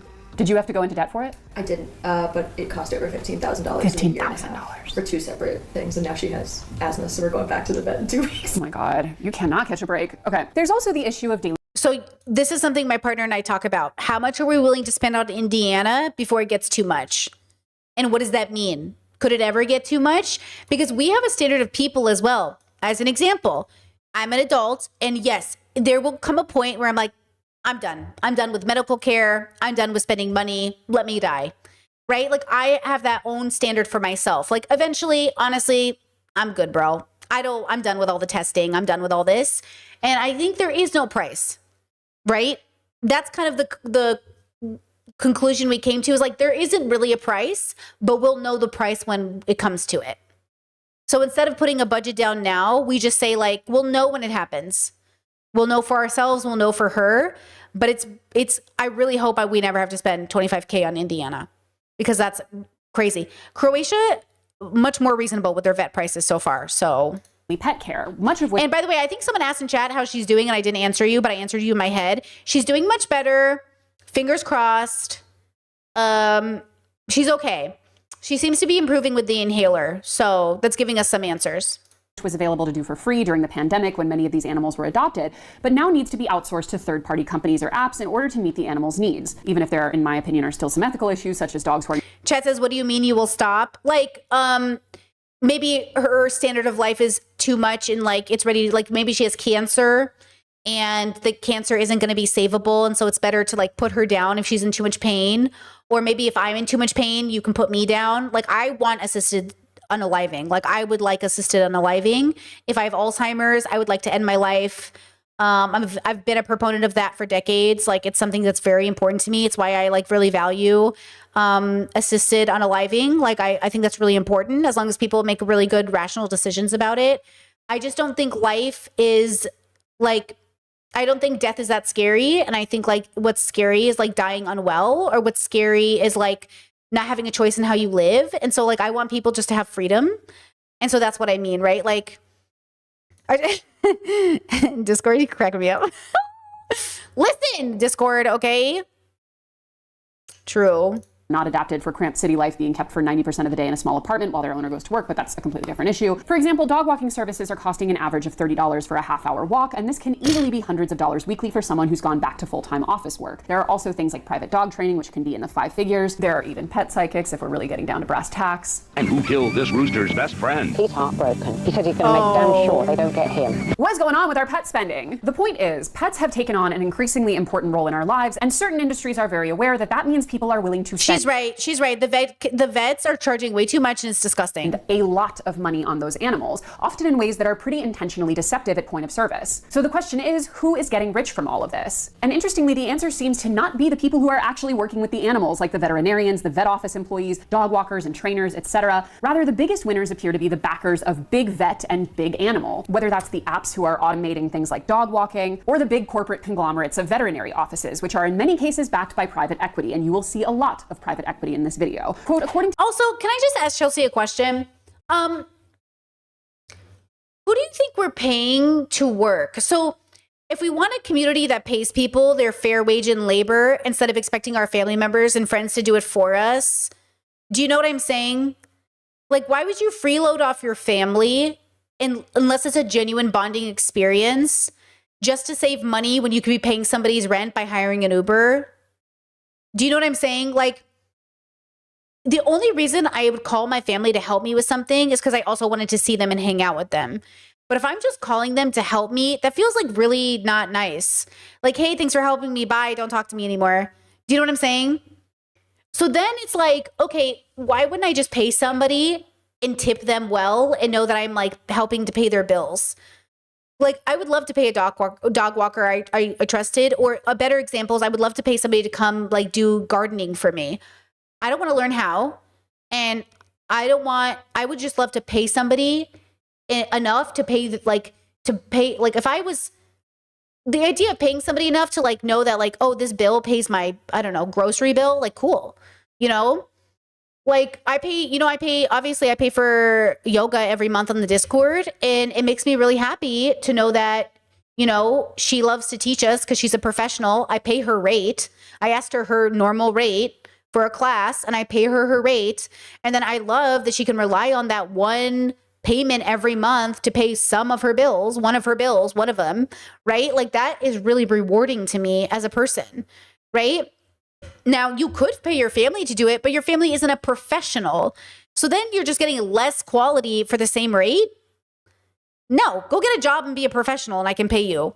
I'm sick of, you know what I'm saying? That's a version of freeloading too. Paying your family to do something half-assed because they're your brother or sister when you could have paid a professional to get it done right. Data provided by PitchBook, private equity poured $51.6 billion into the veterinary sector from 2017 to 2023. Yes, see? Chet says, when I was a hairstylist, I had a lot of friends who would love to hang out and have me do their hair for them. Exactly. Taking advantage of your friend when they went to school or like are a professional in a field and not paying their rate is disgusting. It's different if your friend gives you a discount, but it's really gross to assume it would be free. And I think that's really fucked up, okay? I think it's really fucked up. So you need to you need to respect people. And another $9.3 billion in the first 4 months of 2024, seemingly convinced that it had discovered a foolproof investment. Industry cheerleaders pointed to surveys showing that people would go into debt to keep their... And by the way, that's another way to build a village. Because do you remember when the boys on the internet were like, Brittany's so fucked up, man. She makes her friends she pays her friends. I had a friend who was a hairstylist, and I would pay her to do consultations with me on Discord. Like, I'm like, hey, I need help with my like wedding hairdo. Can I pay you for the consultation? And she'd be like, yeah. And like, I was like, great. And I would pay her. Like literally, she's the one who helped me figure out what I wanted to do for my hair for my wedding. Do you know what I mean? Like, yes, I paid her. Like, you know what I mean? It's ridiculous. Like, people are ridiculous. Like, it's different. You know what I mean? Like, this is her job. She has a license. Like, she went to school. Like, this is her job. You know what I mean? She's busy. You know what I mean? Four-legged friends healthy. The field was viewed as low risk, high reward, as a 2022 report issued by the Capstone Partners put it, singling out the issue for its higher than average rate of return on investment. And as this happened, veterinary prices began to rise a lot. Americans spent an estimated $38 billion on healthcare and related services for companion animals. Exactly, chat. Thank you. This video is quite ambitious. It covered like 3 topics so far since I joined stream a few minutes ago, but each one is multifaceted and she's barely digging into each topic.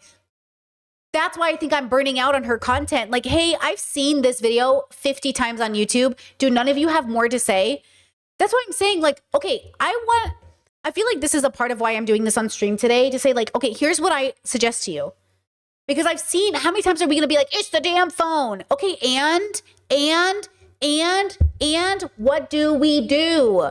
It's because you're hiring an Uber. Okay, and what do we do? So Brittany's suggestions.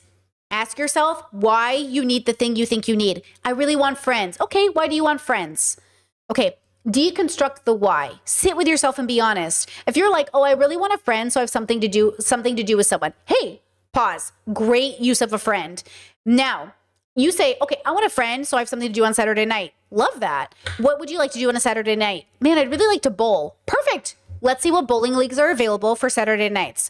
Okay, but I really want a friend that I also talk about my health issues with. Okay, so you want like an intimate friend. That needs to come more organic. You need to get to know somebody and like somebody and bond with them and feel vulnerable and then share. That is different. I cannot give you that on an app. I cannot give that to you like with a checklist. That is organic and will come over time. So let's focus on things you can start with. Do you like to bowl? Yes. Let's get you into a bowling league. Let's see if you vibe with anyone. And if not, at least you had a great time bowling with a bunch of people you could small talk with. See the benefit and the beauty in that. Okay? Right?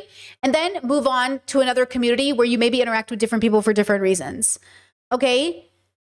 It's like, that's what I'm trying to say. There's like no deep understanding that like you have to really love people, really see them for a consciousness, love them and bond with them.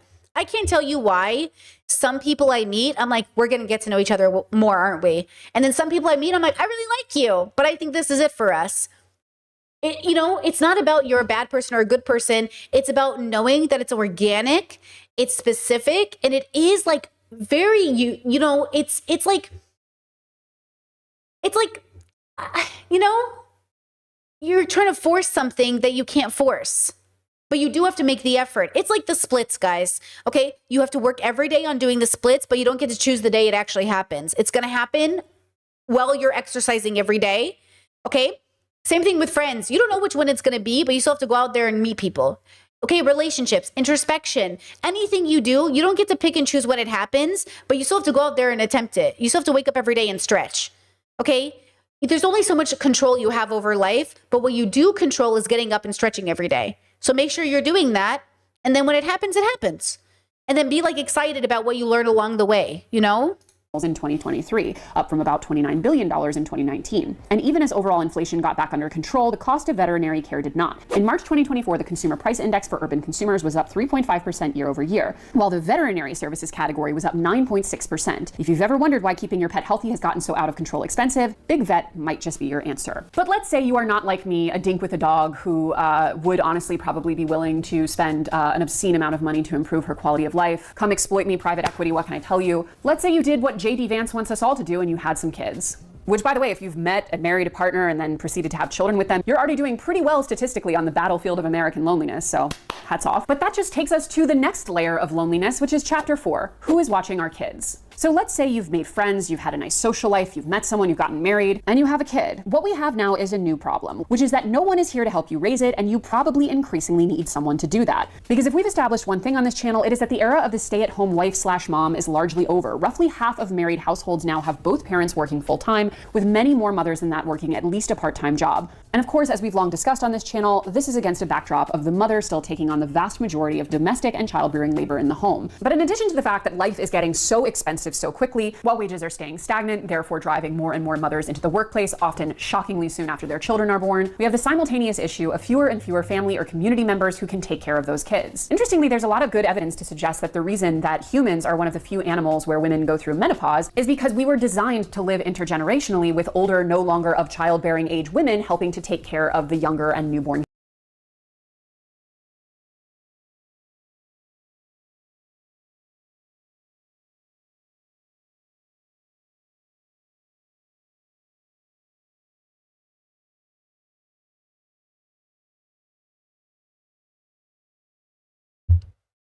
Pourquoi?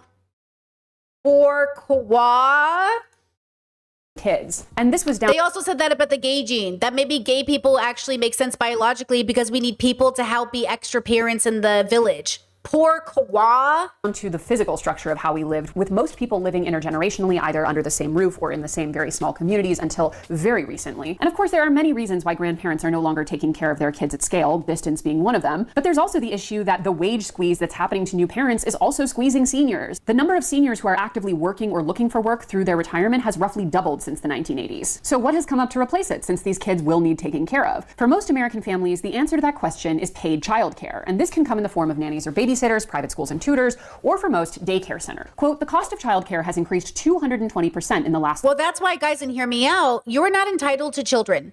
Legally, you are, of course, entitled. Ethically and morally, you're not entitled to making babies. Okay?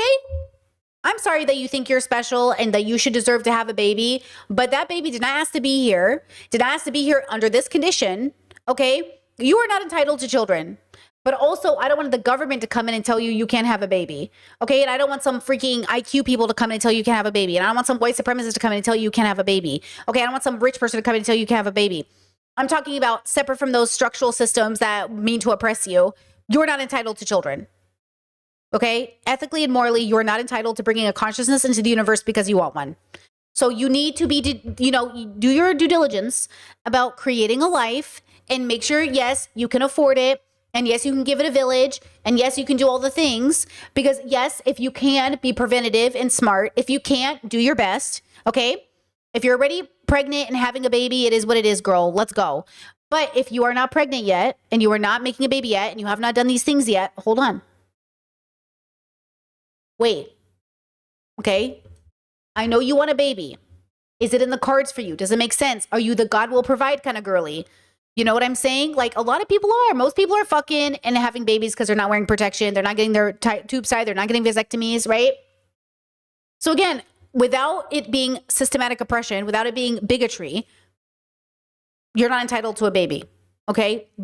But I understand humans will have babies. So then we have to do something about that, right? 3 decades, according to Lisa Hamilton, president of the Annie E. Casey Foundation, which since 1990 has tracked this and other issues around child well-being in an annual Kids Count report. The organization's 2023 report, released in June, found that 13% of children under the age of 5 live in a household where caregivers have had to make job changes because of childcare issues. 5 years ago, that number was 9%. The report also found that more than half of working parents with infants or toddlers reported having been late to work or leaving early in the last 3 months due to childcare issues, and 23% reported being fired for it. And given how expensive and fired, bro, fired. Pretty universally necessary these jobs are, you'd at least assume that people doing them tend to be reasonably well compensated. In fact, no, they are some of the worst paid people in this country. Quote, childcare workers remain nearly at the bottom of all U.S. occupations when ranked by annual pay. Full-time teachers in center-based childcare are paid on average $14.01 per hour, less than half of the $32.80 that kindergarten teachers earn. Only about 1/3 of full-time early childhood teachers have health insurance through their workplace, which is far lower than the 52% of workers across all sectors. The early childhood education workforce is about 96.7%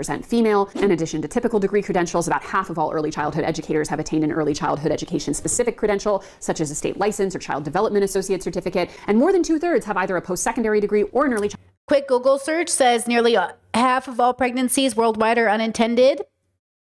I believe that. I believe that. We should just keep that in mind. Like chat said, I forget that people accidentally have babies.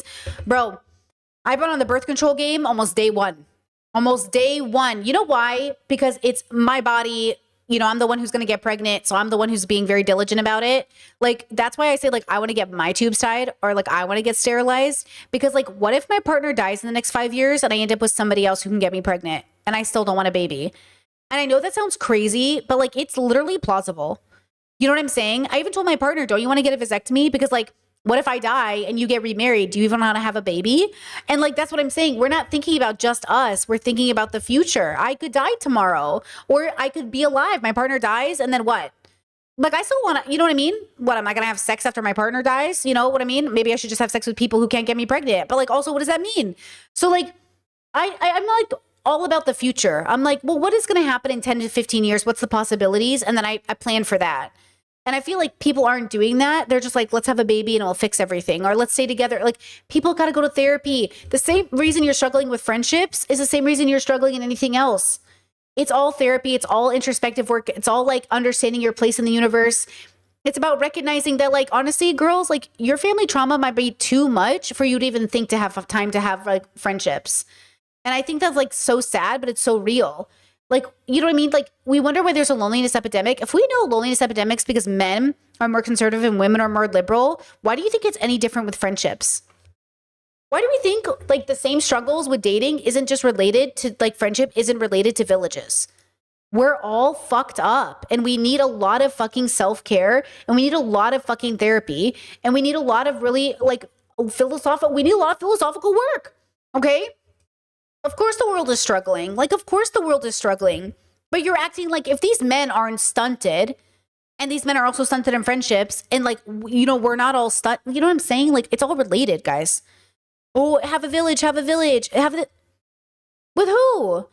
Again, I have a very successful village because I do not require it to be in my physical space, to be a community rather than individuals. And I am a community of individuals in a village. Do you know what I'm saying? So I think my way of doing a village is very, very helpful and accounts for all of these problems. But people just like, all these people have like such a myth around village. Like Chelsea, who's going to help with childcare? What child? You know what I mean? If you're going to have children, you better think about that. Okay? Like I said, my brother moved literal states to put his kids in front of a lot of children. Are you going to do that as parents? I know parents move countries. You guys, you immigrate countries for your kids. Okay, there's two types of parents. Parents who immigrate countries, but even the ones who immigrated countries, it's not like they didn't fuck up their kids. Hello, my parents. Do you know what I mean? It's not enough. You can't just immigrate your kids somewhere and move your kids somewhere. You also have to work on yourself and go to therapy. The village is too fucked up, and I want Chelsea to understand this. Childhood education credential. The proportion rises to 76% among teachers and instructors. So if childcare workers are getting paid next to nothing, often not even getting health insurance despite having all these qualifications, and Americans are increasingly paying so much money for it, with a reported roughly 2/3 of parents, including 95% of low-income parents, spending way over the recommended 7% of family income, and roughly 98% of counties reporting their childcare as unaffordable, who is actually getting rich from the fact that no one can take care of our kids anymore? So it will probably not shock. It feels like Chelsea's trying to say, stop paying a daycare worker and pay your mother-in-law. Yeah, but your mother-in-law doesn't want to do it. She should be able to go live her life. What if your mother-in-law wants to become a stripper and go live her life, or be a painter, or write a book, or be an author, or be a politician? Do you know what I'm saying? Your mother did live her whole life and raise babies just to make more babies to raise. You know what I mean? Let this woman go on with her life. Like, if she wants to, great, but she shouldn't be obligated to. You to hear that the only people really getting rich are the people who actually own the childcare providers. So these are either the people or corporations who actually own the facilities, companies that license materials used by the centers, sometimes the business managers of the facilities themselves, although less so. But it will certainly shock you even less to hear that the big winner in this story is, once again, drumroll please, private equity. As with so many private equity slays, they saw an industry that was already rapidly diminishing the American quality of life while also massively exploiting its workforce, and they thought they can get those numbers up. Quote, one of the primary ways that private equity is able to squeeze profit out of childcare, which has been a historically unprofitable institution, is by maximizing its enrollment. The more kids you enroll, the more tuition money comes in. And if you have just enough low... Exactly, chat. And even if my mother-in-law begged me, she doesn't respect my rules as a mother. Exactly. That's what I'm saying, girl. And by the way, I would describe my family dynamic as like one of the better options for a village if I ever actually needed it. But like, you know what I'm saying? Like, it is very rare to grow up in a politically aligned, philosophically aligned family enough that you could also trust your parents to like raise your kids in that way. How many stories do I have to hear? Oh my God, look at this video. Look at this video. How many stories do you have to hear of I'm not going to show you. Okay, just listen. Of mother-in-laws feeding babies something that the parents were like, I told you we don't feed that to the kids. And the fact that when they're at your house, you feed it to them is outrageous. Like, you know what I'm saying? What the bullshit is that? Okay. Now, something kind of separate from this. This is separate but similar. This is about a romantic relationship. Okay, look at this. Abuse to have your partner eat something that they have Is it abuse to have your partner eat something that they have explicitly told you that they do not want to eat? Watch this. Bon appetit. Let me go a little something in your head. I hope it's not kangaroo. Wait a minute. That's not kangaroo, is it? Shut up. Stop. Is it really kangaroo? I don't want to eat kangaroo. I know it was a little mean, but I just wanted you to try it, and I knew if I said it was kangaroo, you wouldn't try it. And this is how we eat down under. So this is Patia from 90 Day Fiancé the other way. She has just relocated from Las Vegas to Tasmania in order to live with her fiance. And she's explicitly said that she does not want to eat kangaroo. Personally think that this, if not outright abuse, is an indicator of an abusive relationship. At the very, very least, if you don't want to call it abuse, it is not the indicator of a good relationship. Oh, I love that. If you're not willing to call it abuse, it is not the indicator of a good relationship. This is so violating to me. This is so disgusting to me, bro, that they would do this to their partner. And this is what can happen with mother-in-laws and father-in-laws and parents and people who babysit your kids. You have to be in line philosophically, ethically, morally. Like, This is why having a kid is such a big deal, because the person who cares for that child has to be so in line with you that you're not thinking about your kid being in danger when they're with your family, or like, you know, what are they watching? What are they listening? What are they consuming?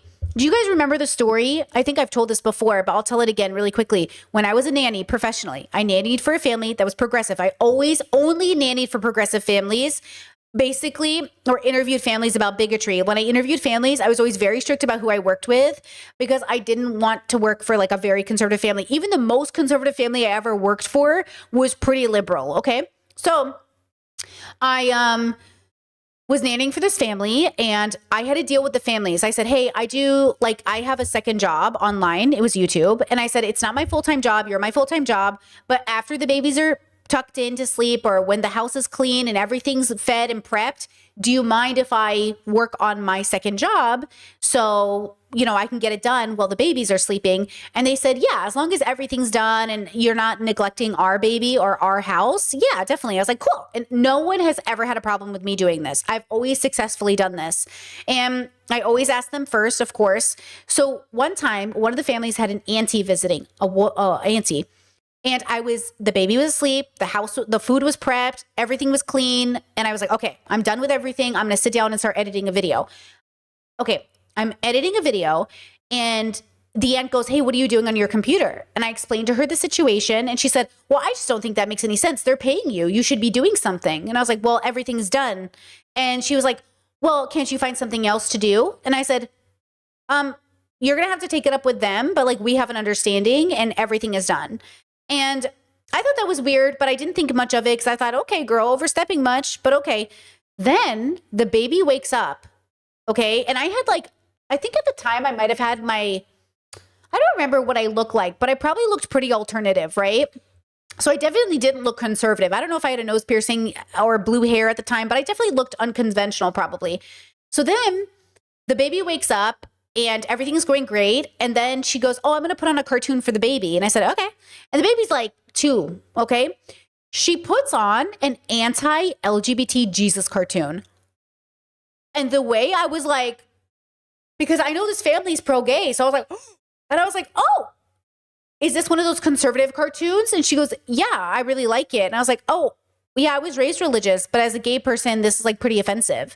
And she was like, well, it's about Jesus. It's about my religion. And I said, yeah, but he's not Christian. Like this family isn't Christian. And she's like, yeah, but I'm Christian. And I was like, so then I told the family, I was like, hey, just so you know, like your sister put on like an anti-gay cartoon. And she was like, oh my God, I'm so sorry. And I was like, it's fine. And she also like called me out for using my laptop and stuff. And she's like, I'm so sorry. And I was like, they apologized to me and everything, but I was like, girl, this woman is a piece of work. And that's the village Chelsea wants you to rely on.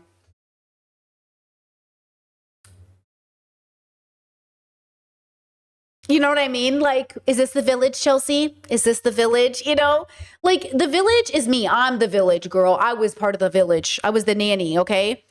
So, okay, that's like the good example of like, yeah, they don't have a choice in this village member. They just kind of live here. But like, obviously, you know what I mean? Ugh. Anyways, yes, bad vibes for the baby. Exactly, chat. Bad vibes for the baby.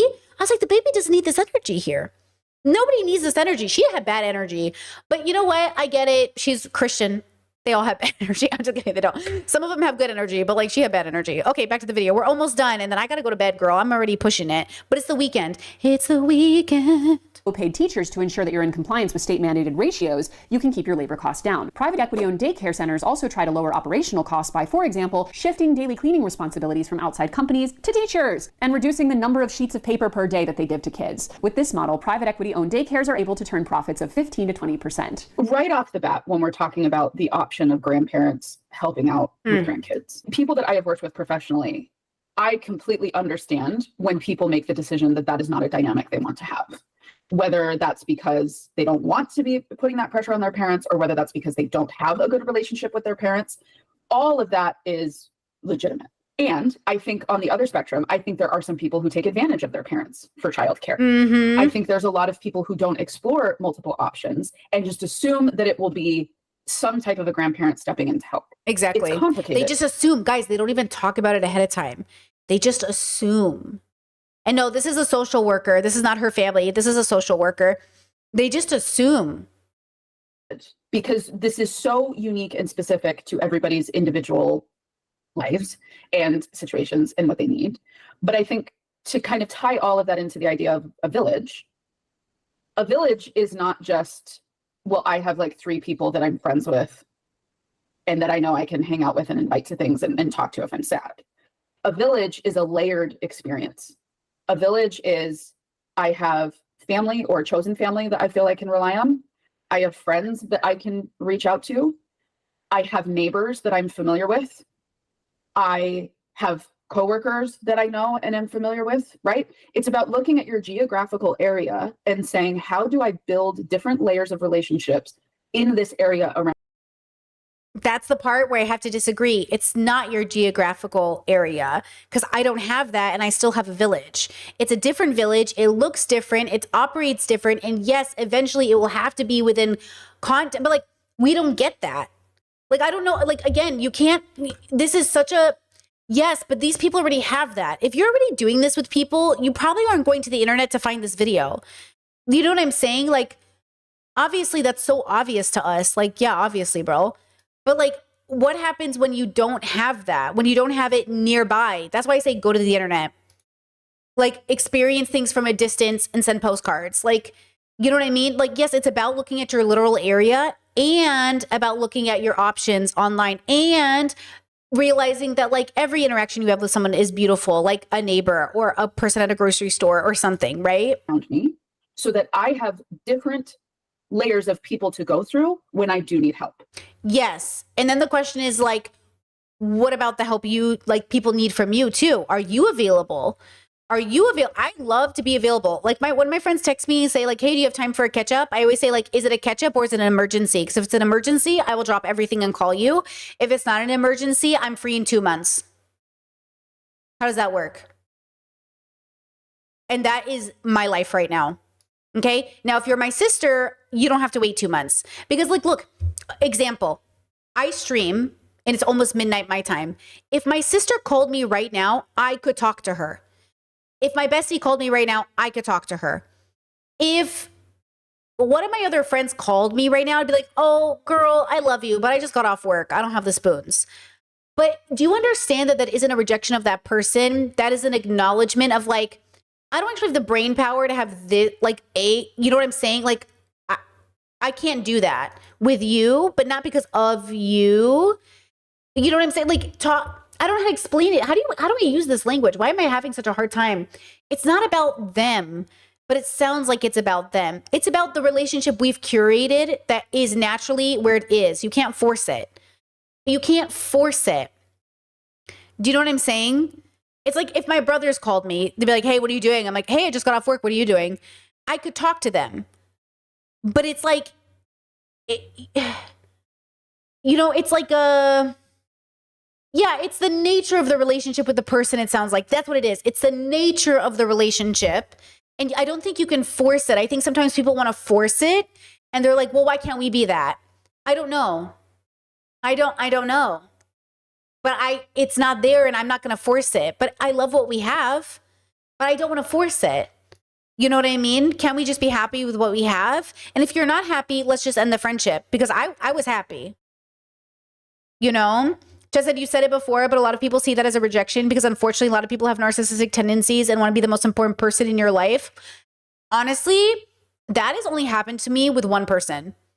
One person, that was the problem with them. I was like, hey, bro. And they had the audacity to be like, you're being really narcissistic right now. I was like, oh, don't you throw the N-word at me. Don't you throw that word at me. I was like, girl, you see how much I work. You see how busy I am. And then you want to talk to me and lecture me about blah, blah, blah, blah. Do not dare. And they're like, well, do you think it's your BPD? I was like, I think I'm tired. And I think you want way too much of my attention. That's what I mean. Like, some of your friends think y'all are dating. And I'm like, we are not dating. Okay. You need to chill. And you have other people to go talk to them. That has only happened to me with one person. One. And it was a man, of course. One. It was a man. It's always a man. You know, just kidding. It's not. Okay. And I had a client who in her neighborhood, because all of them, they did okay, but they didn't have private daycare money. they got together and they built their own daycare as a neighborhood. They came together and they would switch off days. Some people had flexibility and some stay-at-home moms were able to be like, no, like I could take 2 days. Like, that's okay with me. And they hashed that out that way. That is a village. A village is about having multiple layers of people that you can be creative with problem solving with. It's also worth noting as we talk about education generally that that was also one of the places that used to be more of a not profit centric gathering center for our communities. For many American families, depending on where the zip code goes, like they're not even considering sending their children to public school anymore, and it becomes a fight to get them into whatever for-profit institution they can afford. But that's for another video essay. But as I mentioned, the reason that these childcare centers have become such explosive areas of growth is because parents have been forced back into the workplace. Which brings us to chapter 5, the death of the union and the rise of the gig economy. So work used to be one of our most reliable social hubs. You saw the same people, you often joined a union, you learned the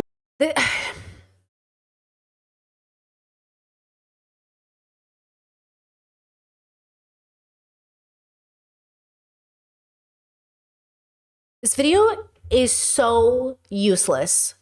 I love Chelsea. I'm so critical of her because I love her so much. This video is so stupid.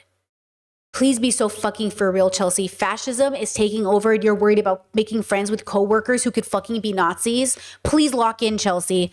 Like, you want us to make, it's okay if you make friends with work friends. I love that, but please fucking lock in. Like, you know what I mean? Like, she's not acting like all of us are like at the risk of getting like unhoused because our rent's so high. You know what I mean? What is this? What is this fucking romanticization of coworkers, bro? Like, yeah, maybe your coworkers are safe and maybe they're debate bros on the internet who fucking, you know what I mean? Maybe coworkers are safe and maybe they're fucking fascists. You know what I mean? You act like we're not fucking risking our lives at work talking about ourselves every day. Like, you know, some of us are just trying to pay our fucking rent, you know? Ropes from someone who'd been there longer through things like apprenticeships and professional organizations. And that structure made belonging the default rather than... Yeah, Discord said we still don't know about this 11K month dream life. Yeah, the title of this video is The Life You Want Costs $11,694. What's this life I want? What is this life? Side quest. But union density has fallen to roughly just 10% of workers, down from about 20% in the early 1980s. Chelsea said not, or Dad said not Chelsea romanticizing the cubicle. I know, bro. What? Which means fewer workplaces with formal structures for collective voice, mentoring, and shared norms. As work gets more fissured, it gets outsourced, subcontracted, 1099'd, or mediated by apps, people are paid for tasks without the social glue of a team. The U.S. Surgeon General has flagged social connection at work as a public health priority. When workplaces atomize, loneliness rises and health outcomes suffer. Now, this doesn't mean that all remote or independent work is bad. It means that the design of work matters for connection. Gig and platform models, for example, tend to push the risk onto workers and relationships onto screens, while the value climbs only for the platform. Think of, for example, ride, hail, delivery, or online free. No, you're totally right, Chat. You said this may be wrong, but I'm not American. Hasn't the USA famously struggled with union numbers? No, literally famously. Like, this is what I'm saying. What is she talking about? Whose life is she talking about? Whose life is this? Union? I was only a part of a union once, and they took a shit ton of money out of my paycheck when I worked at a grocery store, making $8 an hour. Okay, $10 at the most. I was making $10 at most an hour. And yes, the funnest time I had at those work environments was like when you wanted to work with a good team. But the moment your team changes and people get turned over, now the team's not fun. You don't want to go to work. You can't pay your bills. You're struggling. It's like, yeah, Chat says Chelsea has worked for herself for so long, she's forgotten what it's like to have a traditional job. I'm telling you, she's totally tone deaf. You know?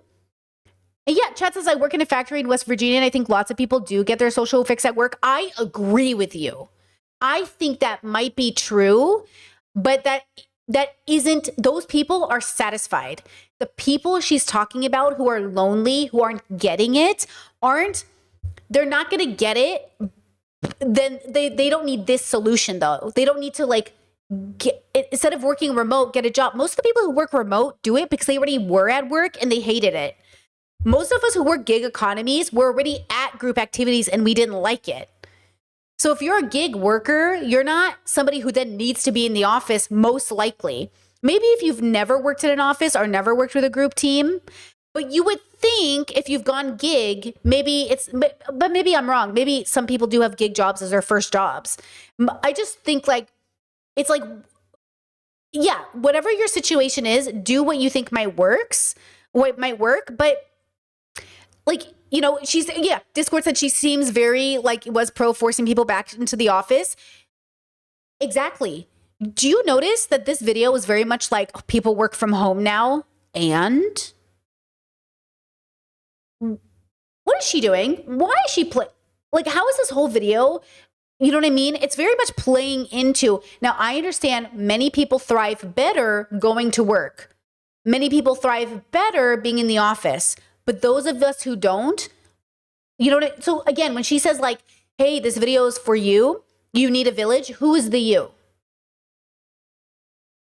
Like, who is the you? Freelancing apps. Uber booked $44 billion of 2024 revenue and then greenlit a new $20 billion share repurchase program in 2025. Classic, the toll booth business is thriving energy. DoorDash likewise approved up to $5 billion in buybacks, while Instacart expanded its program to $1 billion and has been actively repurchasing its own shares. Meanwhile, marketplace platforms like Upwork or Fiverr are posting record quarterly revenues. And all of this signals that it is the intermediaries, the Ubers, DoorDashes, Instacarts, Upworks, and Fiverrs of the world, who are monetizing the transactions and the user data and attention, while the people who actually do the work are shouldering their own tools, vehicles, fuel, taxes, and downtime with fewer protections or benefits than regular employees. Yeah, that's bad. That's bad. And this risk shift, by the way, is not just a vibe. It is very well documented. Oh, we're on the move.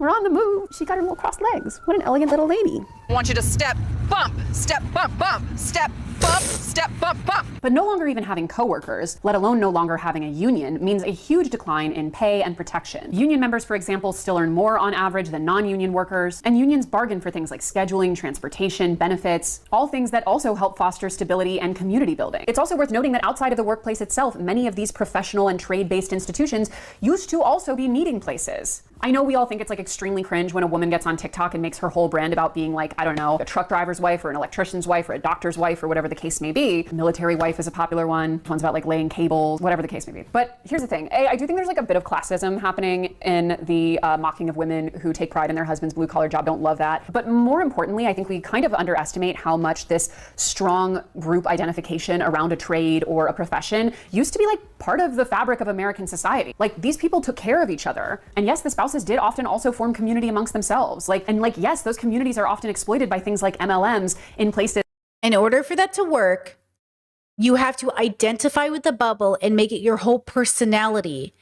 So then you're cohesive and you assimilate, you talk the same, you have the same culture, there's a shared language. Most of the people who are suffering from loneliness right now are looking for a village that feels right.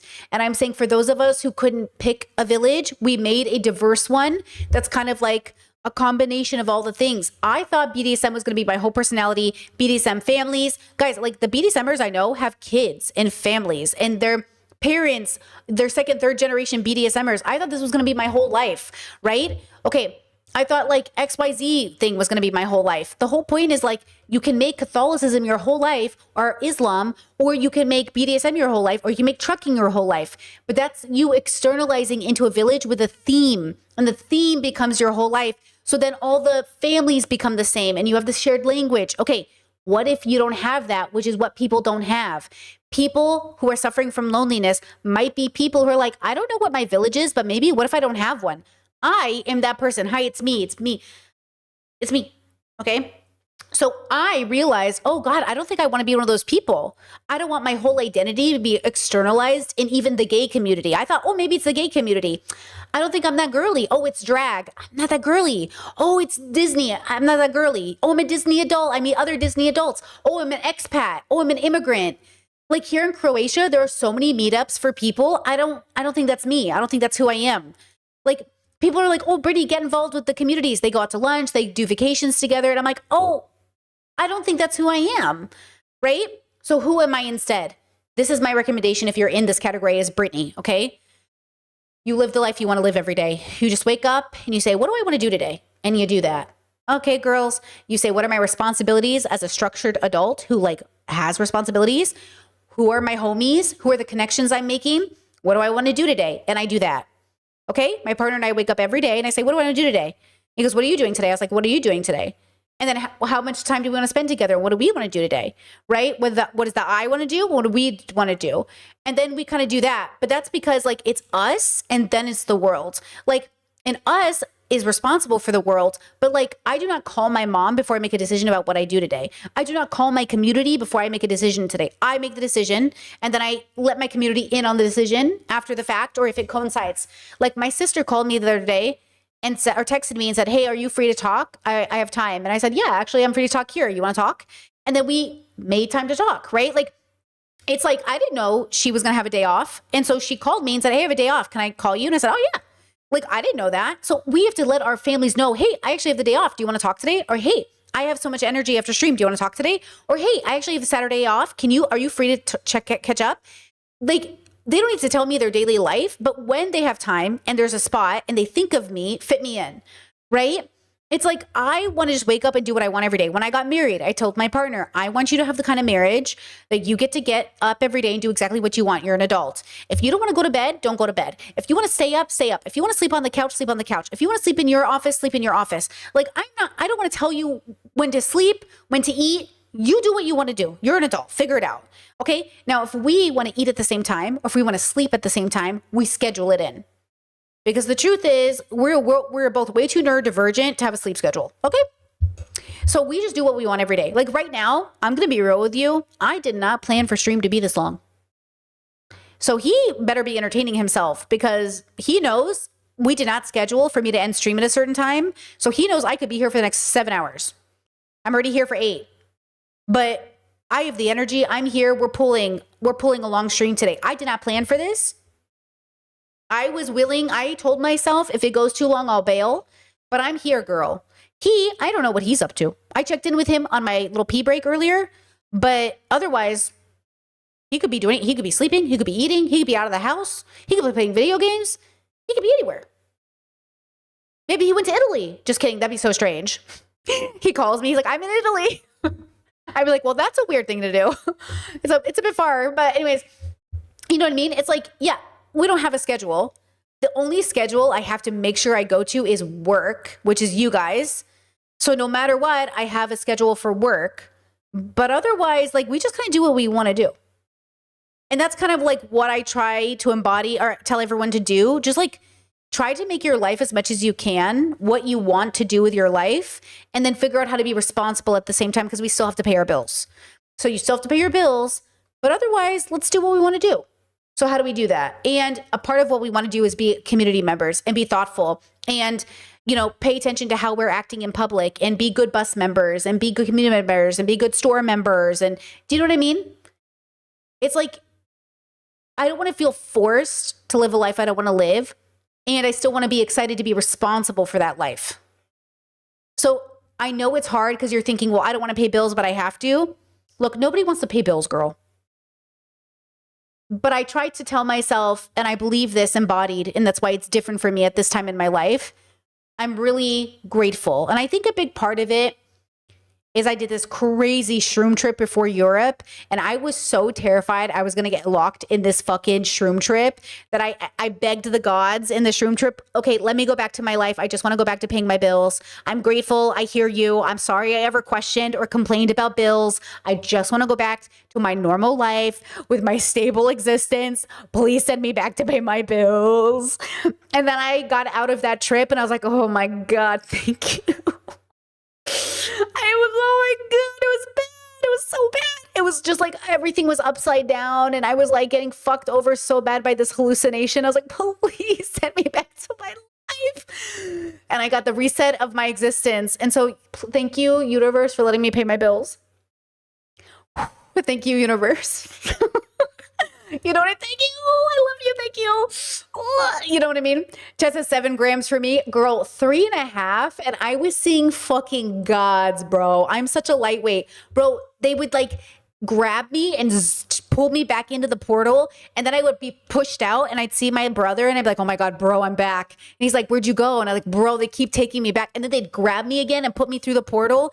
And I was like, oh no. And it was like the most physical sensation I've ever felt in my life, bro. It was crazy. Anyways, thank you. I needed it. I really appreciate it. I'm so glad I learned my life lesson. I don't think I'm ever going to do drugs like that again. Honestly, I think I've hallucinated one too strongly. Thank you. I appreciate it. I'm ready to pay my phone bill now. Thank you. is like military bases where often the spouses can't get gainful employment. But what the MLM is preying on fundamentally is the proximity and closeness and community-oriented nature that these professions are providing. It used to be an expectation that having your family be part of a certain professional organization or trade or community like would have certain benefits. And I feel like we're a little bit playing ourselves if we don't acknowledge the benefits of that. But another thing that this proximity to the people we worked with and the oh my God, I just died. I'm sorry. Oh my God, I really like died. Okay, I just sucked in enough air to die. Hello. Anyways, all of this to say, I'm so grateful I get to pay my bills. Thank you so much. Trades that we were involved in used to provide and increasingly doesn't is a sense of apprenticeship. We now kind of take it for granted that you need to have things like college degrees and internships that you often have to pay for the privilege of working at in order to get a job, and that you often need to prove that you're already overqualified for a job in order to get it. But it did used to be, and still is occasionally the case, that you are expected to learn on the job through apprenticeships. In the year 2024, for example, there were roughly 680,000 active apprentices nationwide. Yeah, but what happens when you're Amber and you're working in a male-dominated field and your coworker hits you with a sledgehammer?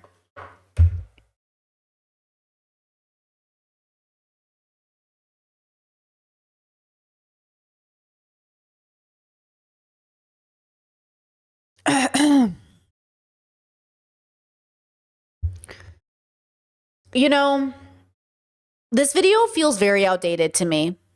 It's like, come on, Chelsea. You know what I mean? Like, come on. Like, there are just so many things that are too romanticized in this video for me. Like, why are we romanticizing? You know what I mean? And also, I have heard that a lot of the quote job openings that they say exist don't exist, right? I've heard that a lot of companies claim there's jobs, but there's no jobs. So it makes it look like the market is available for workers and people just aren't working, but there are no actual jobs open. And so people are sending their, you know, resumes to a place that just doesn't get seen or AI reads it. So the economy is bad. Like, again, there just feels like something about this video feels so tone deaf that I can't, it's driving me crazy. And roughly 112,000 completers. That is growth in recent years, but it is still a very thin slice of the workforce, with latest reviews saying that these earn and learn models are effective but very unevenly available. And meanwhile, the private market for career connections has exploded. LinkedIn, for example, reports 1.2 billion members. Microsoft disclosed over $2 billion in premium subscription revenue, and prior filings pegged LinkedIn's fiscal year 2023 revenue at $15 billion, about $7 billion of that coming from hiring software alone. We once expected to learn things by doing them and to even be paid while we were learning, and we have essentially been trained out of that expectation and are now being trained out of the expectation that we should even have a basic level of community or even know the names of the people that we work with. We are intentionally being isolated by employers, corporations, and often third-party apps because it makes it so much easier to exploit the individual and to transfer more risk to them. And even the act of training itself is often being outsourced because when larger employers outsourced and slimmed down, they externalized their training as one of the first things to go.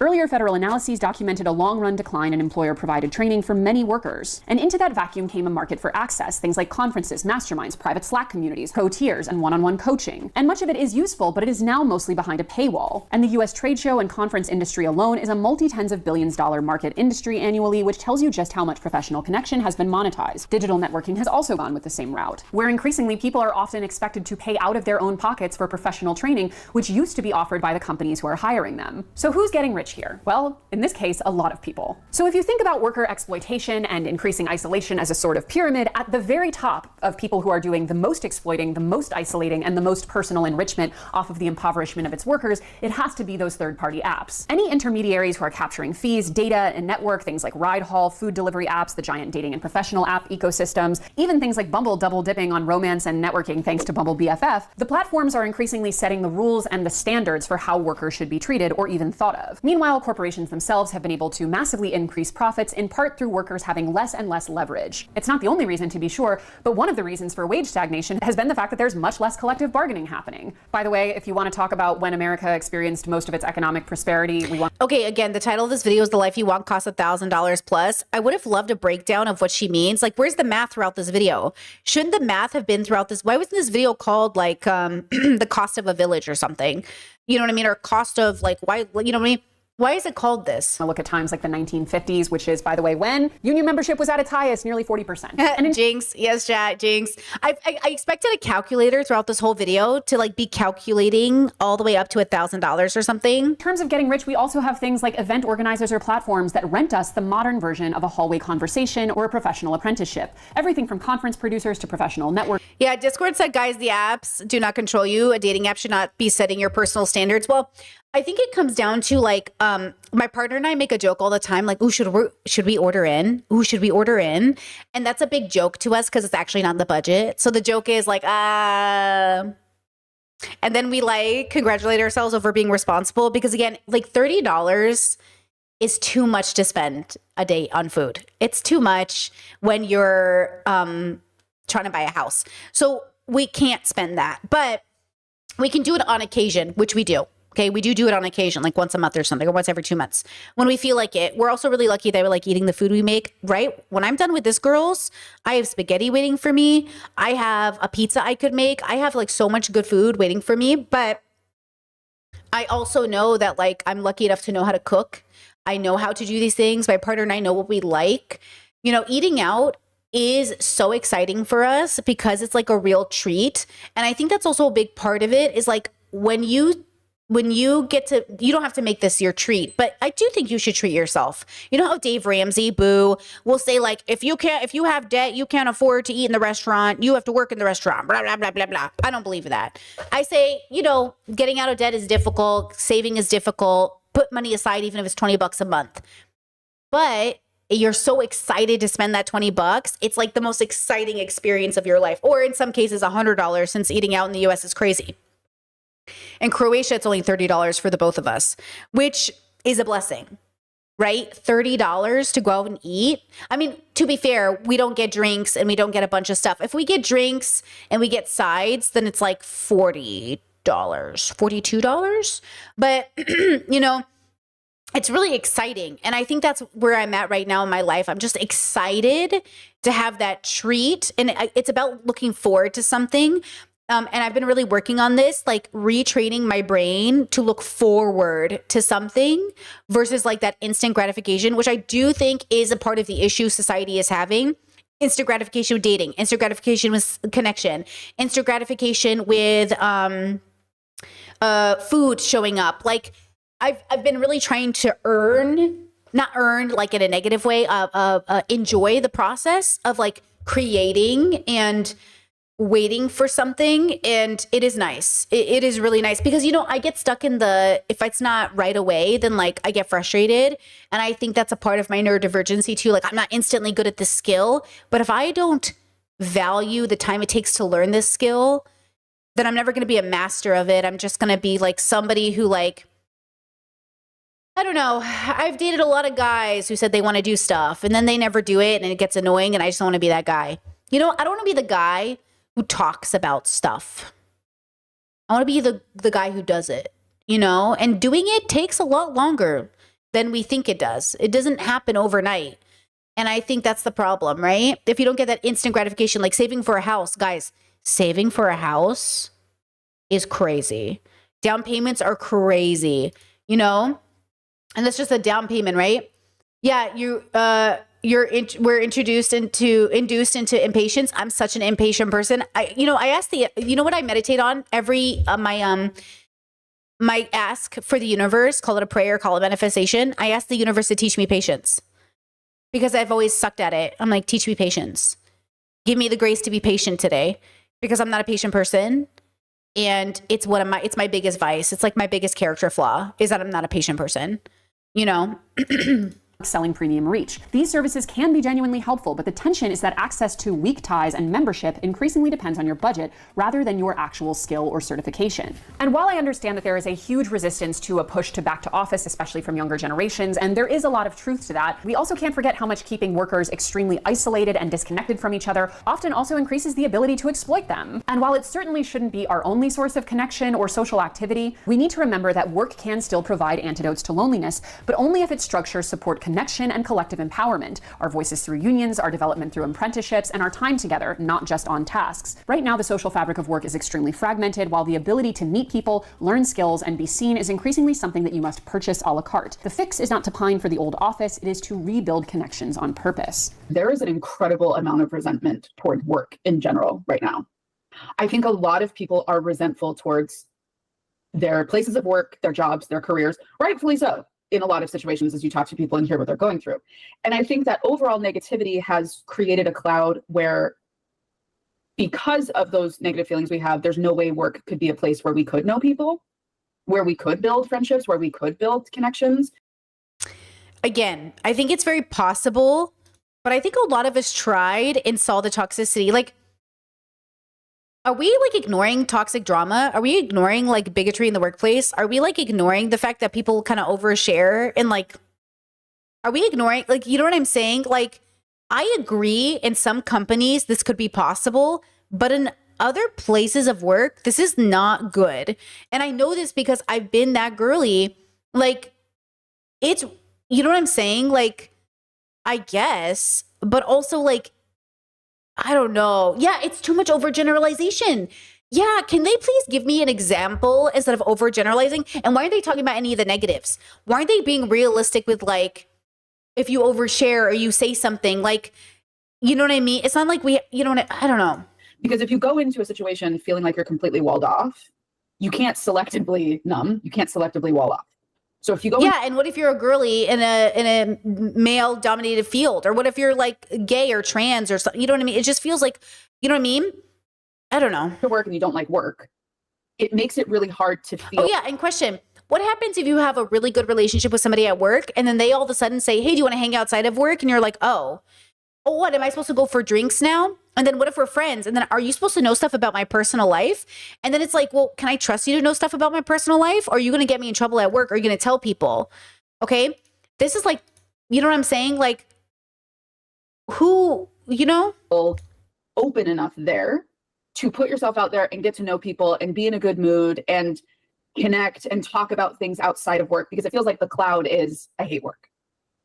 And so I kind of think we're butting up against this secondary symptom of struggling with identity. I mean, guys, you see me struggle on YouTube. You see me in real time struggle to have boundaries with YouTubers because they're like, "Oh, we're friends." I'm like, "Well, okay, slow down." And they're like, "What? You're not friends with me?" And it's like, "Well, okay, we only talk on stream. Relax." And they're like, "Oh yeah, Brittany was such good friends with so and so." Like, you've seen it happen in real time on stream, and I'm like, "Uh-oh." I just wanted to come to work and do cool collabs. Like, I don't want this, like, oh, you're friends and you've betrayed each other and you talk about each other. And I'm like, oh, what's happening? You know what I'm saying?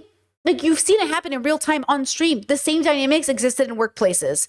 It's like the boundaries that's why the world is so messy. We're messy, messy, messy. Find work as a place that could even be a place of connection. But if we're going to talk about how lonely we are and who's getting rich off of it, we are going to have to end. And also, we're not getting paid enough, so then we're not excited to go to work because work is just this place that doesn't pay me enough and it's overworking me. With our final chapter, social media and the breadcrumbing of community. And I don't say breadcrumbing community lightly, because much like in an otherwise completely withholding. Okay, are you ready? I'm going to go so hard on this section. Relationship, you might get occasional snippets of what feels like real love and connection. We are getting just enough from these platforms by design to not only keep us on them, but keep us feeling like we don't need the real thing. If we're going to discuss the dissolution of our collective village, especially as it pertains to our physical spaces, there has been one very clear winner who is enriching itself on our newfound low-grade agoraphobia: social media. In some ways, social media's role in our lives has come to replace nearly everything we used to rely on actual human contact to provide. Updates from our friends, political engagement, or at least the illusion of it. Okay. Who remembers having, I saw a Instagram post that said, "Hey guys, I see this in movies all the time where people just pick up the phone and dial their friend's number without looking at a piece of paper." Did you guys used to do that? Yeah.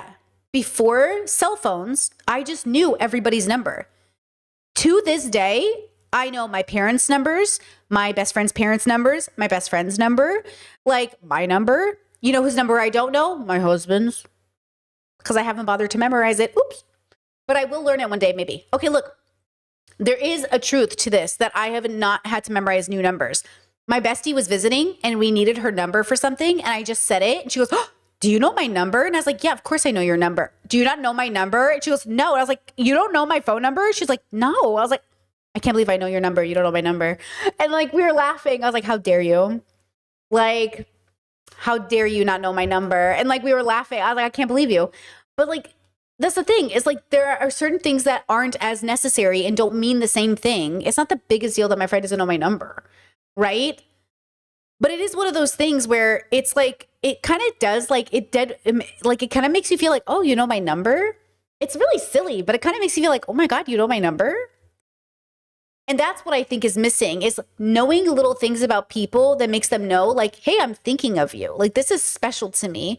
And also what's missing is the boundary of what that means. If we live in a life where we're watching romantic films and a guy is just nice to you for 1 second, you're like, this is the love of my life. A girl smiles at you and he's like, this is the love of my life. Hold on. Maybe they're just being nice. Maybe they're just being kind. The same weirdness people have with friends, they have with dating and vice versa. Like, just because they were nice to you and you guys hung out and it was a vibe does not mean you're meant to be friends. Oh, but why not? I want to be their friend. We're getting along. Well, they don't necessarily want to be best friends or close friends. Or, you know, it's like this idea of like, you know what I'm saying? I think there's like an issue with like, I think we have to normalize rejection. And I think that's really, really hard. And on top of that, like, these social apps can either be the best thing that ever happened to you or not, but it's not the reason you're lonely. Okay, Facebook is not the reason you're lonely. You were lonely before Facebook. You just don't want to admit it. No way did you guys start getting on social media and you're lonely, because you wouldn't have gone on social media if you weren't. Why are you here? Right? Like, I don't believe in this idea that like, oh, like social media made me lonely.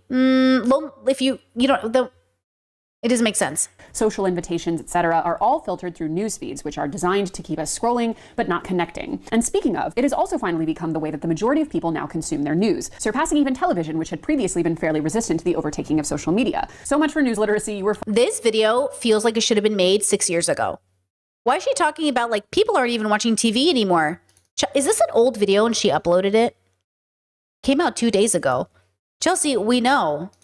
We've literally been off regular TV for how many years? What are you talking about? Streaming companies have commercials now. Is this not the weirdest video you've ever seen in your life? While we had you. Quote, social media has displaced television as the top way that Americans are getting news. The proportion accessing news via social media and video networks in the US is sharply rising, overtaking both TV news and news websites or apps for the first time. So before everyone comes in here and says like, a lot of television news is bad too, I'm aware of that, but we're also talking about things like newspapers, news websites, like basically any other way you can get your news every day, people have replaced with scrolling. Newspapers? Look, I loved a newspaper as a kid, but Chelsea, a newspaper?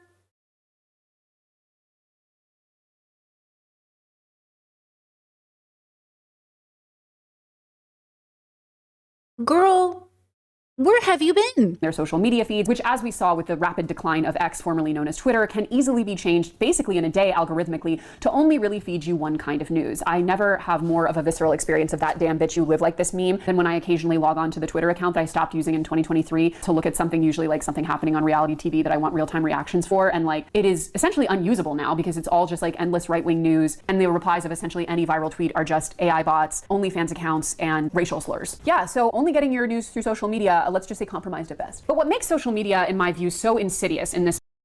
Am I stupid? Am I the only person that considers like CNN's official website social media? Am I dumb? I think I might be stupid. The internet is social media to me. If you say social media, I just think internet, period. Because CNN has like, you can type in comments, you can like be social on these news websites. YouTube, CNN YouTube is still CNN, but on YouTube. It's still social media. Am I stupid? I might be dumb. What? What is she talking about? Big question of why are we so lonely and who's getting rich from it is that it is the clearest industry where their entire business model is predicated on giving us a false sense of being closer to each other. Giving us the illusion of like, look at all these people who are also going through what you're going through. Look at these people who have had the same experience as you. You can connect with these people. Let's create these groups. And I think that helped. And it's lovely to know that if you're living in California, there's somebody in Florida going through the same thing as you, but you can't have that in-person connection, right? So it's somebody that you text with, maybe you talk on the phone with, maybe you FaceTime with, but there's still this missing element of feeling that you have people in your immediate circle that you can rely on. So it created the illusion that we're all connected, but we were still feeling this. I don't have a tangible person close to me that I can invite over, that I can go to their house, that I can have plans with, that I can do holidays with. So I think people were like, but I'm connected over here. Why am I feeling so disconnected over here? And then also the advent of the algorithm and funneling us, you know, hyper specific, hyper focused content on what the algorithm feels that we want to see, that what we believe. I don't understand what she's saying here, though. But I'm connected over here. Why am I feeling so? Who are you FaceTiming? Because all my friends that I've ever FaceTimed just don't live in the same area as me. Obviously, if they lived in the same area as me, we would just go meet up for coffee. Or we would just hang out online because that's what we do together. But I don't play video games with my friends. So as an example, I'm not a video game girly. Okay, but my husband is. So his friends and him would play online together because that makes sense. I'm not a video game girly. So I'm only FaceTiming you because you're not able to come over or I'm not able to meet you, which means it's just a phone call, which isn't that, you know what I mean? But don't most of us literally have to FaceTime and stuff because we don't live near people? And I think this is what you know, when I moved to Croatia first and people would always ask me, Brittany, are you going to make friends in Croatia? And I'm like, why would I do that? And it's because I think of exactly what they're talking about. Like, I'm not extroverted, first of all. That's very important. I'm introverted. So, like, I don't need to make friends in Croatia. I have friends. They just live in different parts of the world. I just need to call them and talk to them. And it's very, like, it's good enough. It's not perfect, but it's, like, pretty satisfying. You know what I mean? And so my brain is saying, well, because like, look, I want to live my life the way I want to live it. And in order for Brittany to live exactly the life she wants, it means I have to live in Croatia right now. It won't always be that way. But even if I move to America, I cannot afford or am not willing to live where my parents live or my family lives. Like, it's either live in California where the rent is crazy or live in a conservative town where my brother lives. And I don't want to live there. Do you know what I'm saying? So, like, I feel like for a lot of us, we have to prioritize our own vibe. And I know that sounds like hyper independence, but it's not. It's just like, I'm willing to make community with people, but I don't necessarily need to make community or can make community with people whose kids I can babysit. Like, look, I would have loved to live near my friends or near my brother and babysit his kids. I would have loved that. But I cannot live next to him and not risk my mental health being impacted by the religiosity, right? And even though I consider him a part of my village and a very important part of my village, the reason the village maintains its stability is because we don't live next to each other. But you think I don't miss him? Like, I feel like my brain is going to explode from like, what kind of relationships are you having? Because even my progressive friends that I like, none of them live next to each other. And also none of them would get along. So I would still just be in a city where one-on-one relationships are happening. So like, I am still the one getting called. So then it's Brittany and 7 friends and all of them are calling Brittany. Right? Because I don't have, like, yes, they have other people to call, but if I'm the most reliable source in all of their life, let's say, and the most like available feeling, then now all I have is like, do you know what I'm saying? Like, sometimes I feel like a lot of our friendships feel like a lot of introverted people are friends and they have 1 or 2 or 3 friends who are their friends. And if I'm one of your 3 friends and all of my friends have 1 of 3 friends and I'm always one of the 3 friends, do you know what I'm saying? Then I'm always getting called. Or not, because, you know, obviously. But does that kind of make sense? So then I think like you have to put down boundaries, and then your friends who have 1 of 3 friends don't actually have 1 of 3 friends because you're not available. Which is why then we outsource help, because realistically, like, yes, I understand when she said earlier, your village isn't just your 3 friends, it's everybody you know. I agree with her. But then at that point, anyone can be your village and it can be online. Because at that point, you would just outsource what your village can't provide, which is what she said with your neighbors and stuff. But then why your neighbors and why not just an Uber driver? Do you know what I'm saying? Like, why would I?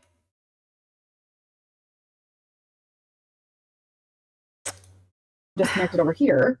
And then also the advent of the algorithm and funneling us, hyper specific, hyper focused content on. Wait, chat says, I didn't think about this before, but I believe the target audience of this video is extroverts who don't have a community to socialize with. You made me think of this when you mentioned being introverted.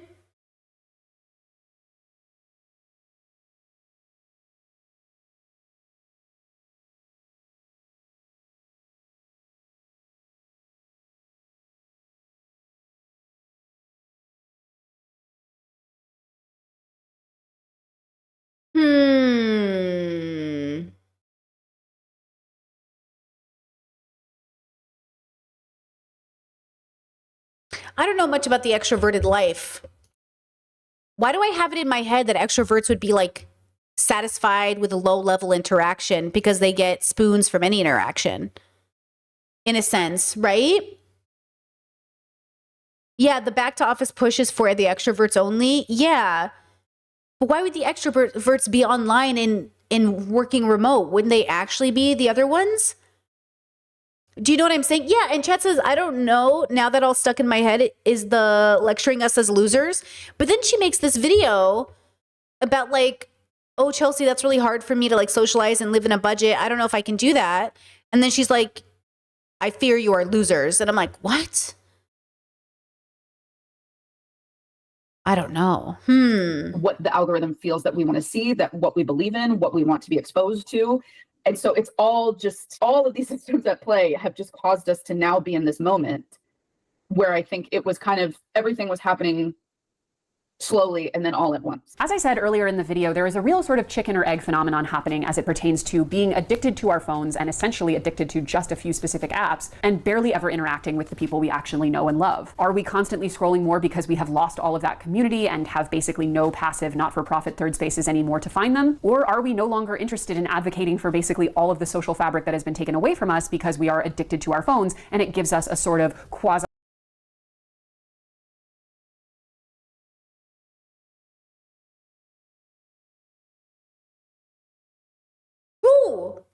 Who is she talking to?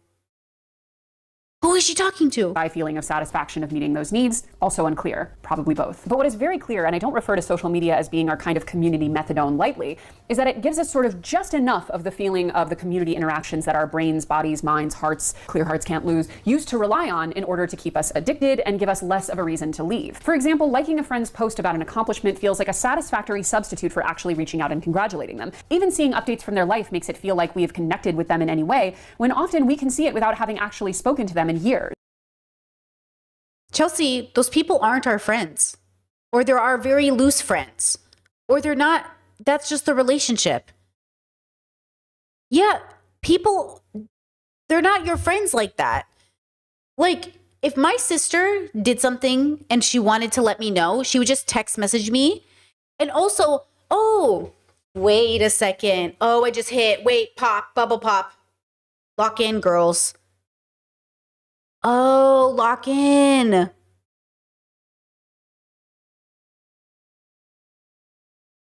None of my family and I are on social media apps together, meaning I don't see their feeds. So the only way I would get updated is if they did text me and told me or called me. So I don't have the experience. The only people social media that I follow that might also be friends are also people I met through work. So I like and comment on their posts and I'm like, cool, bro. And sometimes they'll text me and say, hey, I just got a new place. And I'm like, congratulations, bro. But they let me know. So I don't have to rely on social media because I'm not on Facebook. I'm not on Instagram. My family and I DM each other on Instagram, but we don't follow each other. So my family's accounts are locked. And they don't follow me because I don't want people to know who my family is. And I don't want to follow them. So like, it's all very separate. My life is very separate. So they just message me. Yeah, like I don't follow, you know what I'm saying? Like we text or we use Instagram to message like, hey, update, life update. Yeah.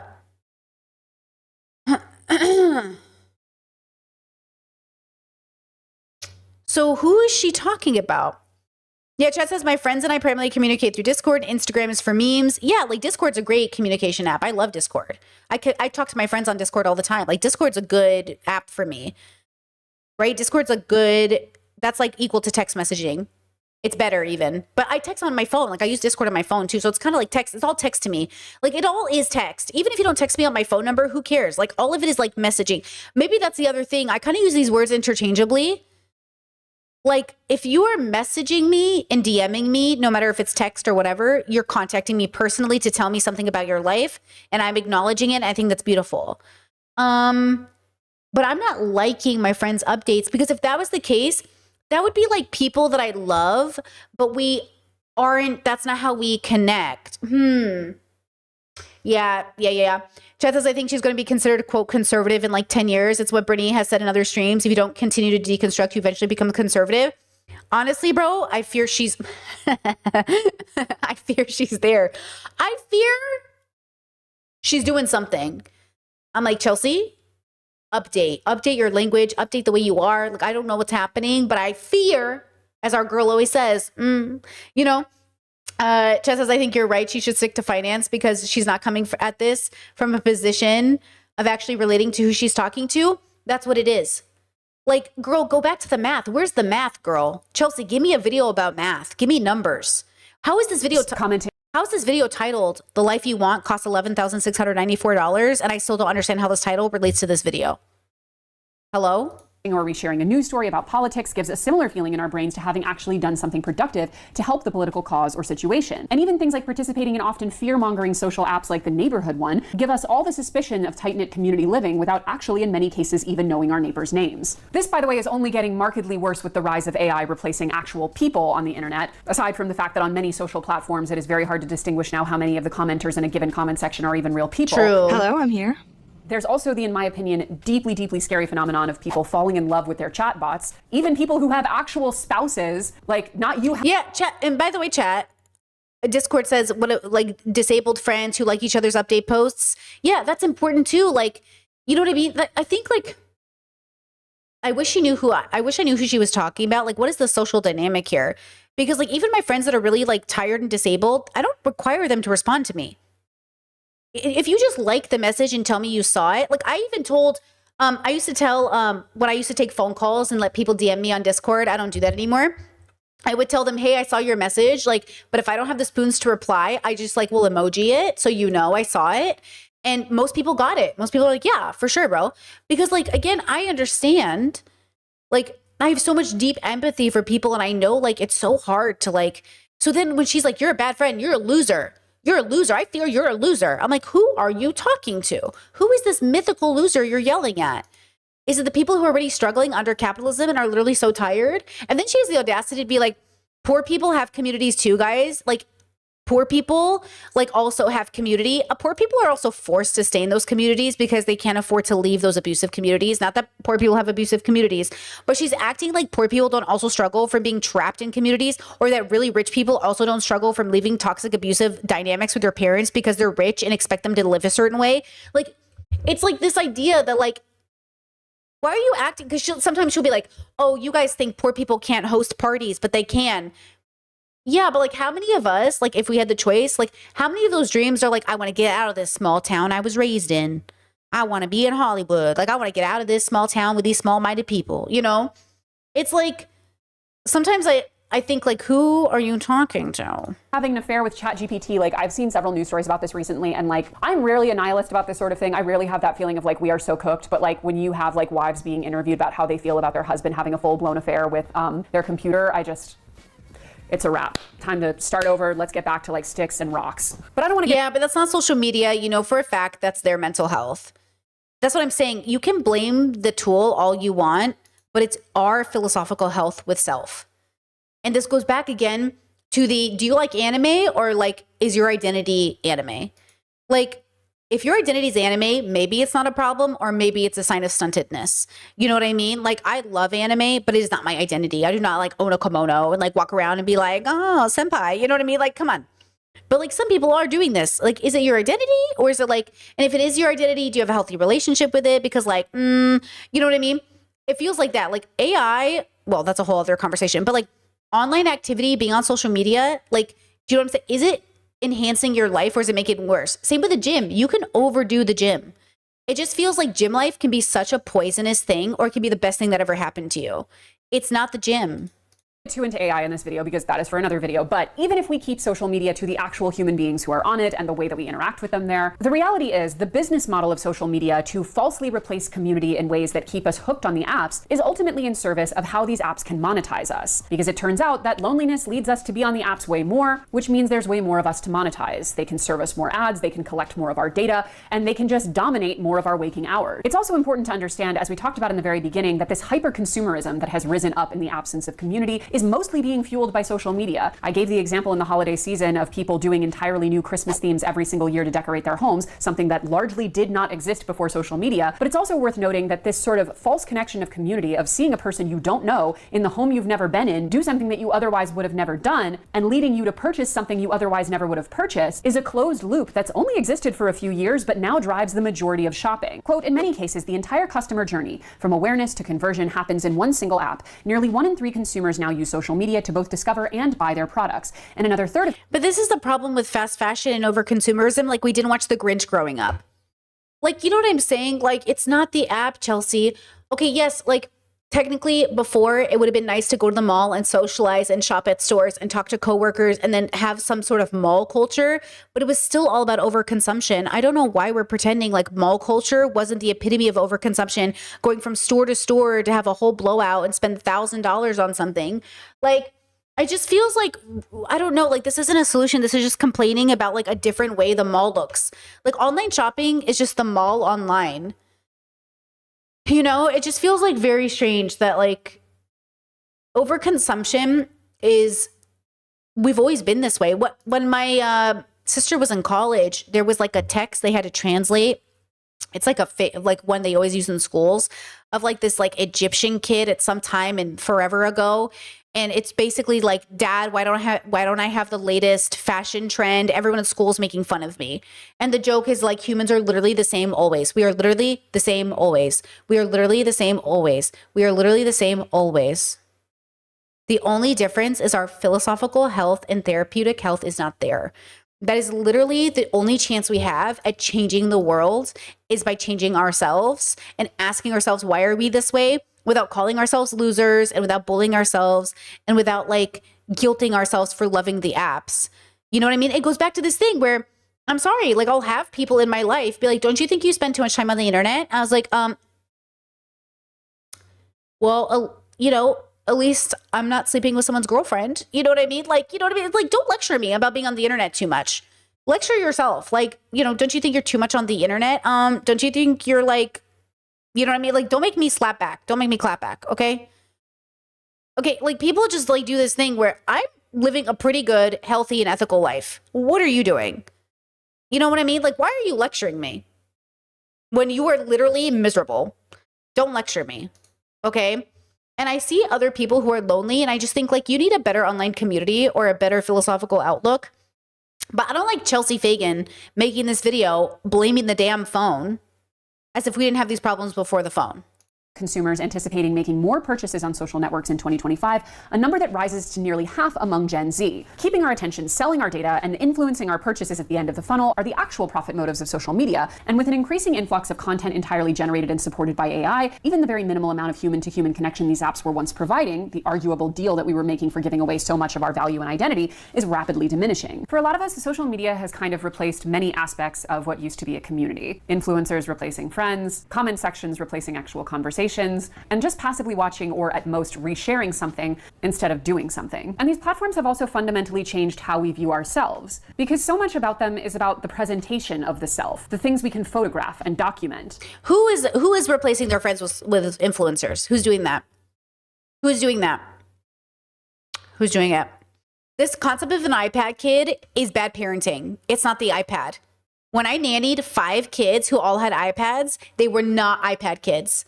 I took them outside, we socialized, and then we'd come inside and say, Miss B really needs her screen time. And they'd say, me too, Mrs. B or Miss B. And I was like, we need our screen time. And we would sit and have our screen time, because the computer is the greatest thing ever. If we had kids, they'd be computer kids, because I love a computer. Okay. I also liked going outside. I also like doing other things. Your iPad kid problem is a parenting problem. It is not the iPad. And I am just so sick of everybody blaming technology. Girl, have a healthier relationship with it. It's like drugs. Stop blaming the weed, bro. You know what I mean? Your relationship. Okay? Your relation in Discord, you crack me up today. Okay? That's what I'm exhausted by. Stop blaming everything but your own relationship with responsibility. Stop blaming you. Just acknowledge it. Be like, oh, damn, I don't think the phone's working for me. Or I don't think this is working for, I'm not happy. But like, who is blaming? Like, who is replacing? Like, also, there's always people in society, guys, who are never going to make it. Okay? They're never going to make it. They're done. They're gunzo. Okay? It's like Ethan Klein. He's never going to change. Let it go. Stop fighting for the Ethans. Stop fighting for the guys and girls who have been so neglected in their life and they're not introspecting, who are lost to being on the internet for 48 hours a day. They're lost. It is what it is. What are you going to do? Do you know what I mean? Let's do preventative work and let's focus. Those people were already, okay? And a lot of them are very neglected. A lot of them are very neglected at home. But these are not the people that we need to focus on. They're the people who their only chance is therapy and philosophical work. What about the kids? The kids, they need to know what's going on in the world and they need some balance, okay? And the kids need balance because their parents need balance and the parents need balance, but the economy isn't allowing it, right? And people are not, thinking about having kids. They're just fucking and having kids. So you know what I mean? Like all of this stems from the meaning crisis. This is all Vervaeke's meaning crisis, Chessa, thank you for being a full work shift radio show today. Love that. Thank you. You know what I mean? This is a meaning crisis. We're in a meaning crisis and it's not the damn phone. Okay? I'm so sick of everyone blaming everything else. Whether it's the trip we took or the clothes we're wearing or how we decorate our homes for Christmas. For those of us. Literally, Chelsea Fagan talks about how she makes like $90K a year, lives in France 6 months out of the year because her husband's French, and then literally talks about like, oh, have your friends over at any budget, and then shows the most beautiful home she could ever be in her life. And I'm like, and then like, this is what I'm saying, like, girl, with peace and love, you are not the messenger. Okay? You are just not the messenger. You know what I mean? She just... who celebrate Christmas. Which is funny because at the end of the day, those aren't things that are meant to be shown. Oh, and 90K is just her income. I don't know how much her partner makes. They're meant to be experienced. In theory, people should be experiencing you in 3 dimensions with all their senses, and that's also how we should be experiencing the world around us. Even something as simple as hearing how our friend's vacation actually was directly from them has vastly more psychological benefits to it. Yeah, but who's not doing that? The only friends I don't need a direct relationship with on their vacation are people I'm not that close to. If I'm close to you, I call and I say, how was your vacay? My friend was just in France, funny enough. And I texted her and I said, hey girl, you back from France? I can't wait to hear about it. She didn't message me back for 3 weeks. And I thought, ooh, she must be going through it. I texted her again and said, hey, just checking in, no pressure. How was France? Let me know, girl, love you. And she said, I went straight into hermit mode when I got back. I literally couldn't even return a text message. I'm so sorry. And I said, don't worry, girl. I figured hermit mode after vacay is the best. Do you want to catch up in January? She said, yeah, let's catch up in January. I said, dope. That's how it went. Perfect social interaction. But I guarantee you, Chelsea would say, that's not good enough. I guarantee you, Chelsea would say, it's not good enough. She would say, oh, that's crazy that you have to wait till January to talk to your friend. And I'd say, why? Why? And she'd say, well, why can't you talk sooner? And I was like, because both of us agree that life is about to get really hectic going into the new year. We're too busy and it takes a lot of energy for us to get on the phone. So we decided in January. Okay. You know what I mean? But I guarantee you, she would think it's not enough. And that's the problem. It is more than enough. It is great. It is fantastic. I'm very happy. My friend is very happy. If my friend in the future needs more time, we can discuss that because she's a bestie. But ultimately, needing more time, as long as you're okay with me saying no, then we're good, which I've done with people. I'm like, oh, I would love to, but I really can't. I'm so sorry. And then they can go and find that connection with somebody else. But also, like, I'm really happy right now with where I'm at with everybody. I hope you're happy too. I think the problem is that people are saying, but what if friends need more? Which friend? How much? Who are you? And also, why do you need more? What about me particularly in this moment do you need more from? And do you accept that like it might not be possible? Because like, again, this comes back to, oh, you know what's interesting? I guess same with, you know how we talk about compromise a lot with romantic relationships? And I was like, we compromise who does the dishes. We don't compromise values. I think same with friends. We don't compromise values, but we do compromise like when we try to stay in touch and how we do things, but not at the expense of our joy. So like, I would never want to pressure my friend. You know what I mean? Yeah, it's like, I'm happy to compromise with my friends on when to hang out, but it has to not come at the expense. Like, I never want you to feel like, ugh, I got to talk to Brittany. And I, at this moment, do not feel that way about any of my friends. I'm always like, I get to talk to my friend today. And I get like really excited to talk to my friend. But I'm trying really hard to not get to the point where I'm like, oh, I got to do this. I always want it to feel exciting. But if you pressure me, I'm going to start to feel like, hey, don't make me feel like this is an obligation. I want this to really be what I want, you know?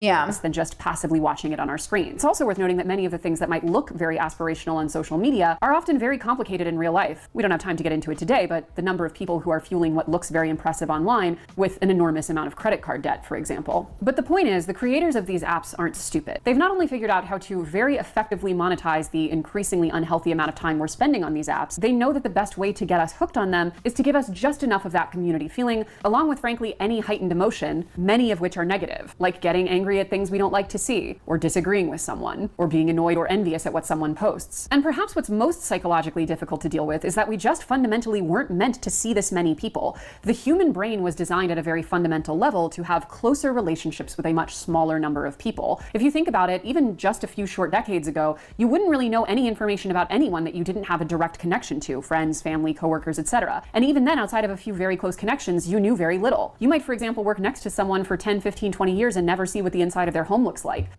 Didn't you just say earlier in the video to make friends with people? Wait, what? Now you can take 50 people you've never met or haven't seen since high school in a single day and feel inadequate at a picture of their living room. Didn't you just say to make friends with people at work?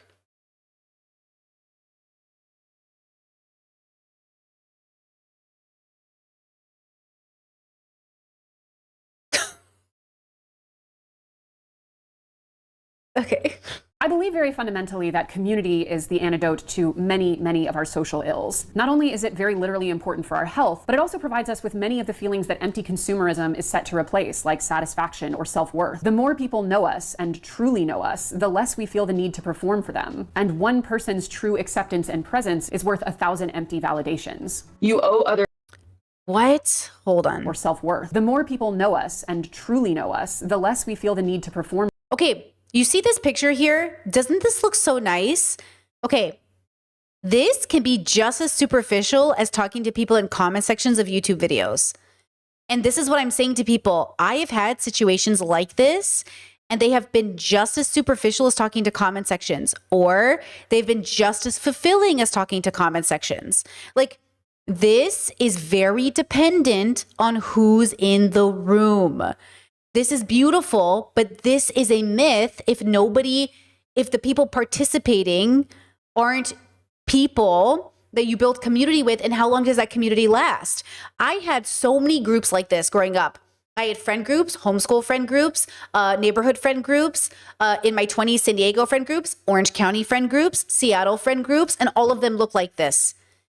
And all of them eventually ended because we outgrew each other. We weren't meant to stay in touch. Now, sometimes I stayed long-term friends with different people in the different groups. I have a long-term friend from the San Diego group.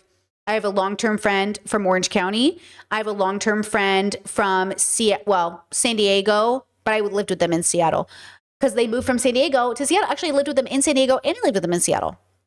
Actually, okay, so I have a long-term, that friend doesn't matter. They're my San Diego friend. Then I have a long-term friend from Seattle I talk to, right? So yes, in all of those friend groups I've had, there's always been one person I've poached. I'm like, you're going to be my friend for a long time, yeah? And they're like, yeah. They're like, okay.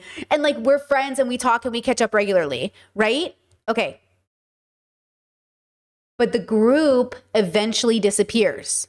It is very rare for the group to stay together through marriage, through kids, through getting old.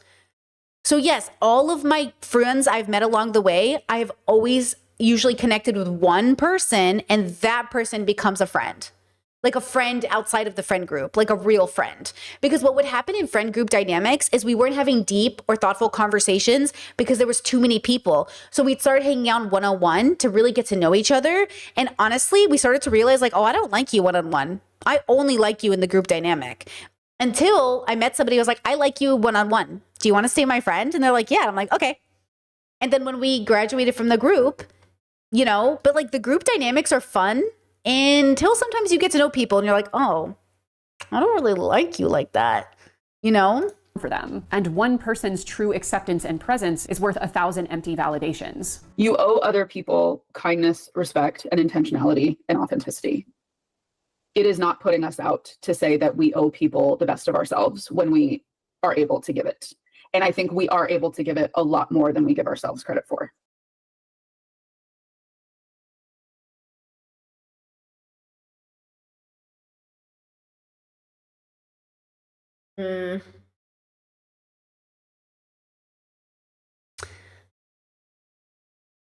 I always say the internet isn't owed your authenticity. I don't think anyone's owed your authenticity. I think you should lie or deceive people, but I think like your authenticity is kind of like personal and private. And when you want to give it, you can, but don't lie and deceive people, right? Like don't be cruel or malicious. But if you want my authenticity, I don't have the spoons to talk to you. Can I talk to you in 6 months? Do you want my authenticity? I love you. I don't want to talk to you right now. How's that for authenticity? You know what I'm saying? Like, you just said everything. Like, you know what I'm saying? Like, which part of my authenticity do you want? Because the friendships that I like, I don't know. But the reality is keeping us separate is very profitable. Profitable for the companies that exploit our loneliness, that make every connection we can form a pay-for-play scenario, that are charging us intentionally inflated numbers for something as simple as keeping our pets healthy, because they know we'll pay for it. Because for many people, that may be the only loved one they regularly see. We're pushed to have children and then unable. Interesting that she says that that's the only loved one you'll see, as if like people aren't out here seeing animals with their own consciousness and like valued life. It's almost like she's insinuating, oh, she is, because Chelsea made a video that pissed me off one day. Oh, she does think they're less than the people, because Chelsea made a video about going to a wedding and a person emailed in and said, basically, I don't know whose perspective it was from, but basically the maid of honor of the wedding got everything ready. The wedding was perfect. Everything was set up. But then the night of the wedding, her dog got sick. And she was really worried because her dog had been ill that the dog might pass away during the wedding and didn't want to leave the dog. And her partner was like, I'll stay with the dog. You go to the wedding. And she's like, no, because like if this dog dies while I'm at the wedding, I'm going to regret it. Then I don't want to do that. And the best friend of the maid of honor who was getting married was upset with her for not going to the wedding, basically. Something like that, okay? And when I read the email, was like, yeah, stay with the dog because you'll regret that unless you're not the kind of person who would. But then will you regret not going to the wedding if the dog doesn't die? And she was like, and I assume she said no, because that's why she prioritized the dog, right? Chelsea, if I remember correctly, said to go to the wedding because she said like, that's such an important day for your friend. And like your dog's probably fine. And old dogs are often sick and the dog's probably going to make it. So you should go to the wedding. And I remember thinking like, oh, we are not the same person. Like, yeah, my partner and I are not that person. Like we definitely would prioritize Indiana over other things. And I think those are the two kinds of people where like Chelsea is probably the friend who I honestly think probably overextends herself for her friends and thinks she's a really good friend because of it. But, but I wonder if Chelsea ever actually picks herself. Like her anti-individuality, her pro-community thing. I wonder if Chelsea's a friend who never picks herself actually. You know what I mean? Like, at what point, you know, I don't know. Yeah, I feel like she might be like, I'm such a good friend, you know, and I would never do that to my friend. But like, what are you doing to your friend? Like, it's your friend's wedding. They don't even need you there, bro. Like, my best friends didn't come to my wedding. Like, You know what I mean? It's like you know what I mean? I'd rather they had jobs, they had work. You know what I mean? I'd rather them work because like it would be different if it was a year out. My wedding was unique though. My wedding was unique. But I would have told my friend to stay with her dog. I'd be like, girl, stay with your dog. Plus, it's my wedding. I'm not going to pay attention to you. I'm busy eating. I'm having fun. You know what I mean? Like, I don't care. You know what I mean? I love you. You know what I mean? I wouldn't care if my mom was like, hey, I don't feel good. I'm not coming. I'd be like, okay, bye. Like, I'm literally, it's my day. Like, I'm busy. You know what I mean? Like, I love you. But like, you know what I mean? I don't know. To care for them and then have no one around us who can help. And in almost every single one of these scenarios, if anything, I would even probably be like, bro, do we need to like, do you want me to send somebody to come help you? Like, if it was really my bestie and her dog was dying, I'd be like, do you need me to be there for you? And she'd be like, no, dude, it's your wedding. And I'd be like, bro, fuck my wedding. I can get married any other time. Your dog's only going to die once. You know, but I think Chelsea's the opposite, where she's like, you're only going to get married once. It's not that important. It's paperwork. You know what I mean? Like, your dog's only going to die once. I definitely could get married 7 times if I wanted to. Interest, or in many cases, a private equity roll-up steps in to say, you know what, I'll give you a way worse solution for that at a way higher price. I don't think all of these problems can be solved overnight, but I do think that we have more than average power to solve them ourselves. A lot of times you will see me end my video essays by encouraging you all to get more politically involved because a lot of these answers are structural. And I want to be clear that especially as it pertains to things like employment, a lot of them are structural here too. But there are certain problems we've talked about, especially the ones that come from our person-to-person interaction and connection, that we do actually have more power to reclaim. And the answer is taking more of an interest in each other, stepping outside ourselves, going to places, showing up, meeting people, forming connections, collectively acting. Although it can be very, very easy to slip into these vicious cycles of isolation where we forget even what positive human contact can feel like and feel like we don't need it, or that it's too much of an effort in our already busy lives to go out of our way to get, we have to remember. Okay, pause. How are you having a busy life and no connection? How are you having a busy life and no connection? What is the busy life doing? What are you doing in your busy life? What is the busyness of the life doing? I'm just trying to figure that out. Like, oh, I have a busy life, so I can't make connections with people. What are you doing?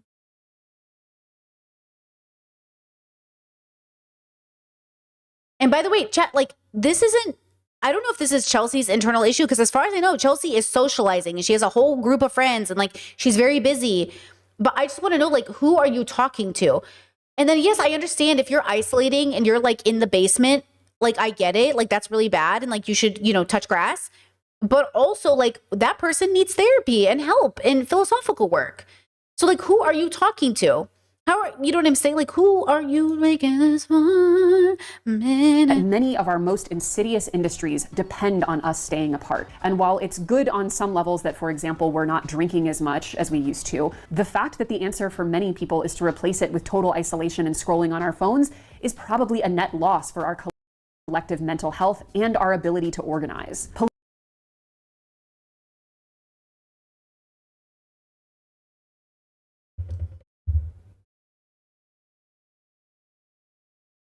Political polarization, too, is one of the biggest things that benefits from the fact that we rarely actually speak to each other. I've said this many times before, but I think it's worth repeating. If you're someone who's constantly feeling overwhelmed with news by scrolling your social feeds, give yourself to permission to only read news like once every couple of days, but replace that time with at least one tangible action, ideally one that puts you in proximity to other human beings that you live around. We are lonely, and that is not a personal failing. That is the system working as intended. And the longer we stay lonely and avoid each other, are more suspicious of each other than we are welcoming to each other, the more we replace the falling of many social structures with absolutely nothing except phones, the worse this problem is going to get. And the fewer and fewer people who are going to profit from it. Because as we discussed, even the people who are working in a lot of these pop-up solutions aren't actually getting paid. Go outside today, meet a person, maybe make a friend. It'll certainly cost you less than the alternative. Bye.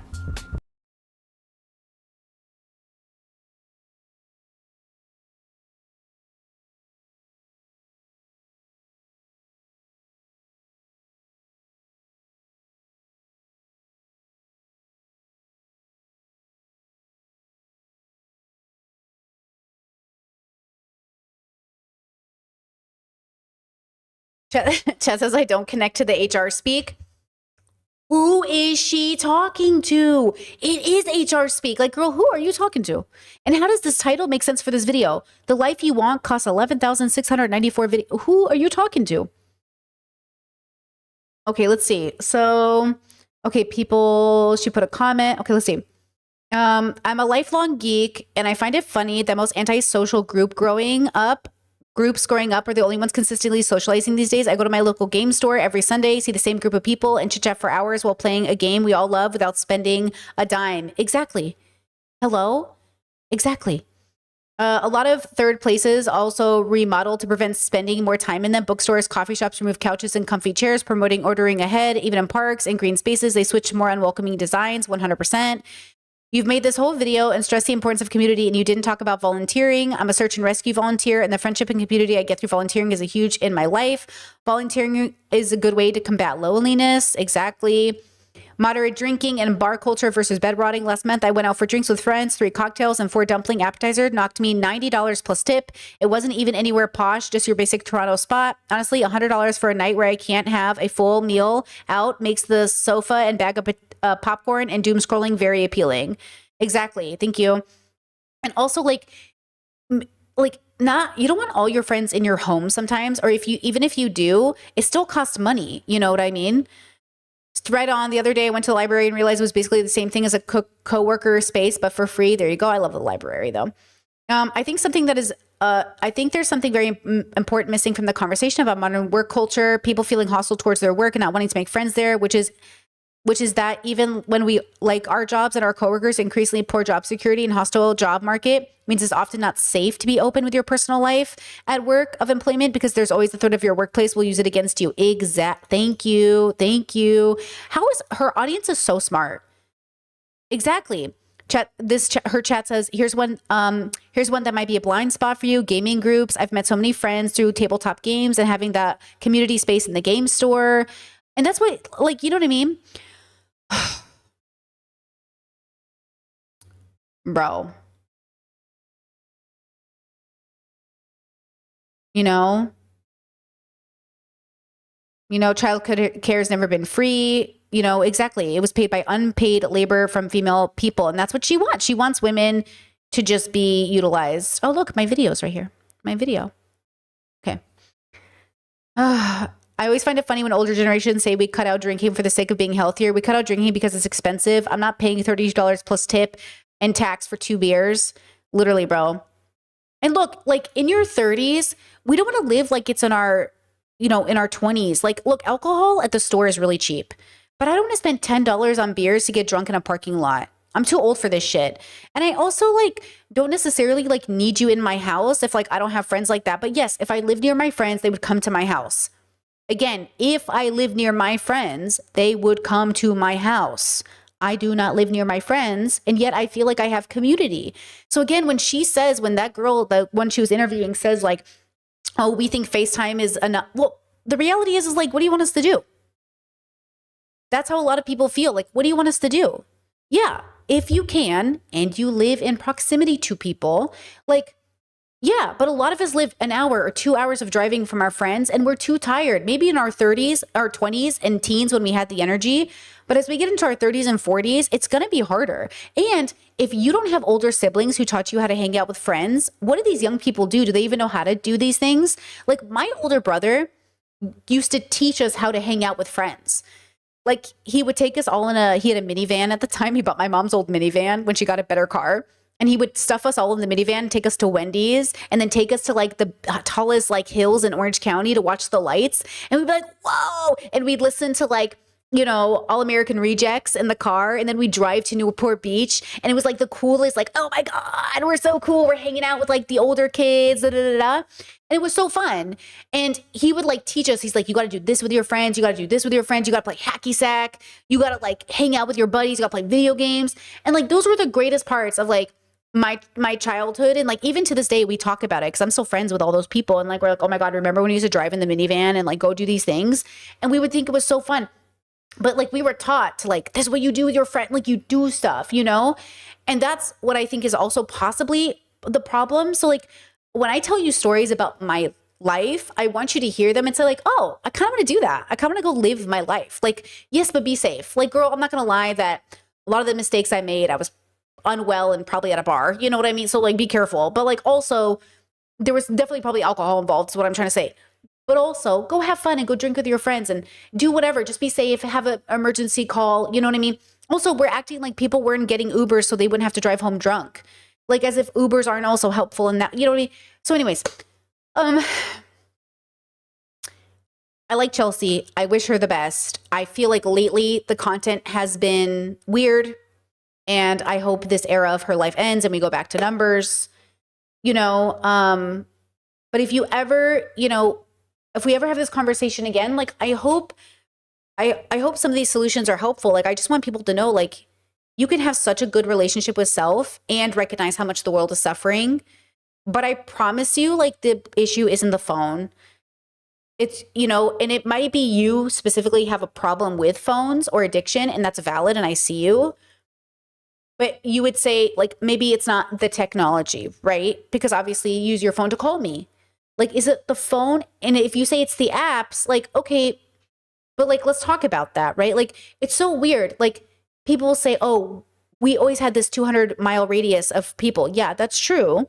And also, when we got the internet, we were the most connected, but the least connected, but we were also falling out of turn with our families. Guys, at the same time, cell phones were getting very common. And keep in mind, when cell phones were first introduced, my cousin sent a bunch of photos on her dad's phone to her family member, and he was charged like $300. Do you know you used to have to pay per picture you sent? Do you know that? Okay. So when cell phones were being introduced was the same time there was a rift in my family. Like the same time technology was advancing, our families were having personal, interpersonal implosions. It wasn't just the internet. It was the fact that all of us were getting educated. We were on the internet, reading up on stuff and being like, hey, I don't think grandma should have gotten married at 10 years old. Yeah, that's going to cause a problem at the next get together, y'all. Hey, maybe we should stop marrying first cousins. Like, you act like the internet also didn't give us the ability to be like, I don't think I want to hang out with my family. I think they're kind of weird. You know, I'm not sure that this is like, okay. You know what I mean? Like, obviously with the booming of technology, we also learned about like, you know, genocides happening around the planet. And we start to ask like, hey, what's your opinion on this horrible thing happening in the world? And I'm supposed to just sit there normal at dinner while I like know that you're okay with it? Hello? I just feel like none of that was talked about in this video because people don't understand how much it's impacting everybody. We are severely looking at everybody with like a, you know what I mean? Like, where do you stand on this? You know? And also, I still think you can be happy and you can find community.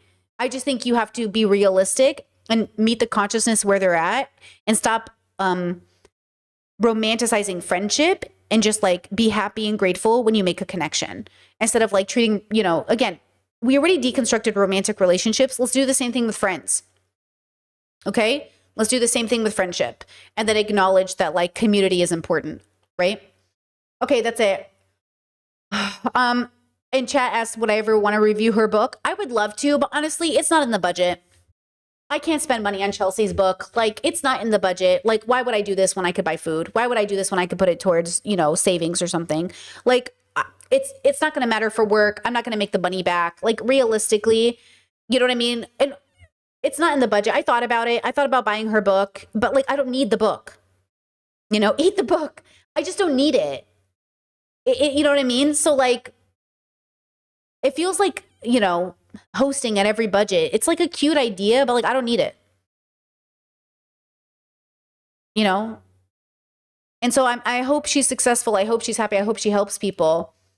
But yeah, I don't know.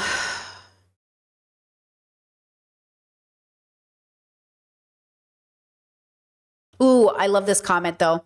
I'd like to hear more in-depth exploration on child care crisis. It seems popular among video essayists to blame the nuclear family structure and romanticize intergenerational living, but that's not really the solution. Even if I wanted children, if living with my parents and in-laws was a prerequisite, I'd probably pass, LOL. Imagine what widespread intergenerational living would do to people who have distant or toxic relationships with their extended family.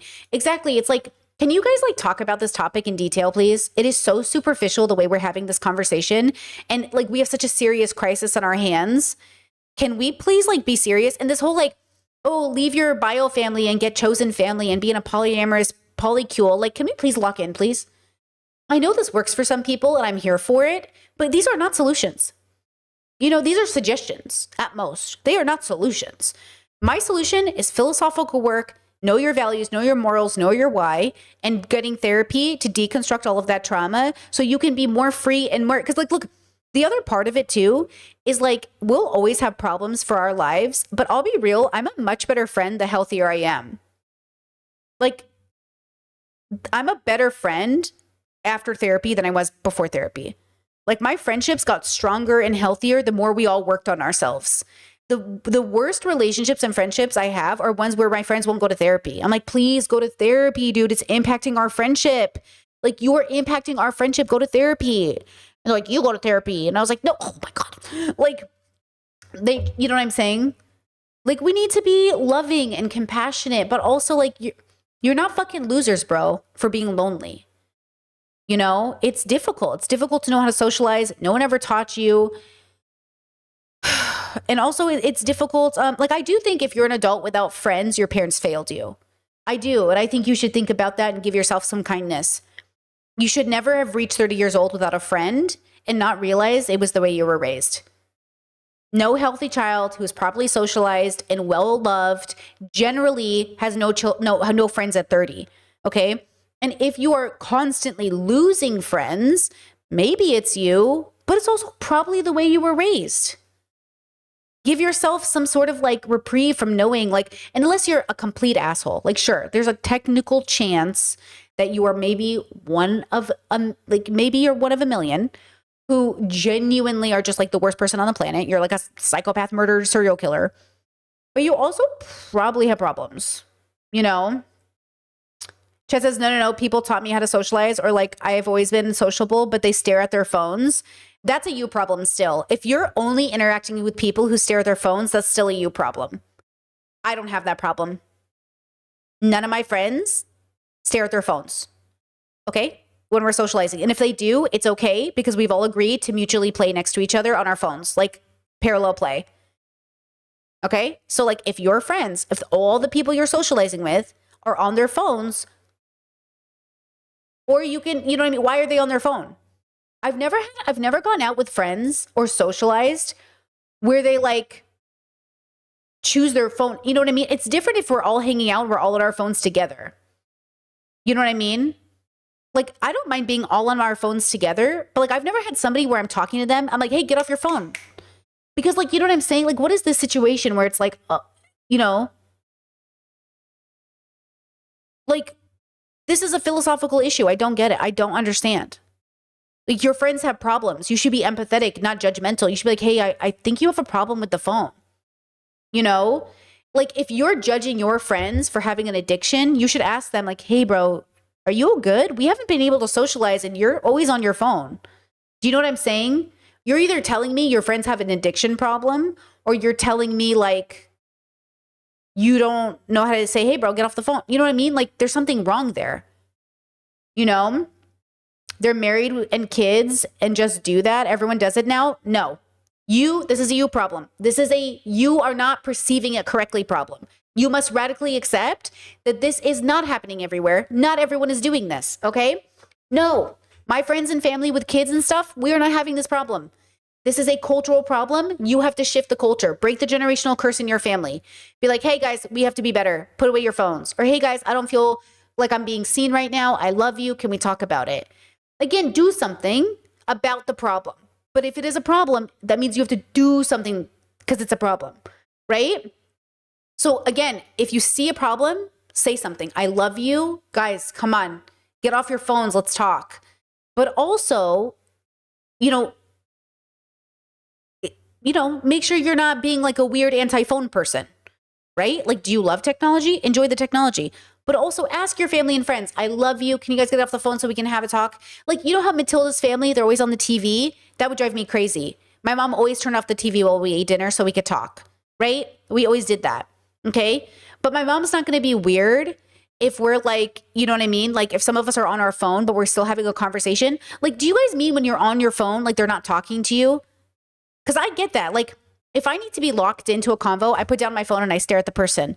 But if you're just chatting and I'm like, and I'm like doing stuff on my phone, like no one's going to be, no, that's not a big deal. But if you're like, hey, I need what? Like I'm locked in. So like, what is the social situation in which it's like, put away your phones? You know? Chad says, what I mean is that they are successful, have family and friends, really good parents, and they just ignore you with the new phones. They just ignore you with the new phones? Okay. Talk to your friends. Be honest with your needs. For 20 years, they were attentive when they meet up. Then talk to your friends. Talk to your friends. I love you guys. I'm having a problem. Talk to your friends. Right? You did? Well, then tell them to talk to a therapist, or you talk to a therapist. Like, girl, what does this mean? Again, like, we have to be realistic. Like, it's actually happening for a reason. There is a why, right?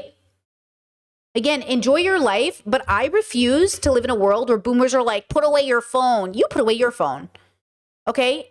If you need me to lock it and talk to you, I'll put down my phone, but don't tell me to put down my phone, you know? I'm vibing. Are you guys, you know, if you're not vibing, you have to figure it out. You can't just blame the world. What are you, 90? You know what I mean? We can't be old people being like, these kids and they're fucking, you know what I mean? Like, come on. There's a healthy way to exist in this world. It's like, it used to be like reading books. Like I would be reading books and people would be like, Brittany, put down the book and talk to us. Guys, it's not the phone. People used to say the same thing to me when I was reading books all the time. Brittany, get out of your books and hang out with us. It's not the phone. Just say, I want your attention and I miss you. Come hang out with me, bro. You know what I'm saying? Come on now. Come on. Okay. I love you. I'll see you Monday. Bye. Have a good weekend. Treat yourselves with kindness. Goodbye.